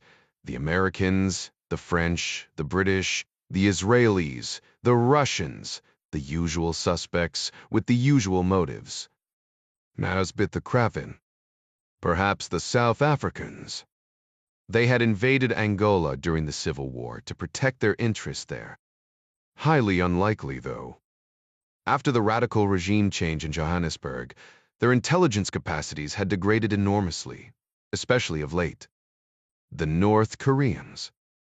Always a pain in the ass, Chen thought, but hard to believe they'd range this far and deploy scarce resources just to annoy their Chinese older brothers with no discernible benefit to themselves. Perhaps the Cuban Jixir de Intelligentsia was behind this disaster. At one point, 37,000 Cuban soldiers were fighting in Angola, and 10,000 were killed during the Civil War. China had since displaced Cuba as a force in Angola. Were the Cubans laying the groundwork for a resurgence in the region? As the limo sped along Beijing Financial Street, Chen began to panic. The manuscript certainly had sources within the Western Intelligence Service, and bribes could be offered to other amenable bureaucrats. But that would all take time, and time was the one commodity he was short of. Chen lit a cigarette. He was missing something. What was it? He searched his mind. Wetcher Okolkring, a place? Wenny Fave. Did? Yes, both. Chibi, he said aloud. Sir? Olsevtik Sivindas Betst. Drive. Chen pressed a button. The security glass rose, separating him from the driver's compartment. He cursed himself. How could he have forgotten? Chibi was one of the strangest experiences of his professional life. His brain must have buried it like a traumatic memory. As his red flag limo pulled up to the Stalinist marble edifice of the Ministry of State Security, Chen made a decision. He would reach out to Chibi one more time. It was fortunate the enigmatic source had left instructions for just such an occasion. Xin would express his concern that the information provided previously was well appreciated, but likely a fluke. In order to participate in the London auction, he would need another proof of concept demonstration of his own choosing finding actionable intelligence on the Lobito assault. 5 soldiers who led the attack would be easier to locate than an unknown number of invisible assassins who murdered Fan Min. Chen was certain that finding the Inafoa attackers would lead to the assassins eventually. It was a long shot. Perhaps Chibi was no longer interested in his proposed quid pro quo. Perhaps he couldn't acquire the intel needed. Perhaps Chibi was, in fact, a digital honey trap. But if Chibi could help crack this case, it would save Chen's career and, more important, his life. C. Turr, Washington, D. American Policy and Security Institute Senator Dixon rose to a round of enthusiastic applause and approached the podium, flanked by teleprompters. She shook hands with a beaming Senator Blair, the retired former chairman of the Senate Intelligence Committee. His impassioned introduction of her, some would call it a hagiography, was his blatant and rather ham-fisted attempt at securing the directorship of the ODNI in her administration after she was elected president. Fat chance, she told herself. But let him dream. The smiling faces of the American Policy and Security Institute board members in the front row were equally committed to a Dixon presidency, though for different reasons. Over the last 3 years, she had elevated the status and reputation of the think tank, opening doors to Chinese military, political, and ministerial elites that few others could enter. Because of this access, APSI now held private meetings with the most important players in Congress, in the Pentagon, and on Wall Street. Thanks to its pivot from European to Asian security and economic matters, APSI was now the most influential think tank in D. Best of all, they were exceedingly well-funded. The Center for East-West Progress and Advancement, a Hong Kong nonprofit, had selflessly underwritten all of the Institute's administrative and personnel costs, provided generous salary increases for senior fellows, added 5 new administrative staff positions, and fully funded 2 additional endowed chairs for the study of Chinese-American relations and East-West peace studies. The director of SCUPA, Dr. Mike Maden, was in attendance tonight, along with her husband and 2 beautiful daughters. Senator Dixon's speech tonight would further solidify the Institute's reputation when she announced her presidential campaign. It would also burnish Dr. Young's status with SCUPA's board of directors and, more important, with the head of the United Front Work Department, an organ of the Central Committee of the Chinese Communist Party, which secretly funded SCUPA's operations. "Ladies and gentlemen," Dixon began, "I want to thank you for your warm welcome, and especially to Dr. Lixia Yang and SCUPA for your friendship and generosity, and in particular to Senator Blair for his years of service to our great nation and his kind introduction. It has been my pleasure and privilege to work with APSI over the last several years, and I've come to rely on both the brilliant scholarship and the practical insights of its incomparable contributors and fellows. More important, ASPI's commitment to the safety, peace, prosperity, and progress of our great republic is unquestioned and unfailing. It takes a special kind of moral and intellectual courage to stand against the tide of popular trends, rooted in familiar ideas and old habits." Dixon paused for effect. But, as all of us who are gathered here tonight know, what is popular isn't always right, and what's right isn't always popular. Applause rippled throughout the packed auditorium. NATO was formed in the aftermath of World War II, when Europe was in ruins and a vast Soviet army stood poised to sweep across the continent. NATO was designed to be a bulwark against the Soviet Empire, and its stated desire to spread Soviet-style communism across the globe. NATO's mission was right, noble, and good. Best of all, it worked. Containing Soviet expansion not only saved the world from Soviet domination, it amplified the fatally flawed contradictions of its command economy, leading to its collapse from within. But containing Soviet aggression also bought enough time for Western Europe to recover from the devastation of the war. The European Union is now the largest economic entity on the planet, larger even than the United States, let alone China, Russia, or Japan. In short, NATO won the Cold War, and the Cold War is over because the Soviet Union no longer exists. The purpose of NATO died with the death of the Soviet Union. Now, does that mean Russia is no longer a threat? Deri. Mastu Detsibri. Russian aggression is real. I would even argue that Russian aggression is still pointed west. The question now is, how do we address it? The purpose of NATO is to defend Europe. And we defend Europe not by fighting wars, but by preventing them. But in the last few years under the Ryan administration, we have fought not once but twice with the Russians. Clearly, the Ryan administration has failed to prevent war. To be fair, I give him credit for standing up to the Russians once hostilities began. But to be equally candid, I also fault him for allowing it to happen in the first place. And why did it happen? There are three answers to this question. First, the largest European NATO members, France and Germany, to be specific, have not lived up to their treaty commitments to NATO, particularly in regard to finances. We have footed the bill for NATO far too long. Second, NATO is supposed to be a defensive organization. But NATO keeps expanding its membership to include members of the former communist bloc. NATO continues advancing eastward toward the Russian border. It's understandable how even a reasonable Russian administration might view this as an aggressive posture. But more to the point, how is NATO better defended by making treaty commitments to go to war on behalf of Montenegro, Latvia, or Iceland? The recent attempt by the Ryan administration to unilaterally commit the United States to a permanent forward base in Poland was the height of folly. Such a base would prove to be an unnecessary provocation of the Russians, and that is why I opposed it. This elicited a strong round of applause. Third, the United States itself, for all of its inflated defense spending, equal to the spending of the next 8 countries combined, is still woefully unprepared to actually defend the European continent.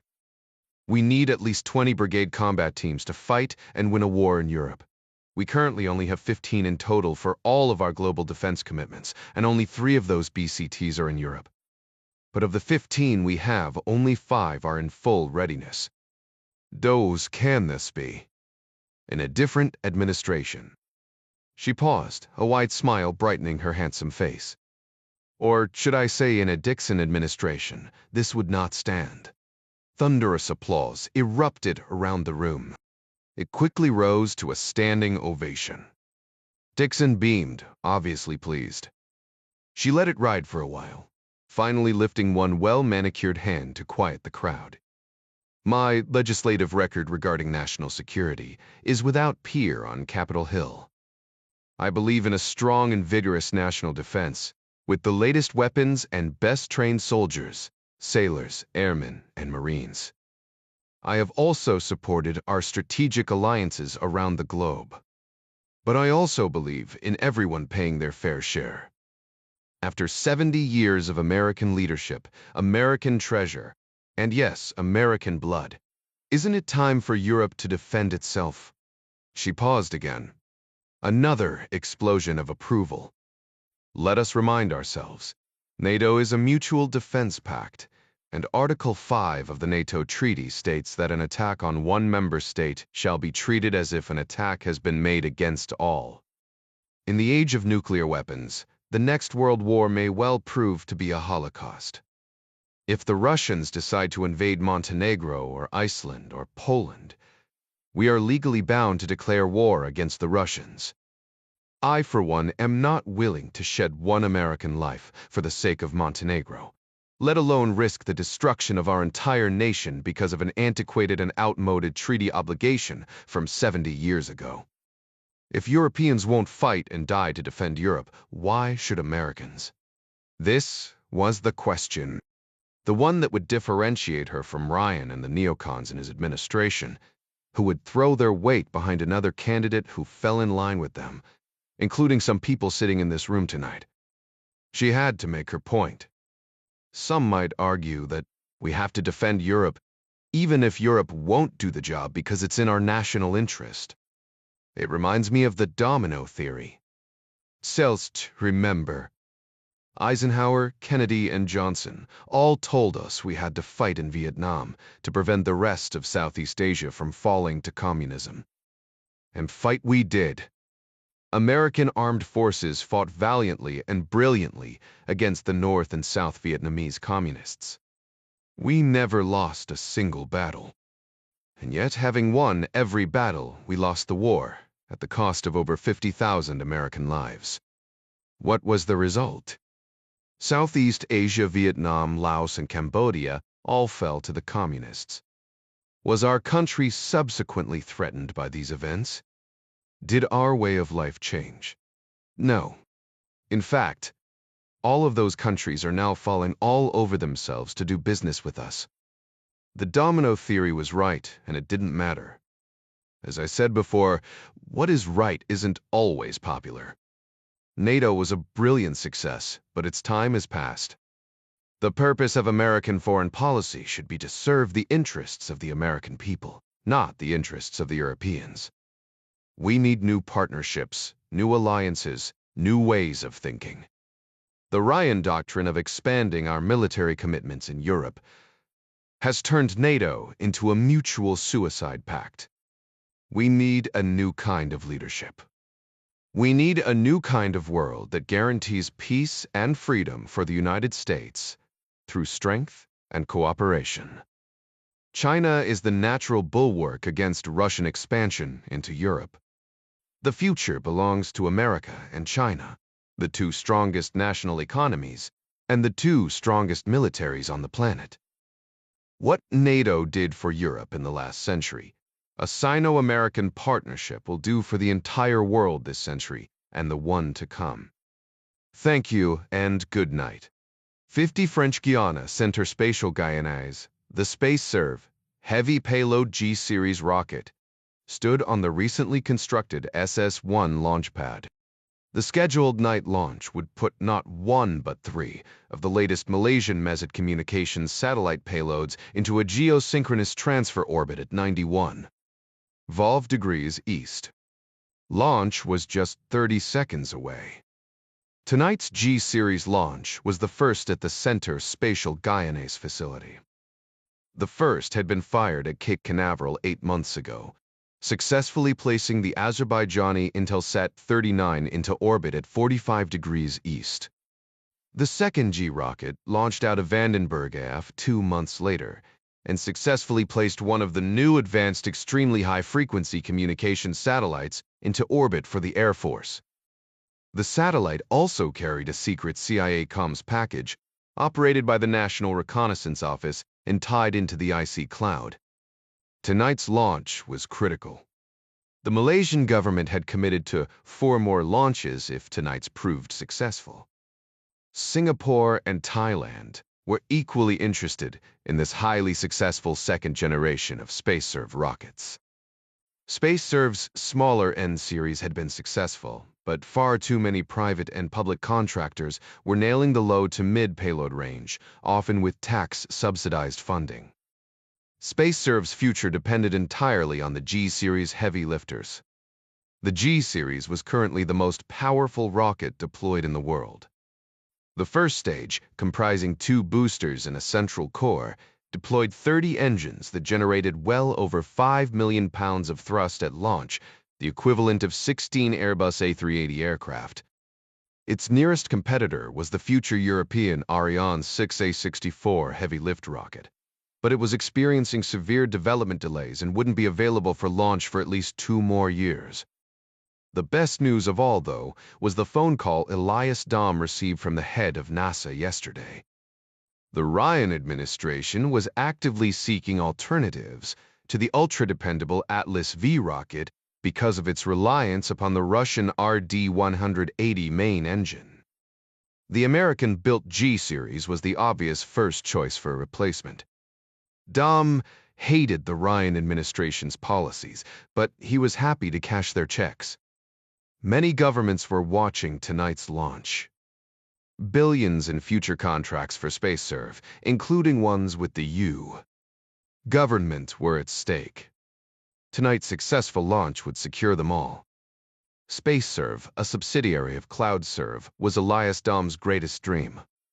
A platform that would allow him to build a rocket fleet to rival those of the spacefaring nations and their private contractors. His goal was to put the first manned rocket on Mars and inaugurate the colonization of the Red Planet. Unknown to most, Dom had founded CloudServe only as a means to achieve his SpaceServe vision. The G-series was designed for heavy payloads and ultimately manned spaceflight. He had staked CloudServe's future on SpaceServe and the G-series in particular, borrowing heavily against CloudServe assets to finance the capital-intensive operations. SpaceServe had invested more than $1 billion developing the new SS-1 integration and launch facilities at CSG, and designing the space cloud for all CSG operations. The CSG facility location in French Guiana was ideal for tonight's launch. Established in 1964 by the French Space Agency, it had been continuously upgraded by the French, European, and even Russian space agencies for a variety of commercial, scientific, and military satellite launches, because it was closer to the equator than any American spaceport at 5° north latitude. Less energy and fuel were required to place a satellite into geostationary equatorial orbit than a pad located in California or Florida. An infantry regiment of the French Foreign Legion provided base security. Elias Dom stood in the SpaceServe Remote Mission Control Center in Fremont, California, which was jointly monitoring the liftoff with the CSE Launch Control Facility. His eyes were fixed on the 85-inch monitor with a live feed from the Guyana SS-1 launch pad and the 232-foot rocket standing on it. 45 smaller displays at the 15 stations around him in Fremont monitored every technical aspect of the launch, from hardware to software. Live audio from French Guiana Launch Control was full of chatter from the mission management team, including the range control officer and finally the launch director, who each gave their go for launch commands. Flight computers had already taken control of the launch sequence. The countdown advanced by digital numbers on the screen, and also in audio, a woman's voice speaking in heavily accented English. The audio countdown was pure PR for the live internet feed, a nod to the melodramatics of Fritz Lang's 1929 film, Woman in the Moon. 3, 2, 1, 0, ignition. 30 roaring launch engines fired, lighting up the night sky. The vehicle rose majestically as the hold-down arms and the service structure umbilicals fell away. The two launch centers erupted with cheers and applause. Dom high-fived the technicians seated around him, a victorious grin plastered on his handsome face. A graphic superimposed on the video image displayed telemetry stats of speed and distance.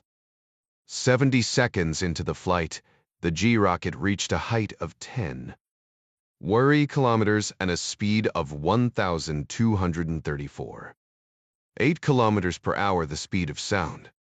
With applause still ringing in his ears, Dom watched a ball of flame erupt from one of the booster nozzles, and in less than a second, the entire second stage was enveloped in explosive fire. The room quieted, as if a volume knob had been turned down. The range safety officer calmly announced he was initiating the remote destruct sequence. A moment later, the night sky erupted with the resulting supernova of burning liquid oxygen and RP-1 rocket fuel propellant.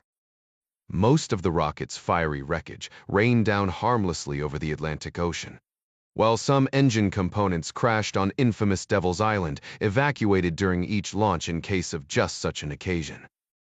An explosion of technical and emergency chatter flooded the audio, and the room Dom stood in. No one dared look at him. Everybody involved understood the magnitude of this catastrophe. None better than Dom. He stared ashen-faced at the image on the widescreen. Flaming embers trailed through the night sky like falling stars, dying out as they splashed into the cold, dark Atlantic. 30 kilometers north of Bainu, Kazakhstan Kluzet's 3-truck convoy of blood-red jack tractor-trailer rigs had been rolling along at a good speed, since descending from the jagged, snow-capped mountains of Afghanistan down into the verdant greenery of Tajikistan. But the farther north and west they drove, the drier it got, finally hitting the desiccated edges of the borderless Kazilkum Desert, a wild, hellish expanse of dehydrated moonscape stretching from Uzbekistan through Kazakhstan along the E40. As they traveled at night, it felt like they were moving through the belly of the sea, surrounded on all sides by the suffocating dark. The convoy had fueled up at Bainu and was making good time. They were on a tight schedule to arrive in just under 48 hours. Part of the payment bonus to his crew depended on arriving on time. Earlier was better, but certainly not possible at this point. Late would prove difficult. Too late would prove fatal. The endless miles, the constant thrumming of the big diesel engines, and the warmth of the cab lulled the former paratrooper into a waking dream of a Senegalese woman he once knew. The Chinese driver was similarly hypnotized, apparently. Neither man saw the spike strip draped across the narrow two-lane asphalt, but they sure as hell heard it when the big front tires first blew, followed by the next 6. The driver stomped on the air brakes instinctively when the front tires erupted on the sharpened steel. The trailer fishtailed behind him as the entire rig skidded to a thundering halt. Shouts from his men in the 2 other trucks crackled in his earpiece, asking what happened. Before Clouzet could speak, a bar of bright lights flashed on a quarter-mile ahead.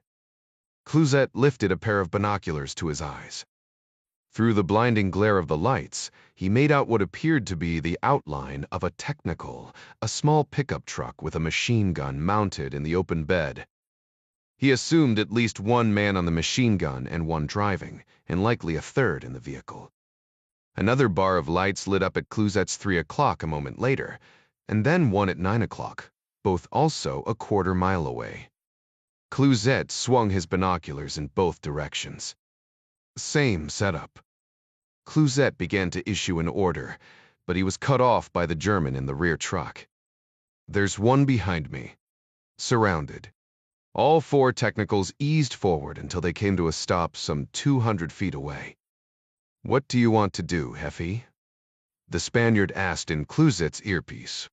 Their trucks had braked to a halt, but with their tires intact. The contract with the English mercs he'd hired to escort them from Kashgar ended at the Uzbek border. They'd served him well in the mountains of Tajikistan, but out here on the desert flats he was all alone on the ground. He had 2 good men in the Spaniard, and the German riding shotgun in the other trucks. Unfortunately, like him, they were armed only with 9mm pistols. 3 pistols against 4 machine guns, plus whatever automatic weapons the opposition would be carrying, and most likely an RPG or 2 made for bad odds. Clouzet turned to his driver, trying to light his cigarette with a Zippo lighter trembling in his hand. Clouzet asked, "What do you want to do, boss?" in Mandarin, but the Chinese man was too scared to say anything. "Yes, you're right. We're quite fucked." He whispered into his mic, "Hold tight. Nobody get excited." A man exited the technical directly in front, his features draped in shadow beneath the glare of the truck lights. But in the outline of the lights, Clouzet saw the man pull a pistol out of his waistband and hold it at his side. The bandit's easy gait told Clouzet he was an experienced if not arrogant man, his pride no doubt fueled by the success of previous hijackings. Clouzet turned to the driver. "Me or you?" "You," the driver managed to whisper between nervous puffs. "What do, hater? You tapulu prend." Clouzet nodded dramatically, as if there were any question to begin with. He opened the passenger door and climbed down from the big rig. Clouzet stepped into the lights of his own truck as he approached the lead hijacker, a smile plastered on his face, and his open hands extended forward, more like a push-up than a surrender. He wanted to show the man he wasn't armed or dangerous. They met about halfway between vehicles. This close, the hijacker's features were clearly visible. The empires that collided here over the centuries were etched in his round, dark face and almond-shaped eyes. His long hair and mustache were brown rather than black. A typical Eurasian of mixed Slavic and Mongol ancestry. "What do you want?"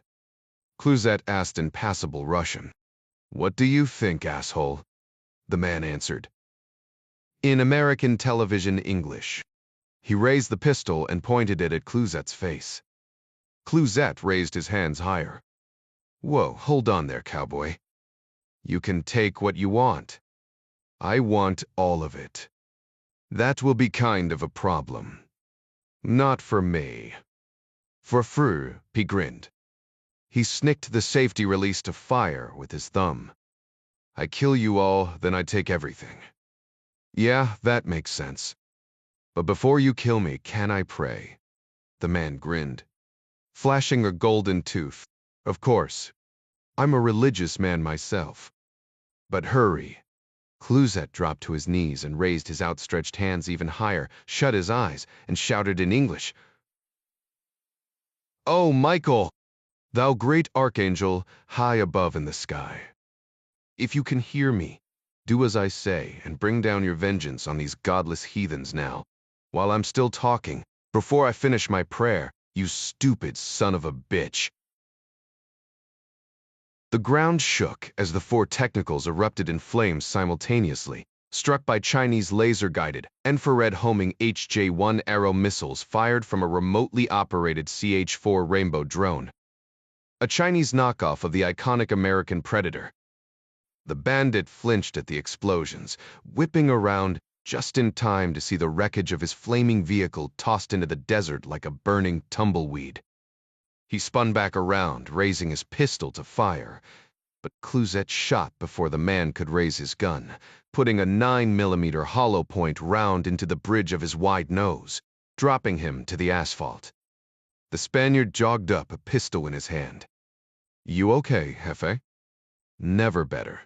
Clouzet stood, turned aside, and spoke into his mic. "Nice shooting." The Frenchman was speaking to the lead drone pilot for Star Surveillance, a legitimate security contractor that was also silent partnered with the Iron Syndicate, who deployed them for operations such as Clouzet's. "Thank you, sir.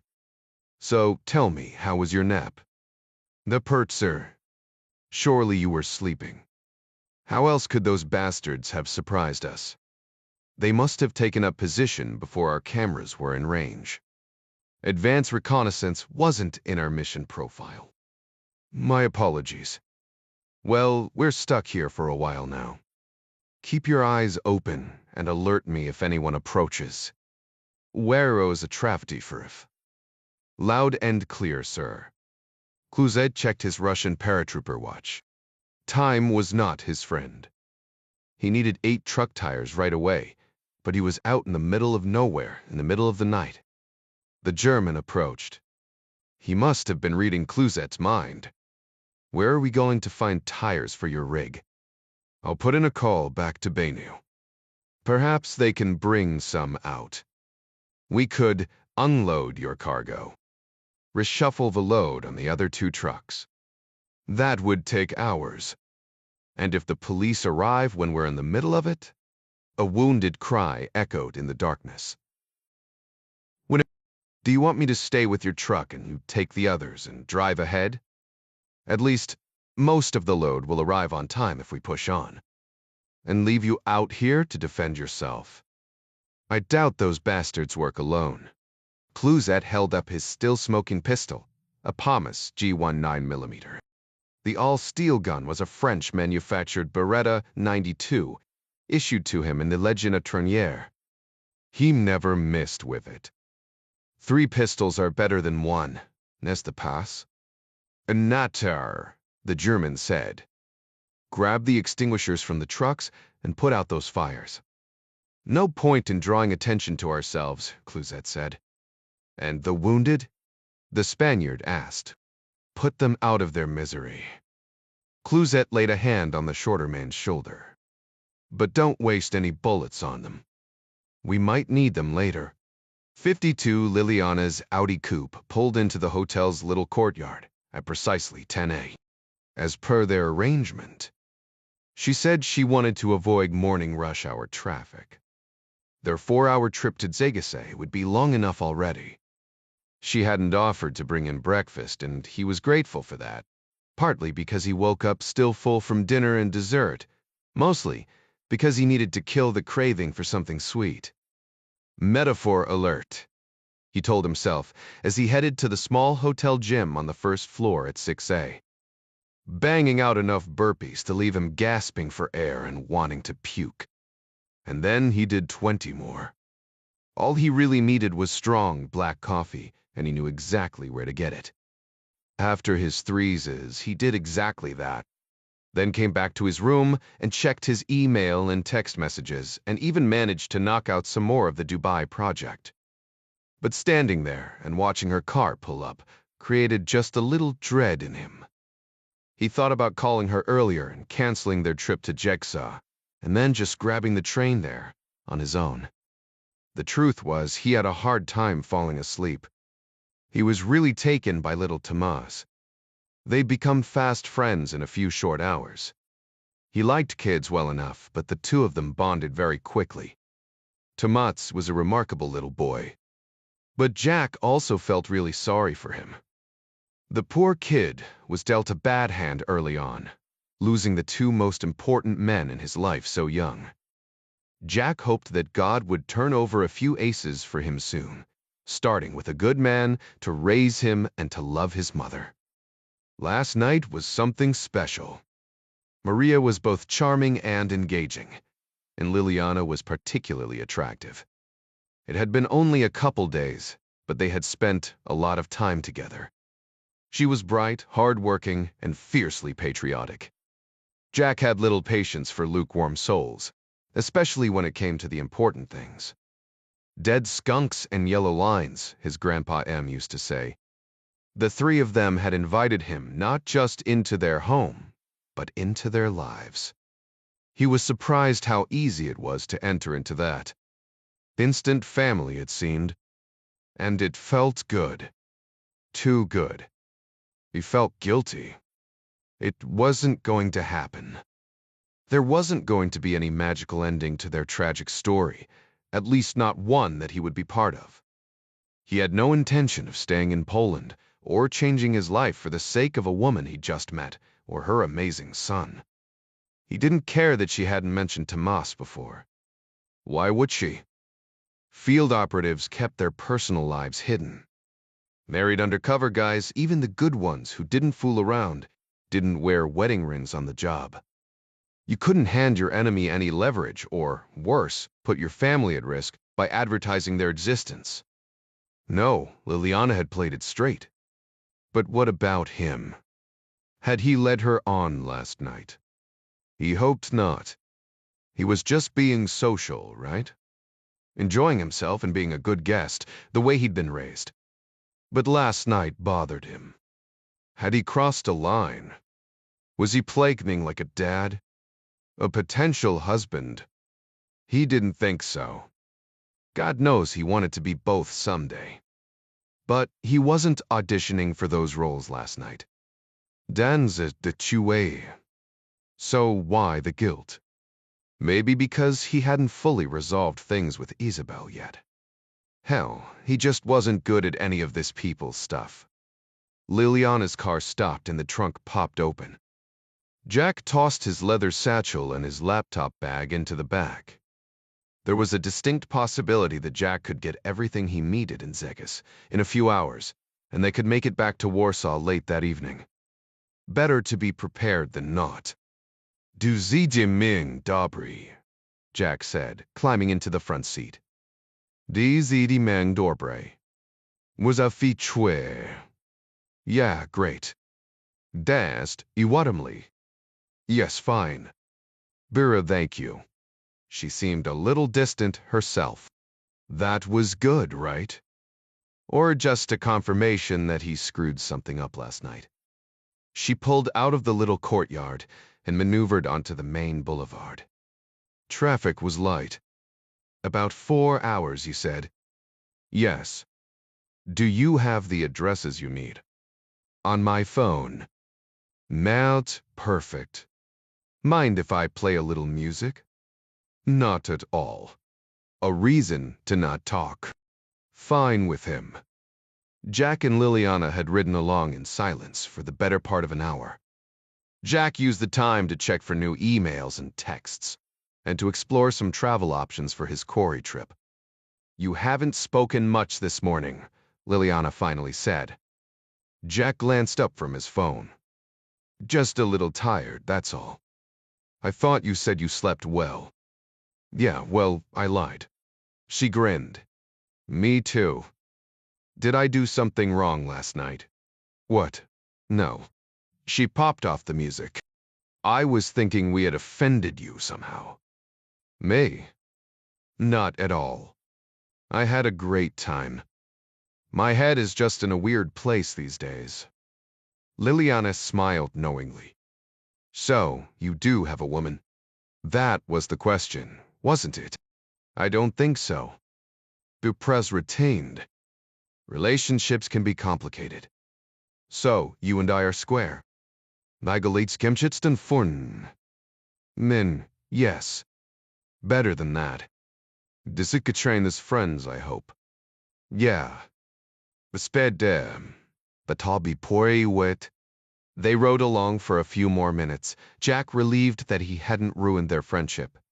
And Liliana was clearly thinking about something. This woman, Jack. Is she smart? Wow, brilliant. Then don't worry about her. Give her time. I doubt she's foolish enough to let you go. Jack grinned and shrugged. Like you said, relationships can be complicated. Friendships are easier. Corey came to Jack's mind. Despite everything, they'd never lost their friendship. Yeah, you're right about that. Sometimes a friend is better than a brother. Clark, Dom, Midas, Ding, Adara. Brothers in arms for sure. Winnie is friendsur from life. Lizanne, too. Was Tyr, agreed. I can't thank you enough for spending time with Tomas last night. He's a great little kid. You're lucky to have him. You made quite an impression on him. He woke up this morning asking, "Where's Uncle Jack?" He wanted to go on safari again. What did you tell him? That Mommy and Uncle Jack were going to work. He asked to come along, naturally. Well, it is kind of a safari, isn't it? Yes, maybe so. I imagine Tomas was close to your dad, as well as your husband. I should tell you that Tadeusz was my fiancé, not my husband. We were to be married after his deployment. You sound like you're apologizing for something.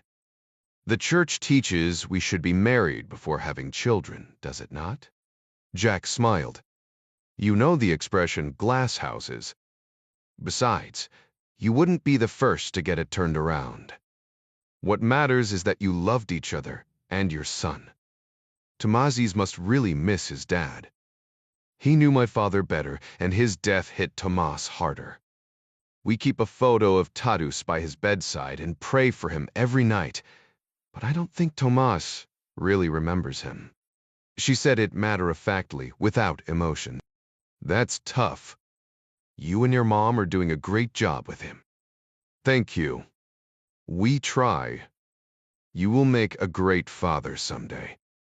I have a great role model. It must be hard for a son to live up to the image he has of his father. You have no idea. Jack changed the subject. Have you been to Zagzaf often? Yes. It's one of my favorite places in Poland. It's quite different than either Warsaw or Krakow. You can feel the Prussian influence in the region. We'll also be passing Malbork Castle on the way, just outside of Zaxa. It was the home of the Teutonic Knights in this region. The Teutonic Knights? Where could Tavan Sek? 53 GDA Don, SK, Poland all stop, Captain Vorosharov ordered. Woo, his chief mate, eased the twin handles of the engine order telegraph to the stop position with one hand.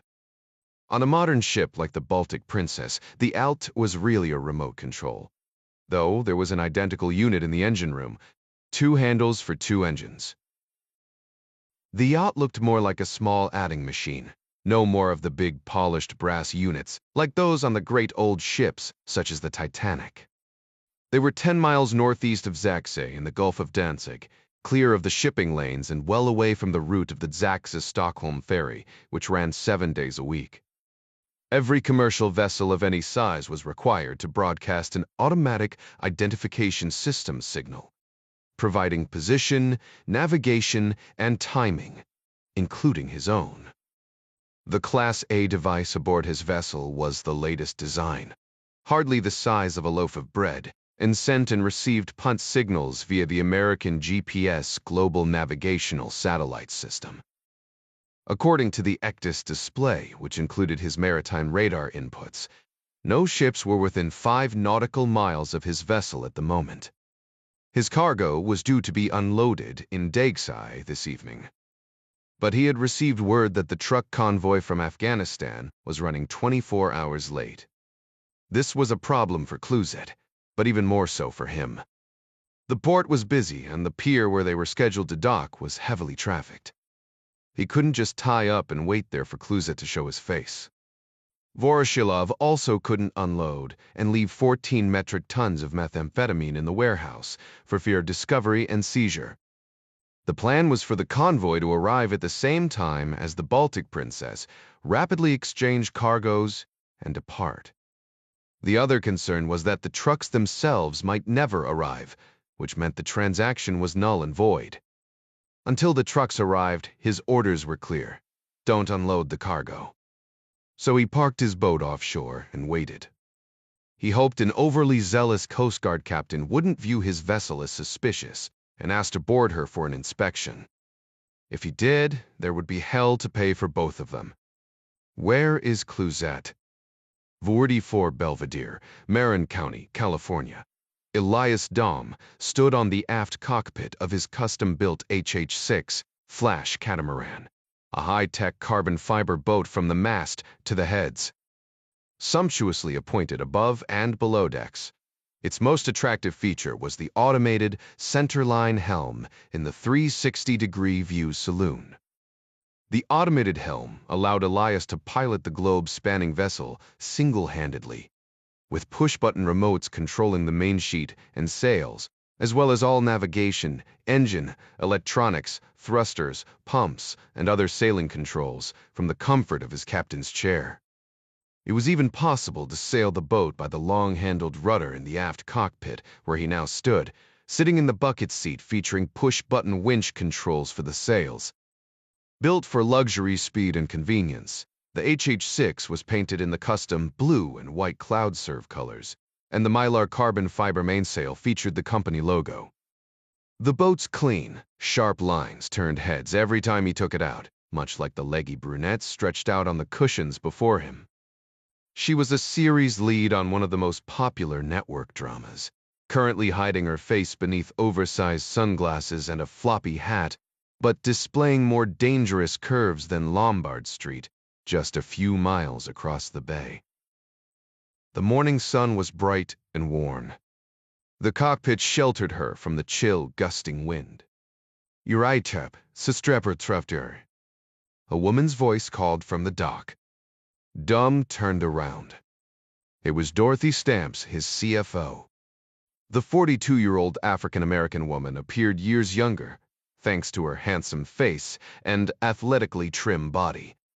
The former captain of the Women's Olympic volleyball team stayed fit these days by running ultramarathons, but her mind was even faster than her run times.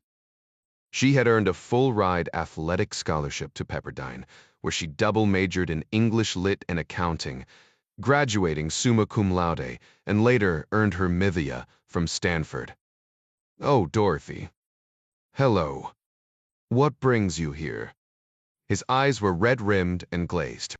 The curvy actress didn't budge. AirPods were jammed in her ears, and she was gently rocking out to an old Guns N' Roses song blaring inside of her skull. A tall glass of white wine was on the table nearby. "I've left you 7 messages. We were supposed to meet 2 hours ago." She stood on the dock, towering over him. Alcatraz Island squatted in the middle of the white-capped bay, churning beyond the harbor. "Oh God, I totally forgot. I'm sorry. I woke up this morning and decided I needed some time on the water today. Real stress reliever. I'm sorry about last night. Which is why you're here, I'm sure." Stamps had watched the live launch feed along with 10 million other people, including several Wall Street analysts. The loss of the revenue from the launch alone cost the company nearly 9 figures. Double that sum when material losses were factored in, net of insurance. But the lost opportunity costs from canceled future and potential contracts was in the billions. No wonder he looked like he hadn't slept in 24 hours, she thought. Dom raised a hand to shield his eyes from the sun's glare. Won't you come aboard? She nodded at the brunette. You look like you're busy. This will only take a minute. He flashed his famously boyish grin. A grin that had once charmed her panties down to her ankles on a Learjet to Vail on a ski vacation. Brave trip. She never made that mistake again. So how can I help you? Elias asked. Or should I just listen to your messages? You already know what I'm going to say. Yes, I know. Our debt load is crushing us. We have $4 billion in short-term loans coming due in 30 days, and we don't have the cash flow to cover it. We've already discussed all of this at the last board meeting. We can issue more preferred stock to raise capital. But the board didn't approve that move, remember? It dilutes the value of existing shares, and as far as my accounting practices are concerned, only adds to the debt load, even though preferred shares are technically equity. Then we borrow more money to cover the loans coming due. After last night, S&P Global downgraded us to junk bond status. We'd have to pay far higher interest rates on the new money to pay off the lower interest rates on the old money. I can go back to my venture capital sources. This new solar farm has amazing potential, Elias. You're not hearing me. Not only do we need to stop borrowing more money to acquire more assets, it's time you faced the music. It's time to start liquidating assets. Starting with SpaceServe. The infectiously affable and charismatic man suddenly darkened like a storm cloud. That's not going to happen. You don't have any choice. All of your money losing assets will suck CloudServe into a black hole of bankruptcy. CloudServe is your only viable enterprise. You can't afford to lose it.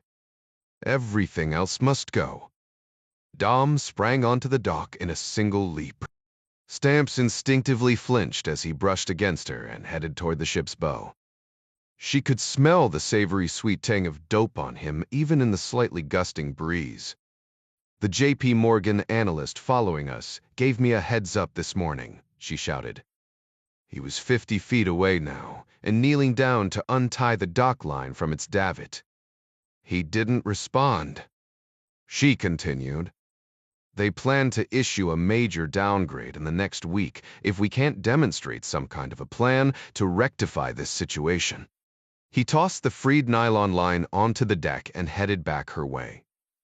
His face flint hard and determined. That's really for the board to decide, isn't it? He said as he stomped over to the davit at her feet and knelt down. And when push comes to shove, the board will do as I say. He struggled to untie the knot. Each of the board members called me as well. They've all decided they want to address this crisis head-on before it's too late. They want to teleconference this afternoon at 4 p.m. Dom finally worked the line free and tossed it onto the deck, then leaped back on board. He turned around. I'll be on the conference call, but I'm not selling any assets. That's the old way of doing things. It's the right way of doing things, Elias. Moi Pulsar, forget it. I'm not selling. Dom stormed toward the saloon and his automated helm. Then I resign, she whispered to the back of his head as he disappeared into the cabin. She turned and marched away to the sound of the boat's diesel engines turning over. She wiped away the tears clouding her fierce eyes, saddened for her friend. He was a sailor heading into a storm he refused to see. Like the wreck of the Hesperus, she thought. A line from another Longfellow poem swept across her mind. Whom the gods would destroy, they first make mad. What was the poem? Oh, of course. But who said it? A chill ran down her spine. She turned around to see his yacht pulling away from the dock and into the harbor. The answer was written on the stern. Prometheus. Włodarz Gdynia, Poland. Are you sure? Liliana asked. It seems like a waste of time. Why not? Jack shrugged. You work undercover. Sometimes people tell you things without meaning to. Oh, Zuckerberg. So this really is a criminal investigation? I thought it was a business trip. Just saying. They sat parked in front of the city Handlowy building. Liliana's Audi still idling. Christopher Gage's office was on the 10th floor, according to his website.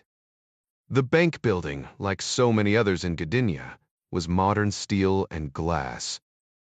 Jack had called ahead for an appointment with Gage's secretary, who booked him for this afternoon.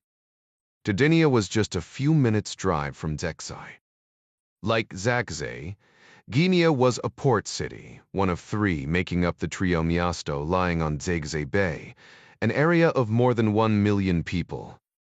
The Tricity, Tromoasto, was expanding rapidly, thanks to Scandinavian tourists, who favored the much cheaper housing and cost of living, as well as to a recent influx of Chinese investments. Gage had located his headquarters in the middle of the action. You coming? If you like. Liliana killed the engine. But I doubt he's going to tell you anything you don't already know. Jack Ryan? Christopher Gage stood up from behind his desk.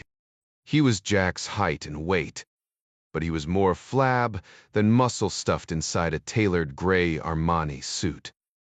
His well-groomed hair was flecked with gray, like his neatly trimmed beard. Jack smiled. Des. Christopher Gage. Jack didn't detect any hint of recognition in the eyes of Dixon's stepson, which was fortunate, despite the fact that they were both children of D. Politicians. Gage was several years older than Jack.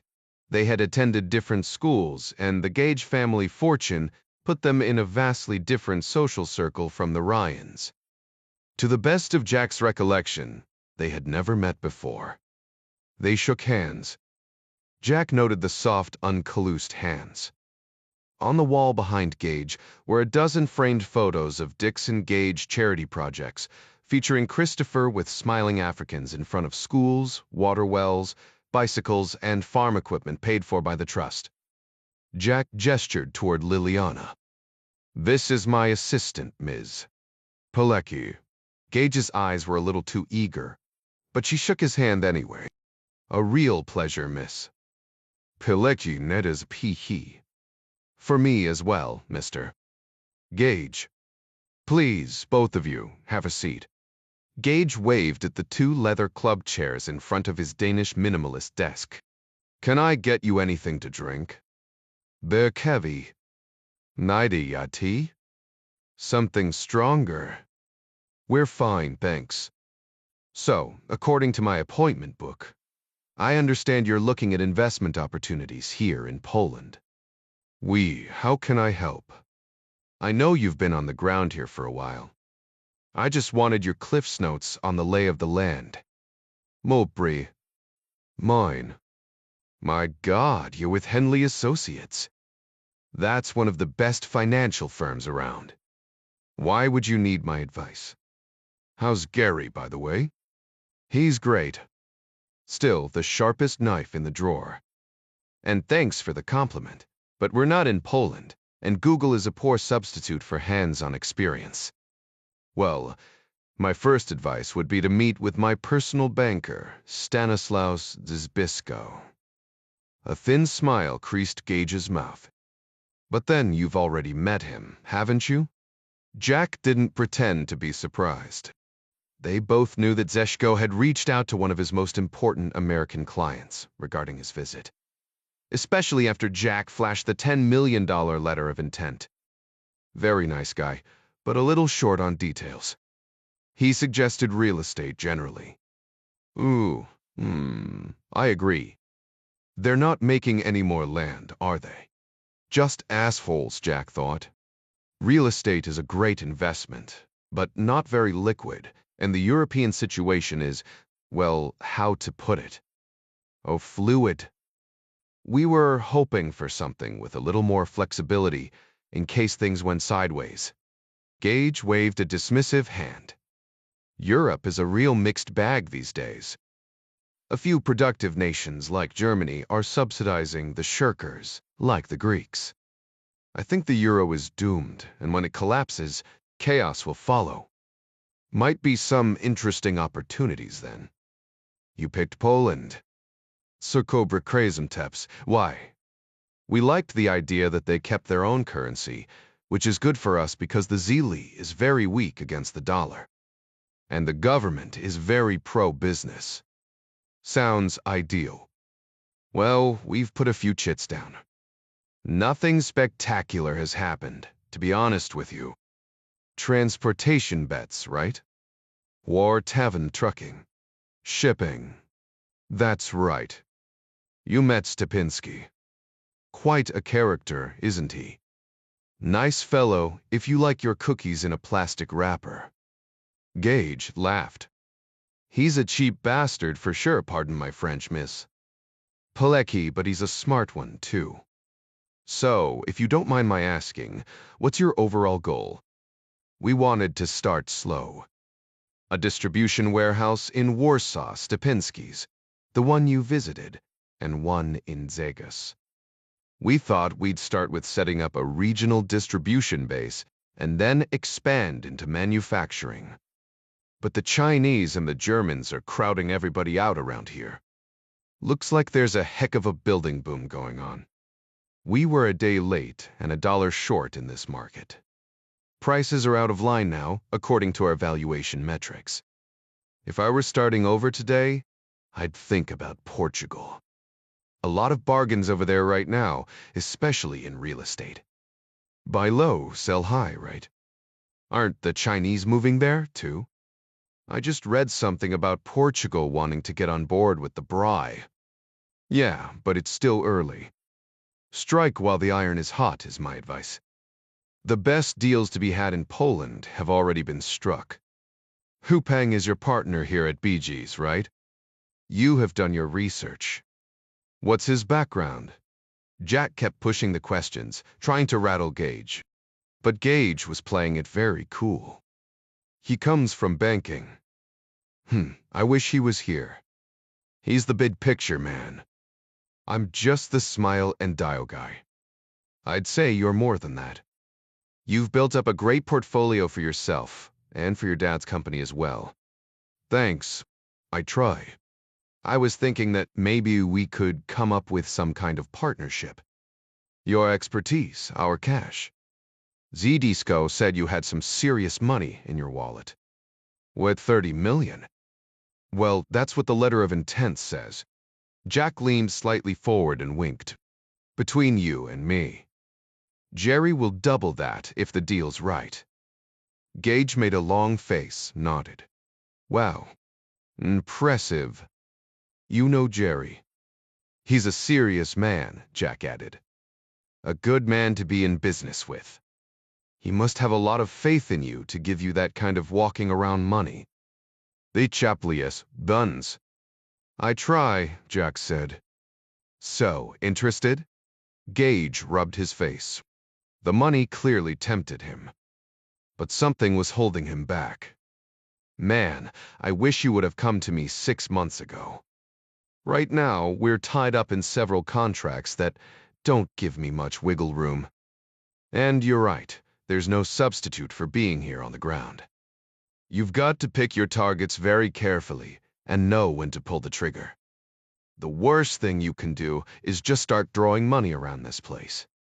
The people around here have been separating fools from their cash since the Hanseatic League in the 14th century. I'm sorry. Yeah, me too. How long are you in town? I'd love to take you to lunch next week. Gage shifted his gaze to Liliana and smiled. Both of you, of course. We can talk more business, and I can introduce you to a few folks. I'd offer to show you around, but I'm betting Ms. Pilecki is a better tour guide than I am. I'm leaving tomorrow, but I hope to be coming back next month. Let's definitely set something up for next time. Sounds like a plan. Gage stood, ending the meeting. He handed Jack a card. Don't hesitate to call me if you have any questions before then. But like I said, Portugal is a better bet right now. You're wasting your time in Poland, and maybe even your client's money. Thanks for the advice. I'll check it out. Gage handed his card to Liliana as well. And if I can be of any service, please call that number anytime. Thank you, Mr. Gage. I appreciate it. Gage's phone rang. Jack shot out his hand. So did Liliana. They shook. We see ourselves out. Thanks again for your time. Gage picked up the phone receiver. Good to see you again, Jack. Miss. Peleckety. He punched the button to speak, smiling and nodding at Jack as he shut the door behind them. Jack and Liliana thanked the receptionist and headed out of the office and into an empty elevator. On the way down, Liliana said, I don't like that man. Tuxiferi, why not? He kept undressing me with his eyes. There's something about that meeting that doesn't add up. D'après quoi? Because he turned down your $60 million offer? If business is so bad for him here, you'd think he'd welcome the chance to offload some of it onto a sucker with cash burning a hole in his pocket. At least he acknowledged the fact he knew you met with Zizko and Stepinski. Gage isn't stupid, and he knows I'm not either. The elevator dinged, and the doors slid open to a busy lobby. What do you want to do about it? I'd like to take a look around Diegzi, if you don't mind, and check out his other 2 properties. Shouldn't be difficult. I know the area. They aren't far from here. Murray is good. With any luck, we might be heading back to Warsaw tonight. Gage stood at his window, his phone stuck to his ear, watching Jack and Liliana pull away from the curb in her silver Audi coupe. They just left. This can't be good. Are you sure he isn't just looking for an investment opportunity like he said? Fu Peng asked. Gage had had his phone on conference mode during the meeting, so who could listen in? I didn't just fall off the turnip truck. With all of the opportunities available to a firm like Henley Associates all over the world, what are the chances he would show up in my 2-bit office, looking for a deal? Or, for that matter, that penny anti-douche Stepinski's? You're panicking. I'm being realistic. We have to do something. I already have. Gage blanched. What have you done? Junior was an arrogant prick, but he was still the son of the President of the United States.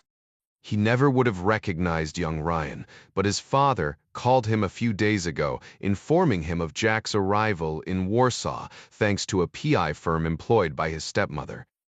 He reassured his father that the vacation plans were still canceled, but that was a lie. Ryan was also working for Jerry Henley, and Christopher's father had warned him to never cross the ex-senator, a man of incredible resourcefulness with a vengeful memory to match. Nothing drastic, Hu said. Just surveillance. I made arrangements after Ryan set his appointment with you. Is that necessary? Gage didn't tell Hu about Junior's true identity, fearful that his Chinese partner might panic and do something stupid. For his part, Hu didn't tell Gage that for unknown reasons Jack Ryan Jr. was on a high-priority watch list set by the Czech personally, along with strict orders to track him but not to harm him. Gage was Hu's partner, but not yet a full member of the Iron Syndicate, which held a higher loyalty for the Chinese princeling. Ryan's been talking to people we know and asking a lot of questions, Hu said. We just want to make sure he gets on that airplane tomorrow, and then we won't worry about him anymore. Yeah. Sure. Makes sense, I guess. Gage slid open a desk drawer and pulled out a bottle of antacid pills, popped the lid with one hand, and tipped a few into his mouth, crunching them like Pez candies. Of course it does. Just don't shit your silk suit in the meantime and everything will be fine. 56, San Francisco. California Watson sat in her office, staring at her computer, then glanced briefly toward Feng's glass-walled office on the other side of the room. She sighed, frustrated. Feng was the best hacker on the red team, her hand-picked group of cyber warfare specialists tasked with attacking the icy cloud, probing for any weaknesses or vulnerabilities before America's enemies found them. But weaknesses and vulnerabilities within systems were more often wet than electrical. People were the weak links she'd found. Whether they implanted backdoors out of malintent or accidentally created vulnerabilities from fatigue or carelessness, the results were the same. She was confident her CloudSurf team hadn't been careless, and any available exploits in the software running the cloud for the intelligence community wouldn't be there for lack of skill or oversight. If there was a problem, it would be because of a bad actor. And from where she sat, Feng had all of the markings of a bad actor. MICE was the acronym they drilled into her during her security training.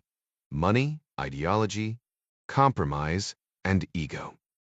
Feng's money problems were well known.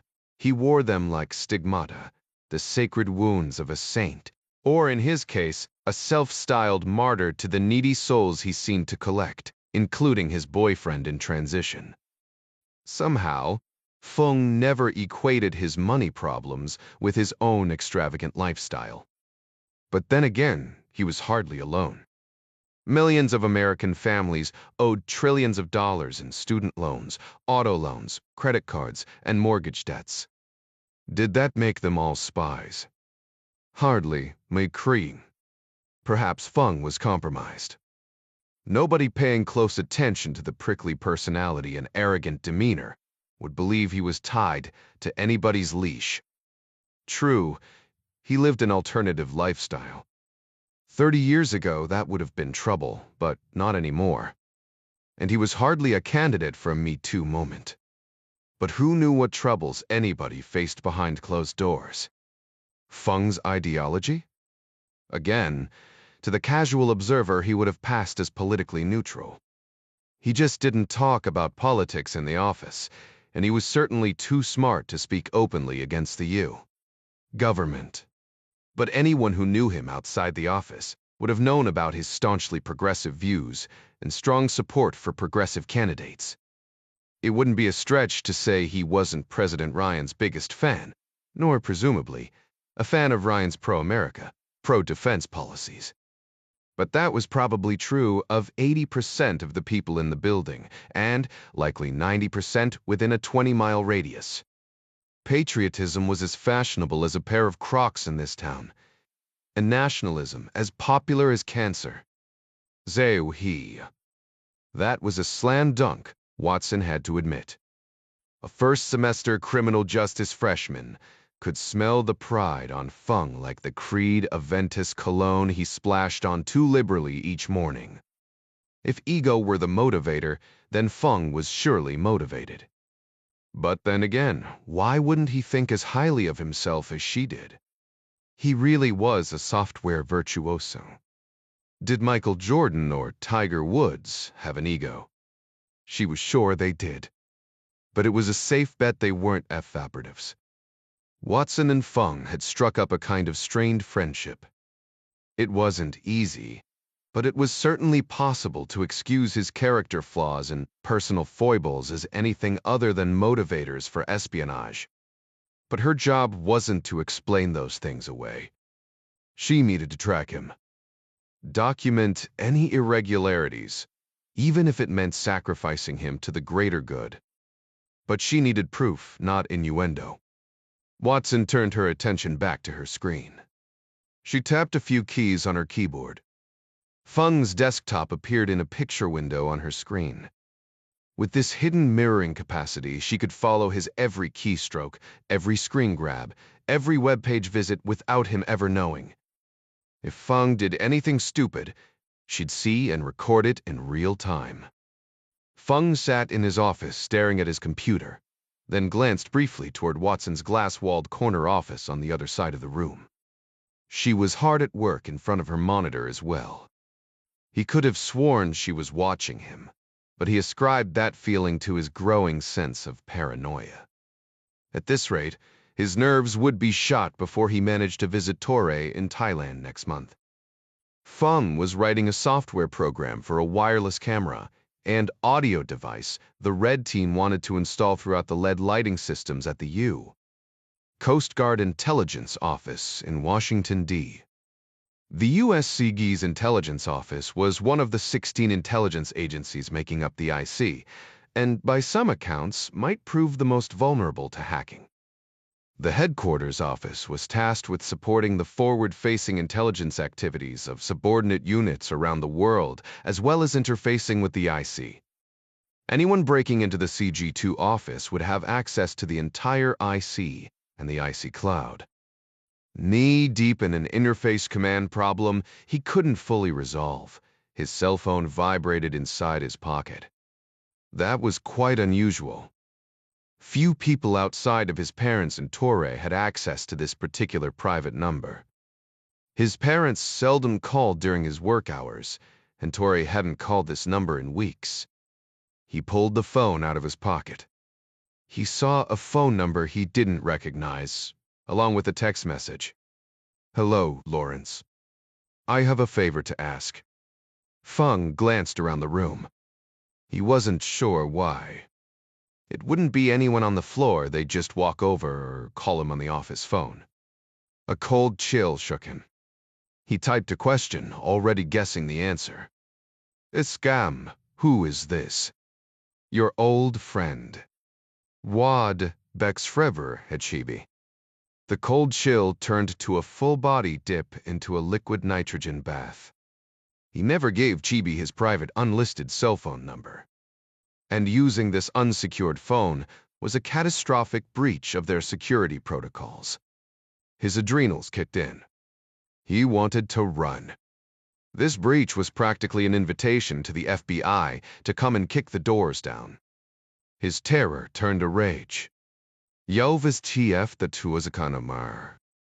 Numbigilla derbelema." "Sorry, but I have an emergency situation and I need your help ASAP. We're done, remember?" "Yes, well, things have changed. I need one last favor." "That's what you said last time." Feng scanned the floor again. Watson glanced up from her work. Their eyes met. She smiled. Feng nearly pissed his pants. He forced a smile back at her, then turned to his monitor, lowering the phone into his lap as casually as he could and killing the transmission. Did she know something was up? Had she seen him texting? Any kind of private cell phone activity on the job was strongly frowned upon. Beyond the obvious security concerns, everybody had way too much work to do to spend time screwing around on personal business. Feng's heart hammered in his thin chest. He focused his mind on the string of text commands on his monitor. Willing Chibi to go away. His phone vibrated again. He was afraid of what might happen if he didn't pick up. He leaned over his keyboard as if studying his monitor closely, but he secretly manipulated his phone to access it. The message on the screen from the unknown phone number read, "That was not very friendly. We are still friends, are we not?" Shit. Now what? Was that an implied threat? What would Chibi do if they were no longer friends? Feng wondered. Yeah, fucking friends. Me, of course we are. Sorry about that. I'm being watched and I had to hang up. Watched by whom? Watson, do. She's in her office and she keeps watching me. She's always watching me. Maybe she is in love. I don't think Gasian is her thing. Then let us keep this short. I need you to dive in immediately on a search. I cannot tell you how important this is to me, and it is extremely time-sensitive. I will compensate you accordingly. This is not a good time. I'm right in the middle of a major project with a hard deadline, and everybody is on the floor and Watson is practically sitting in my lap. I do not think you understand. You don't understand. I can't go to jail. I won't go to jail. I'd rather kill myself. It would destroy my parents' shame, Torre. You will not go to jail. How will anyone find out? Treffley Watson. I'm telling you, she suspects something. I can feel it. The bitch is a pit bull. Do not worry about Watson. Easy for you to say. Yes, it is. Watch. Feng kept staring at his screen, but strained his peripheral vision. With the slightest turn of his head, he caught sight of Watson standing up, then leaving her office and marching toward his. Feng's heart started galloping again. What should he do? Confess everything. Smash her in the face and run? He wished he had a knife somewhere close. He'd slit his own throat and Lawrence? Feng feigned surprise. Her phone was in her hand and her face was troubled. Oh, Amanda. Most aboard. What's up? Sorry to bother you, but something's come up. I gotta leave the office for a while. Do you mind holding down the fort while I'm gone? Oh, sure. No problem. I'm here for the duration. This coding is kicking my ass. She smiled. I'm sure you'll work it out. You always do. And thanks. Everything okay? Anything I can do? No, just something going on with my bank account. I just got a text. I think I've been hacked. Oh shit. Really? Text? That sucks big time. I'm sure it will be fine. But I need to get over there right now. Yeah, sure. Go. I'm here, no worries. Call me if you need anything. Watson turned and marched toward the elevators. After the doors closed, his phone vibrated again. Shit. Did Chibi have video access around here? And how did he? Feng suddenly felt utterly and completely trapped. If Chibi could manipulate Watson like that, he surely could do the same to him. And that was the point of that little demonstration, wasn't it? Despair fell on him like a cold, wet blanket. He read Chibi's text. So here is what I need. Feng memorized the details. He'd never heard of the NFA before, or Libido 1, and Angola was only a crossword puzzle answer to him. But the task was clear, and he thought he might have a way to grab the data quickly. He hoped so. He'd never seen Chibi so anxious. And that made Chibi extremely dangerous. Wolven 7 Gitchen, 6 steering sign, pulled away from the curb and headed for Gakesai. Liliana stole a glance at her rearview mirror. Break into 2? Jack asked. A man in a black Mercedes sedan has followed us since we left Gage's office. Jack checked the passenger side view mirror. The mirror said can't see it. About 8 cars back now, right lane. I think I know the man. Not in a good way, I take it. His name is Gorowski. Sags Ab W. A real bone breaker. Tossed out for taking bribes from a local mafioso, or at least suspected of doing so. It was never proven. My partner, Jersey, always suspected him of being connected to our case, but he could never prove how. And now he's following us. The interesting. What can you tell me about the case you and Jersey were working? Our informants told us that a new heroin pipeline has opened up from China to Afghanistan and then to Poland, where it gets redistributed around the rest of Europe. We still don't know who or how or where, but the Germans were chasing a possible tie-in to Ostbank. What kind of tie-in? Ostbank might have been part of an investment group, building chemical factories in China. And the German Beca agent got knocked off chasing that tie-in. And now Jersey, it wasn't an accident. I'm sure of it now. And this clown in the Mercedes starts following us from the meeting with Gage. And Gage is connected to Ostbank, and he's investing in warehouses and distribution.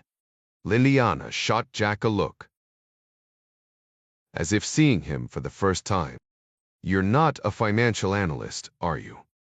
What are you talking about? B, of course I am. Call Hendley Associates if you don't believe me. She slammed the turn signal, preparing to cut across 2 lanes of traffic to get to the next turn. What are you doing? Jack asked. I'm going to grab this bastard and kick him in the balls until he tells me why he tried to kill Jersey.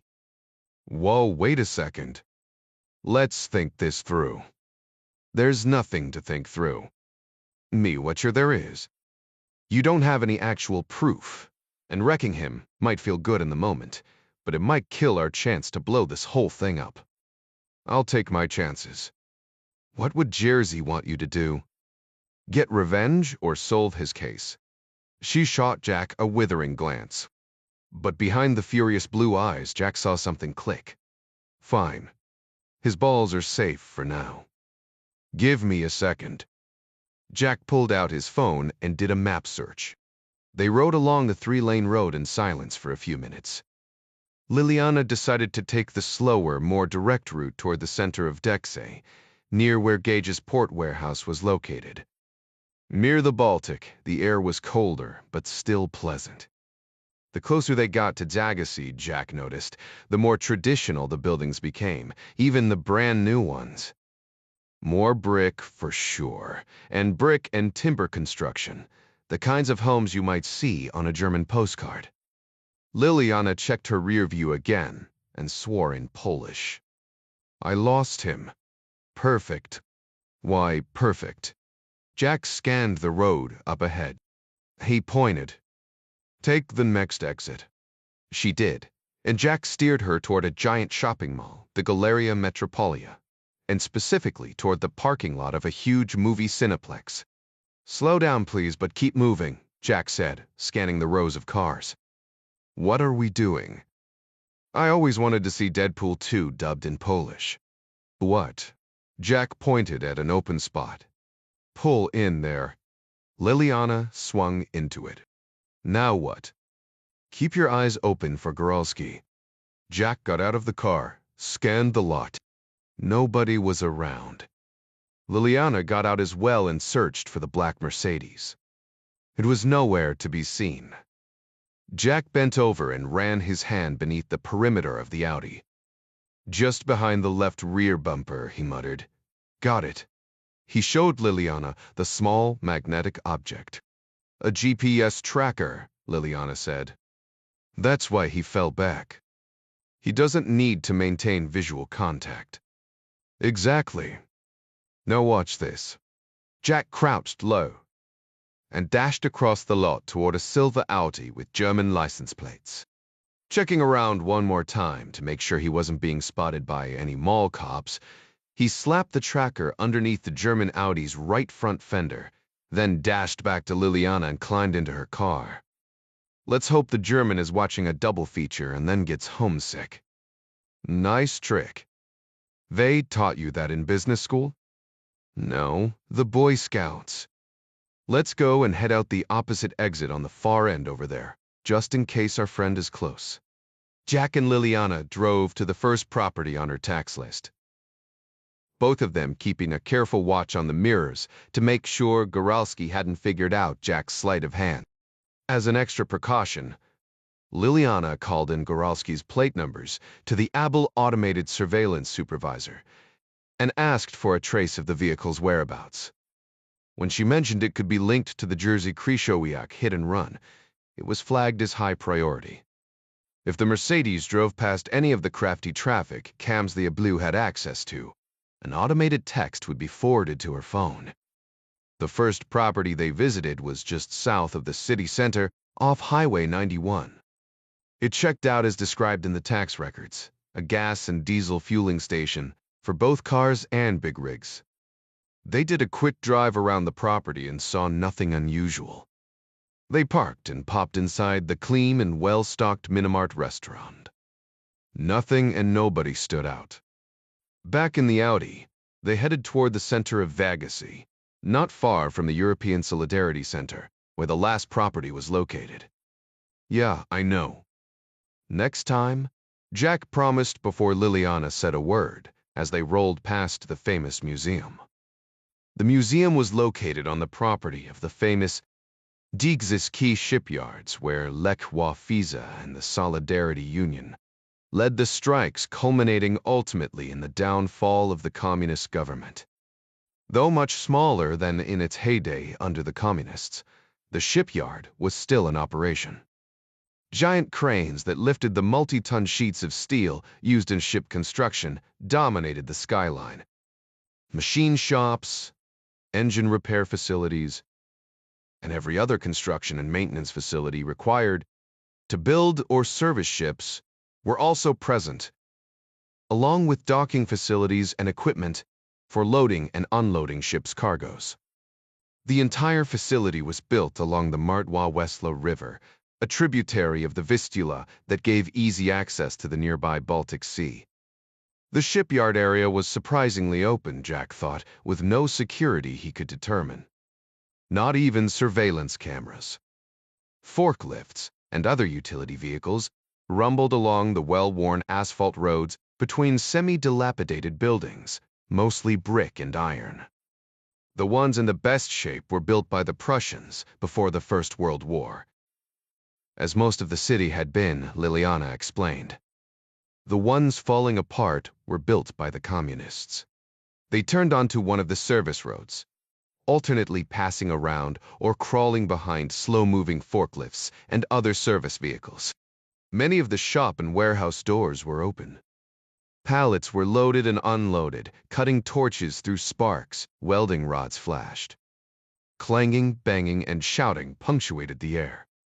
Liliana had to dodge one forklift racing out of a workshop with a load of pipe and was nearly hit by a delivery truck loaded with acetylene and oxygen tanks that demanded right-of-way on the tight-fitting road.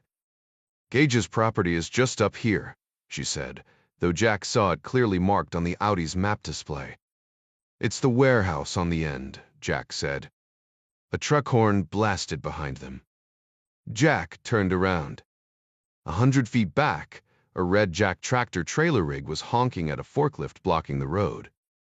It looked a lot like the one he saw being loaded up at the Warsaw warehouse, but there was no way this was the same one. Through the windshield glare, he barely made out the driver, a Chinese man, and his passenger, a white guy, with his booted feet splayed up on the dashboard. It appeared as if two more tractor trailer rigs were inching along behind the first one. Just as Liliana pulled up to the Gage warehouse, two huge green sliding steel doors were pushed open by a couple of beefy poles. They glowered at the Audi beneath their yellow hard hats. One of them shouted over his shoulder. Jack caught a glimpse inside of the cavernous warehouse.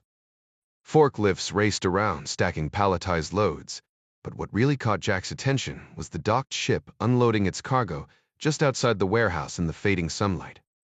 A mountain of a man stepped out of the shadows and into the open doorway. His brush-cut blonde hair and broad shoulders made him look like Dolph Lundgren's younger brother, only bigger and uglier. His mallet-sized fists were perched on his hips, and his elbows splayed outward like steel joists in physical challenge to the strangers in the Audi. The glare in his cold blue eyes told them to keep moving.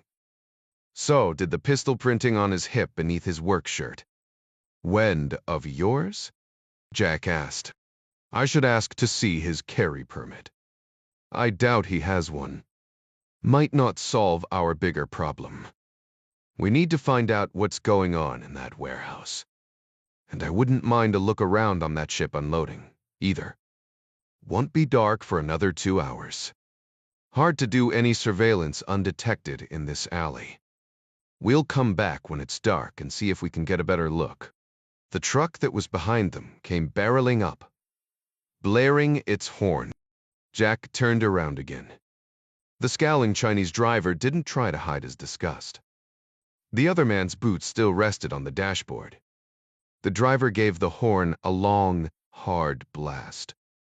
"Ozio!"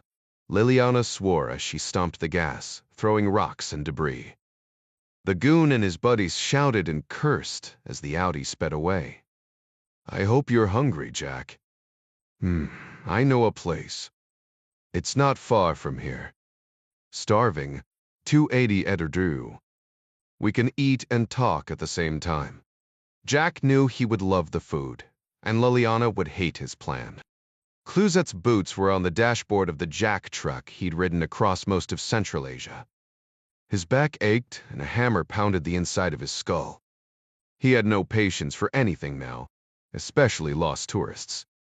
They were less than 3 meters from ending an ass-breaking journey of more than 6,000 kilometers. He was a day late already, which cost him and his men their bonus. They were just a few hours short of a bullet to the back of the head. Hit the horn again, he told his driver.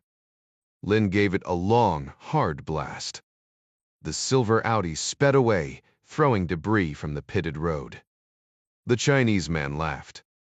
I scared them good. Cluzet sat up, staring at the Audi.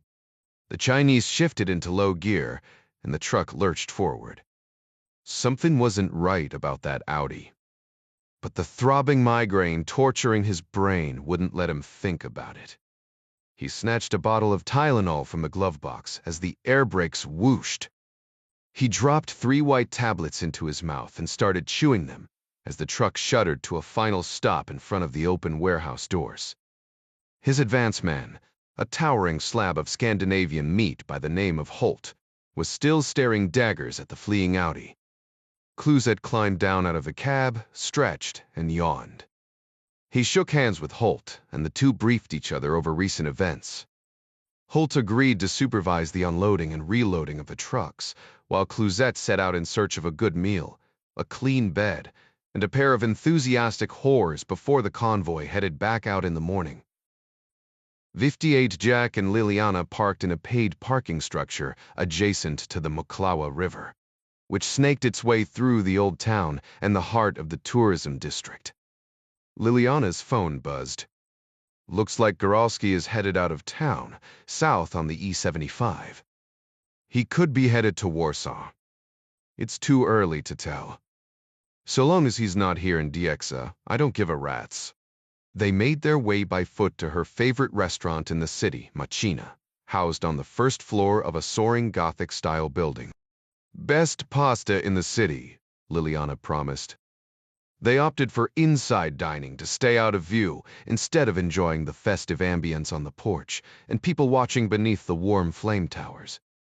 Jack's pesto gnocchi topped with smoked bacon and fresh mozzarella was the best he had ever eaten, and the chocolate and quince tiramisu was perfection. He passed on the craft beer selection and opted for bottled water. Liliana had finished her spinach and ricotta ravioli and was working on a house merlot instead of dessert. They reviewed the facts as they knew them and tried connecting a few more dots as they ate. Jack gave her as many details about Christopher Gage and Beggs as he could recall. Mostly, he was stalling. But it was clear that Liliana wasn't really paying attention. What are you thinking? They didn't have to whisper. The place was lively. Locals and tourists having a good time. The 4 women seated at the table next to them had killed off 3 bottles of wine already, gossiping and laughing like schoolgirls. I shouldn't be sitting here. I should have Goralski picked up and questioned. Tonight, she checked her phone. He's definitely heading for Warsaw. And if he doesn't talk? She took the last sip of merlot. Believe me, he'll talk by the time I get through with him. Maybe, maybe not. Or maybe he lies. But if he's a pro, he's on a check-in schedule. You pull him in, his handlers will know he's blown. There's a bigger picture here. Liliana let out a long, frustrated breath.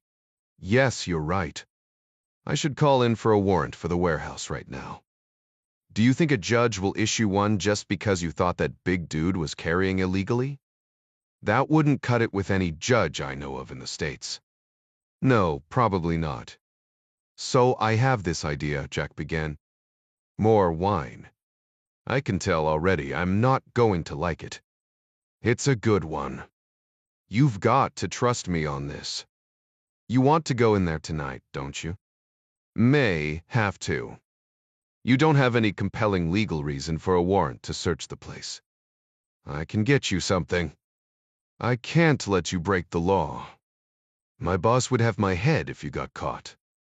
I won't get caught. And I'm not going in there to commit felony armed robbery. Just a little trespassing. I'll get you your evidence, you get your warrant, and we'll crack this nut wide open. My guess is that ship is as dirty as anything in that warehouse. It's a twofer. Then I'm going in with you. No way. If we found anything and word got out that you broke in there illegally, any evidence we found would get tossed. Liliana leaned forward. The candle flames were dancing catchlights in her eyes, but she was stone cold, serious. Tell me the truth, Jack. You're CIA? Military? Jack laced his fingers together and leaned forward on the table, matching her intensity. He lowered his voice. If you're asking me if I can play the piano, the answer is no. Liliana's expression darkened, and then suddenly she caught the joke and burst out laughing. Loud enough that the 4 women at the next table glanced over, smiling, wondering what all the fun was about at their table. Jack raised a bottled water and a mock toast to them. She said yes. The table of 4 women looked at one another, then cheered and clapped and raised their glasses to them, congratulating them in English and Polish. Liliana blushed 7 shades of red before turning toward Jack. She lowered her voice, staring daggers at him despite the fake smile. I didn't say yes to anything. They think you did. They just don't know to what. Jack stood. We should go. He helped Liliana with her coat and threw a wave to the table of smiling ladies, who cheered them on one last time. Vorsi 9. After dinner, Jack and Liliana grabbed their bags from the Audi and walked toward a hotel on the other side of the river near where they had parked. The harbor area of the city was busy with tourists, even though it wasn't high season. The waterfront restaurants were packed, and the lights were just coming on. It was a picture postcard image that on any other night Jack would have called beautiful.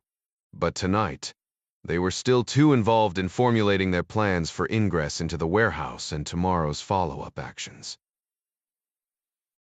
They passed by a garishly ornate theme cruise pirate ship that had just docked and was unloading its last tourists. The familiar sea shanty, "What do you do with a drunken sailor?" was blasting on the ship's loudspeakers in Polish, and the pirate crew was securing the boat for the evening.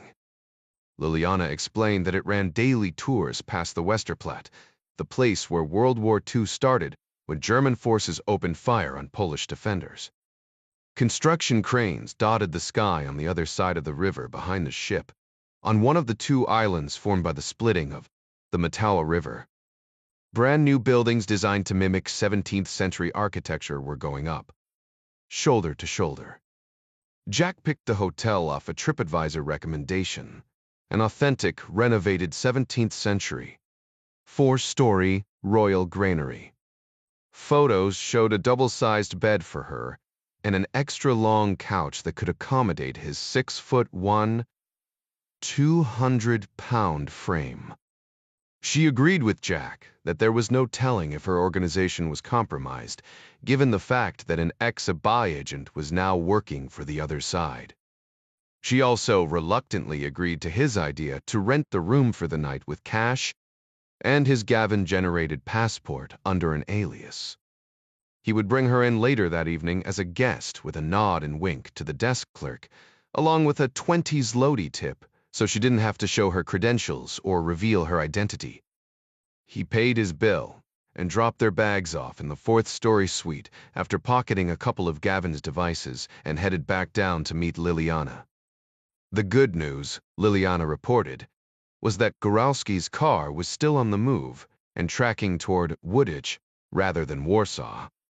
She said that tourists traveling to either Prague or Vienna would take the same route, but it was too early to tell which one. With any luck, Goralski was out of the picture for the rest of the evening. That was good. There was too much else to worry about without the ex-ABU agent charging through the back door when they least expected it. Liliana was an officer of the law and a patriot. When she and Jack finally got back to the hotel room, she started to get cold feet.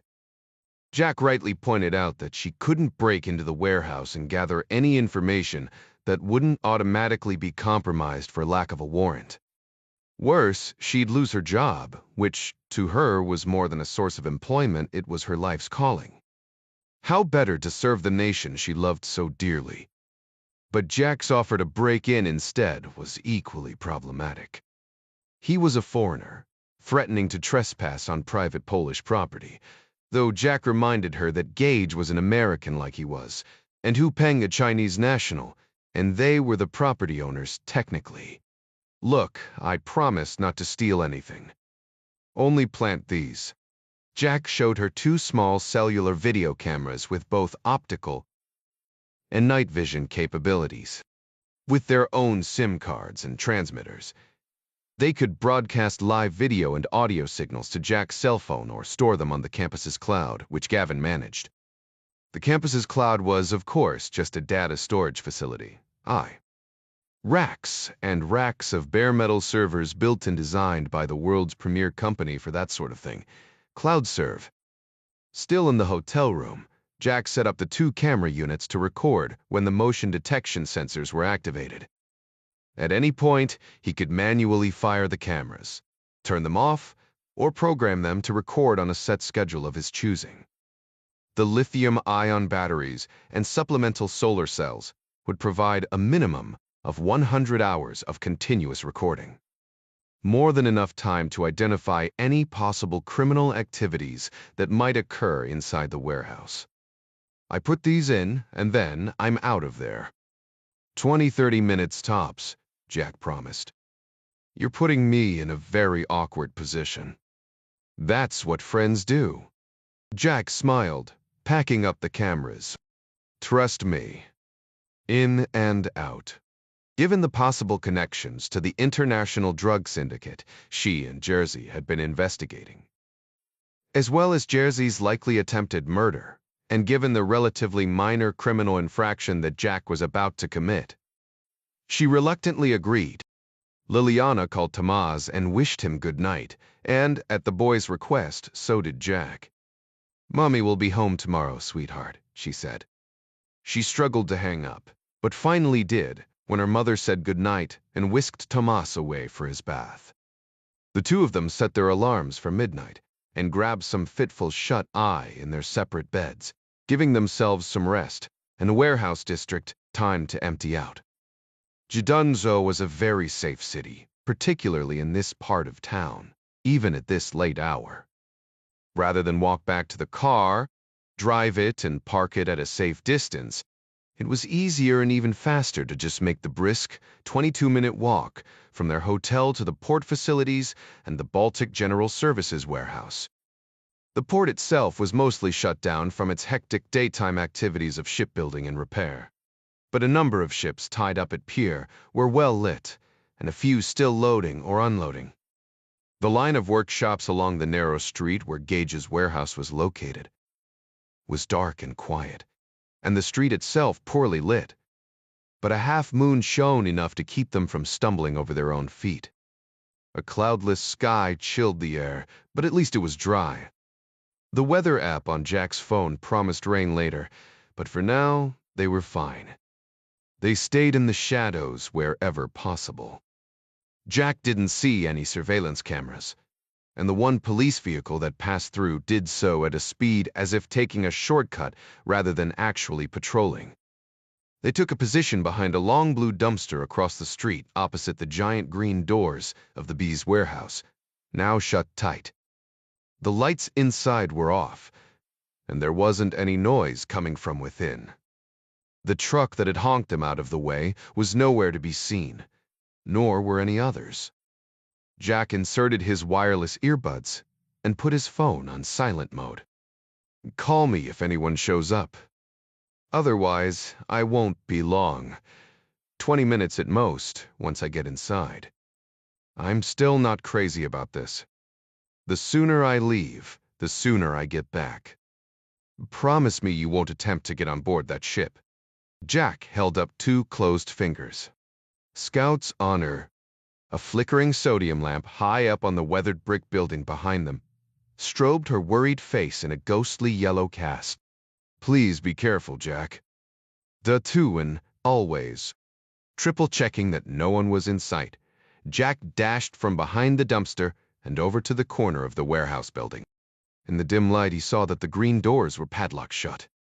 He had lockpicks, a lesson learned after Singapore, but the size and weight of just one of those doors was problematic and would make a haluva racket when opened.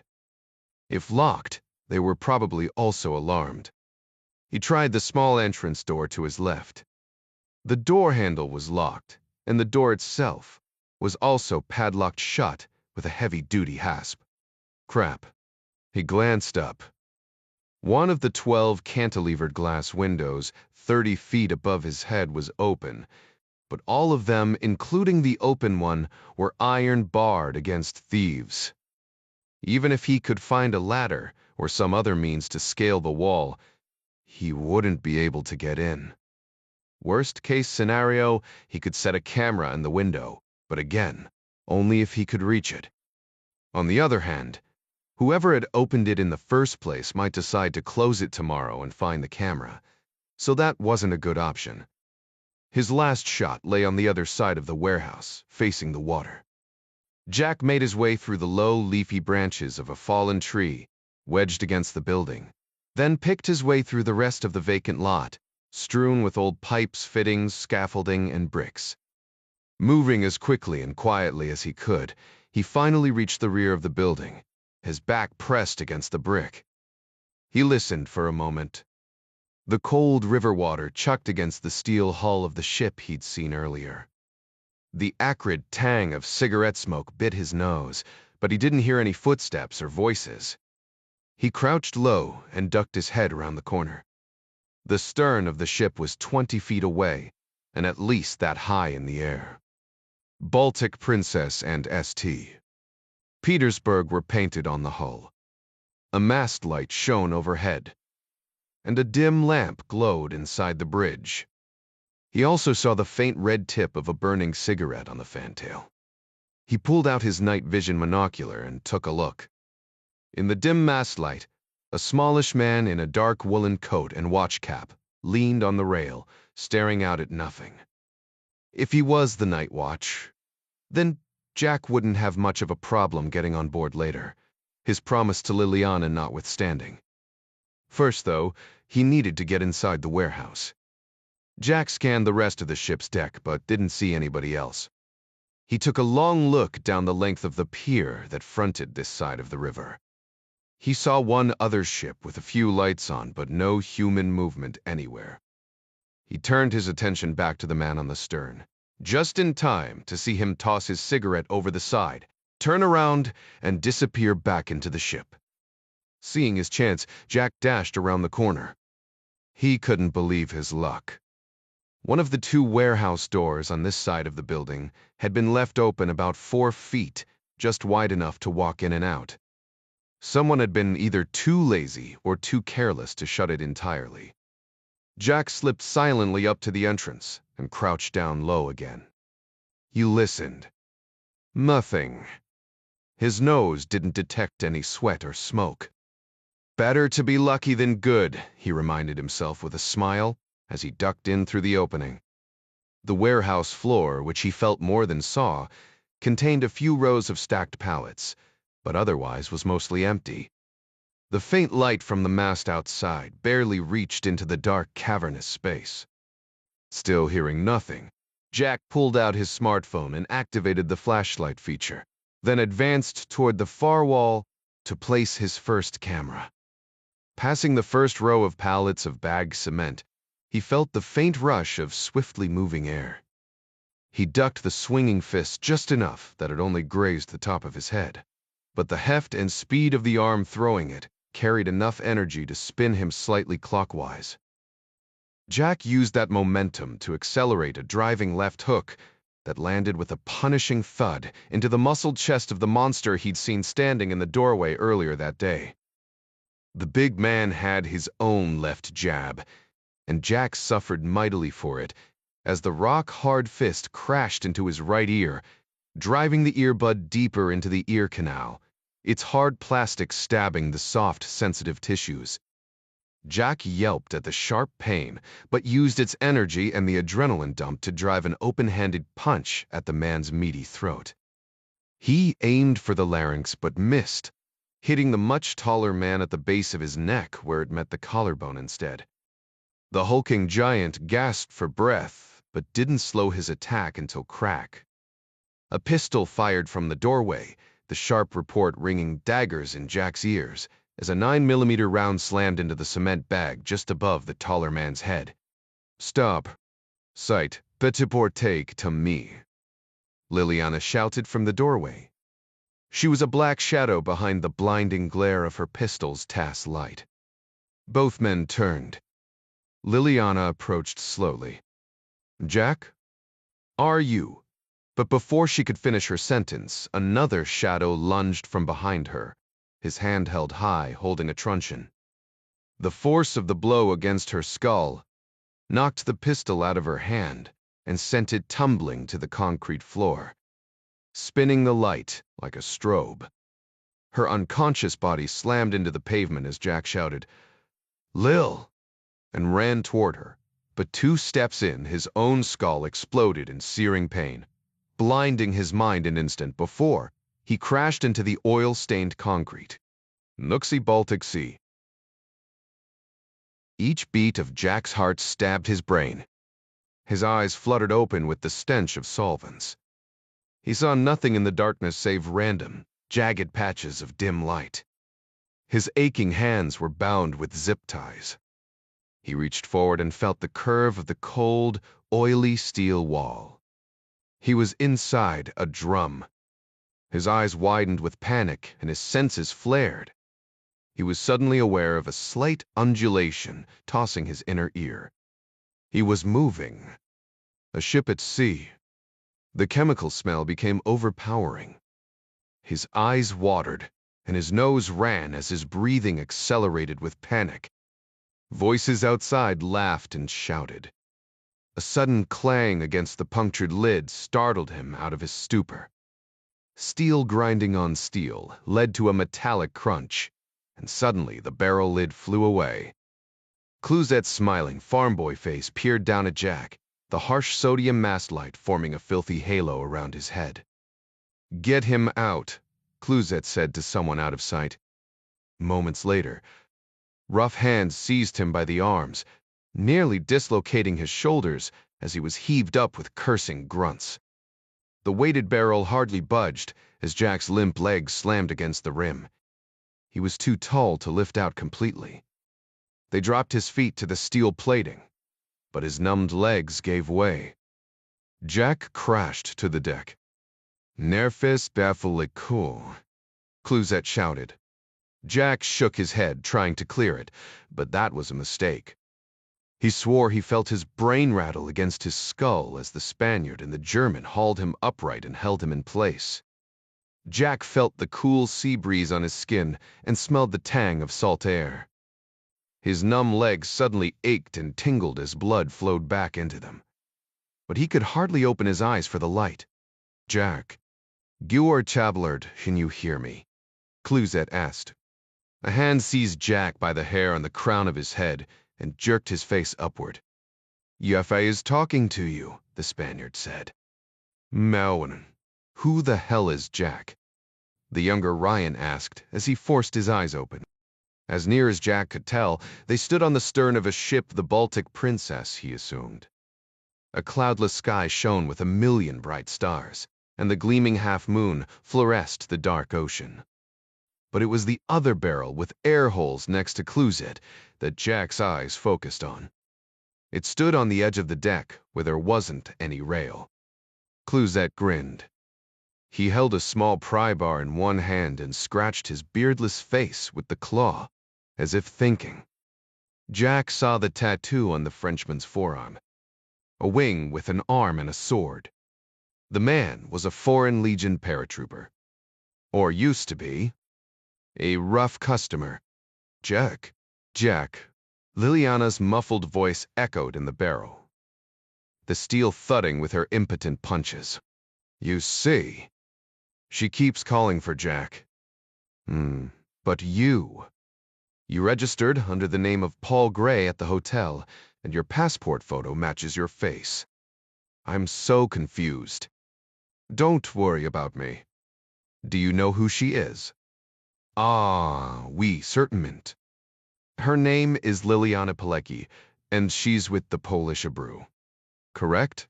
Jack didn't bother to answer. His blurry eyes caught sight of a big bearded man standing off to the side. He wore beige maritime coveralls with captain's epaulets on the shoulders of his jacket. Clouzet grinned like a horse. And she is your woman, yes, Jack? A very beautiful woman. The German and the Spaniard chuckled. So, who are you, Jack? What the fuck do you want? Clouzet smashed the pry bar into the barrel lid, his eyes raging. I ask the questions here, friendo. Not you.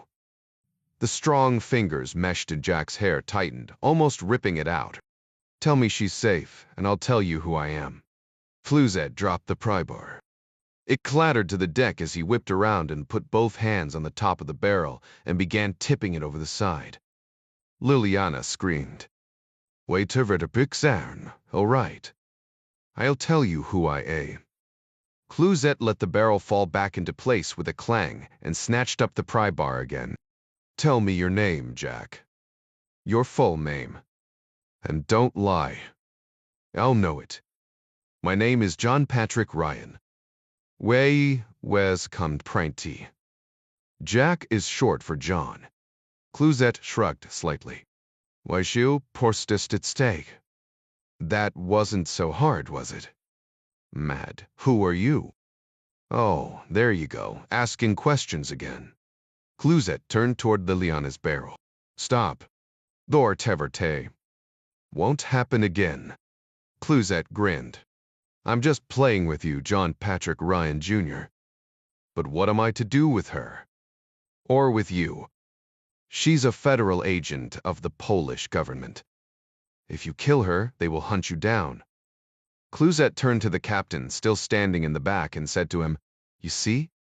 Now, that's impressive. Captain Voroshilov answered with a smiling nod. The ex-paratrooper whipped back around and pointed at Jack. Any other man in your position would have said anything to save themselves. But not you.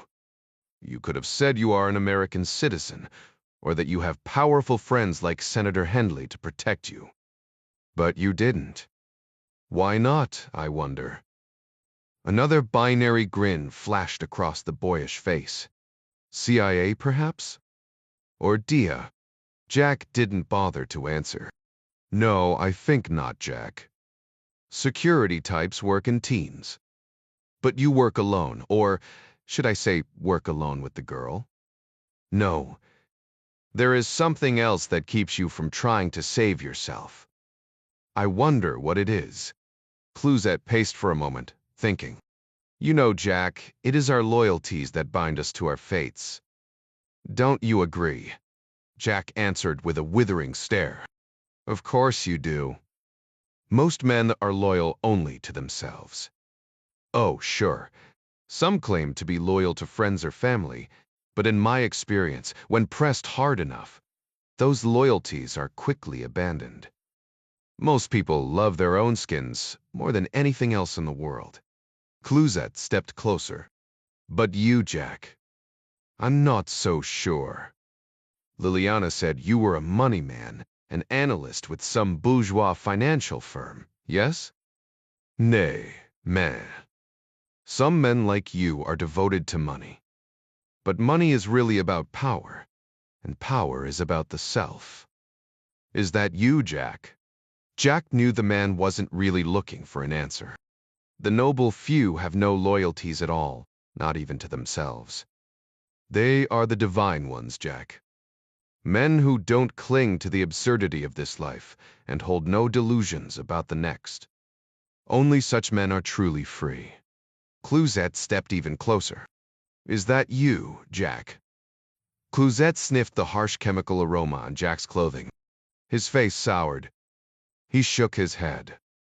I think not. Cluzet returned to his pacing. Liliana told us everything. We've already changed our routes and distributors. What little you think you know is now utterly meaningless.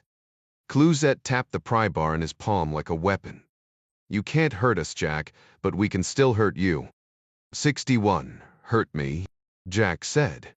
Maybe. Maybe not. How about you tell these guys to back off and the two of us have a go at it? Or don't you have the balls? Balls. Yes, balls. I've got balls, Jack. Big, brassy ones. Cluzet charged forward, whipping out a spring-loaded blade. He flicked it open and pressed its razor-sharp edge against Jack's left cheek, just below the eye. Jack didn't flinch. Cluzet grinned, then slashed down, slicing the plastic cuffs binding Jack's wrists without touching his flesh. Better? Tu es tricot. Cluzet reholstered his blade as Jack flexed his numb hands, tingling as the blood flowed back into them. And don't worry yourself about my balls, Jack. I think Liliana will quite enjoy them after I get through with her, Jack shouted and lunged at Cluzet. But Cluzet's men yanked him back at the last second. Cluzet grinned. Oh, Jack. I've hit a nerve. Cluzet's men laughed. How frustrated you must feel, Cluzet said, stabbing the air with the pry bar. Here you are, a rich young American, obviously strong and, I would guess, possessing some level of combat skills, judging by the way you attacked my man Holt. And yet here you stand, helpless as a mewling kitten, your woman locked in a barrel, and your privileged life in the palm. He tapped his palm with the pry bar for emphasis of my hand. There's nothing anyone can do for you. Only me. He laughed at his own joke. I guess that makes me your savior now, eh, Jack? What the fuck do you want? What do I want? I want to atone for my sins. Jack frowned with confusion. You're mixing up your metaphors, Ace. Come over here. I want to show you a little trick. Cluzet nodded at his two men. They kept a firm grip on Jack as they walked him over to the barrel. The French paratrooper held up the pry bar. Here, watch how I do this. Are you paying attention, Jack? It's very important. Tifrisa comforting. Fall, good. Now see here. Cluzet laid the claw of the pry bar against the release clamp that held the lid in place by a metal band. My test fit there? The clamp is far too tight to be opened with a human hand. It's a chemical barrel, no spills allowed, yes? So all we do is put the claw right here, and the release clamp popped open, the metal band slackened, and Cluzet pulled the lid off. Why, hello there, beautiful. Did you miss me? Liliana spit like a cobra into his smirking face. Jack stiffened. Her hair was matted with blood, as was her upper lip from her broken nose, purpled and twisted out of joint. Her eyes, however, were still bright with defiance. Wales the Kurtzt. Jack charged forward again to help her. But the two thugs held him tight. Jack struggled, but in his weakened condition he couldn't free himself. Jack, Liliana was cut off in mid-sentence as Cluzet slammed the barrel lid back into place and clamped it shut. Her muffled, angry curses were punctuated by her fists pounding on the lid. Quite a fighter, that one, Cluzet said, wiping her spit off his face. You must be one hell of a coward to beat up an unarmed woman.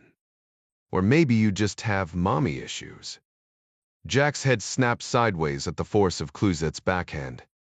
He raised the pry bar high over his head to drop a killing blow onto Jack's skull, but hesitated. Oh, Jack, I must say, nicely played. It's been a long time since I lost my temper. Cluzet grinned again. You amuse me. Now it seems to me you ask me a question. What the fuck do I want? Cluzet returned to pacing. On the one hand, The thing I really want is to watch my friend Holt kick you to death. Now that would be very entertaining. On the other hand, there are people who are very interested in you and don't want to see you harmed. But the truth is, I don't give a shit about them. If I let you live, it will be because I desire it. The question is, what would give me the most pleasure? Is this the point where I'm supposed to beg for mercy? 'Cause that ain't happening. Not even for Liliana. Jack darkened. I'm worth more to you alive than dead. But is she? Whatever deal we strike, she's part of the bargain. Or else no deal, and that means no money for you. Yes, without question, she is part of the deal. And you're right. You would be worth quite a bit of money to your rich senator friend, I'm sure. And in exchange for not killing you, he must agree to not come hunting after us. I believe your friend John Clark has already made such an arrangement on your behalf. It was Jack's turn to smile. Your Iron Syndicate. How else could Clouzet know about the deal Clark cut with the check last year? I'm sure that won't be a problem. Excellent. Now come over here. Clouzet nodded toward the rail. Jack stepped over to the rail as instructed, Clouzet's men close at hand. He looked over the side. The ship was making an easy 9 knots or so, judging by its small luminous wake in the coal-black water. Are you a strong swimmer, Jack? Good enough. But here's the problem. That water is 5 degrees Celsius. Even a strong swimmer can't last more than 10 minutes at that temperature. Your muscles would seize up, you'd start to feel numb, and your waterlogged clothes would begin to weigh you down. It's also quite likely a jump from this high up will knock the breath out of you, and you'll wind up dying with a belly full of seawater before you make your first stroke. Or I could die of boredom, listening to you run your pie hole all night. The German lunged toward Jack with a cocked fist, but one look from Clouzet stopped him in his tracks. You are worth quite a bit of money to me, so perhaps we will make our deal. But I need a promise from you first, that you won't try to escape before we reach port, so that I can turn you over to Senator Hendley at a place and time of my choosing. So don't even think about jumping overboard. I wouldn't want anything to happen to you. I'm not an idiot. Why would I do that? Clouzet frowned. Yes, that would be stupid, wouldn't it? What about Liliana? Oh, yes. Poor Liliana. We mustn't forget about her. Clouzet marched over to her barrel and laid the pry bar on the lid. He stopped and glanced up at Jack with a puzzled look on his face. Liliana can live too. But first, you must choose. Clouzet tossed the pry bar to Jack in a high arc like a baton. As the pry bar reached its apogee, Clouzet turned and shoved Liliana's barrel over the side, her fading screams echoing inside. 62, Baltic Silo. Jack surged forward on wobbly legs. He snagged the falling pry bar out of the air with one hand and charged toward the empty space where the barrel had been. Seveler, and jumped. Good luck, Jack. McCraven Skism-Baden. Clouzet called after him, but Jack didn't hear a word as he plummeted toward the water. His long fall through the cold air felt like a halo jump, feet first. He pulled his arms in tight, locked his knees, pointed his toes down, and prayed he'd be able to keep his grip on the pry bar when he hit. His feet hit so hard he thought he'd fallen through a plate glass window. The momentum of weight and speed shot him beneath the surface like an arrow, blasting salt water into his nose and battering his already fragile skull. The pry bar loosened in his grip, but sheer will kept his fingers wrapped around it. As soon as he felt his downward plunge begin to slow, he started crawling furiously toward the surface and broke it several strokes later, blowing out snot and seawater before gasping for air. He turned his head just in time to see all of the lights of the Baltic Princess snap off. She was now a giant steel shadow, slipping away into the dark, only the luminescent ribbon of churning water behind her twin screws to mark her way. Jack whipped back around and spotted the barrel 100 yards distant, upright in the water but already half submerged. He clawed through the water like a man possessed, the pry bar retarding the stroke of his right hand. He couldn't drop it to speed his pace, or even take the time to pull off his jacket or kick off his shoes. He kicked furiously, churning the cold water all around him, numbing his skin, especially his face.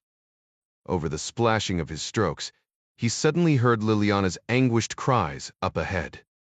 "Propriété, Lilva. I'm coming," he shouted as he swam, her desperate voice ramping up his already furious sprint. Digging even harder with each stroke, salt stinging his eyes, lungs gasping for air, he pushed beyond his agony until his left hand suddenly crashed into the barrel, which was already 3/4 submerged, and sinking fast, air bubbles frothing the water. "Lil, tex kerblayu. Hold on. Jack. Only seconds left. A good breathy of," he shouted. But the barrel kept sinking, and the claw slipped out as the lid breached just below the surface, pulling Jack under with it. He grabbed a half breath, just before the cold water slapped his face, the last air bubbles from the barrel sweeping past his ears. The rising momentum pushed the pry bar away from the latch. Jack's iron grip welded him to the barrel, but in the growing dark, it gave him his main point of reference. He jammed the pry bar claw beneath the latch again. As the barrel plummeted deeper, the pressure stabbing his eardrums like jagged ice picks. His lungs burned as he worked the pry bar against the latch, but it didn't catch, and the claw slipped out again. The cold water turned to freezing as he shoved the claw back under the latch a third time. His aching skull crushed like a vice by the water pressure. He strained his exhausted arm, trying to work enough leverage against the steel-tight latch, but the effort was stealing away his last oxygen until a sharp metallic pop rang in the water, and the lid gave way. Liliana shoved it aside with bleeding fingers. Jack dropped the pry bar and grabbed her hands, his lungs straining to hold their last stale breath, her wide eyes hopeful in the moonlit gloom. Suddenly, her body jerked in his hands and her face spasmed with terror. Jack's salt-burned eyes could barely see the weighted barrel far below her and the glimmering chain stretching from its black mouth to her ankle. Her left hand slipped out of his, but he held the other one tight. The two of them plunged deeper into the abyss. He didn't care. He would never let go. But in a desperate burst of strength, she did, with a sharp yank of her small, slippery hand. He panicked. His hand grabbed back out at hers, but she was already too far below him. The triumph in her eyes turned to horror. She screamed a word at Jack. He couldn't understand it. She reached up to him with both hands like a grasping prayer, the billowing halo of her blonde hair shrouding her pleading eyes as she vanished into the eternal black. Nixty-suri, it was Jack's turn to die. He hung suspended in the bone-chilling waters beneath the surface of the Baltic Sea. His oxygen-starved mind began to dim, and his burning lungs begged for a last, watery breath. But he refused. The shimmering half-moon beckoned him like an angel. Jack began clawing at the black water. His heavy clothes were body weights pulling him back, and his cramping legs could hardly move. But he dug and pulled and kicked, still 20 feet below the surface. Straining with every fiber, he thrashed his way upward, but the effort robbed him of his last ounce of oxygen. His mouth spasmed open, causing him to inhale a gulp of salt water just as he broke the surface. His coughed out the vile liquid, choking and spewing. He rolled onto his back for relief, gasping for air. He scanned the black horizon, his teeth chattering. Nothing save a light in the distance. Tivlik and Purdsa. Mu Pocherizerkler. For pre. It didn't matter. His only choice was to shiver in the dark and drown right here, or swim a little and die. Might as well swim. He shouted once, then twice, and finally a third time. No telling if he was heard. His voice carried over water, but without someone to hear him, it didn't really matter. He coughed up more water, his sinuses burned with salt. He started to pull off his coat, but couldn't do it. Taking off his shoes wasn't going to be any easier, and as he thought about it, exposing more flesh to the freezing water wasn't a good idea. "How fast can you run?" he said out loud in a bad Australian accent as he began his first labored strokes toward the distant light. "Fast as a leopard," he replied in a bare whisper. "Then let's see you do it." His favorite lines from Gallipoli, the first movie that ever made him weep. A few strokes later, his dim spirits faded. He had exhausted himself in the sprint toward Liliana's barrel and was now completely spent. The only thing that kept his aching arms and cramping legs moving at all was the sheer force of his will. He shouted hoarsely a few more times between weakening strokes and cupped his hands to make more noise even though it slowed him down. He could hardly feel his hands anyway now, and he hoped his numbed feet were still attached to the bottom of his legs, heavy as lead weights pulling on his torso. He lifted his left arm in the air, but dropped it. It was too heavy to even try now. He switched to a pathetic breaststroke, but he couldn't raise his head up high enough between strokes to keep his mouth out of the water. A few frog kicks brought on cramps that seized his legs like a roped calf. He rolled onto his back one last time, stretching his arms out wide as if crucified, rotating his wrists to generate enough momentum to keep him barely afloat. His shivering torso ached, spasming the muscles across his back and chest. The pain didn't matter now. His blurred eyes filled with the infinite sky of endless stars. He wasn't afraid of death now that it was inevitable. His numbing mind began to race. A life flashed before his eyes, but not his. Liliana. He saw her face as it fell away into the darkness. She shouted a word. What was it? He began to despair. What was it? His hands barely turned in the water. It wasn't enough. The sea lapped at his chin. Any minute now. Please, God. I've got to know. A word. The steez irritine. A word. And then he knew. Miss a Kissinger. The only word that mattered. His salt-burned eyes began to weep. Tomads. He smiled. So tired. He closed his eyes. Time to sleep. Luxifor Cabinda Province, Angola, the NFA. Compound near the shore of Lagoa de Masabi was only a cluster of 3 simple cinder block buildings hidden beneath a thick canopy of dense palm trees. The local farmers and lagoon fishermen they lived among in the remote wilderness provided both protection and an early warning system. In recent years, inhospitable and insular Chinese workers had flooded the poor province, especially along the coast, where the offshore oil rigs were located. The NFA fighters, including an ex-Portuguese foreign intelligence operator who coordinated their assaults, were already local heroes for their efforts to liberate Angola from the corruption of the state and Chinese hegemony here and throughout the continent, as their hand-printed flyers stated. But the assault 4 days earlier on the Chinese compound at Lobito had raised the status of the NFA even further as a genuine liberation movement fully committed to the advancement of democratic ideals, income equality, and the overthrow of the thieving politicians in Luanda. The small commando unit had been on high alert since the attack. But yesterday, their informants in the capital reported that the hopelessly corrupt and incompetent Angolan security bureaucracies knew nothing about the identities of Yennefer personnel or its location. Their sources also gleefully described the Chinese alternately throwing cash or threats at whoever they thought might provide them with a lead to the butchers, killers, and murderers they sought in vain. It was understandable then that the NFA unit allowed themselves the smallest of celebrations that evening. amounting to no more than a few beers and a plate of roasted pig before turning in.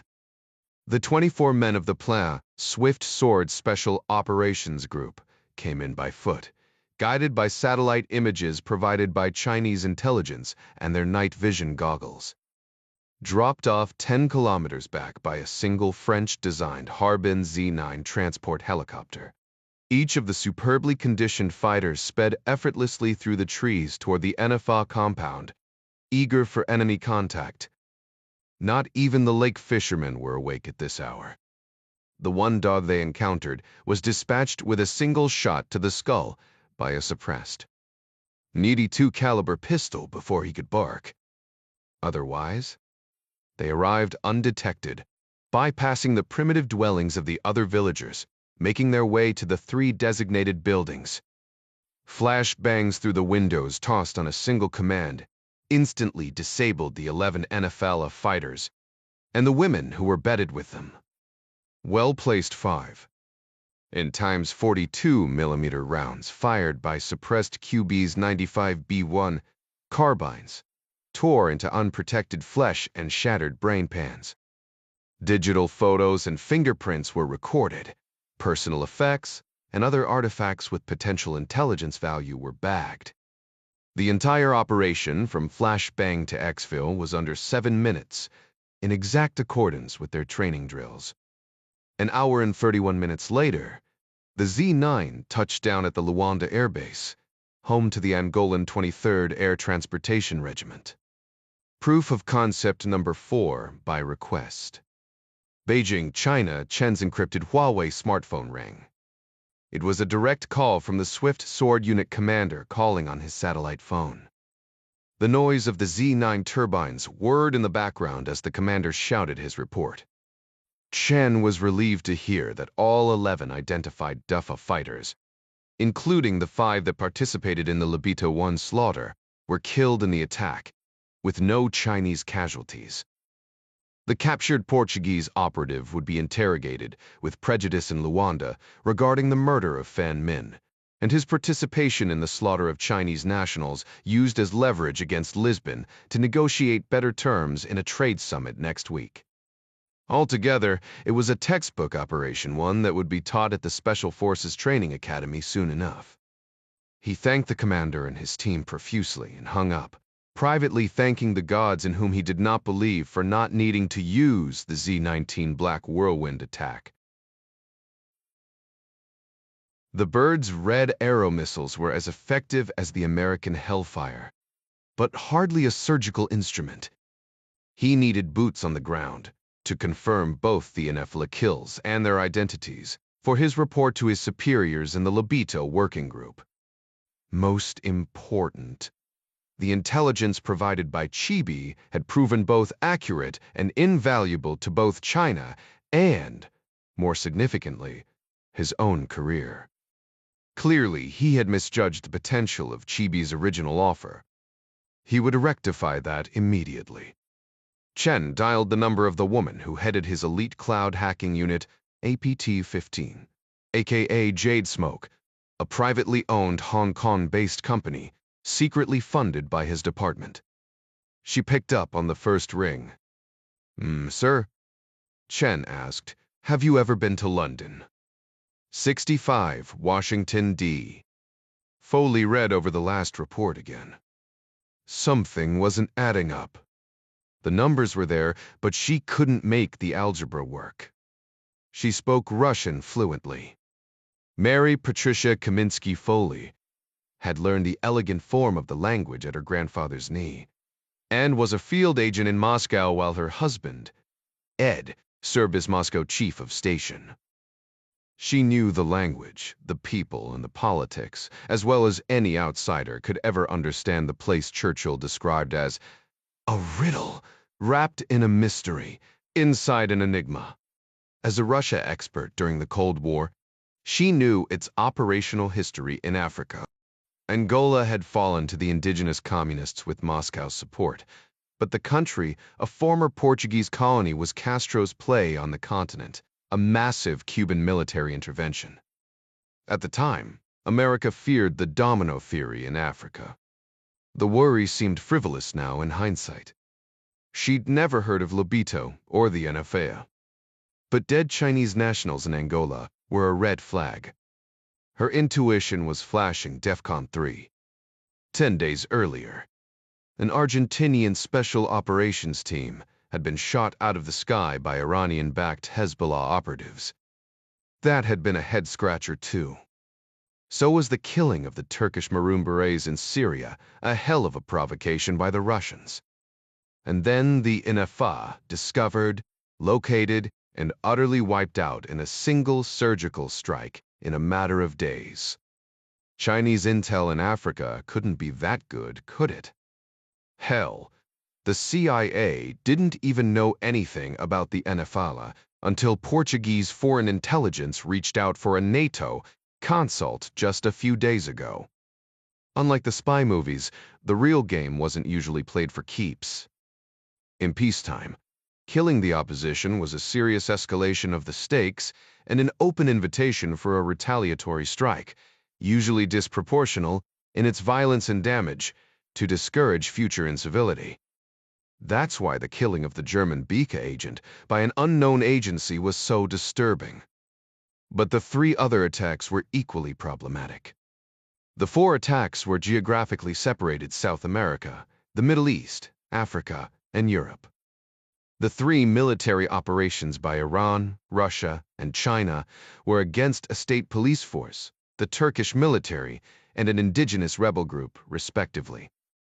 The 4th attack, technically, the first on the calendar, was a street murder of an undercover agent working on a drug case by knifing him in the back. They all seemed so different.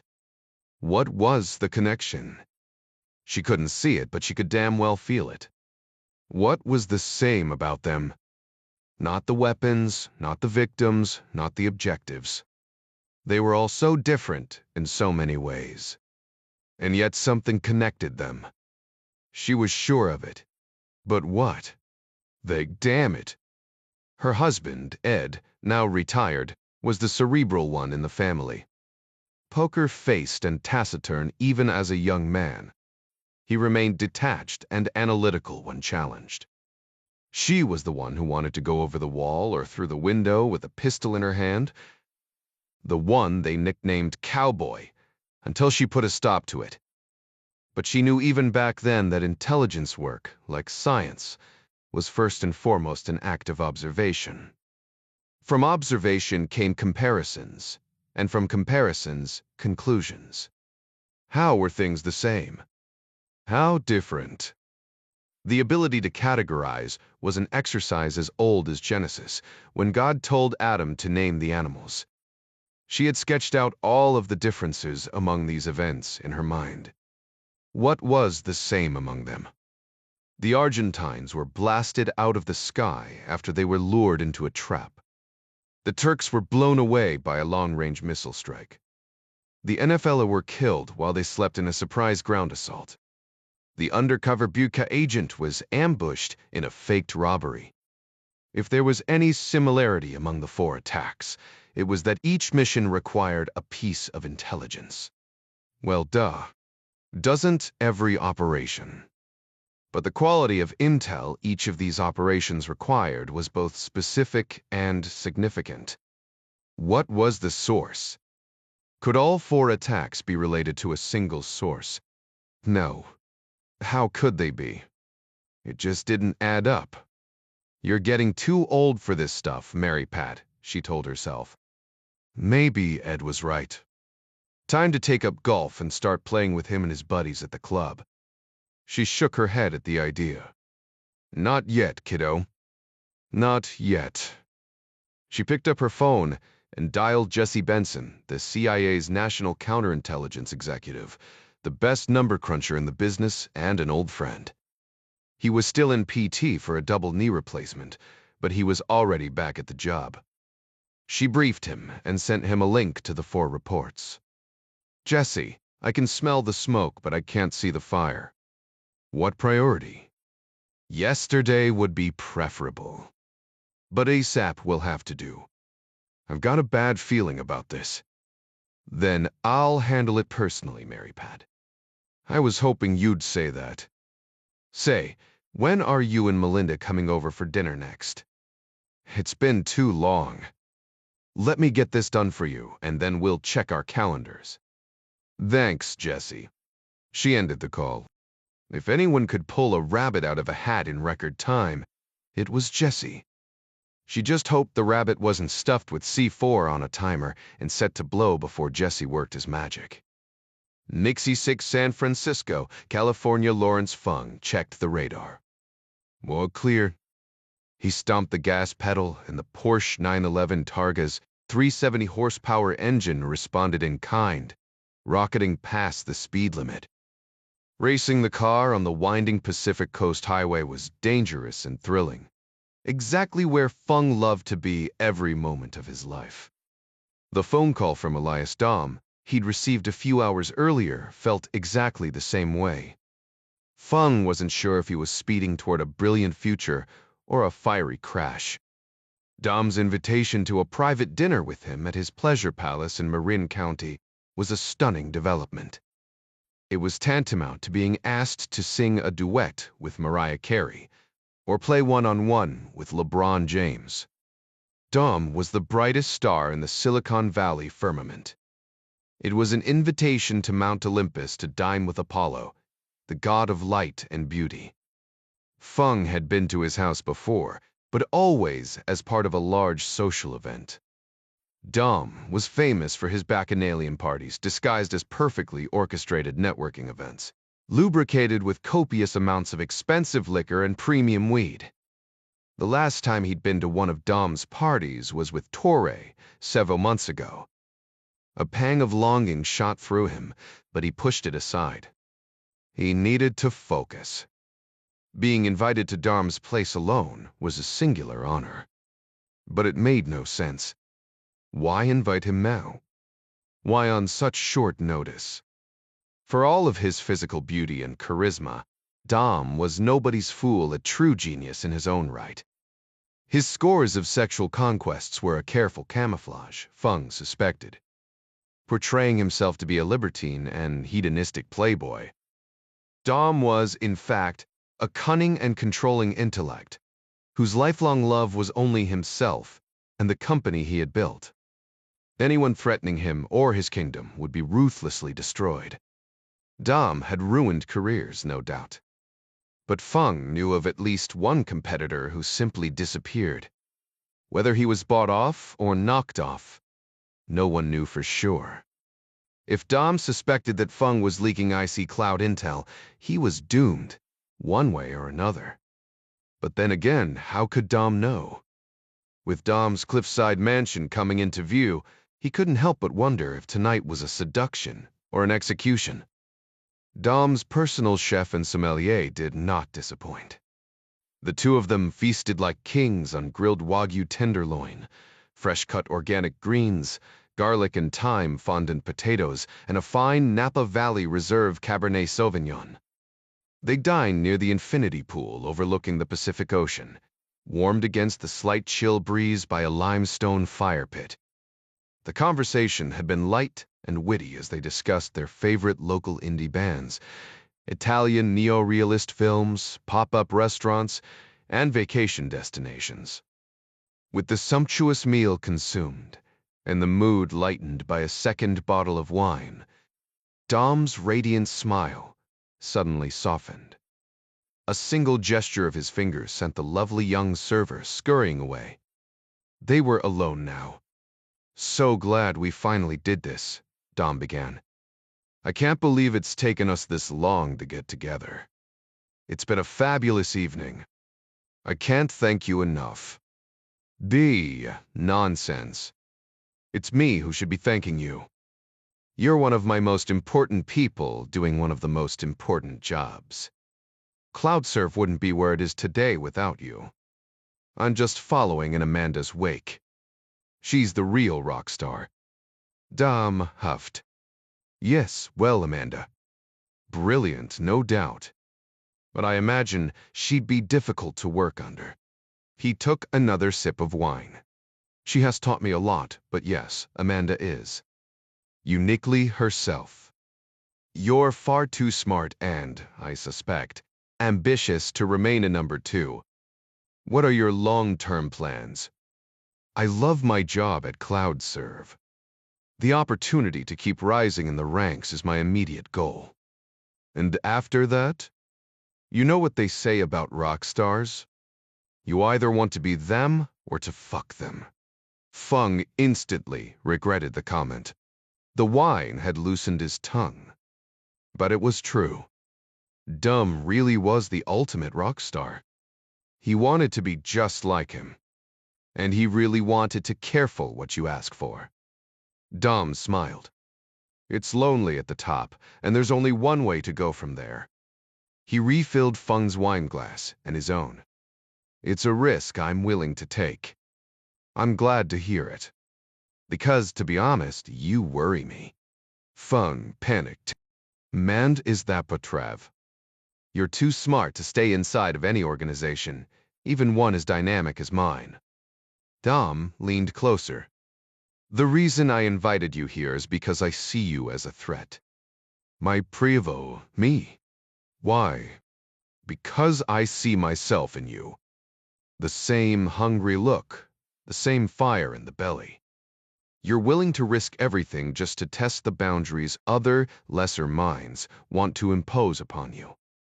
You know your own greatness and the chains of mediocrity that others would bind you with. Feng took a sip of wine, evaluating Dom's face over the rim of his glass. The compliments Dom threw at him were an endorphin rush he'd hardly felt before. Better than a first kiss. Preach Indebrid, 40 Turek de Trust. Where was this going? Society has rules. Governments have rules. It's all bullshit, Dom said. To reach one's potential, one must live beyond these conventions. Nationalism, patriotism, progressivism, all these isms are just shackles the midwits impose upon us to keep us away from the sun. Don't you agree? Feng suspected maximum danger here, but also maybe an opportunity. I'm grateful for America and what it has done for my family and for me. Wisdom I. You know, I was born in Holland, but my parents immigrated to this country when I was only 2. You and I are both hungry because we are immigrants, or the children of immigrants. That's what makes America great, isn't it? The constant influx of hungry, ambitious immigrants. Chinese and other Asian communities, especially. By the way, most people don't know this, but my father was born in what used to be called the Dutch East Indies, but is now known as Indonesia. He was half Dutch and half Chinese. Oh, really? Fascinating.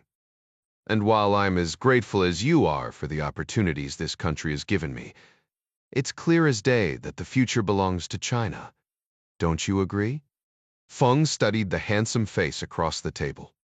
The clear blue eyes seemed to devour him, like a lover or a killer. Feng wasn't sure which. Yes, Feng agreed. Western liberal democracies seem to be standing on their last legs. The China model appears to be more stable and dynamic. Exactly. And to hell with all governments, by the way, including China's. Laws are only the tools of the powerful few to keep the rest of us in line. It certainly feels that way at times. And so now you know why my focus is on China. CloudServe needs to expand aggressively there before it's too late. And I think you are the man to help us get there. Why? Because I'm ethnic Chinese? Yes. But a brilliant and driven ethnic Chinese with language and cultural skills, along with the perfect hacker skill sets needed for the task at hand. Feng's blood pressure rose. Where is this going? You're the head of IC Cloud Red Team, which means you have management skills, and most important of all, you think like a hacker. Dom laughed. I sure as hell wouldn't want you coming after me. Now Feng's alarm bells were screaming. What are you proposing exactly? I want you to start your own China-focused cybersecurity company. Build it from the ground up. It will be your company, your vision, your baby, but tethered to CloudServe for protection and support. For what purpose? To hack the Chinese or the U? Both, certainly. But legally, you'd be offering the Chinese and American governments a safe and secure way to check for vulnerabilities in any system anywhere. The money potential is limitless. Was stunned. I don't know what to say. Dom sat back. Look, let me be perfectly honest. If you went out and started your own company, which eventually you would, at some point we'd be going to war, and I'd do everything I could to destroy you. I'm speaking business-wise, of course. We're not actual killers, are we? He smiled mischievously. Feng's eyes widened. I sure hope not. I prefer instead that we form an alliance, here and now. I want you to achieve your wildest dreams, but I want you to do it as my partner, not my competitor. What do you think? It's a dream come true. I just don't know how to wrap my mind fully around it. Of course, with the CloudServe board and the SEC breathing down my neck, it's going to be up to you to raise the capital. It will take millions. But that won't be hard for you, will it? Again, Feng was confused, thrilled, and panicked. What was Dom suggesting? Feng was like CloudServe itself, fantastic cash flow, but always on the verge of bankruptcy. If Dom knew that, they wouldn't be having this conversation. Mente pavlanista. Or would they? Chibi knew all about it and played on his vulnerabilities. Was Dom doing the same thing as Chibi? Wait. What? No. It couldn't be. Les Sev tabbed hadid. I'm not exactly a venture capitalist myself, Elias. I'm not sure how I could be your point man for raising that kind of money. You helped start a couple of unicorns, yeah. They went belly up, but they were good bets. I even had a little money on one of them. You just need to go back to the VC people that funded those projects with a virtual letter of intent from me, and raising the money shouldn't be a problem. What do you think? I'm beyond flattered. Everything in me tells me to jump at this. Do you mind if I take 24 hours to give you an answer? No, not at all, Dom said. He stood and stretched his 6'4" athletic frame. Are you ready for dessert? Sestabesum cur. Great. I'll be right back. Dom then disappeared into the house. Feng was sipping his wine when Roberto suddenly appeared, ripped like a swimmer and wearing nothing but a Speedo and a smile. Bent Zeroistoatil. Ben was confused. The tall Brazilian laid a familiar hand on Feng's shoulder. I hope you're hungry because I'm the dessert. Feng set his wineglass down. Roberto stepped toward the edge of the infinity pool just a few feet away. Care to join me? He pulled off his swimsuit. Feng leered at the marbled Adonis standing in front of him. His confusion melted into lust. How could Dom possibly know about Roberto, his favorite? He couldn't, could he? No. But Chibi could. Yeah. A swim sounds delicious. 67, Alexandria, Virginia Jack sat on his couch, staring into space. A half-finished beer, warm in his hand. What had happened in the Baltic a few days ago still gripped him like a waking nightmare.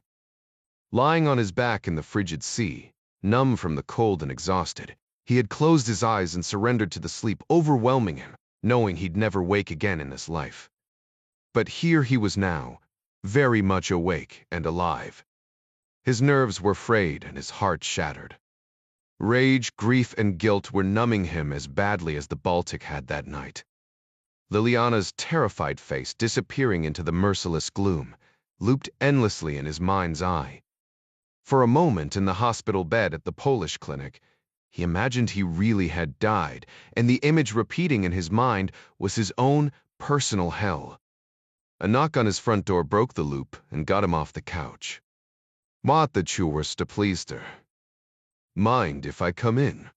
John Clark stood in the doorway. No, just slightly taller than Jack, but with a leaner frame.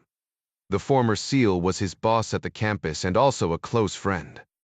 The 70-something-year-old man still trained with the team he led, which explained why he looked 20 years younger than he actually was. Jack's body language said go away. He motioned him in with his bottle anyway. Yeah. Sewer, come in. Clark saw the beer. I'll have what you're having. Jack shuffled toward the kitchen. He pulled a bottle out of the fridge and handed it to Clark. Clark popped the top and clinked his bottle against Jack's bottle. I heard you checked out fine on your physical. He took a swig. That's what the doctor said. You look good. Tired maybe. Didn't sleep much last night. Otherwise, I'm good to go. You mind telling that to your old man? He called me today. Jack's eyes narrowed. I sent him a text. Not the same thing. In fact, your folks were hoping you'd stop by. They'd love to put their arms around your neck and see for themselves. Jack headed back toward the front room and fell onto the couch. Clark took a chair and another swig of beer. It's one thing to not call your dad, but you really should call your mom. Trust me on this. Jack shook his head, frustrated. The President of the United States dispatched one of the finest warriors this country has ever produced, just to get him to call his mommy? They know I'm okay. I'm just not ready to talk. He looked Clark straight in the eye. To anybody. Clark ignored him. I get it, kid. I read the report Lisan put together. You're lucky to be alive. Lisan's debrief chilled Clark to the bone when he read it. Jack should be dead. If that Polish fisherman had repaired his motor 10 minutes earlier and headed back to port, he would have missed Jack entirely. Covering him in blankets, the fisherman got Jack to a clinic on shore just in time. They pumped him with warm saline solution and got his body temperature back to normal before any permanent damage was sustained. You should be grateful to the man upstairs, Jack. Not sulking around the apartment, feeling sorry for yourself. Jack's jaw clenched. You don't know what happened that night. Enlighten me. The only reason I'm alive isn't luck. It's the fact that the bastard knew I worked for Jerry Henley. How would they find out? Liliana must have told them to save my life. It worked. But it didn't save hers. That's not on you. You did everything you could, including risking your own life to save hers. You don't understand. The hell I don't. During the war, Clark had been forced to stand by and watch a Vietnamese family get slaughtered one by one before he finally decided to act against his orders. He stopped the killing but got shot for the effort and nearly died. All you can do is give it your best effort. You can't control the outcome. She got caught trying to protect me. That was her job, and I'd say she did it well, judging by the fact you're sitting here breathing and feeling sorry for yourself. I should have kept her out of the op. Should have gone in all by myself without her knowing. So why didn't you? She was a professional. I didn't really think there would be a problem. I liked working with her, and it was her case too. Did you force her to go? Lie to her, or bribe her, or threaten her in any way to get her to go? No, of course not. Then I don't see the problem. She was doing her job, and you were doing yours.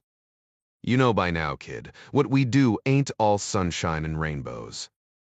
And the worst damn enemy we ever face isn't out there. It's the guy staring back at you in the mirror every morning. You need to get a handle on this, Jack. She had a kid. Let's be wine. Tomadzis. The image of her screaming out his name as she sank into the gloom flashed across his mind again. He drowned it with a long pull of beer, draining the bottle. His dad was killed a few years back in Afghanistan, and now this. It's so damn unfair. And I know it is. And I don't know how to sort it all out on this side of heaven. That's why I let the priests handle all of that metaphysical stuff. I can't control what I can't control. And by the way, thanks to your call from that clinic, the boy and his grandmother are sequestered in a Polish safe house right now, so quit kicking yourself in the ass. Yeah. I sold a phone call. Big hero. For what it's worth, your dad pulled a few strings. The Brits are sending over a deep water submersible to the location that Polish fisherman gave us. He wasn't too specific, but with any luck, they might be able to find your friend and maybe even get her back to her family for a decent burial. Jack darkened.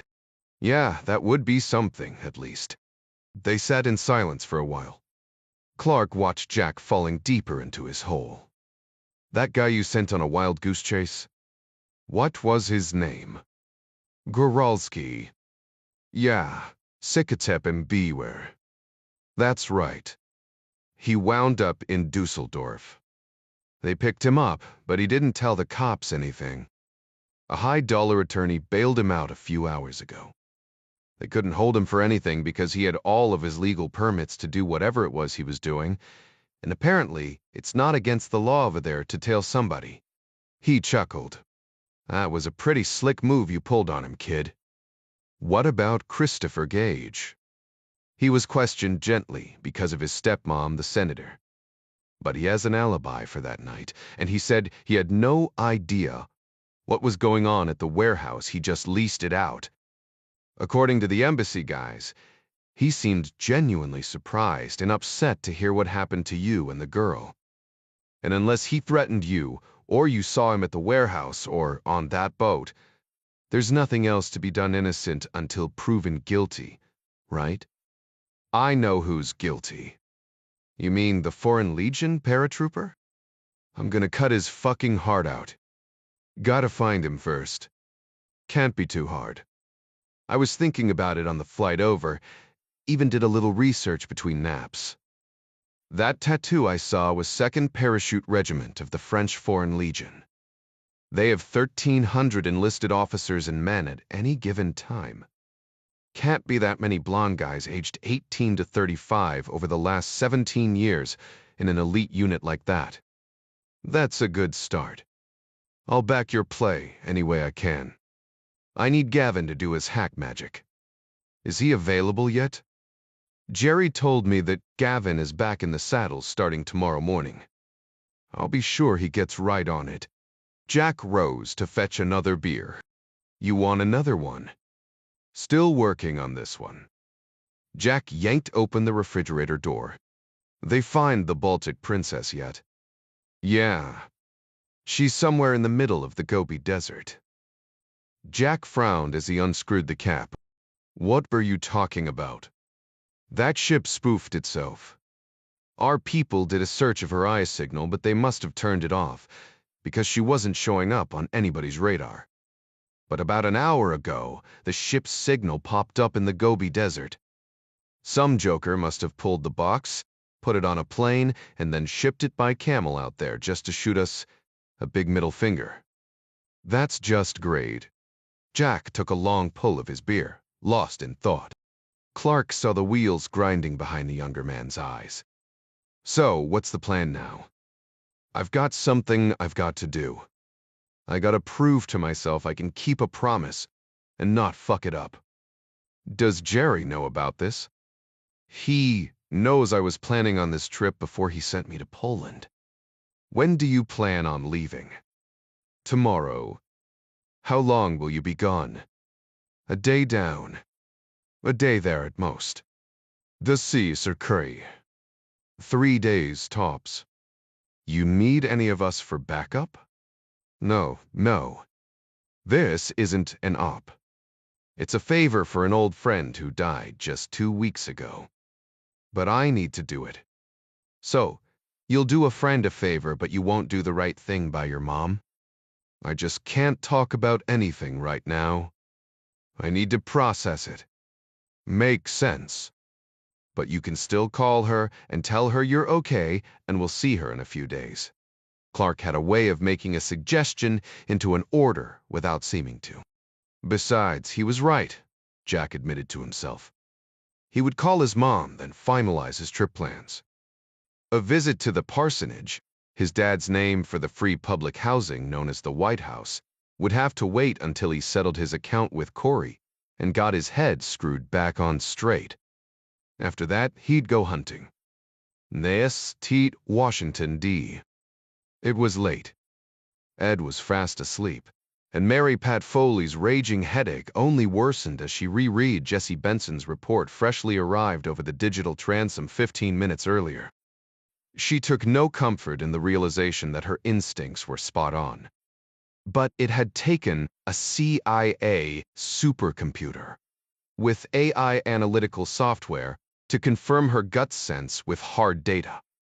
Benson's report took it one step further. He believed a fifth incident preceding the other four was part of the mix, the liquidation of a Chinese asset working in the quantum satellite program at Hefei. The statistical analysis of the 5 attacks revealed a nearly imperceptible pattern. All 5 were connected to a single CIA comms satellite managed by the Neuro. Access to this satellite was, in effect, access to the entire Western intelligence community, or at least any communication that transmitted through this particular bird. Equally disturbing was the company that put it into orbit, Elias Dom's SpaceServe. Even more troubling was the fact that its parent company, CloudServe, had secured the satellite's connection to the icy cloud. Clearly, they had dropped the ball. But what to do about it? The IC had moved all of its data and communications into the cloud in order to improve its cybersecurity. Now the cloud was proving to be the avenue of this particular security breach. Sounding the general alarm would put the entire IC cloud program in jeopardy, or, worse, put the IC itself into a general state of paralysis. The only way to prevent a flooding ship from sinking was to dog the doors between compartments in order to contain the damage to the smallest possible location and stop the flow of water. The same would apply here. IC departments would want to lock down to prevent further data leakage, but that would defeat the purpose of the cloud, namely, to increase the flow of information throughout the community. The other challenge was the lack of specific data. Benson's analysis had strongly suggested, but not proved, that the comm satellite was the common link and therefore the leak in the system. But who was accessing the satellite? How did they do it? How long had it been going on? Did others have access? Were other satellites at risk? Was the cloud SpaceServe connection a coincidence? Was the satellite breached or the cloud itself? 100 other questions flooded her mind, but without specifics, there was nothing actionable. If there was a leak in the boat, they had to find its exact location and determine its size in order to plug it. Foley needed more information, and the best person to provide it was the head of the IC Cloud security team, Amanda Watson. Watson had made a hell of an impression on Foley, a smart, patriotic young woman who was succeeding brilliantly in a largely male and progressive culture that wasn't exactly known for waving American flags. More to the point, Watson had designed much of the cloud software to begin with and designed the IC Cloud security program. If anyone would be able to answer the questions she now had, it would be Amanda. Foley shot an email to her executive assistant to arrange an immediate and secure face-to-face with Ms. Watson ASAP.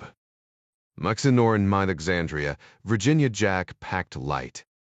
It was going to be only 3 days, and worst-case scenario, he could wash his clothes in a river or something.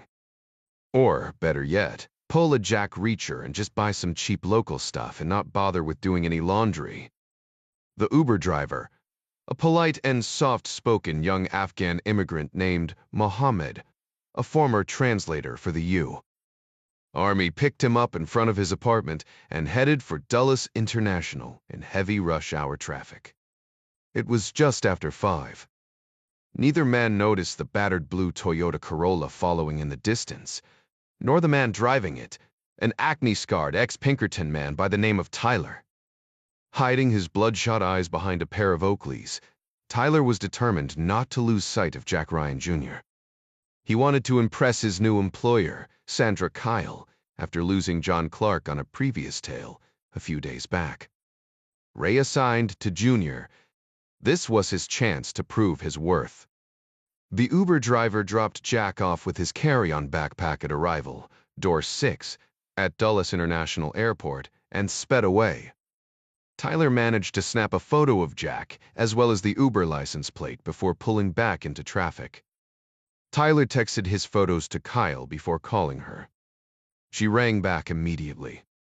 He couldn't tell her what airline Jack was heading for, or where he was going.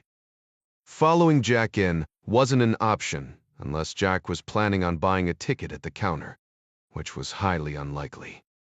He would simply pass through ticketed security and disappear into one of the 2 insanely long Dulles terminal buildings, where nobody could follow without a ticket.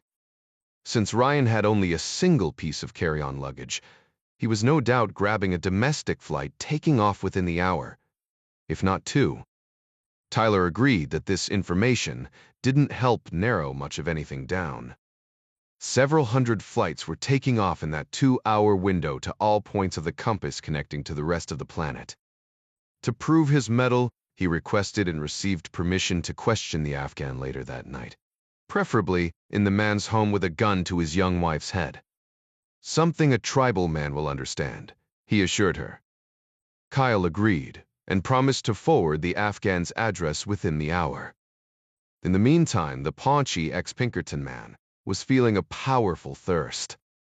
Metro traffic was snarled at this time of day, but 20 minutes later he managed to shuffle into a busy strip mall Irish pub he frequented.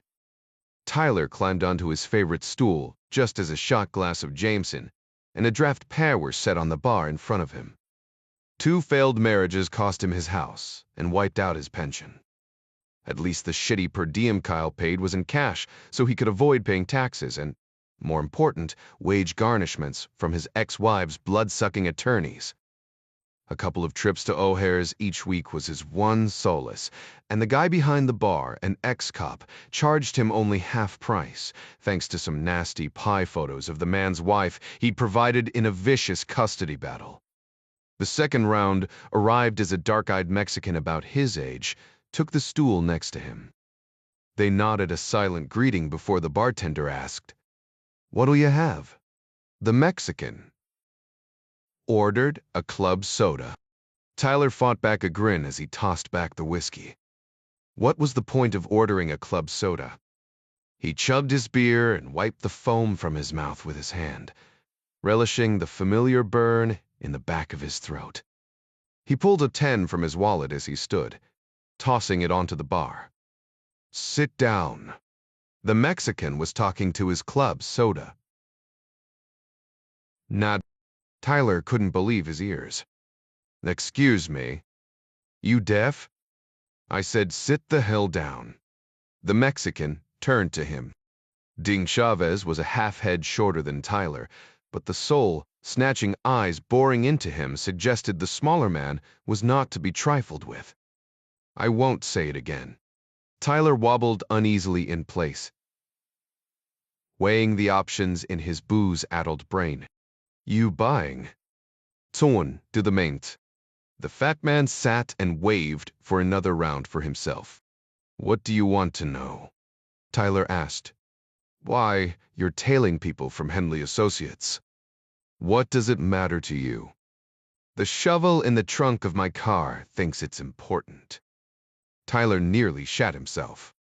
This sumbitch wasn't kidding. "I need to take a piss." Ding took a sip of club soda. "Talk first, then piss." "I really gotta piss." "Then talk fast or piss yourself." "I don't care which, but you ain't moving." Tyler talked, his tongue loosened by 2 more rounds of Boilermakers, and the vision of ending the evening lying on his back in the cold ground with his face covered in freshly spaded earth. Washington, D. Amanda Watson's face paled like she was about to vomit. Mary Pat Foley was on a secure, encrypted video chat line with the senior CloudServe executive in her San Francisco office. I don't know what to say, Madame Director. First of all, my friends call me Mary Pat. Vitia and I needed Watson to gather her wits and calm herself down. Foley could only imagine the guilt and embarrassment she must be feeling at the moment. Well, Mary Pat, if you hadn't sent me your analysis, my first response would have been to say it isn't possible. But the numbers are pretty damn convincing. It would be easy for me to pass this off as a satellite and hardware problem, but my instinct is that the report is onto something. You and me both. That's why I reached out to you. I think you see my dilemma. Without specifics, I can't find the bastard behind these leaks, let alone nail his scalp to the wall. Watson leaned back in her chair, her eyes narrowing in thought. The reason why your report bugs me so much is that I thought I had discovered a problem with part of that very same satellite uplink code a few months ago. You know, we're always searching for vulnerabilities in our systems, and I put my best man on it. He said the vulnerability was there, but it was minimal, and, to the best of his knowledge, had never been exploited. He patched it, and we moved on. Is it possible he missed another vulnerability, perhaps? No. We ran diagnostics up and down after he patched. It was bulletproof. Foley sighed. The worst American spy scandals in history weren't perpetrated by foreign agents, but by American traitors. Aldrich Ames was CIA, as Edward Snowden had been before he began working for an NSA private contractor. Robert Hansen was FBI, Pollard and Walker were both Navy. It was as likely as not that this breach was an inside job as well. I hate to ask, but do you trust your man on this? Watson frowned. Funny you should ask. Larry Fung is one of the smartest guys I've ever worked with. Up until recently, I would have pounded the desk in his defense. What's changed your mind? Watson shook her head, obviously disgusted with herself. He's passed every in-house security audit, and his TS clearance is active, so there's no reason to suspect him, right? But in my counterintel briefings, I was told to watch for certain behavioral signs, and that whole mice thing. The guy likes to play martyr, and he's bleeding cash as near as I can tell. I thought you Silicon Valley types were all rolling in dough. We get paid very well, but not the kind of money you think, and between federal and state taxes, we lose almost half of that. The big payoff is in stock options, and Elias has been very generous with those for me and Larry in particular. The problem is, the way he guarantees the NDAs and non-competes we sign is that he holds our stocks in escrow for 5 years after the last date of our employment. Is that legal? Legal? Yes, but not ethical. Certainly effective. So, Larry's got to wait quite a while to cash in his CloudServe lottery ticket. Money is a powerful motivator. So are the other incentives: ideology, coercion, and ego. That's why I started nosing around a little a few days ago. Never found anything, and never caught him doing something he shouldn't be doing. But then again, he's so damn smart he could hide his tracks, and he would, wouldn't he? If he were up to no good. I know the man. He's careful, methodical, and precise.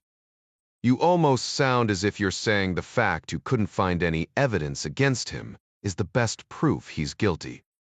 I know, it's ridiculous, and that's why I ultimately dismissed my concerns out of hand. But the coincidence between your report and the fact he worked on this very problem sent chills down my spine.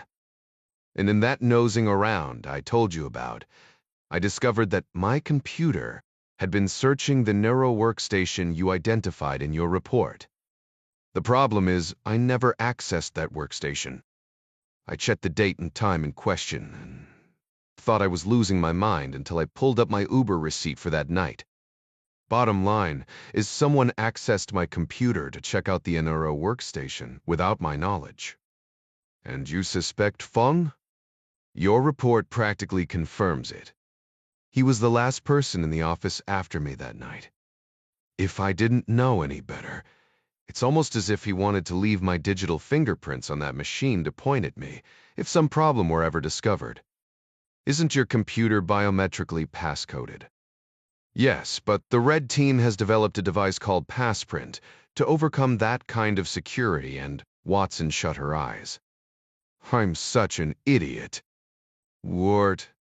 Larry was the point person heading that up. How do you want to proceed?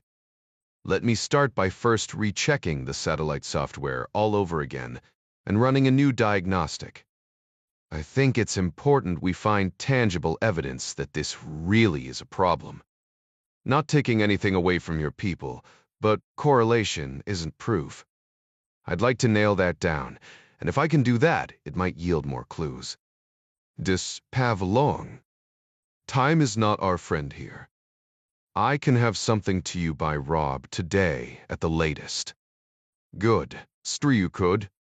While you're banging away on that, I'll have some of my people begin a discreet inquiry into Mr. Pritatu Sapan. Yes, please do, and discreet is the operative word. He's innocent until proven guilty, and if we're wrong about him and he finds out what we're doing, he'll be outraged and I'll lose one of my best people for no good reason. Worse, he'd blab about this thing all over town just to ruin our reputation. Maybe even sue us. We understand completely. We'll keep everything under wraps. I look forward to hearing from you by end of business today. That will do. And please keep me posted on anything you find out about Larry.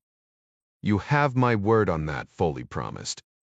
The video call ended, and Mary Pat texted the director of the NSA's counterintel outfit, referred to in the media as the Q Group, requesting assistance on the Feng matter. Chibi read the text exchanges between Foley and Q Group a few hours later, highly amused. 70 Silo Santo, Peru. The overnight flight from Dulles to Jorge Chavez in Lima was the fastest Jack could find, but it still had a layover in Dallas. His only luggage was a carry-on Osprey Farpoint 40 backpack, toting the bare essentials. Arriving a little after 5 in the morning, he splashed his face with cold water in the men's restroom after he deplaned. He grabbed a venti drip, dark roast, no-room Starbucks coffee, waiting until 7 before boarding a 1-hour puddle jumper to the regional airstrip near Anta in Carhuaz province north of Lima. In the colorful and scrupulously clean little town of a few thousand, Jack found the store he'd located on the internet, where he purchased a flimsy but serviceable folding knife and a disposable lighter, 2 items he couldn't carry on a plane.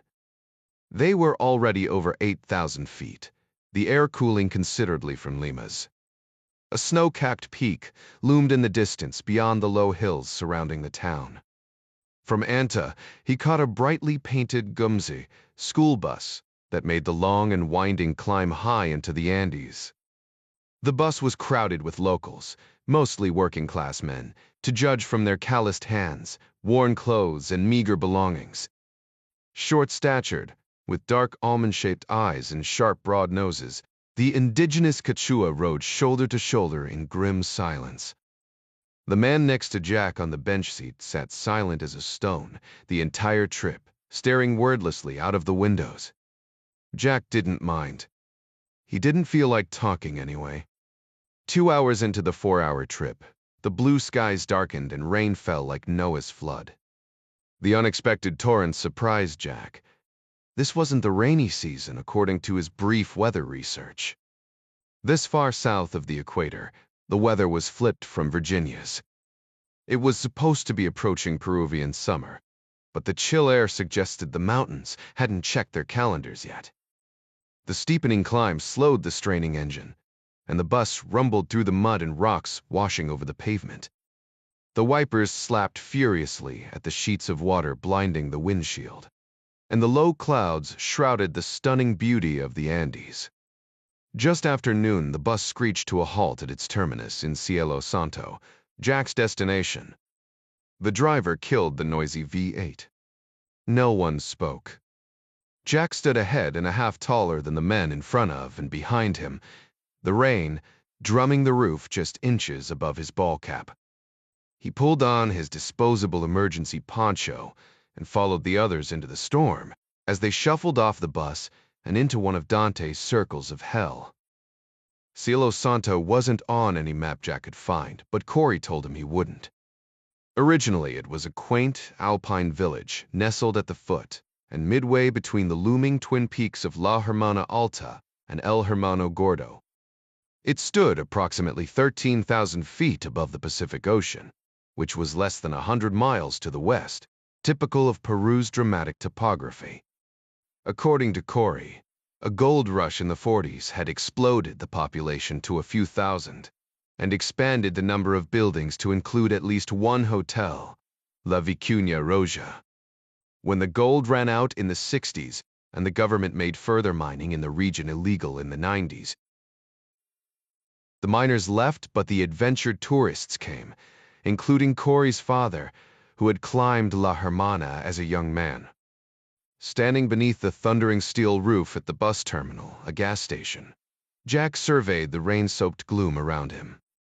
Unlike the clean and neatly ordered villages like Anta had seen previously, Cielo Santo was the Peruvian version of Deadwood.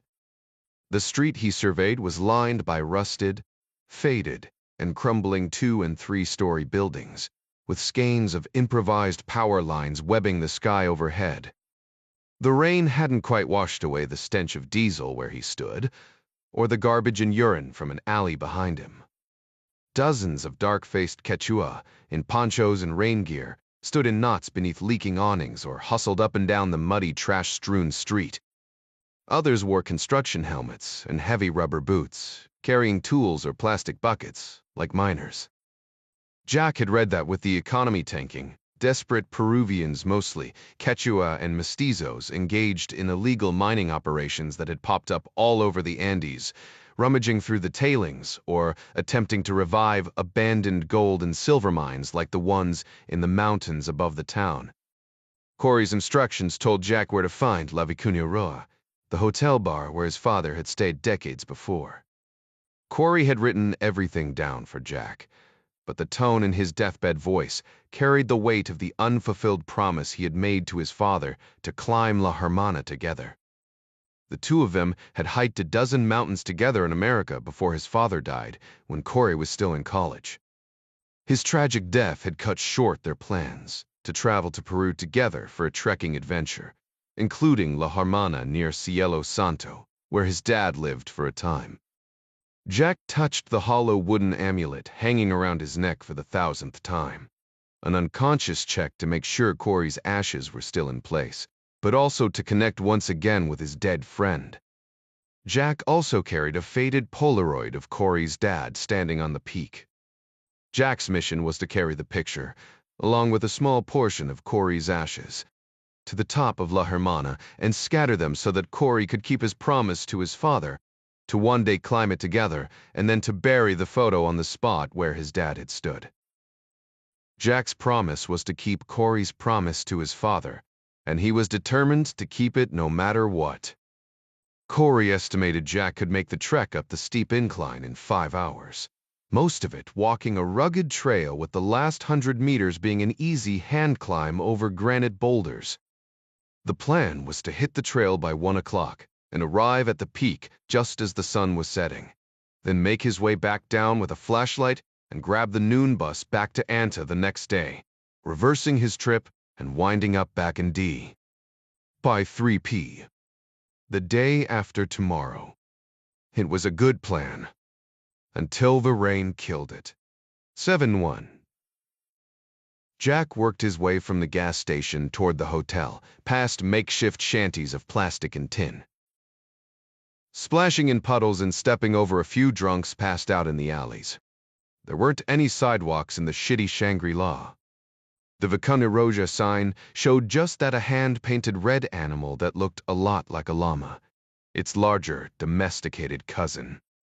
Jack's original schedule precluded a visit here, but with the rain knocking down his plans for the day, he figured it might be the only place in town to find a room for the night. He headed inside. Heavy chopper blades beat the air in the distance. The hotel's first floor was a rundown little bar, dark and depressing, and stinking of cigar smoke. Wayron Jennings twanged on the jukebox speakers. Dusty trophies of stuffed rainbow trout, geese, and ducks hung on the smoke-stained walls. The Anglo-man behind the bar was leaning on the counter, fixated on a newspaper and nursing a whiskey. A cigar smoldered in an ashtray near his elbow. Jack had shaken off as much rain as he could outside, but he was still dripping onto the faded vinyl flooring. A mestizo woman with bad makeup, a too small dress, and the figure of a Christmas ham sat in the back corner with a brooding Quechua man.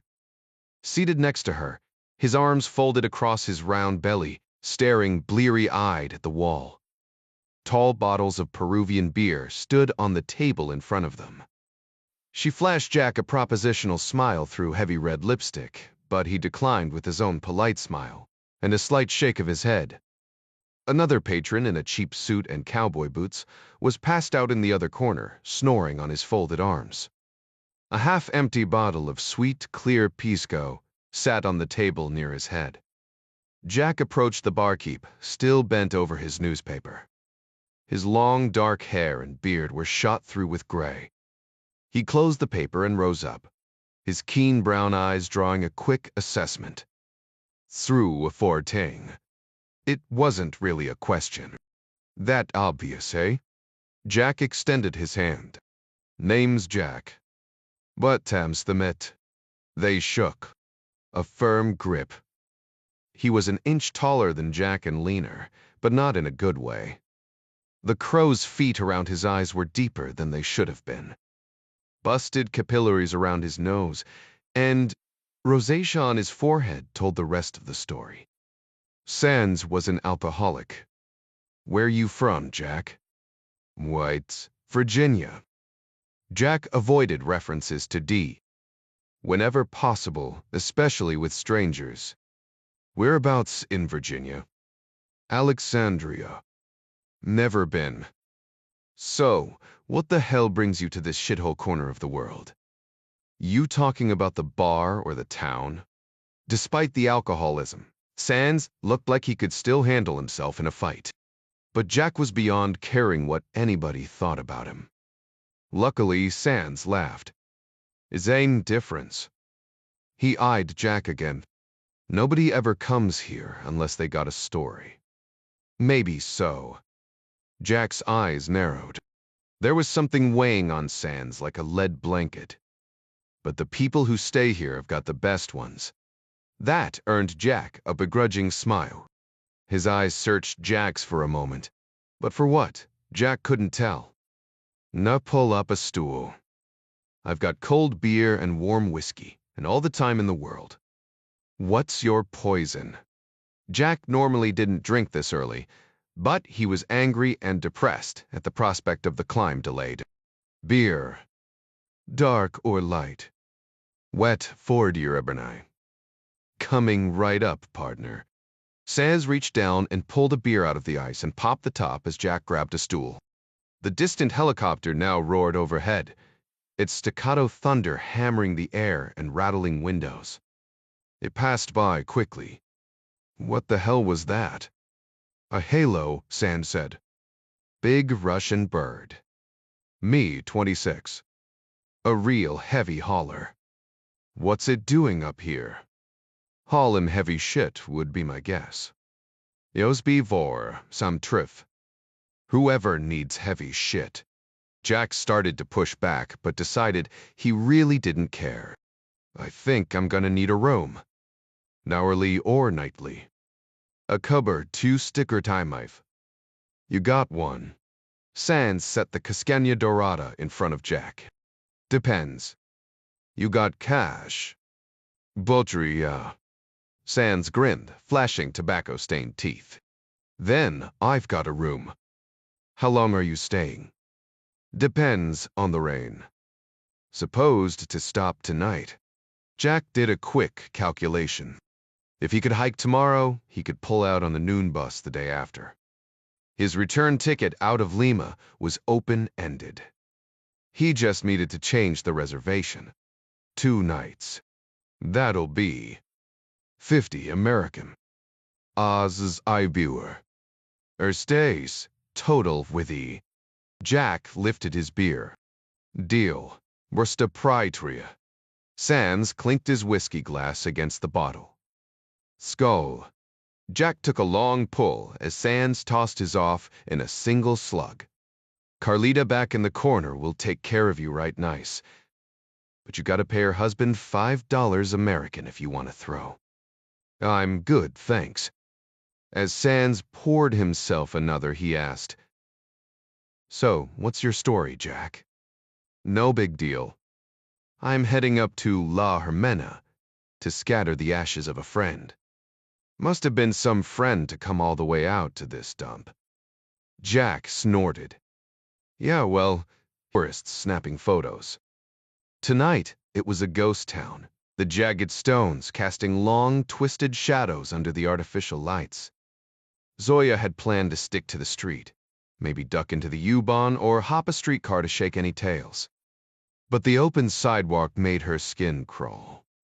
At least in the maze, she could turn the tables.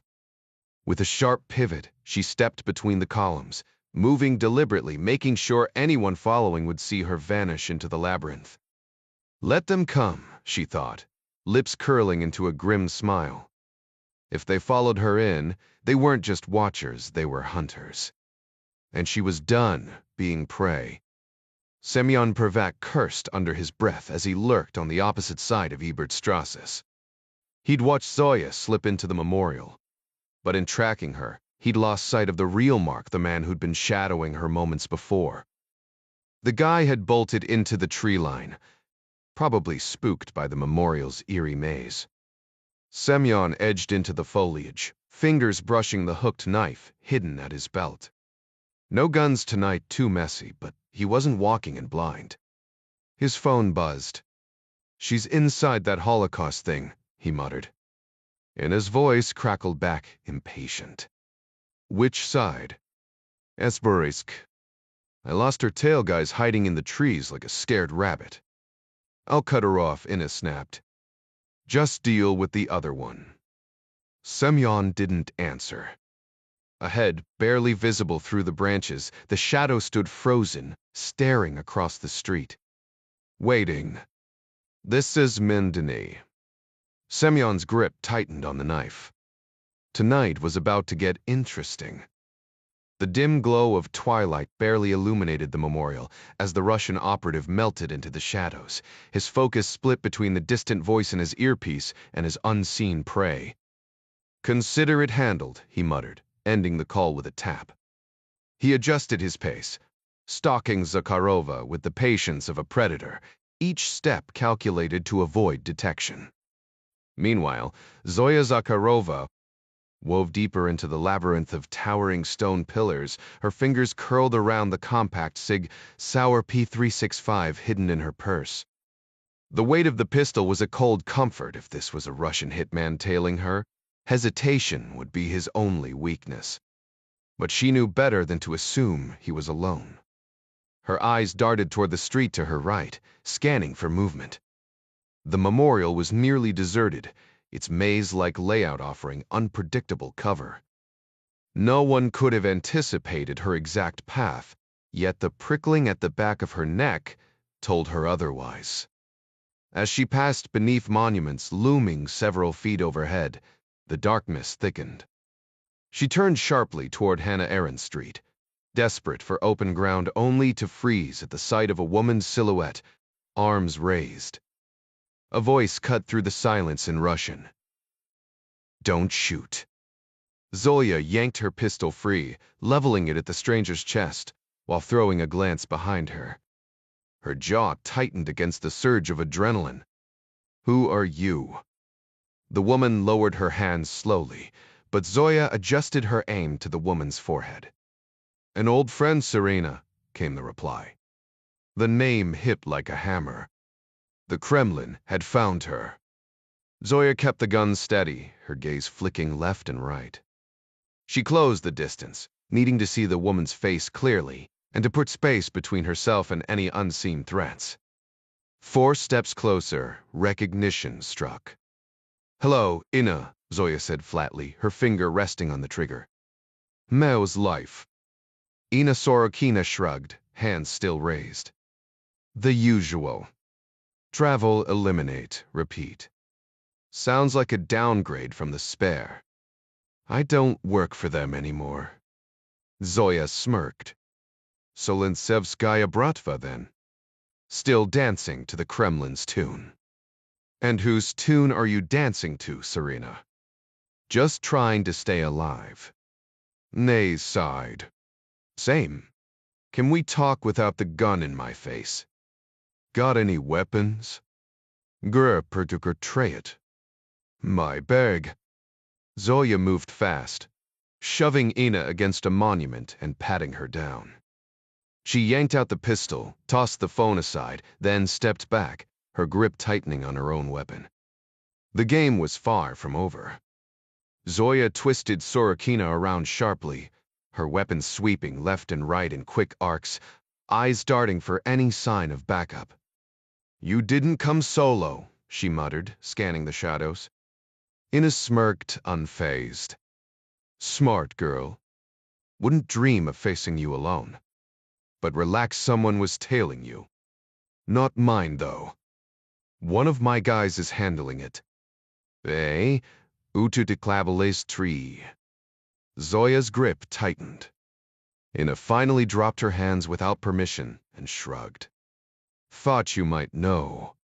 Someone's watching your back. Maybe a guardian angel." Zoya scoffed. "No one's that stupid." But a flicker of doubt crossed her mind. Court. The thought hit like a spark. "What did your guy do to him?" "Told him not to kill the poor bastard," Ina said, amused. "Bad for PR." Zoya forced the idea away. "Not him. Never him." She kept her gun half raised, senses sharp. Why the chat? Shouldn't you be jabbing me with some fancy toxin by now?"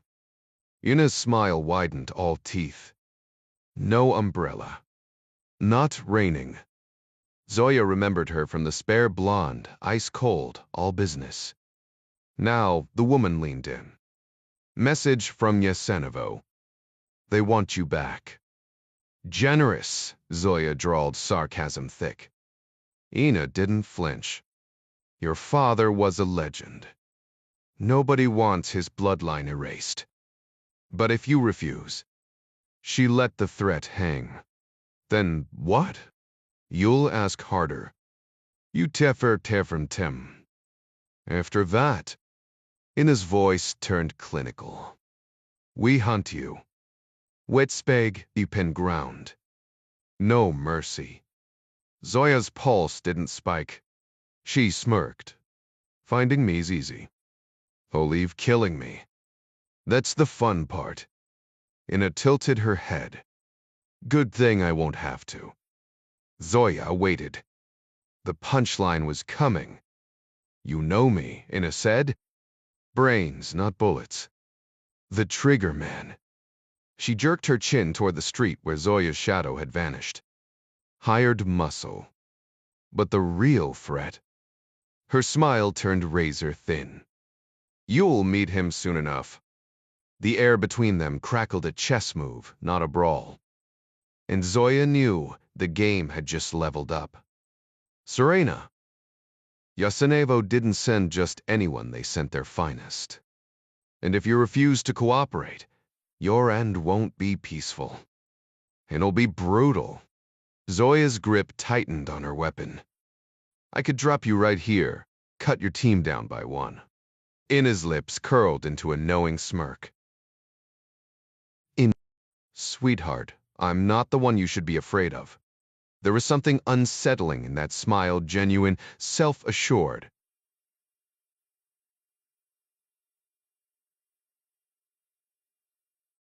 There was something unsettling. Zoya's pulse quickened. Then who is? She demanded, half expecting Sorokina to stay silent. But the answer came in a single chilling word. Maxim. Zoya held Ina's gaze, unblinking, before responding with icy composure. You wasted your chance to scare me. I haven't been out of the game long enough to forget Maxim Akulov was locked away in a psychiatric ward against his will. So, the Kremlin's scraping the bottom of the barrel now? Sending broken soldiers straight from the asylum. Ina's expression didn't waver. Yes, that's exactly what they've done. The truth was written on her face. Even in the dim light, Zoya's breath caught. Oh my God, she whispered in English. The legend of Maxim Akulov flooded her mind, and fear coiled around her like a vice. Cord jerked awake, his skull smacking against the bank's glass window. Disoriented, he blinked up at the man looming over him, the same one he'd been tailing. No stated, Dad. You are you. The stranger demanded in crisp English. No accent. Cord's foggy brain struggled to catch up. He pushed himself up, wincing as the stranger grabbed his arm to help or restrain him. Realization hit. Ennis's tail must have circled back, spotting him slumped in the shadows. No way he'd pass for a homeless guy, not in his tailored hotel disguise. Oui, Shefty, compromised. All because his fever-racked body had betrayed him. Now he had to outmaneuver a healthier, alert opponent. Court switched to Russian, gambling on confusion. What deuced and pani, sorry. Drunk. Viu Presepolisov. You police. The man tilted his head. Unreadable. Hand over that backpack, he ordered in English, then barked into his earpiece in German something about a possible tale. Court caught enough to know he was screwed. Semyon Pervak froze mid-step. The figure in the wood spun, hand darting for a holstered pistol. No way he'd made noise Pervak was a ghost. But instincts honed in Moscow's blood-soaked 90s kicked in. Too far for a knife, he drew his C-775 in one fluid motion, barrel locking onto his target. The shadow lowered his weapon and raised his hands in mock surrender. Pervak's voice was rough, his English heavy with a Russian accent. Hand over your cash, he demanded. The man blinked, more curious than afraid. My cash? He echoed, stalling as his fingers inched toward his back pocket.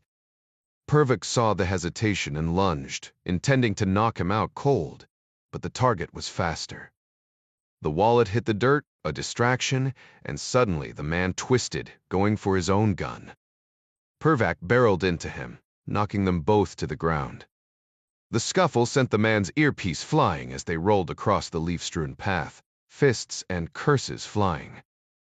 Zoya Zakharova had only heard whispers about Maxim Akulov Spetsnaz operative, GRU assassin. A ghost who left bodies across Chechnya, Ukraine, even America. The rumors painted him as unhinged, a man who'd burned out years ago. Too broken for even the Kremlin's dirty work.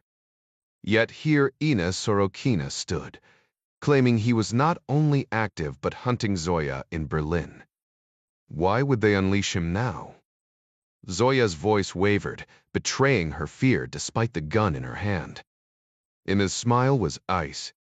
Maxim's been running ops for a year straight out of a padded cell. She leaned closer.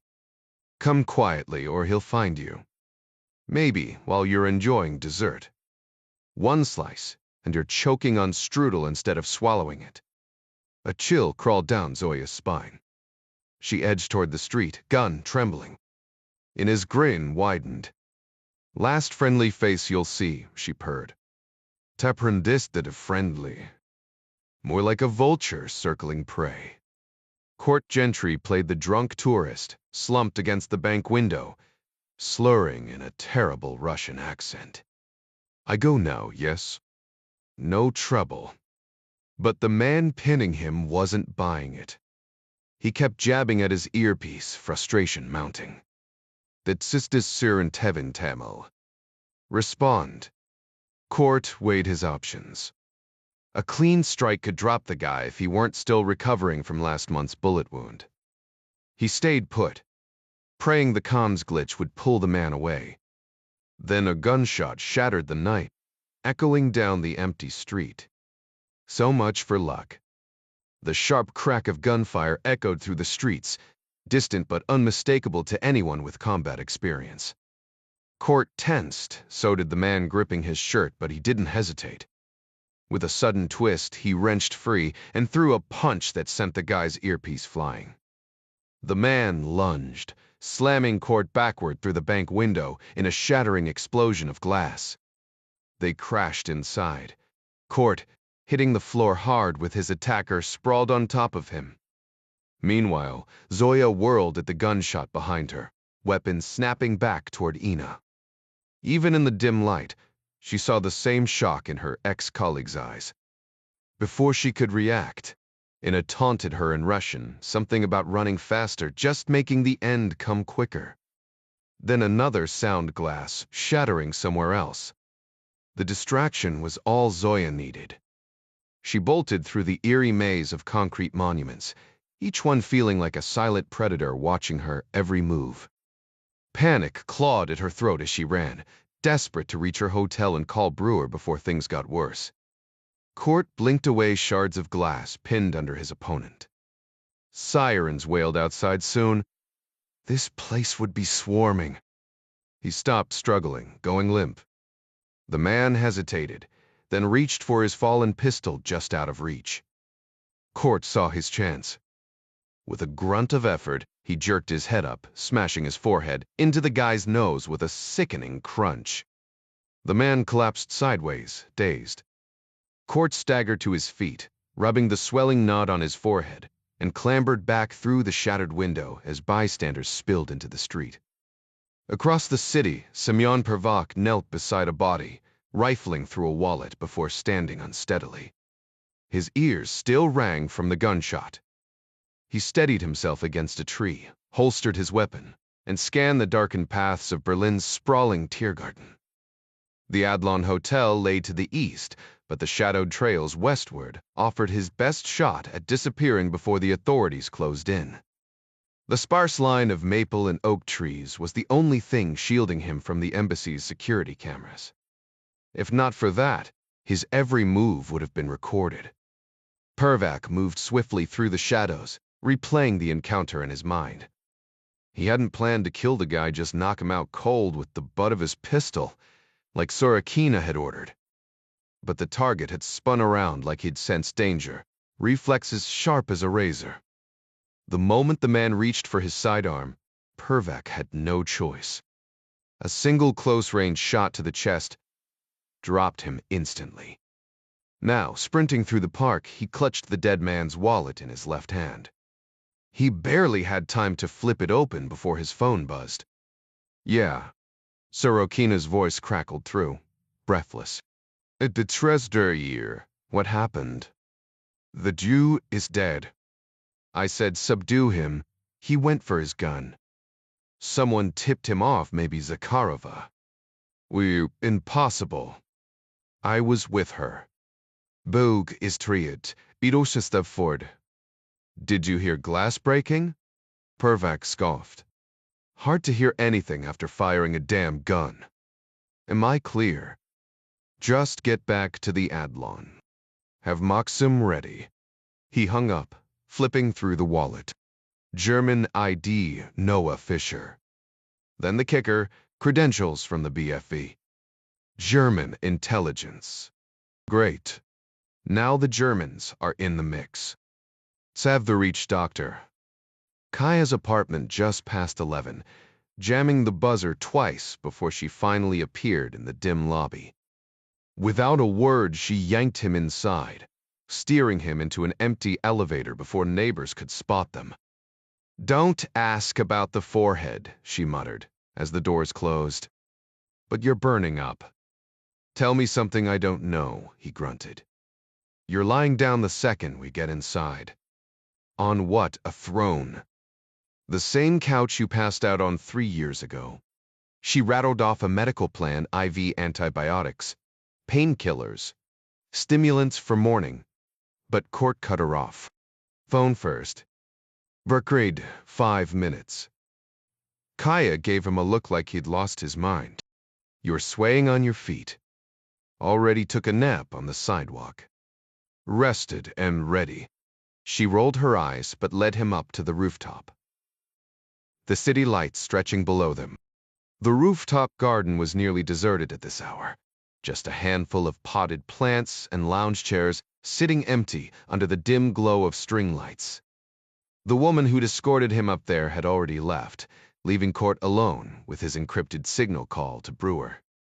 After verifying his credentials, he quickly recounted the night's events, how he'd spotted the 2-man surveillance team tracking Zoya and Ennis, the violent altercation that followed when one operative noticed his tail.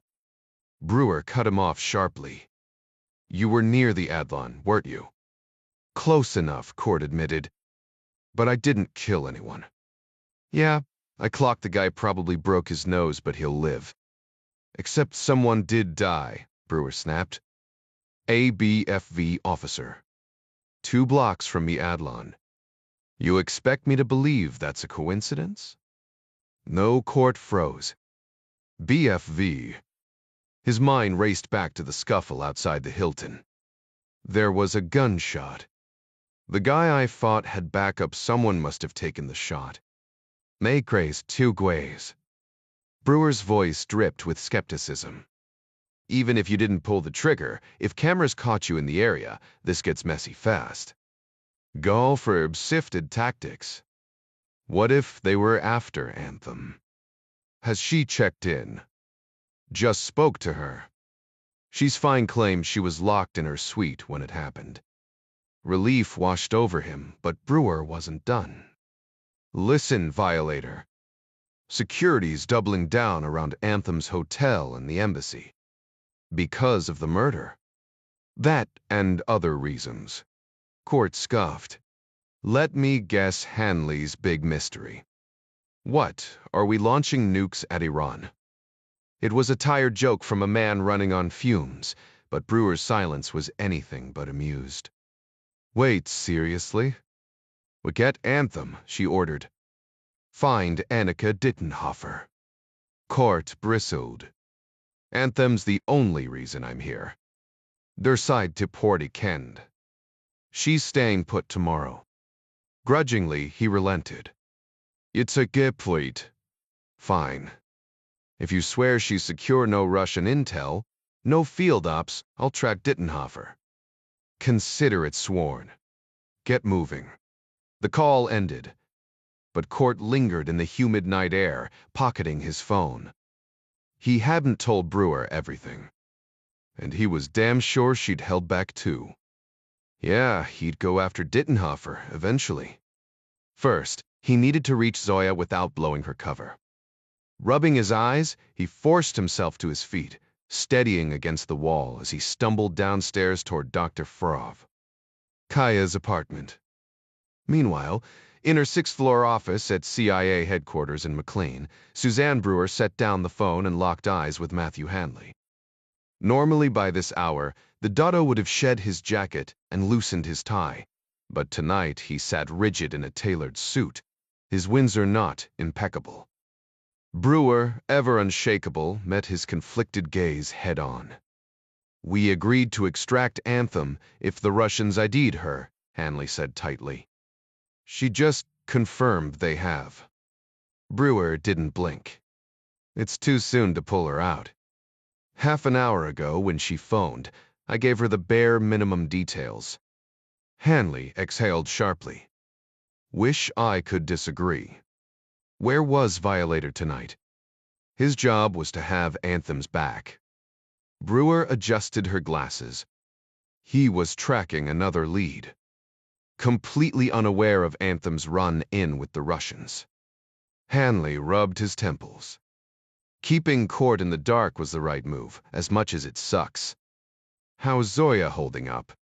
Brewer crossed her arms. I promised her Berlin station would provide backup. That calmed her down for about 5 seconds. Hanley snorted. Yeah, because we both know that's impossible. Power Slave would expose our people in Berlin instantly, blowing Anthem's cover wide open. And starting a turf war with Russian intelligence? Even if these shooters are just mob muscle doing Moscow's dirty work, tonight's mess just cranked up the difficulty level. But we still need that intel, now more than ever. He checked his watch and stood abruptly. I'm due at the White House, probably pulling an all-nighter. Pausing at the door, he added, I need everything Poison Apple can give me. By sunrise, we'll be racing against the clock. Brewer blocked his path. Still not gonna tell me what's coming. Hanley's smile didn't reach his eyes. Let's just say it's the right play. But don't kid yourself, this won't make the world any less of a dumpster fire. As the door clicked shut, Brewer slumped into her chair. The Berlin operation was a minefield of Iranians, rogue assets, bureaucratic landmines. Working with Anthem and Violator had derailed her career, and the thought of being free from Hanley, Zoya, and especially court gentry was the only thing keeping her going. For now, though, she'd play the dutiful soldier even if it choked her. Across town, Court sprawled on Dr. Azra Kaya's couch, an IV line snaking from a makeshift stand to his arm. The antibiotics wouldn't kick in for weeks, but the cocktail of painkillers and electrolytes took the edge off. An ice pack covered the gash on his forehead, while his pistol dug into his lower back, hidden but accessible. Azra moved around her tiny kitchen, the smell of seared pork and garlic filling the apartment. Eat, she ordered, sliding a plate of schnitzel and potatoes toward him. Court devoured it like a man who'd forgotten what food tasted like. Between gulps of electrolyte water, he muttered, Something went down nearby tonight. Not my doing. He tapped his forehead. This. Different mess. The lie tasted bitter. He hadn't pulled the trigger, but his presence had tipped the scales. Some German intelligence officer was dead because Court had distracted his backup. Just another ghost to add to the parade. Azra froze, her fork halfway to her mouth. What happened? Court stared at the ceiling. Someone didn't make it home tonight. A German government official, Court admitted, watching his doctor. Kaya set her fork down with a quiet clink. Her dark eyes studied him with cautious curiosity. If you weren't involved, she asked, tilting her head slightly, why bring it up at all? He took another sip of water, the condensation cool against his fingers. Honestly, I just wanted you to know I'm not that kind of guy. The words sounded hollow even to him. But am I? The doubt lingered. Azra exhaled, her professionalism a shield. My job is to treat patients, not judge them. I don't know your past, and frankly, I can't afford to care. Court caught the flicker of something deeper in her gaze, concern, maybe. But he just nodded. Brev ipem fair enough. For what it's worth, I'm not here to cause trouble. She stood, peeling the ice pack from his forehead to examine the bruise. The mirror behind the couch reflected the damage, still swollen, still angry. Someone clearly disagreed with that assessment, she remarked dryly. A wry grin tugged at his lips. Yeah, he wasn't convinced. He studied her as she reapplied the ice. Why do you do this? Letting dangerous strangers into your home? I get the paycheck, but you don't strike me as the type. You don't seem dangerous. Trust me, I am. She smirked, considering his question. 3 years ago, a mentor, a retired surgeon from Istanbul, offered me a side gig. Said a French client needed an off-the-books doctor. I was drowning in student loans, so I took it. She crossed her arms, leaning against the counter. Turns out, my first patient was you. Court raised an eyebrow. Bulky me. Lucky me, she countered, but her smile faded. The others weren't like you. 8 men, all hurt. 1 didn't make it. Her voice wavered. I believe in saving lives, but some of them. She met his eyes. Why were you different? He hesitated. That night, I could tell it shook you. And yeah, I was lonely. This job isolates you. Meeting someone normal, it's a reminder of what you're missing. Are you still lonely? Her, sometimes. He shifted, the IV tugging slightly. But that's not why I'm here. Azra let out a breathy laugh, checking the drip. Right. Of course not. The painkillers were working now, dulling the edges. For the first time in days, he felt almost human again. Exhaustion weighed on him, but he refused to give in, not yet. The Adderall, doctor. Kaya had offered would keep him going, but he wasn't ready to pop those pills. Not until he made it back to his cramped apartment in Spandau. What gnawed at him more than fatigue was the need to reach Zoya. Hanley and Brewer had warned him it was too risky, but he couldn't shake the urgency. She was exposed, hunted by German intelligence and likely Russian killers. And now, with some shadowy paramilitary group after him too, time was running out. He had to convince her to disappear before it was too late. Doctor. Kaya moved closer, carefully removing the IV from his arm. The sting snapped him back to reality. He stood, surprised by how much strength had returned in just an hour. Thanks for this, he muttered. You'll feel a boost, but don't push it, she warned. Easy isn't in my job description. He dug into his pocket and tossed her a thick stack of euros. The Jew, 5 grand. That cover it. She pocketed the cash with a nod. More than enough. Call if you need me again. Grabbing a paper bag from the table, she handed it over. Everything's in there. Go easy on the Adderall 20 milligrams max. Twice a day. It's not a magic potion. Got it. By midnight, he was outside, sliding into a waiting cab. The ride back to Spandau was quiet, the city lights blurring past. He'd walk a bit first, clear his head, then crash in his bare bones flat. There was still work to do, but sleep would come briefly. Tomorrow, he'd put his half-formed plan into motion. Zoya couldn't wait any longer. General Vahid Rajavi adjusted his suit jacket, smoothing the fabric as he glanced at his diamond-studded watch. Even as the head of Iran's Quds force, he preferred blending in, or at least as much as a man with 11 bodyguards could. Military uniforms were for Tehran. Tonight, he was just another businessman on a late flight. The Airbus A320 touched down at Baghdad International Airport at 3:15 a.m., greeted by a Shia official and a convoy of 7 vehicles. Silence filled the car as they rolled past the runway. A Silkway cargo plane taxied nearby, but Rajavi's gaze stayed fixed ahead. His security detail was tense, eager to finish the meetings and get him back to Iranian airspace.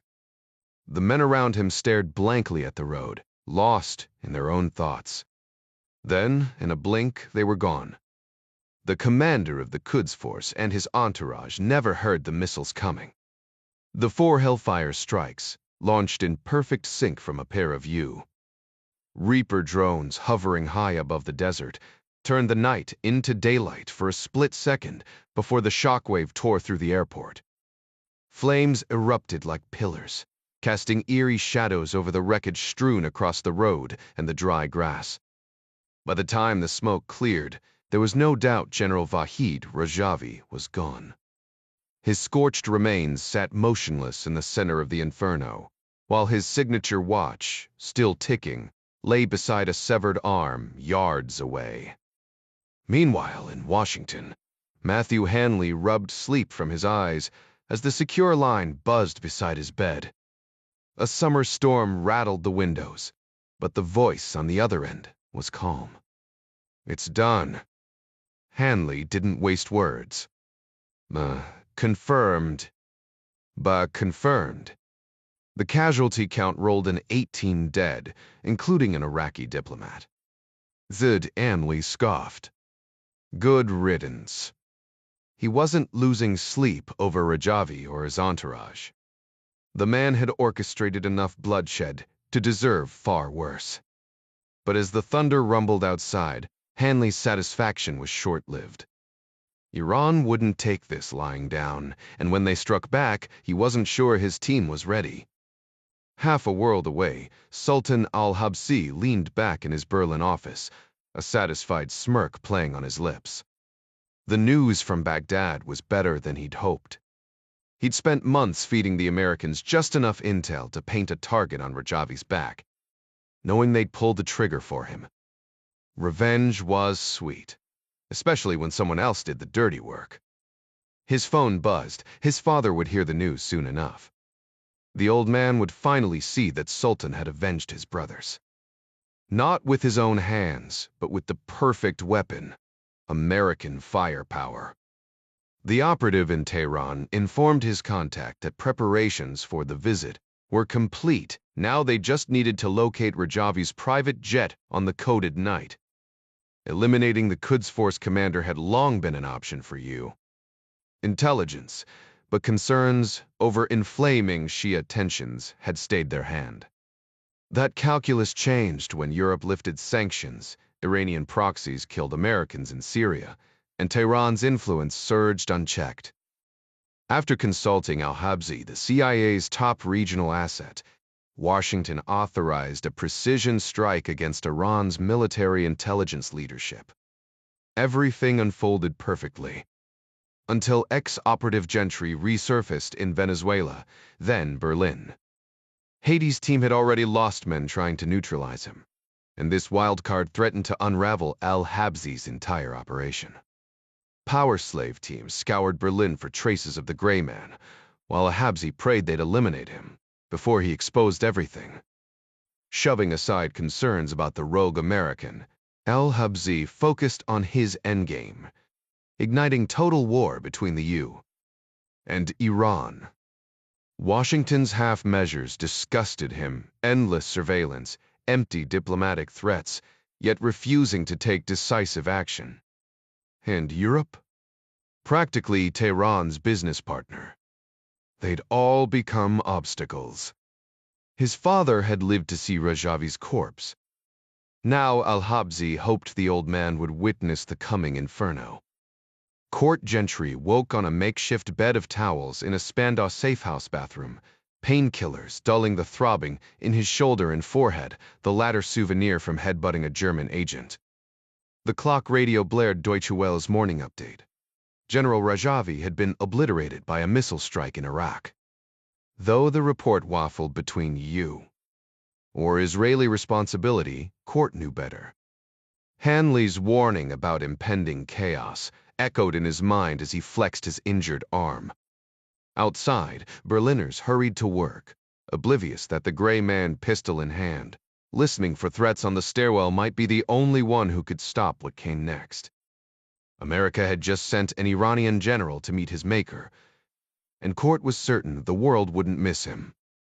Rajavi had been a real piece of work, so whether this improved life on Earth depended entirely on how Tehran and its allies chose to retaliate. German news outlets were already buzzing with predictions protests were inevitable, violence likely, and some form of military payback practically guaranteed. The second headline, though less shocking to Court, would rattle most Berliners. A German intelligence officer had been gunned down in the city center the previous night. Details were scarce, no suspect description, barely any info on the victim. Court studied his reflection in the bathroom mirror, the bruise above his eye fading to a dull shadow thanks to Dr. Dosreed Shufai. He'd spent hours sprawled on the tile floor last night, mapping out his next move.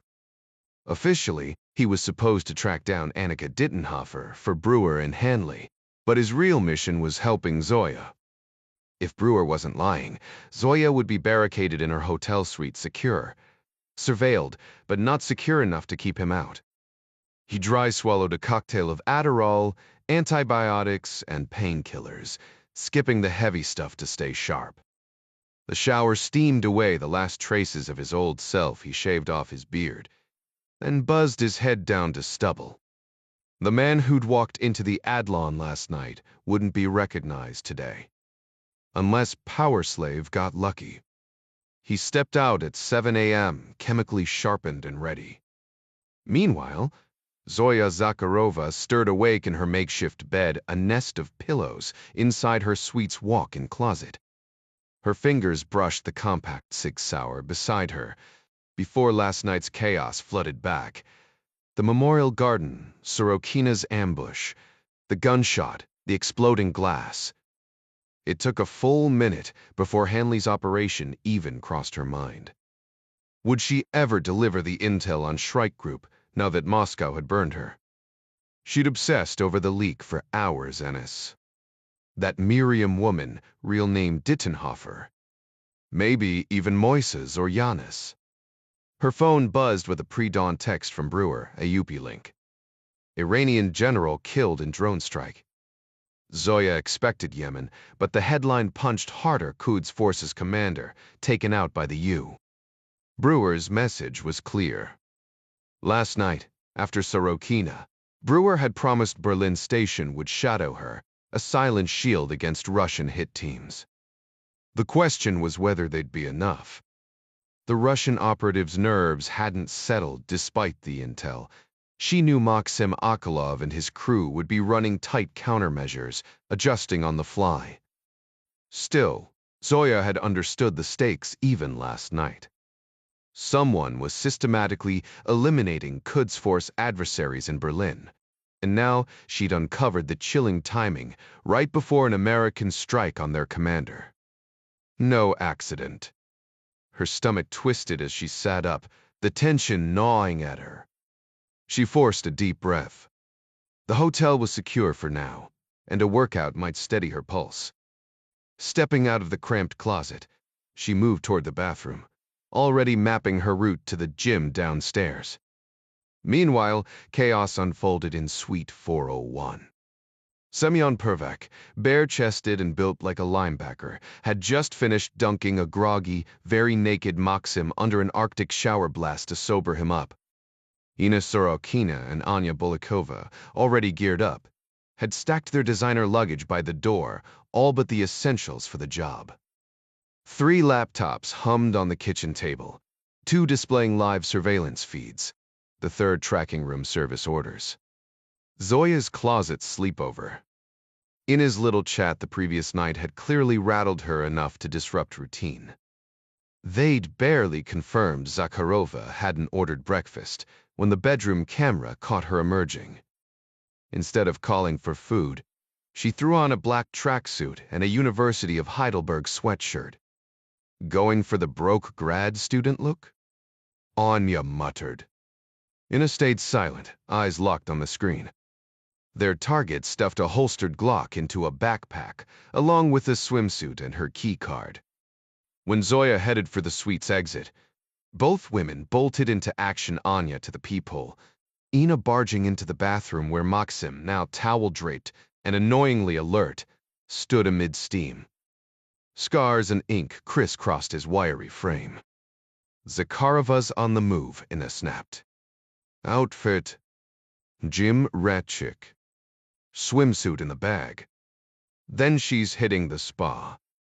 Maxim reached for his cigarettes like this was a coffee run. Move, Ina barked, tossing Semyon his shirt. We're doing this now. Back at the laptops, Anya tracked Zoya's elevator descent. 2nd floor spa's her stop. Can we kill the cameras? Easy. But bad idea. Why, ein Teil des Du, was die. You'd blind us for Maxim's approach. 4th floor's cleaner, I've got a loop ready to feed security. They'll see an empty hallway. If you want Maxim to head downstairs, take her out in the fitness center and make a clean escape. I'd need to crash the whole security system. Simple enough to execute, but nearly impossible to disguise. Cops would swarm the place instantly, and a dead body with hacked surveillance footage? That screams murder, not some tragic accident. Maxim trailed Ina from the bedroom, still wrapped in just a towel. Stick to the first plan. She'll be starving after her workout, and she'll call for room service the second she's back. Ina glanced at Anya. Why not hit her room now? Ambush her inside. I can pick the lock.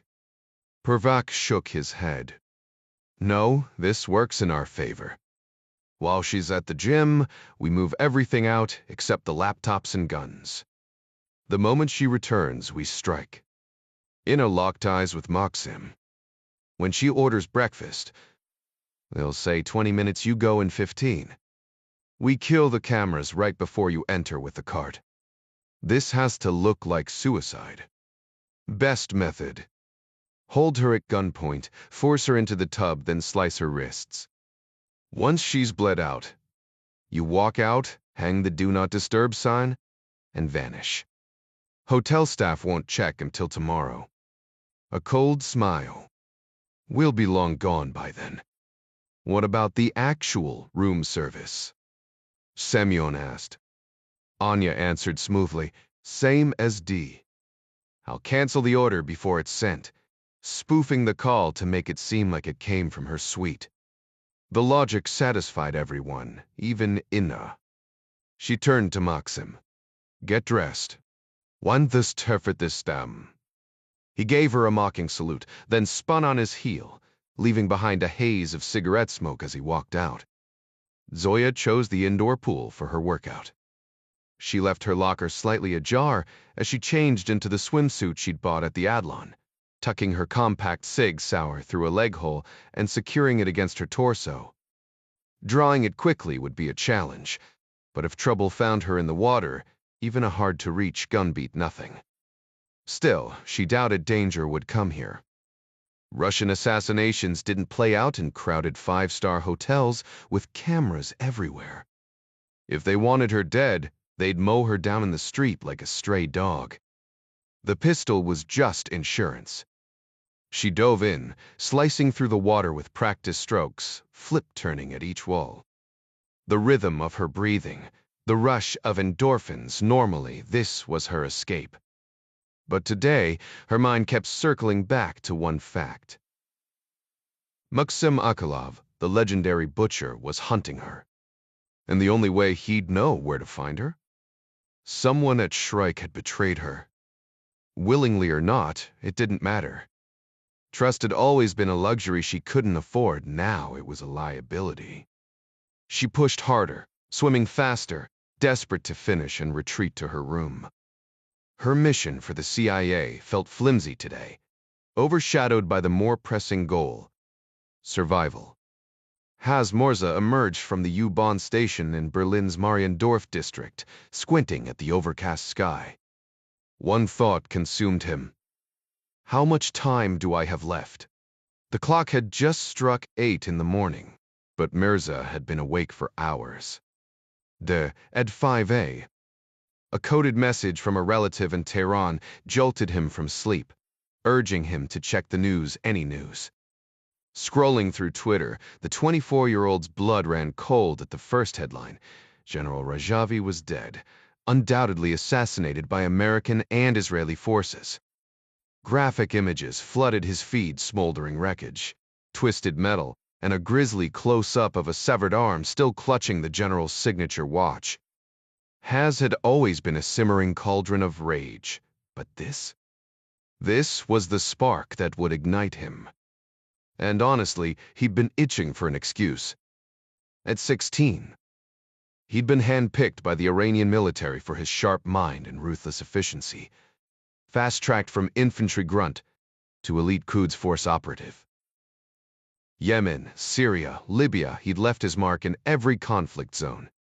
By 21, he was recalled to Tehran, handed a German textbook, and drilled day and night.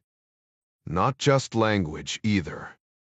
Higher-ups schooled him in espionage, cutting-edge weaponry, and cyber tactics. By 22, he wasn't just another zealot, he was a precision instrument of vengeance. Then came Berlin. Fake papers, a cover job driving trucks, recruiting a cell of like-minded men who now hauled freight by day and seethed in silence by night. For years they waited. And waited. The monotony gnawed at him. Was this really his purpose? Stacking pallets and obeying traffic laws.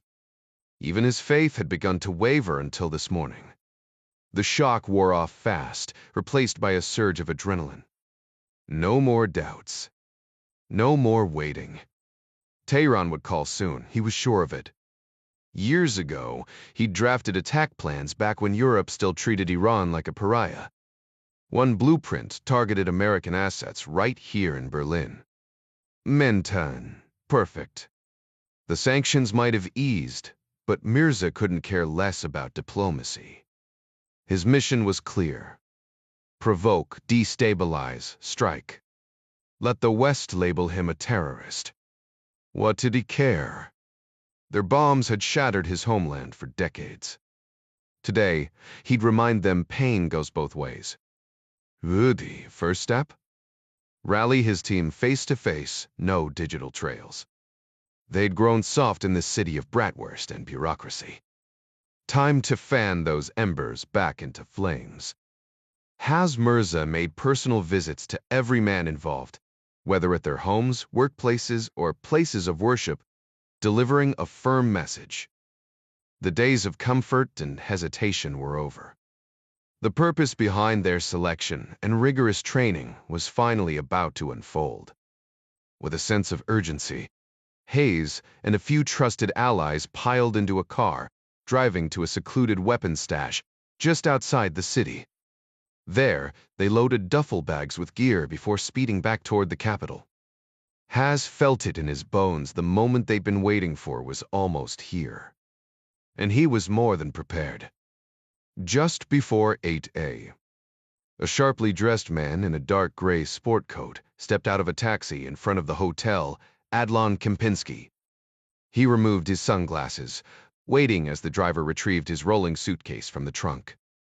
After paying in cash, he tucked his wallet back into his crisp linen slacks and strode beneath the hotel's grand red awning. At the front desk, he handed over a Canadian passport under the name Darren Patch, chatting casually with the clerk about his flight from Budapest. With a nostalgic grin, he requested room 407, the same suite where he and his wife had stayed during their honeymoon years ago. The clerk, eager to accommodate, confirmed the room was available. Moments later, he squeezed into an elevator packed with a family of 6 returning from breakfast. When the father pressed the button for the 4th floor, the man in the sport coat simply nodded, saying, "Same here, thanks." The kids chattered excitedly about museum plans, while he kept his gaze fixed ahead. As the elevator doors opened, the family turned right down the hall, and he followed at a distance, his grip tightening slightly on his suitcase handle. Inside Suite 401, Anya Bolikova spun away from the monitors, her eyes sharp. The family in 403 is back, but there's someone else with them, a solo traveler. Inna rushed over, studying the surveillance feed. He's not part of their group. Look, he's got his own keycard. They watched as the family disappeared into their room, while the stranger swiped into the suite directly across from theirs. Did we get a clear shot of his face? Anya asked. Barely. Just another guest, probably. Inna wasn't convinced. Pull his details, suite 407. Name, booking time, everything. She shot a glance at Maxim, who was still lounging on the couch, disinterested. And used the full suppressor, not the compact. That family's back, and now we've got this guy next door. Maxim smirked. Since when do you give orders about my gear, Inna? Ignoring him, Anya pulled up the reservation. Darren Patch from Windsor, Canada. Booked online at 1:45 A. The passport photo showed an unremarkable businessman, mid-40s, glasses, neatly trimmed beard. "Run him through open sources," Ina demanded, already scrolling through LinkedIn profiles. Meanwhile, the man in 407 unzipped his suitcase, revealing not clothes, but a meticulously arranged set of tools. He checked his watch right on schedule. She scrolled through his profile, confirming his identity as a food and beverage consultant. His Instagram was filled with glossy shots of upscale restaurants, artfully plated dishes, and top-shelf liquor. Mixed in were occasional personal photos of smiling family, rugged camping trips, and fishing excursions by a lakeside. Bolakova studied them carefully before remarking, "Either this guy's the real deal, or his cover story is airtight." Ina tapped her fingers against the table, considering their options. "We can't rule him out, even if everything seems clean. Semyon, you'll shadow Maxim, stay just inside the suite entrance as rear security. Anya and I will monitor the hallway cameras for any suspicious movement." She glanced at Maxim, half expecting an argument, but he simply nodded and disappeared into the bedroom without a word. Zoya strode back into her suite at 8:20 a.m., still buzzing from her swim and gym session. Without bothering to shower first, she called room service, ordering enough food for herself, Moises, and Yanis a fluffy cheese omelet for her. 2 baskets of warm croissants with jam and butter for the men, plus a carafe of fresh juice and a full pot of strong coffee. By 8:35, she stepped under the hot spray of the shower, her Sig Sauer resting on the soap dish within easy reach. Even on ordinary days, she never showered unarmed. Years of training had drilled that instinct into her. The idea of being caught defenseless was unthinkable, even if it meant balancing practicality with paranoia. In room 407, the new guest sat motionless on the edge of the bed, his gaze locked on the wall separating him from Zoya. The steady rush of water from her shower painted a vivid image in his mind, one that twisted his emotions into a knot of longing, desire, and dread. Court Gentry stayed perfectly still, forcing himself to breathe slowly, the stimulants in his system sharpening his focus. He'd used a CIA-backed passport to book the room, a calculated risk. The hotel, practically next door to the U. Embassy, was undoubtedly under surveillance, but the alias wasn't directly tied to him. Hanley had provided it, originally meant for someone else, and the bearded face in the passport photo bore only a passing resemblance to Court's now clean-shaven jawline. The decision to reach out to Zoya had crystallized the night before, during his visit to Dr. Mazplinik. He no longer trusted Brewer to keep her safe, or even to warn him if she was in danger. The moment he realized Hanley valued the mission over Zoya's life, Court resolved to ensure both survived. But now, with Venezuelan hitmen closing in, his presence might only make things worse. He needed to extract her today without tipping off Shrike Group, Russian operatives, the CIA, or German intelligence. Knocking on her door was too obvious. Someone was definitely watching the hallway feeds. That left one option: the window. Scaling the building's exterior would dodge surveillance, but it wasn't exactly OSHA-proofed. Court knew his plan was risky, but he didn't have much choice. Slipping out his own window, he'd have to inch along a narrow ledge 4 stories above the bustling street below, high enough to turn his stomach if he glanced down. Zoya's suite didn't have a balcony, but her living room windows opened inward like French doors, guarded only by a thin railing. That was his best shot, even if it meant passing her bedroom first, where she'd be most alert. One wrong move, and she might put a bullet through the glass before realizing it was him. The irony wasn't lost on him. Here he was, a trained operative, sneaking around like some lovesick teenager trying to avoid hallway cameras. But German intelligence was watching, and standing under surveillance wasn't an option. The shower running next door told him she was distracted, at least for now. Brewer's intel said Zoya's team wouldn't arrive until 10, so he had time. Stripping off his business attire, he swapped into something more practical, his mind already racing through contingencies. Meanwhile, across the hotel, Maxim adjusted his crisp white uniform, the thrill of the hunt sharpening his focus. 3 knives hidden on his person, a suppressed pistol tucked beneath the linen of his room service cart. He was ready. Ina's warnings about Zoya's skills meant nothing to him. He'd faced worse. The moment she opened that door, he'd have the advantage. And if she resisted, well, the bathtub was already waiting. The clock was ticking for both men, one trying to save her, the other determined to end her. The Russians were counting on her, underestimating them, assuming they wouldn't risk such a bold move in a high-end hotel, far from their usual GRU or PSI playbook in European cities. But Maxim knew better. The same tactic had worked flawlessly in Washington, and he had no doubt it would succeed here. Semyon adjusted his suppressed CZ pistol in the shoulder holster, the silencer pointing downward, before slipping on his jacket. For the first time in what felt like forever, Maxim was back in control. Diva minute, he muttered, grabbing a tiny bottle of Jack Daniels from the minibar. He twisted off the cap and tossed it back in one smooth motion, flashing Ina a smirk. Just one, sweetheart. He helps with the nerves. Ina ignored him, her focus locked on the hallway monitors. Maxim nudged the room service cart toward the door, pausing to peer through the peephole. The cart was loaded with breakfast fluffy omelet, a buttery croissant, fresh coffee, all carefully chosen based on their target's usual morning order. Anya had handled the details, ensuring nothing seemed out of place. If Zakharova got suspicious and demanded they lift the domes, the real food would sell the ruse.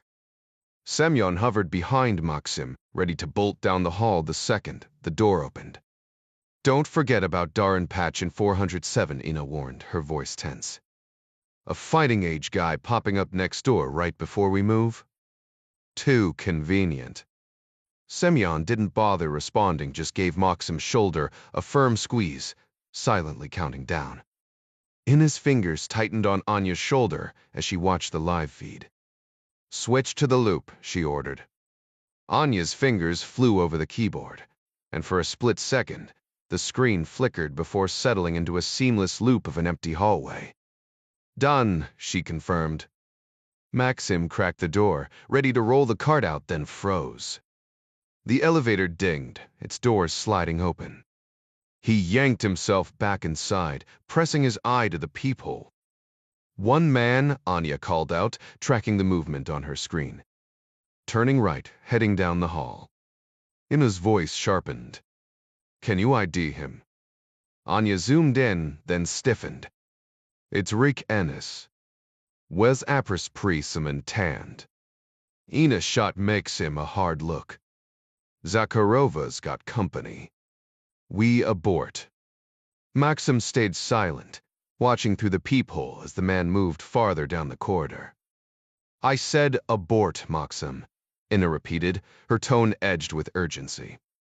Meanwhile, Zoya stepped out of the shower, wrapping one towel around her hair and drying off with another. She moved to the closet, selecting black jeans and a crisp white top. She was halfway dressed when a knock echoed through the suite. Room service. Maybe. But Zoya wasn't taking chances. She snatched the cig from the bathroom counter, still damp, and tucked it into the back of her waistband as she strode toward the door. She peered through the door's peephole, hastily fastening the last buttons of her shirt before straightening up with a startled expression. Ennis, damn it. After a quick second glance to confirm he was alone, she unlatched the door, her fingers lingering near the concealed pistol at her side. Ennis wasn't one of Moscow's hired guns, but she had a sinking feeling he was the reason they'd found her.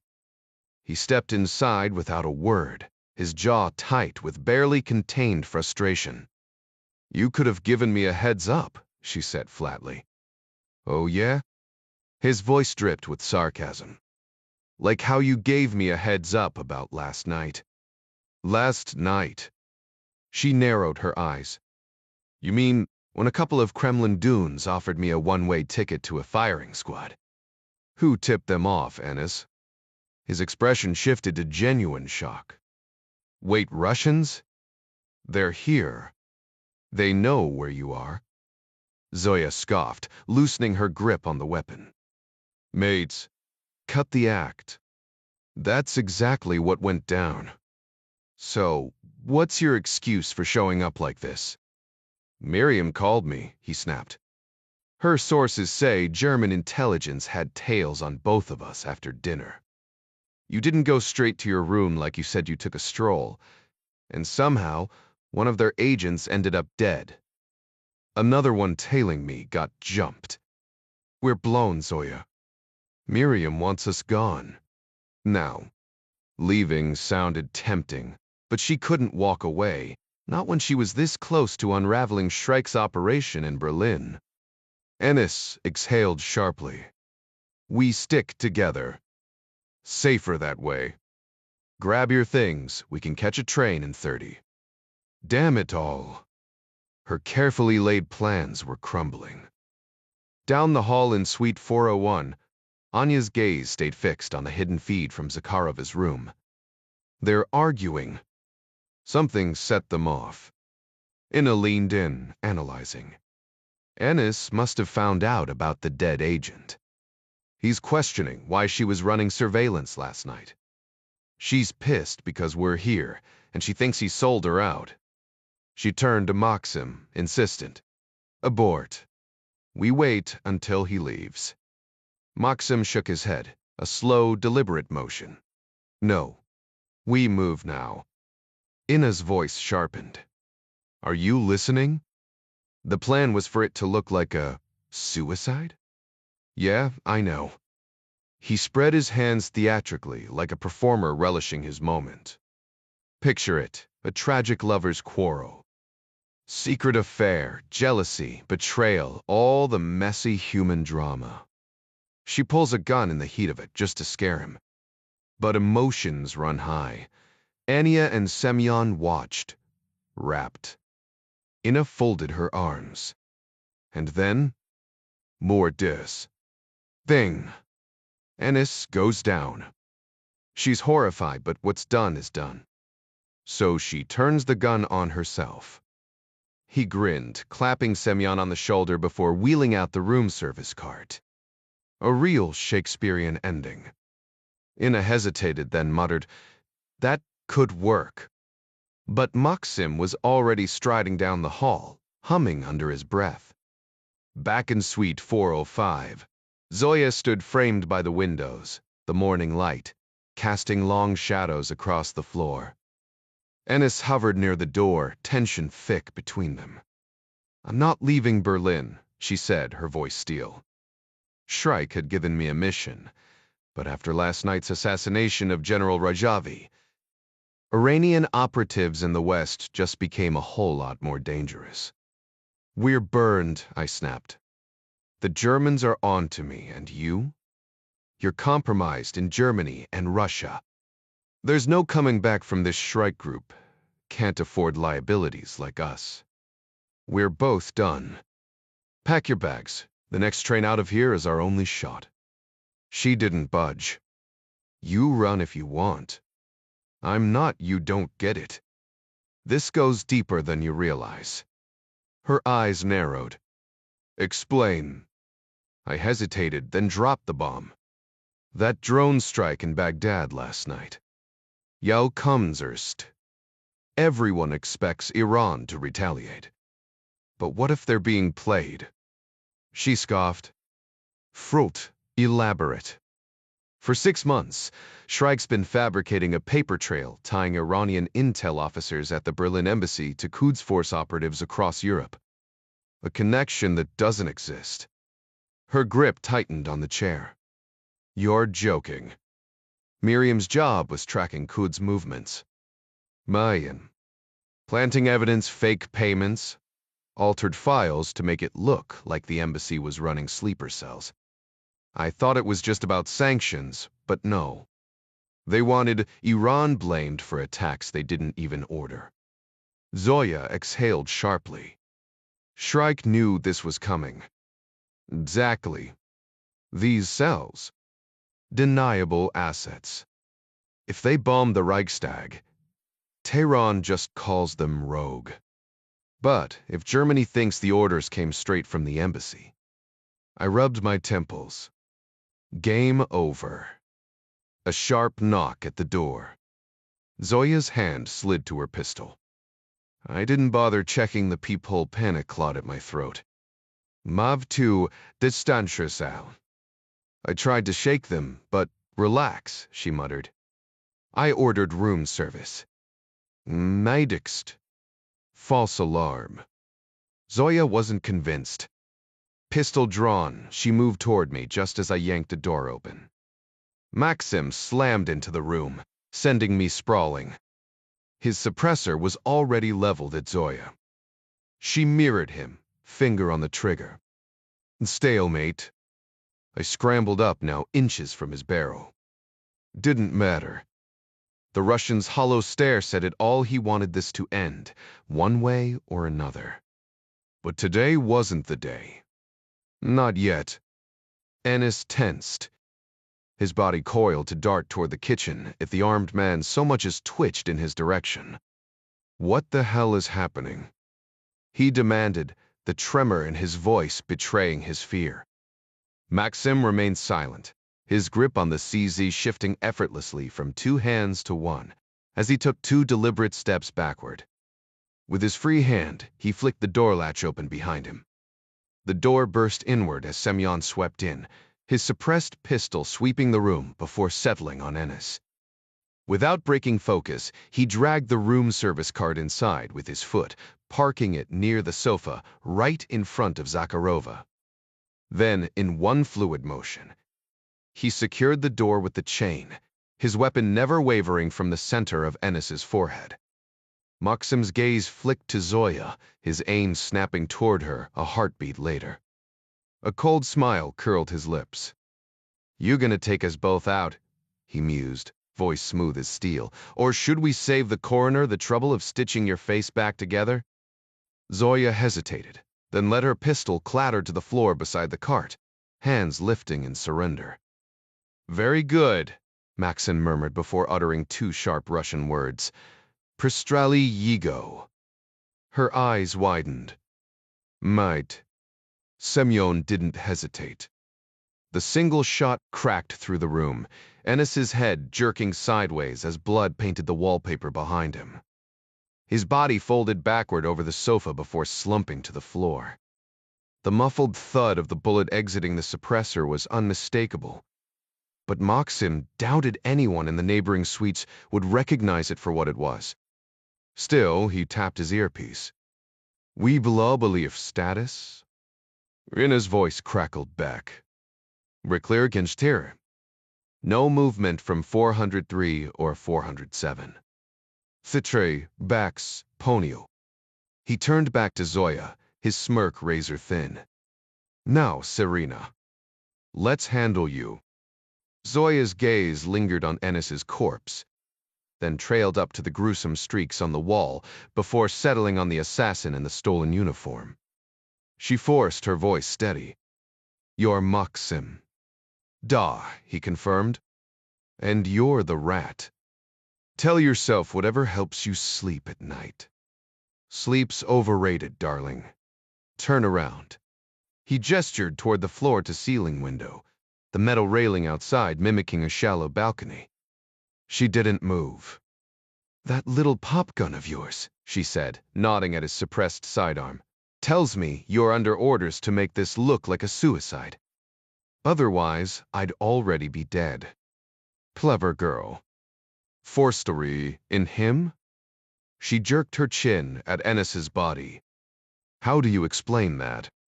Maxim shrugged. Not my problem. Let his family and yours argue over the forensics. He tilted his head. Honestly, I'd hate to be them. Zoya inhaled slowly, lifting her chin. You'll need my cooperation to sell this. Her stare locked onto the barrel of his gun. Good luck pulling it off without me. The bravado was pure theater inside. She was scrambling for a way out. But as long as they were talking, she was still breathing. Then Maxim shattered the stalemate. Change of plans, he told Semyon. Throw her out the window. Dermo, she muttered. The game was up. Court Gentry inched along the narrow fifth-floor ledge, his boots scraping against the weathered stone as he moved toward Zoya's apartment. The night air was thick with tension.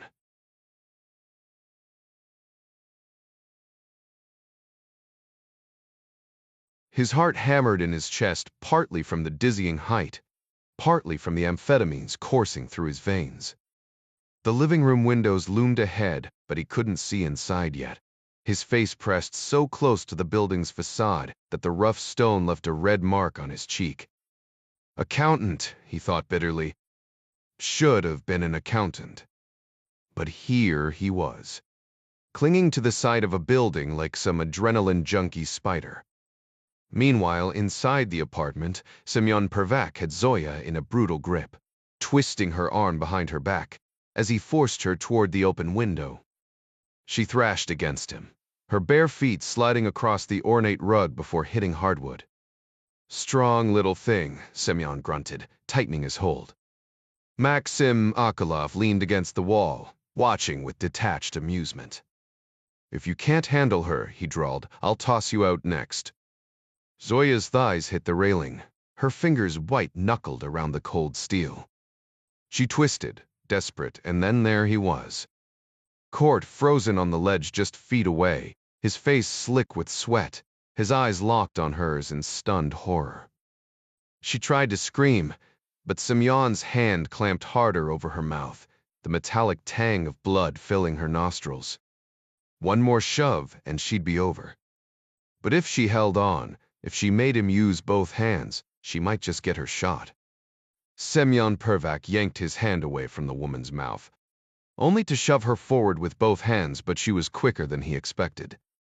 Ducking low, she twisted to the side, dodging most of the force before darting backward into the room. Pervak managed to keep hold of her left arm, tearing the silk sleeve clean off as he lunged, slamming her onto the room service cart. Plates, silverware, and drinks exploded in every direction as they crashed over the cart, tumbling onto the sofa before hitting the floor and flipping the coffee table. Maxim, still near the door, watched the chaos unfold just 3 meters away. Zakharova fought like a wildcat, kicking, punching, but Pervak absorbed every hit, using his bulk to pin her in the wreckage of spilled food and the dead American sprawled beside them. Ina's voice crackled in Maxim's earpiece. You're making too much noise. Forget the window, Maxim barked at Sem. Just put a bullet in her skull. He strode to the TV, flipping it on and cranking the volume to drown out the struggle. On the floor, Zakharova's nose bled freely, smearing crimson across the scene as she threw desperate strikes that barely fazed the burly 53-year-old. Maxim's mind raced once she was dead. He'd need to smear some of her blood on Ennis's hands to stage the scene. The mission was still on track, but Ina wasn't wrong. This racket would make slipping out quietly a nightmare. Sorokina's impatient voice hissed in his ear, no doubt watching the disaster unfold through hidden cameras. He could already hear her lecturing him later about underestimating Zakharova. Enough. Maxim stepped forward, skirting the body and overturned table, kneeling to help Pervak finally subdue her. His suppressed pistol was too bulky to holster, so he set it behind him, pressing his weight onto her legs while Pervak wrestled her arms. With Maxim's help, Pervak finally had her pinned his forearm, crushing her mouth shut, his knee locking down her left arm. He shifted his pistol toward her temple as she strained to push it away with her one free hand. Just do it. Maxim snarled, driving a fist into her thigh. He raised his hand for another blow, then Ina's voice shrieked in his earpiece. Gun! Threat. Maxim froze. Zakharova's hands were empty. Where? He demanded. The window. Maxim jerked upright. What? A shadow vaulted over the railing, pistol already drawn.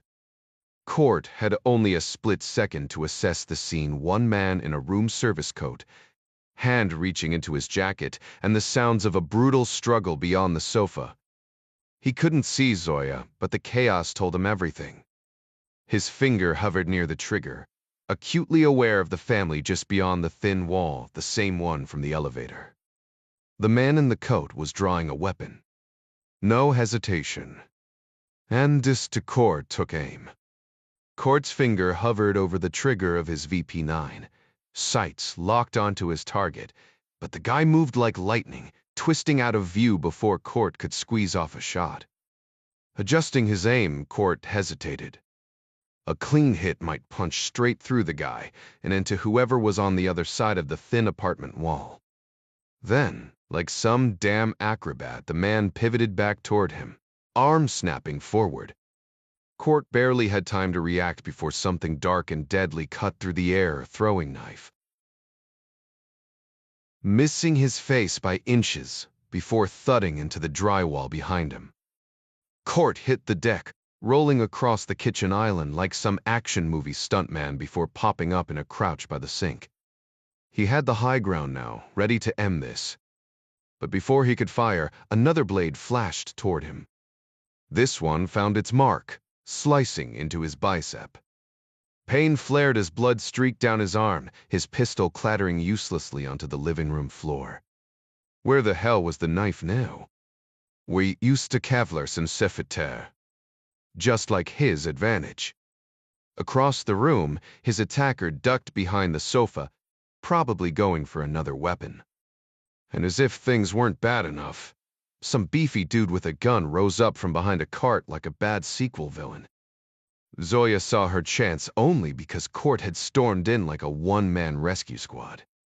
She was pinned, exhausted, some brute kneeling on her arm, while his buddy Maxim flailed around like a wind-up toy.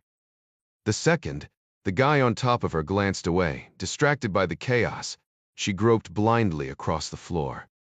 Her fingers brushed cold metal, a steel plate cover. Not much, but it'd have to do. Maxim wasn't listening to Ina's updates in his earpiece. Why bother? This was over. The guy on the kitchen island was bleeding, unarmed, easy pickings. He leveled his pistol, ready to drop him, then finish off Zoya for good measure. 3 bodies, one messy crime scene. Cops would blame the dead guy in black. But just as Maxim pulled the trigger, the stranger vanished, rolling backward off the island like some parkour freak. The shot went wide, and Maxim cursed. Zoya couldn't stop the gunman from firing at Court, but the second the shot rang out, she yanked the steel plate cover off the floor. Time to even the odds. Zoya hurled the plate across the room with every ounce of strength she could summon from her position on the floor, smacking the gunman square in the forearm. Another shot rang out, but it went wide as she scrambled onto her stomach, frantically clawing her way toward the far side of the sofa where her own weapon had fallen. She knew she had to keep the attackers distracted either long enough to reach her gun or until Court could take them down. Skidding into the corner, she toppled a lamp before snatching up a plastic-wrapped plate of food that had slid off the cart. Without hesitation, she whipped it like a discus toward the men, the contents spiraling through the air. She didn't wait to see if it hit, she was already scanning for the next thing to throw. Court spotted Zoya from across the living room, wedged in the corner, and flinging whatever she could grab at the larger assailant. It wasn't much. But he got it, she was buying him time to regroup. And he wasn't about to waste it. Maxim barely had time to react as the plate came spinning at his face. He swatted it aside, only to duck as a metal coffee carafe sailed past his head. Glancing back, he saw Zoya unarmed but relentless, yet he kept his weapon trained toward the kitchen. This mystery man was too fast, too dangerous to ignore. A plate to the skull was one thing, but letting his guard down? No way. He put 6 rounds in the so-called hero first. Darting around the island, Maxime leveled his gun, only to find empty space.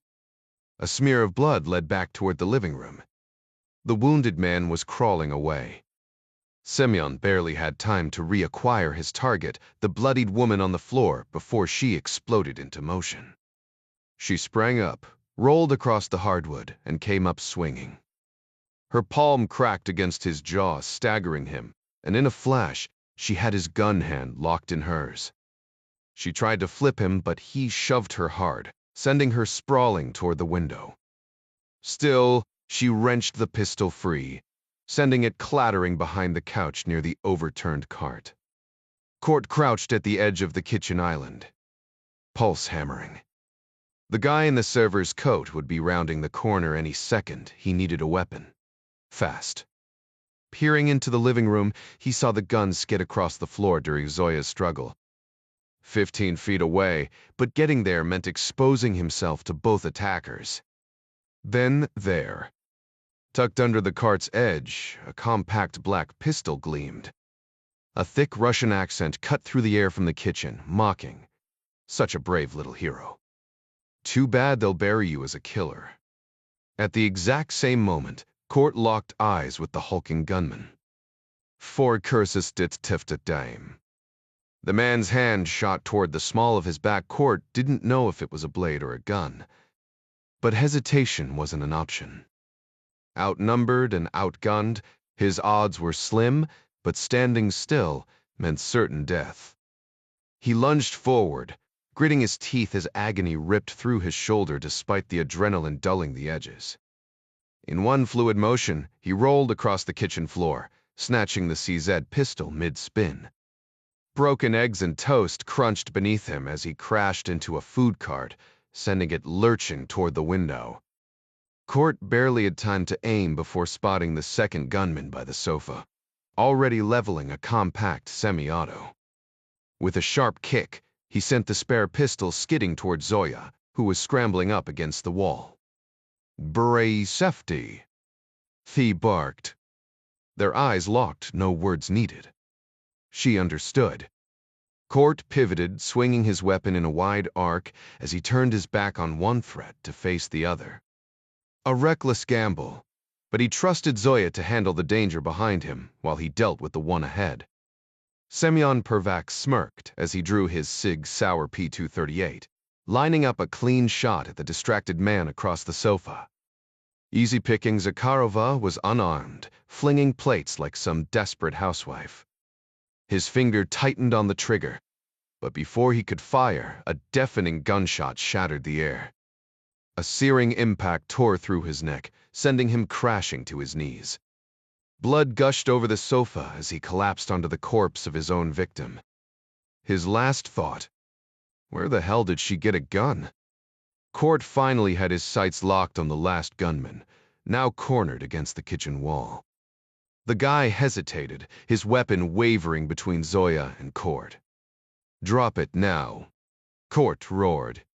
The assassin's shoulders slumped as he lowered his gun. Court stepped between him and Zoya, shielding her while cutting off her line of fire. "Don't shoot." Whale P snapped.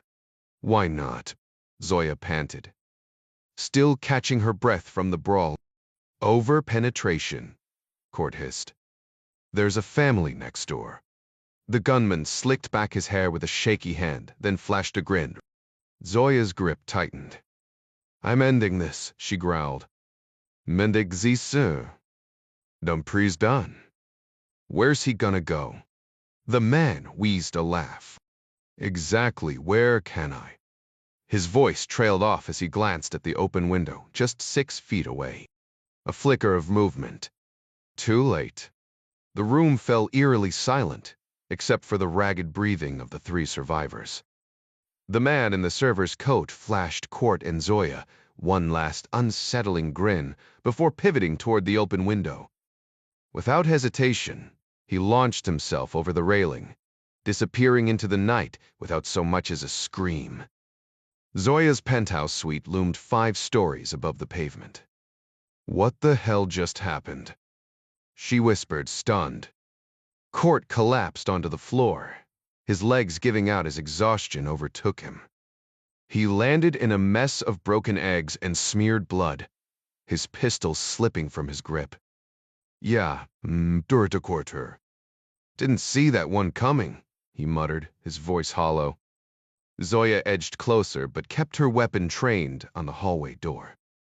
There's still at least one more out there, she warned. Court let out a ragged breath, struggling to lift his gun with his injured arm before his elbow buckled. A wave of dizziness hit him. His body was shutting down. Damn it, he hissed through gritted teeth. Down the hall, Ina Sorokina stared at the monitor in disbelief. Maxim had just dived out of the damn window. She barked into her earpiece at Anya, who was seconds from storming in. Fall back now. I'm right outside. I can Sem and Maxim are gone. The targets have the door locked down. Move. Ina ripped off her headset, snapping the laptops shut before shoving them into the last two backpacks. When Anya reappeared, Ina tossed her one, and the younger woman stashed her pistol inside. They bolted for the stairwell, Ina yanking the fire alarm on the way. If they played it right, they'd vanish into the chaos of evacuating guests. Zoya wrapped an arm around Court, her SIG still aimed at the door. Talk to me, how bad is it? She demanded, taking in his ashen face. Just tired, he managed. She glanced down at herself, her nose was bleeding, her blouse ruined, her arms sticky with jelly and eggshells. We need to move. Now. Court's gaze flicked to the window. Some exits are worse than others. She hauled him to his feet, spotting the blood seeping from his arm. Wrap that tight. We'll patch it later. Zoya threw on a black turtleneck and stuffed essentials into a bag, while Court staggered to the bathroom, using her robe's belt to tie a towel around his wound. They slipped into the crowded hallway, blending with panicked guests. The stairwell was packed, so they ducked into an elevator instead, squeezing in with others fleeing the 5th floor. As they crossed the lobby, Court clutching his makeshift bandage, Zoya spotted Ina and Anya emerging from the stairwell, backpacks slung over their shoulders. Their eyes locked a silent standoff in the middle of the crowd. Zoya gripped Court's arm. Blue top, 1 o'clock. Court followed her gaze. Got her. That's one of them. And the woman next to her. They seem to be sticking together, Zoya muttered under her breath. Gistihes Horde shrugged.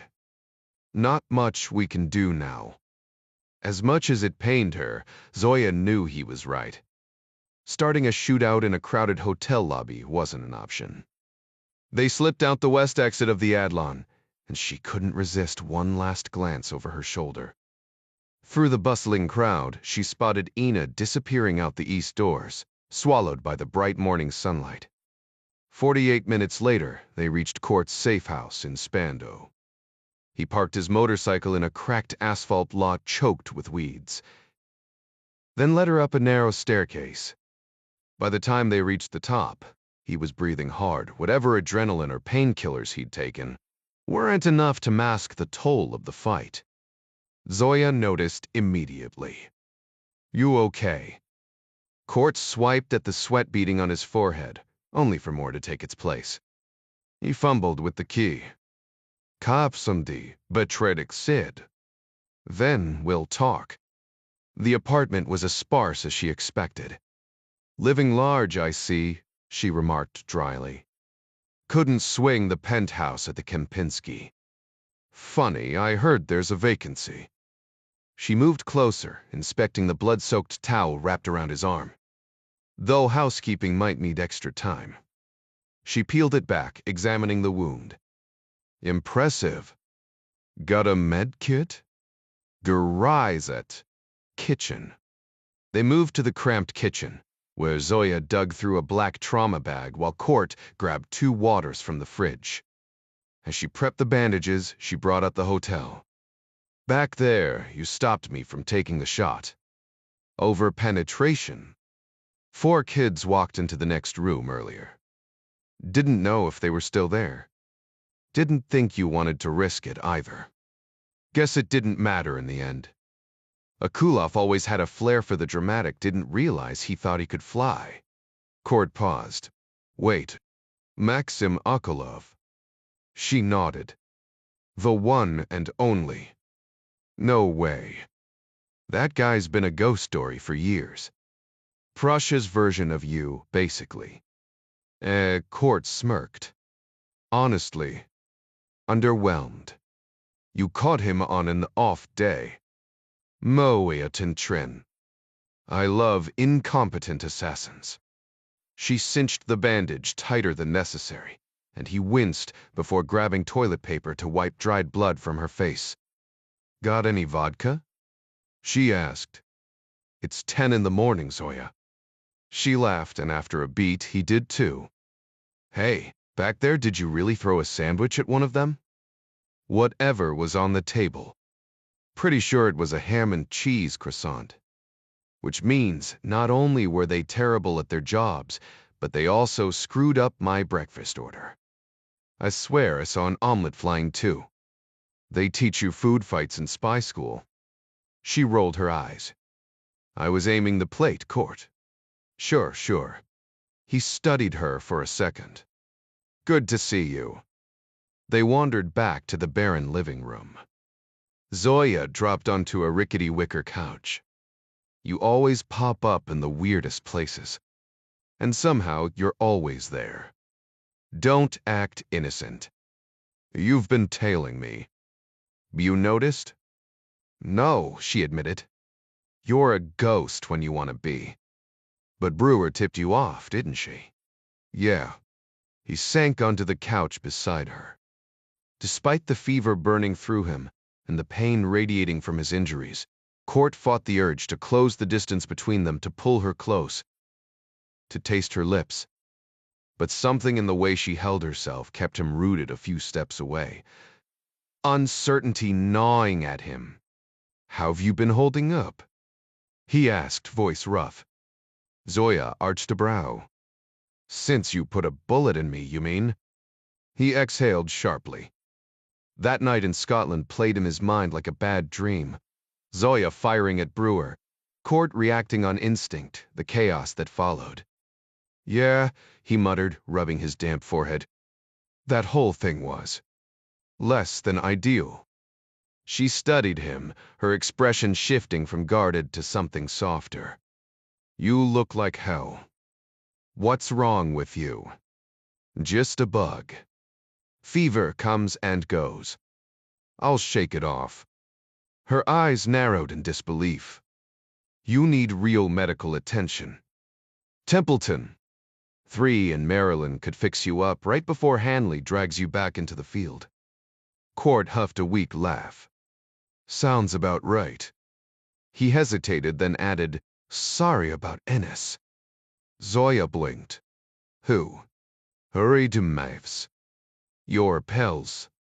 There's Replishev Kant. She scoffed, tucking a strand of dark hair behind her ear. He wasn't a friend. Just a means to an end. Court shifted, taking a slow sip of water. Looked like you two were getting cozy last night.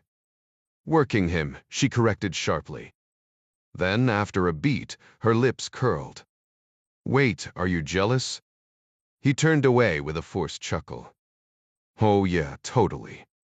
The Jerstepicher. The tension between them was familiar, a push and pull of trust and suspicion. Every encounter left them tangled in unspoken words and lingering glances.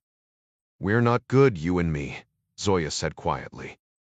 I know, Court admitted, though the words stung. But, she continued, you saved my life back there. With Kravens. He replayed the hotel fight, the gunfire, the bodies, the window shattering. You took out the big guy. The little one took a dive. I just made noise. Zoya smirked. You're my personal distraction grenade. Her fingers brushed his arm, fleeting but warm. Nidista still. Good to see you. For a moment, the pain faded. The fever, the exhaustion, none of it mattered. Just her. And that terrified him. Before she could read him further, he forced himself back to reality. You're done here. These OPEX over. Zoya rolled her eyes. Bon here we go. It's not safe.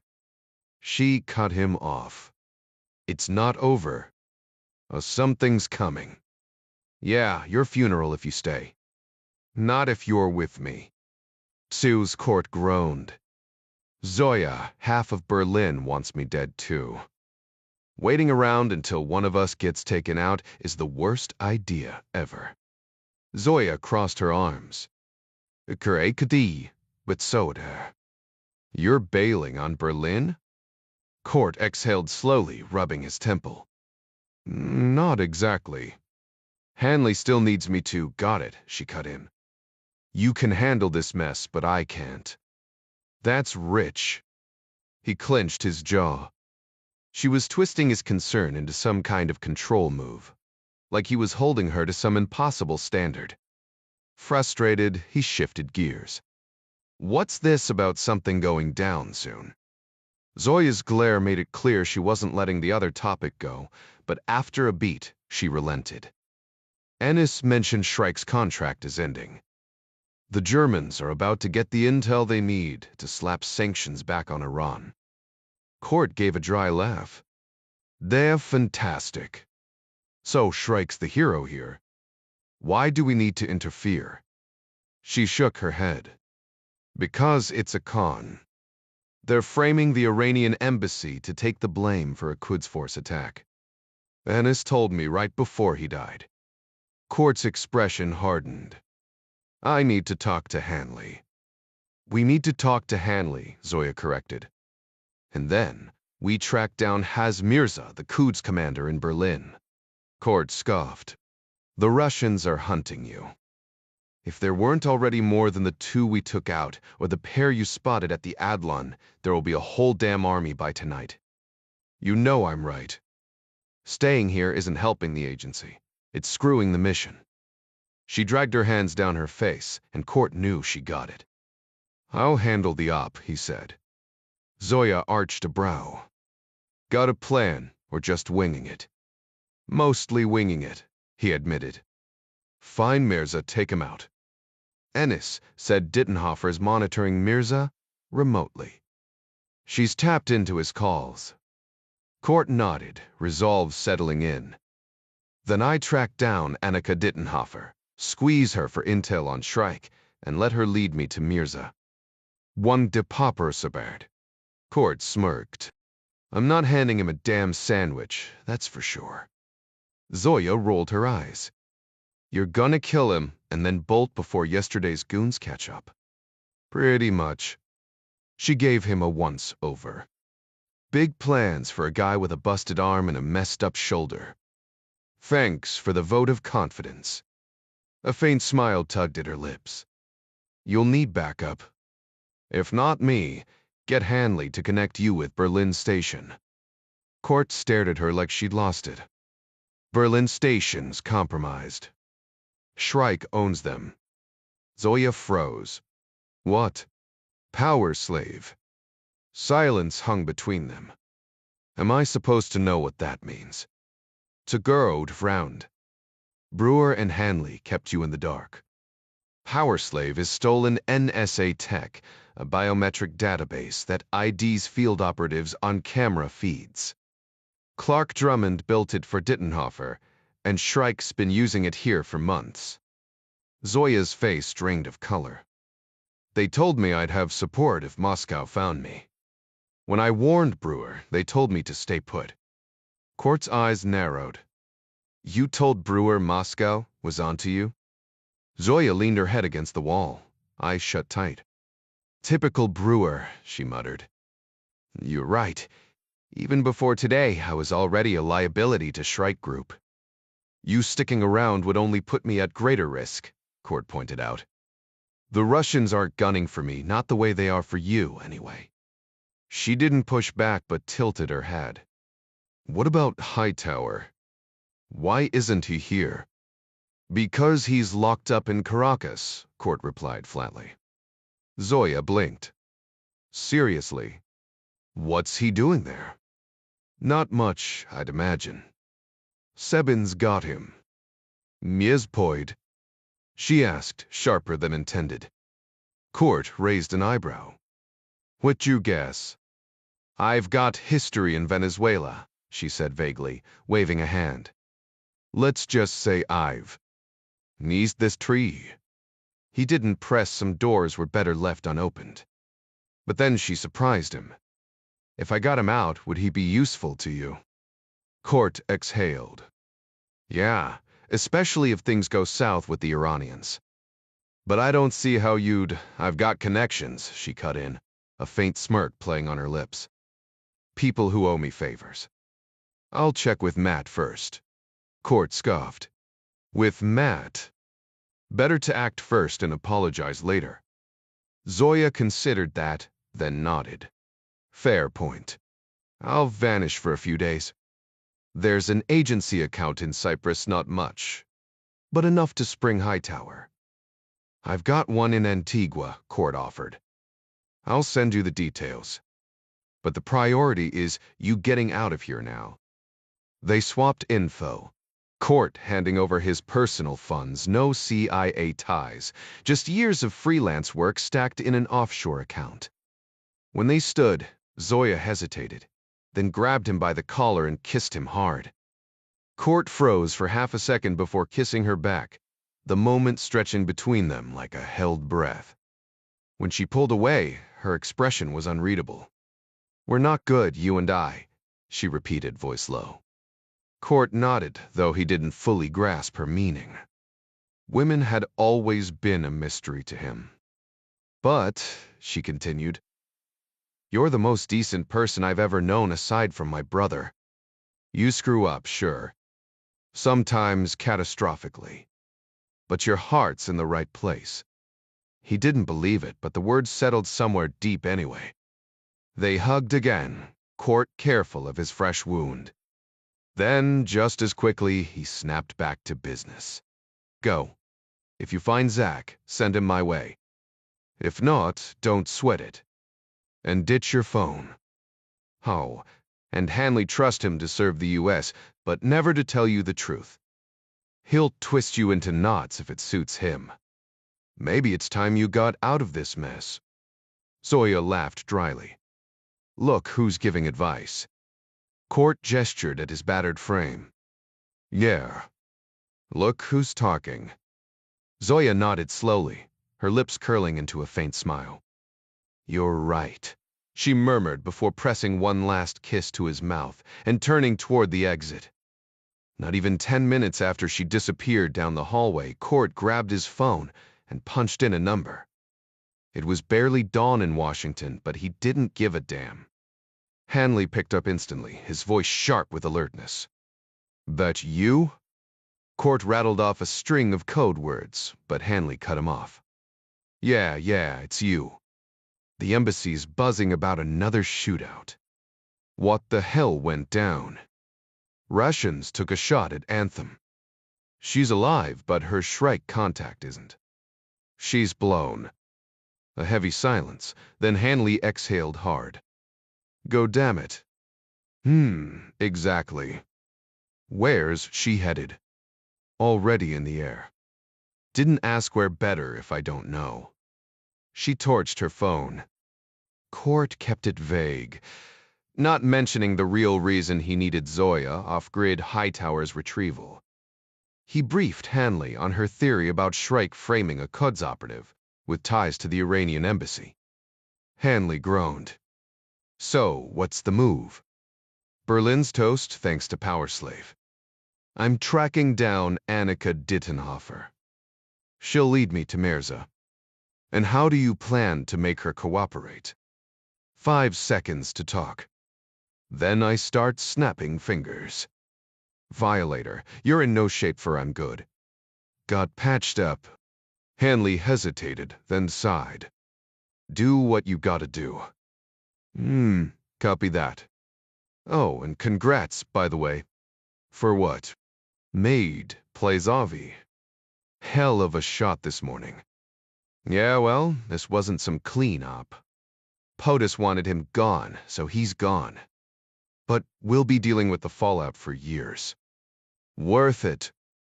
You'd have pulled the trigger too, Hanley shot back. Maybe. But I don't always make the smart call. Tell me about it. Feels like we just took a bat to a hornet's nest. Sure, they annoyed us before, but now? Whole damn swarm's coming. Court smirked. Except you didn't wipe them out. Just pissed them off. Now we're standing here wondering if they'll sting us to death. Oh, they're pissed, Hanley agreed.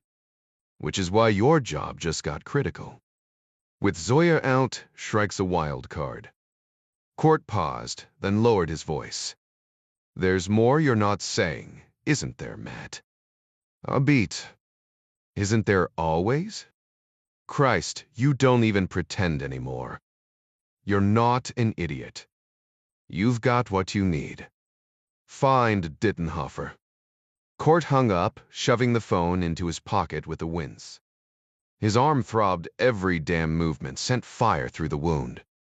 He had Annika's Kreuzberg address, but no way she'd be there after Ennis's death and the German agent's body turning up. The Shrike office was a ghost town too, windows dark, parking lot empty. Drummond's intel flickered in his mind. Miriam always met at Ben Rahim, that dim little Tunisian cafe near Alexanderplatz. Spooks loved their routines. Time to pay it a visit. Court knew better than to assume Miriam would be careless.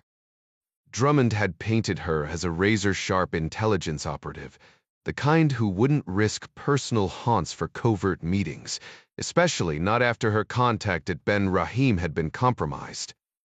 Still, Drummond's intel sparked an idea. The night before, he'd scoured the web for other top-rated Mediterranean cafes near Ben Rahim. If Miriam had a taste for that specific brew, she might avoid one spot but wouldn't ditch the flavor altogether. It was a long shot, but hunches were all he had left. Popping an Adderall and a couple of painkillers, he grabbed his backpack and headed for his bike. By late afternoon, Court had hit all 4 cafes, each echoing the vibe of the Tunisian spot where Drummond used to meet Miriam. He played the part of a casual patron, sipping drinks while discreetly planting Berlin station's wireless cameras tucked near potted plants, behind framed art, or on a shelf cluttered with knickknacks. A quick check on his phone app adjusted each camera's angle with a swipe. His last stop was Café Latrio, just blocks from Ben Rahim. Pretending to browse a decorative bookshelf, he secured the final device, downed his thick Turkish coffee, and vanished into the city. Meanwhile, at Schreinfeld Airport, a woman traveling as Stephanie Arthur Virginia resident, per her passport boarded an Iberia flight bound for South America. 13 hours in the air stretched ahead of Zoya, but her mind was elsewhere. She owed Court more than she could give him now, a debt that gnawed at her despite the fractures between them. Funny how life worked, resentment and loyalty tangled like old phone cords. Across Berlin, Keith Hades Hulett wove through Gessenbrunnen station's rush-hour chaos, tailing a man who looked like a professor straight out of a spy novel. Turtleneck, leather folio, wire-rimmed glasses. The team's intel was sparse: appearance, commute, and the fact he needed to die. Apollo, Mars, and Thor were already on the train when Hades slipped aboard. "Så plan, stared dister plan. Wait for the guy to get home." But when their target ducked into the bathroom between cars, Mars's voice crackled in Hades' earpiece, windows open. Hades smirked. "Nust, ik bat Roger that." "Thor, you're up." Brass knuckles, fashioned from bike chains, slid onto their fingers. The professor wouldn't make it to Nijmegen. The 2 men armed themselves just before the door swung open, then lunged at their target, the guy with the wire-rimmed glasses. They hammered his skull with brutal efficiency, leaving him lifeless in seconds from the sheer force of the blows. No need to snap his neck. The damage was already done. Without hesitation, they hauled his limp body to the train door and shoved him out, watching as he tumbled down a rugged, rock-filled ditch. Mission complete. They turned to leave, but Thor grabbed Hades' arm, nodding toward the blood-smeared bathroom. "Damn, boss," he muttered. "We've got a mess." Hades locked himself inside, scrubbing furiously with every scrap of toilet paper he could find. He even sacrificed his sport coat's lining, tearing it out to soak up the crimson stains. By the time the train screeched to a halt, he was the first one off, stepping into a drizzle that did little to wash away the tension. His team moved with him, blending into the crowd while keeping watch for any tails. Inside the taxi, they allowed themselves a moment of relief, another terrorist erased. But for Keith Hullett, it wasn't enough. Yesterday had been a mix of victory and loss. Word today? A step forward. Yet the thought of court gentry slipping through his grasp again gnawed at him. Next time, he swore he wouldn't hesitate. Next time, he'd pull the damn trigger. Meanwhile, Ina Sorokina's burner phone buzzed relentlessly in the passenger seat of the Mercedes. Maxim's number flashed again, third time in an hour. The Russian hit squad had spent the entire day holed up in an underground garage near the Kempinski, avoiding roadblocks after the chaos at Pariser Platz. Now exhaustion and frustration gnawed at them. Their sat phone was useless, cutting them off from Moscow. Ina knew she had to report in, but paranoia kept her scanning the rearview mirror. The call could wait. Dead men didn't get any deader. Rain drummed against the windshield as Anya finally broke the silence. "Just answer it already." Ina powered off the phone with a scoff. Some cop probably found it on Maxim's corpse and keeps dialing the last number, hoping to track down his so-called grieving family.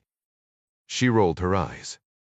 Because nothing says professional like getting caught in a room service disguise, butchering foreigners, and then taking a fatal dive out a window. Anya smirked. "So if they think he acted alone, we're good?" Ina shook her head. "They'll figure out he had backup. The fire alarm bought us time, but we're compromised." The car turned onto a secluded lakeside driveway near Potsdam. Not ideal, but Anya had picked a solid spot close enough to Berlin for a quick exit, yet tucked away in the woods. Inside the safe house, they set up their gear, the weight of failure hanging heavy. Anya shot her a look. "You have to call Moscow." Ina exhaled, rubbing her temples. "Yeah, I know." Ina hesitated, gripping her phone tightly. "What am I supposed to say to them?" "Just tell them the truth," came the reply. "Wait, this bide hummernen." She shoved the phone into her pocket and moved toward the small bar by the floor-to-ceiling windows overlooking the lake. "I'll send an emergency alert to Moscow. But first, let's toast to Maxim. The idiot got himself killed, took Sem down with him, and botched the mission, but hey, at least we're still breathing." Anya let out a tense chuckle before downing a shot of lukewarm vodka with the team's intel officer. "That guy today," Anya muttered, shaking her head. Whoever he was something else. Even Maxim in his prime wouldn't have stood a chance. And let's be honest, his prime was a decade ago. "Now all his days are over," Ina said grimly, refilling her glass. Just as she raised it to her lips, both women froze at the sound of movement near the front door. Pistols drawn in a flash, they aimed at the entrance as the door creaked open. Fingers tense on triggers. They gasped when a shadowy figure stepped inside, rain dripping from his coat. Ina squeezed her eyes shut, willing the impossible sight to vanish. But when she opened them again, Maxim Akolov stood there, soaked to the bone, a half-empty bottle of bargain bourbon dangling from his hand. The women exchanged stunned glances before slowly lowering their weapons. Maxim shut the door behind him, locking it with deliberate calm. "Bet you've got questions," he said, his voice rough. Neither spoke, so he turned to Bulikova.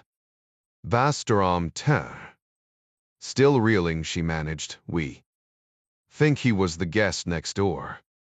Darren Patch, supposedly Canadian. Definitely a fake identity, even with the solid cover. Maxim's jaw tightened. He just materialized in the room. How would he get in without tripping the cameras? Ina exhaled sharply. Only one way, he climbed from his window to hers. Anya scoffed. That's a hell of a drop. Tell me about it, Maxim muttered. No, you tell me, Ina snapped. How are you alive? He sank into a chair by the laptops, wincing as Anya helped him sit. Everything went sideways. The woman fought like you, warned, but we had her. Then he showed up out of thin air. We traded blows, I cut him, but he was different. Fast. Magimol precise. Never seen anything like it. His voice dropped. He dodged a knife throw from 6 meters. Almost avoided the second one, too. Ina leaned in. The fall, Maxim. I jumped. Wasn't about to let him kill me. Felt the air, the rush, thought I'd made peace with it. But there was no peace. Not when I didn't even know who'd beaten me. His eyes darkened. Then I felt it. Felt what? The need to survive. If only to put a bullet in Zoya Zakharova. A heavy silence followed. Ina clenched her fists, resisting the urge to slap Maxim awake like she had hours earlier. Just as she stepped forward, he gave a careless shrug and muttered, Then I hit it. Hit what? Anya frowned, leaning in. A damn flagpole, he slurred, rubbing his temple. No clue how high up it was, but it hurt like hell. Snapped right under me, but I grabbed the flag, ripped straight off. Next thing I knew, I was spinning through the air like a damn carnival ride. His gaze drifted, lost in the whiskey-fueled replay. Landed square on the hotel's red awning. Tore clean through, obviously. You ever seen a guy drop onto a pile of designer suitcases? Because that's how I met a bellhop's luggage cart. Anya blinked. You fell how far? Ina scoffed.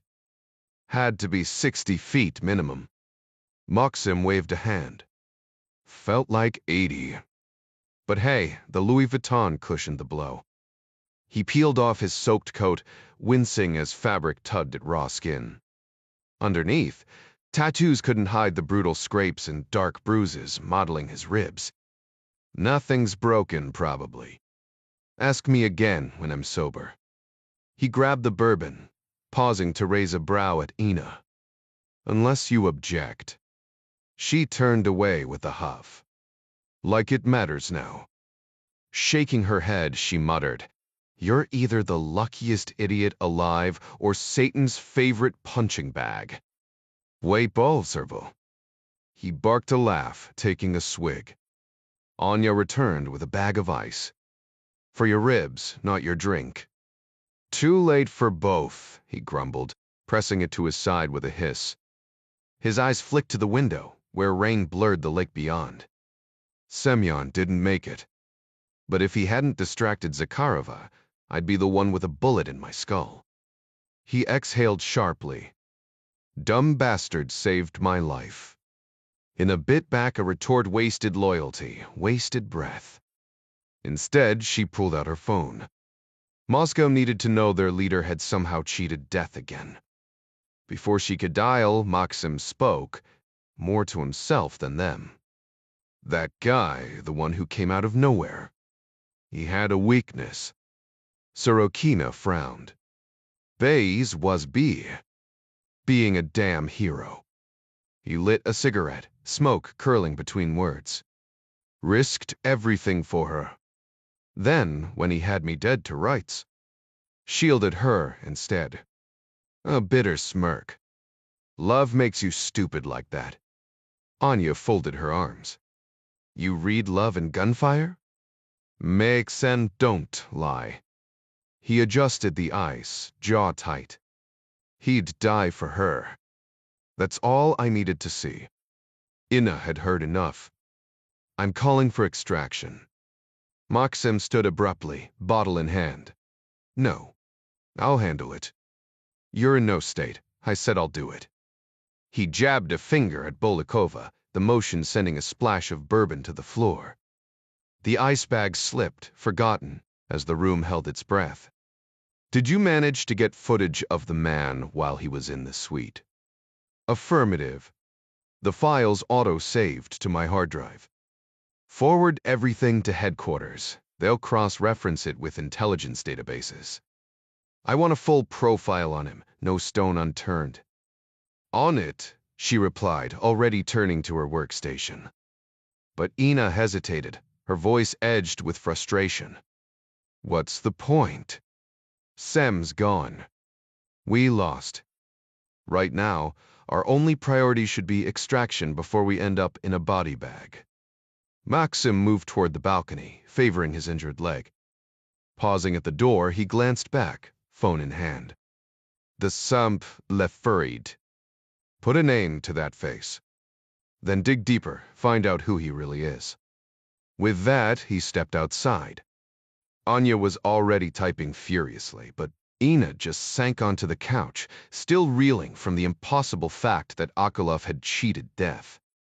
Haz Mirza had spent the day simmering with rage, but the call on his burner phone cranked the fury to a boiling point.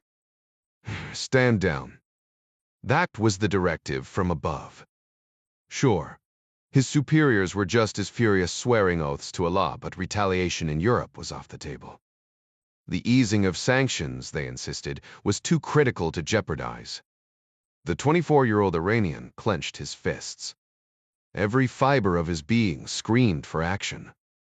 Years of fighting for the Shia cause Yemen, Libya, Syria would mean nothing if the West could execute an Iranian general without consequence while he clocked in at some trucking job like it was just another Tuesday. Earlier, he'd rallied his 9 men across Berlin. Before the order came, they'd been incensed over Rajavi's assassination, swearing allegiance to Tehran's will. But Mirza sensed hesitation in some. 2 even brought up the sanctions, muttering that if they'd been stationed in D. instead of Berlin, they'd have already struck back. This isn't the battleground, brother, one argued, and the other nodded. We bide our time. Mirza's fingers itched for his beretta. Weakness. By 1 a.m., he was still wide awake. Muscles taut, pulse hammering. The idea of disobeying flickered in his mind once, twice, then stuck. He'd already drafted a plan. A lightning assault on the U. Embassy. Sure, his men were more adept at stacking pallets than firefights, and yes, Tehran would brand them traitors. But Mirza wasn't afraid to die in a storm of bullets, not if it meant landing a blow that would ripple across the world, igniting vengeance for Rajavi. He drifted off unresolved, but with one certainty. His war wasn't over. And in his dreams, the streets ran red with glory. Court stirred awake just as the first hints of daylight crept through the blinds. His arm throbbed beneath the fresh bandage he'd just replaced, annoying, considering how meticulously Dr. Kaya had patched him up only hours earlier. A faint red stain seeped through the gauze, a stubborn reminder that wounds didn't heal on his schedule. Another round of cleaning later, or risk another infection. Not an option. He'd shown up at her apartment well past midnight, bloodied but stubborn. The transfusion had gone smoothly, but Dr. Kaya's sharp glare said everything her words didn't. You're back already. She'd sighed as she peeled back the bandage, muttering, This wrapping job reeks of testosterone. Ayercourt smirked. What gave it away? Precision without finesse. You need a gentler hand. Zoya's hand, he thought. But Dr. Kaya didn't press him about the news, no mention of the city's chaos, the bodies piling up in the headlines. She had to know. Yet she stayed silent, patching him up like he was just another reckless patient. He left her place feeling oddly lighter, despite the weight of everything else. Back at his safe house in Spandau, he'd collapsed for a few restless hours before dragging himself to the floor of his third-floor apartment. 4 coffee shop feeds played across his laptop screen, each recording ticking toward its 24-hour battery limit. Every time a woman even vaguely resembling Annika Dittenhofer stepped into frame, he paused, scrutinized, then dismissed her. Rinse and repeat. Then, just after 8 Nui too walked into Café Latrio. The moment she settled at a table, her laptop snapping open, Court zoomed in. The image sharpened aquamarine eyes, wild curls, a face all business. She wasn't Zoya, no matter how his tired brain tried to connect them. This woman radiated efficiency, her fingers flying over the keyboard, her oversized bag dumped carelessly on the chair beside her. Bad tradecraft. Either Drummond had overestimated her, or she wasn't worried about being watched. Court's money was on the latter. Drummond had known his stuff if he'd pegged her as sharp she was. Which meant she felt safe. Too safe. He was out the door in seconds, motorcycle keys already in hand. Meanwhile, Annika Dittenhofer had been glued to her phone since Reek Ennis's body turned up in Stephanie Arthur's hotel suite. A dozen frantic calls with Rudy Spangler, 0 answers. The police were tight-lipped, and Rudy sounded like he was one misstep from imploding. The clock was ticking for both of them.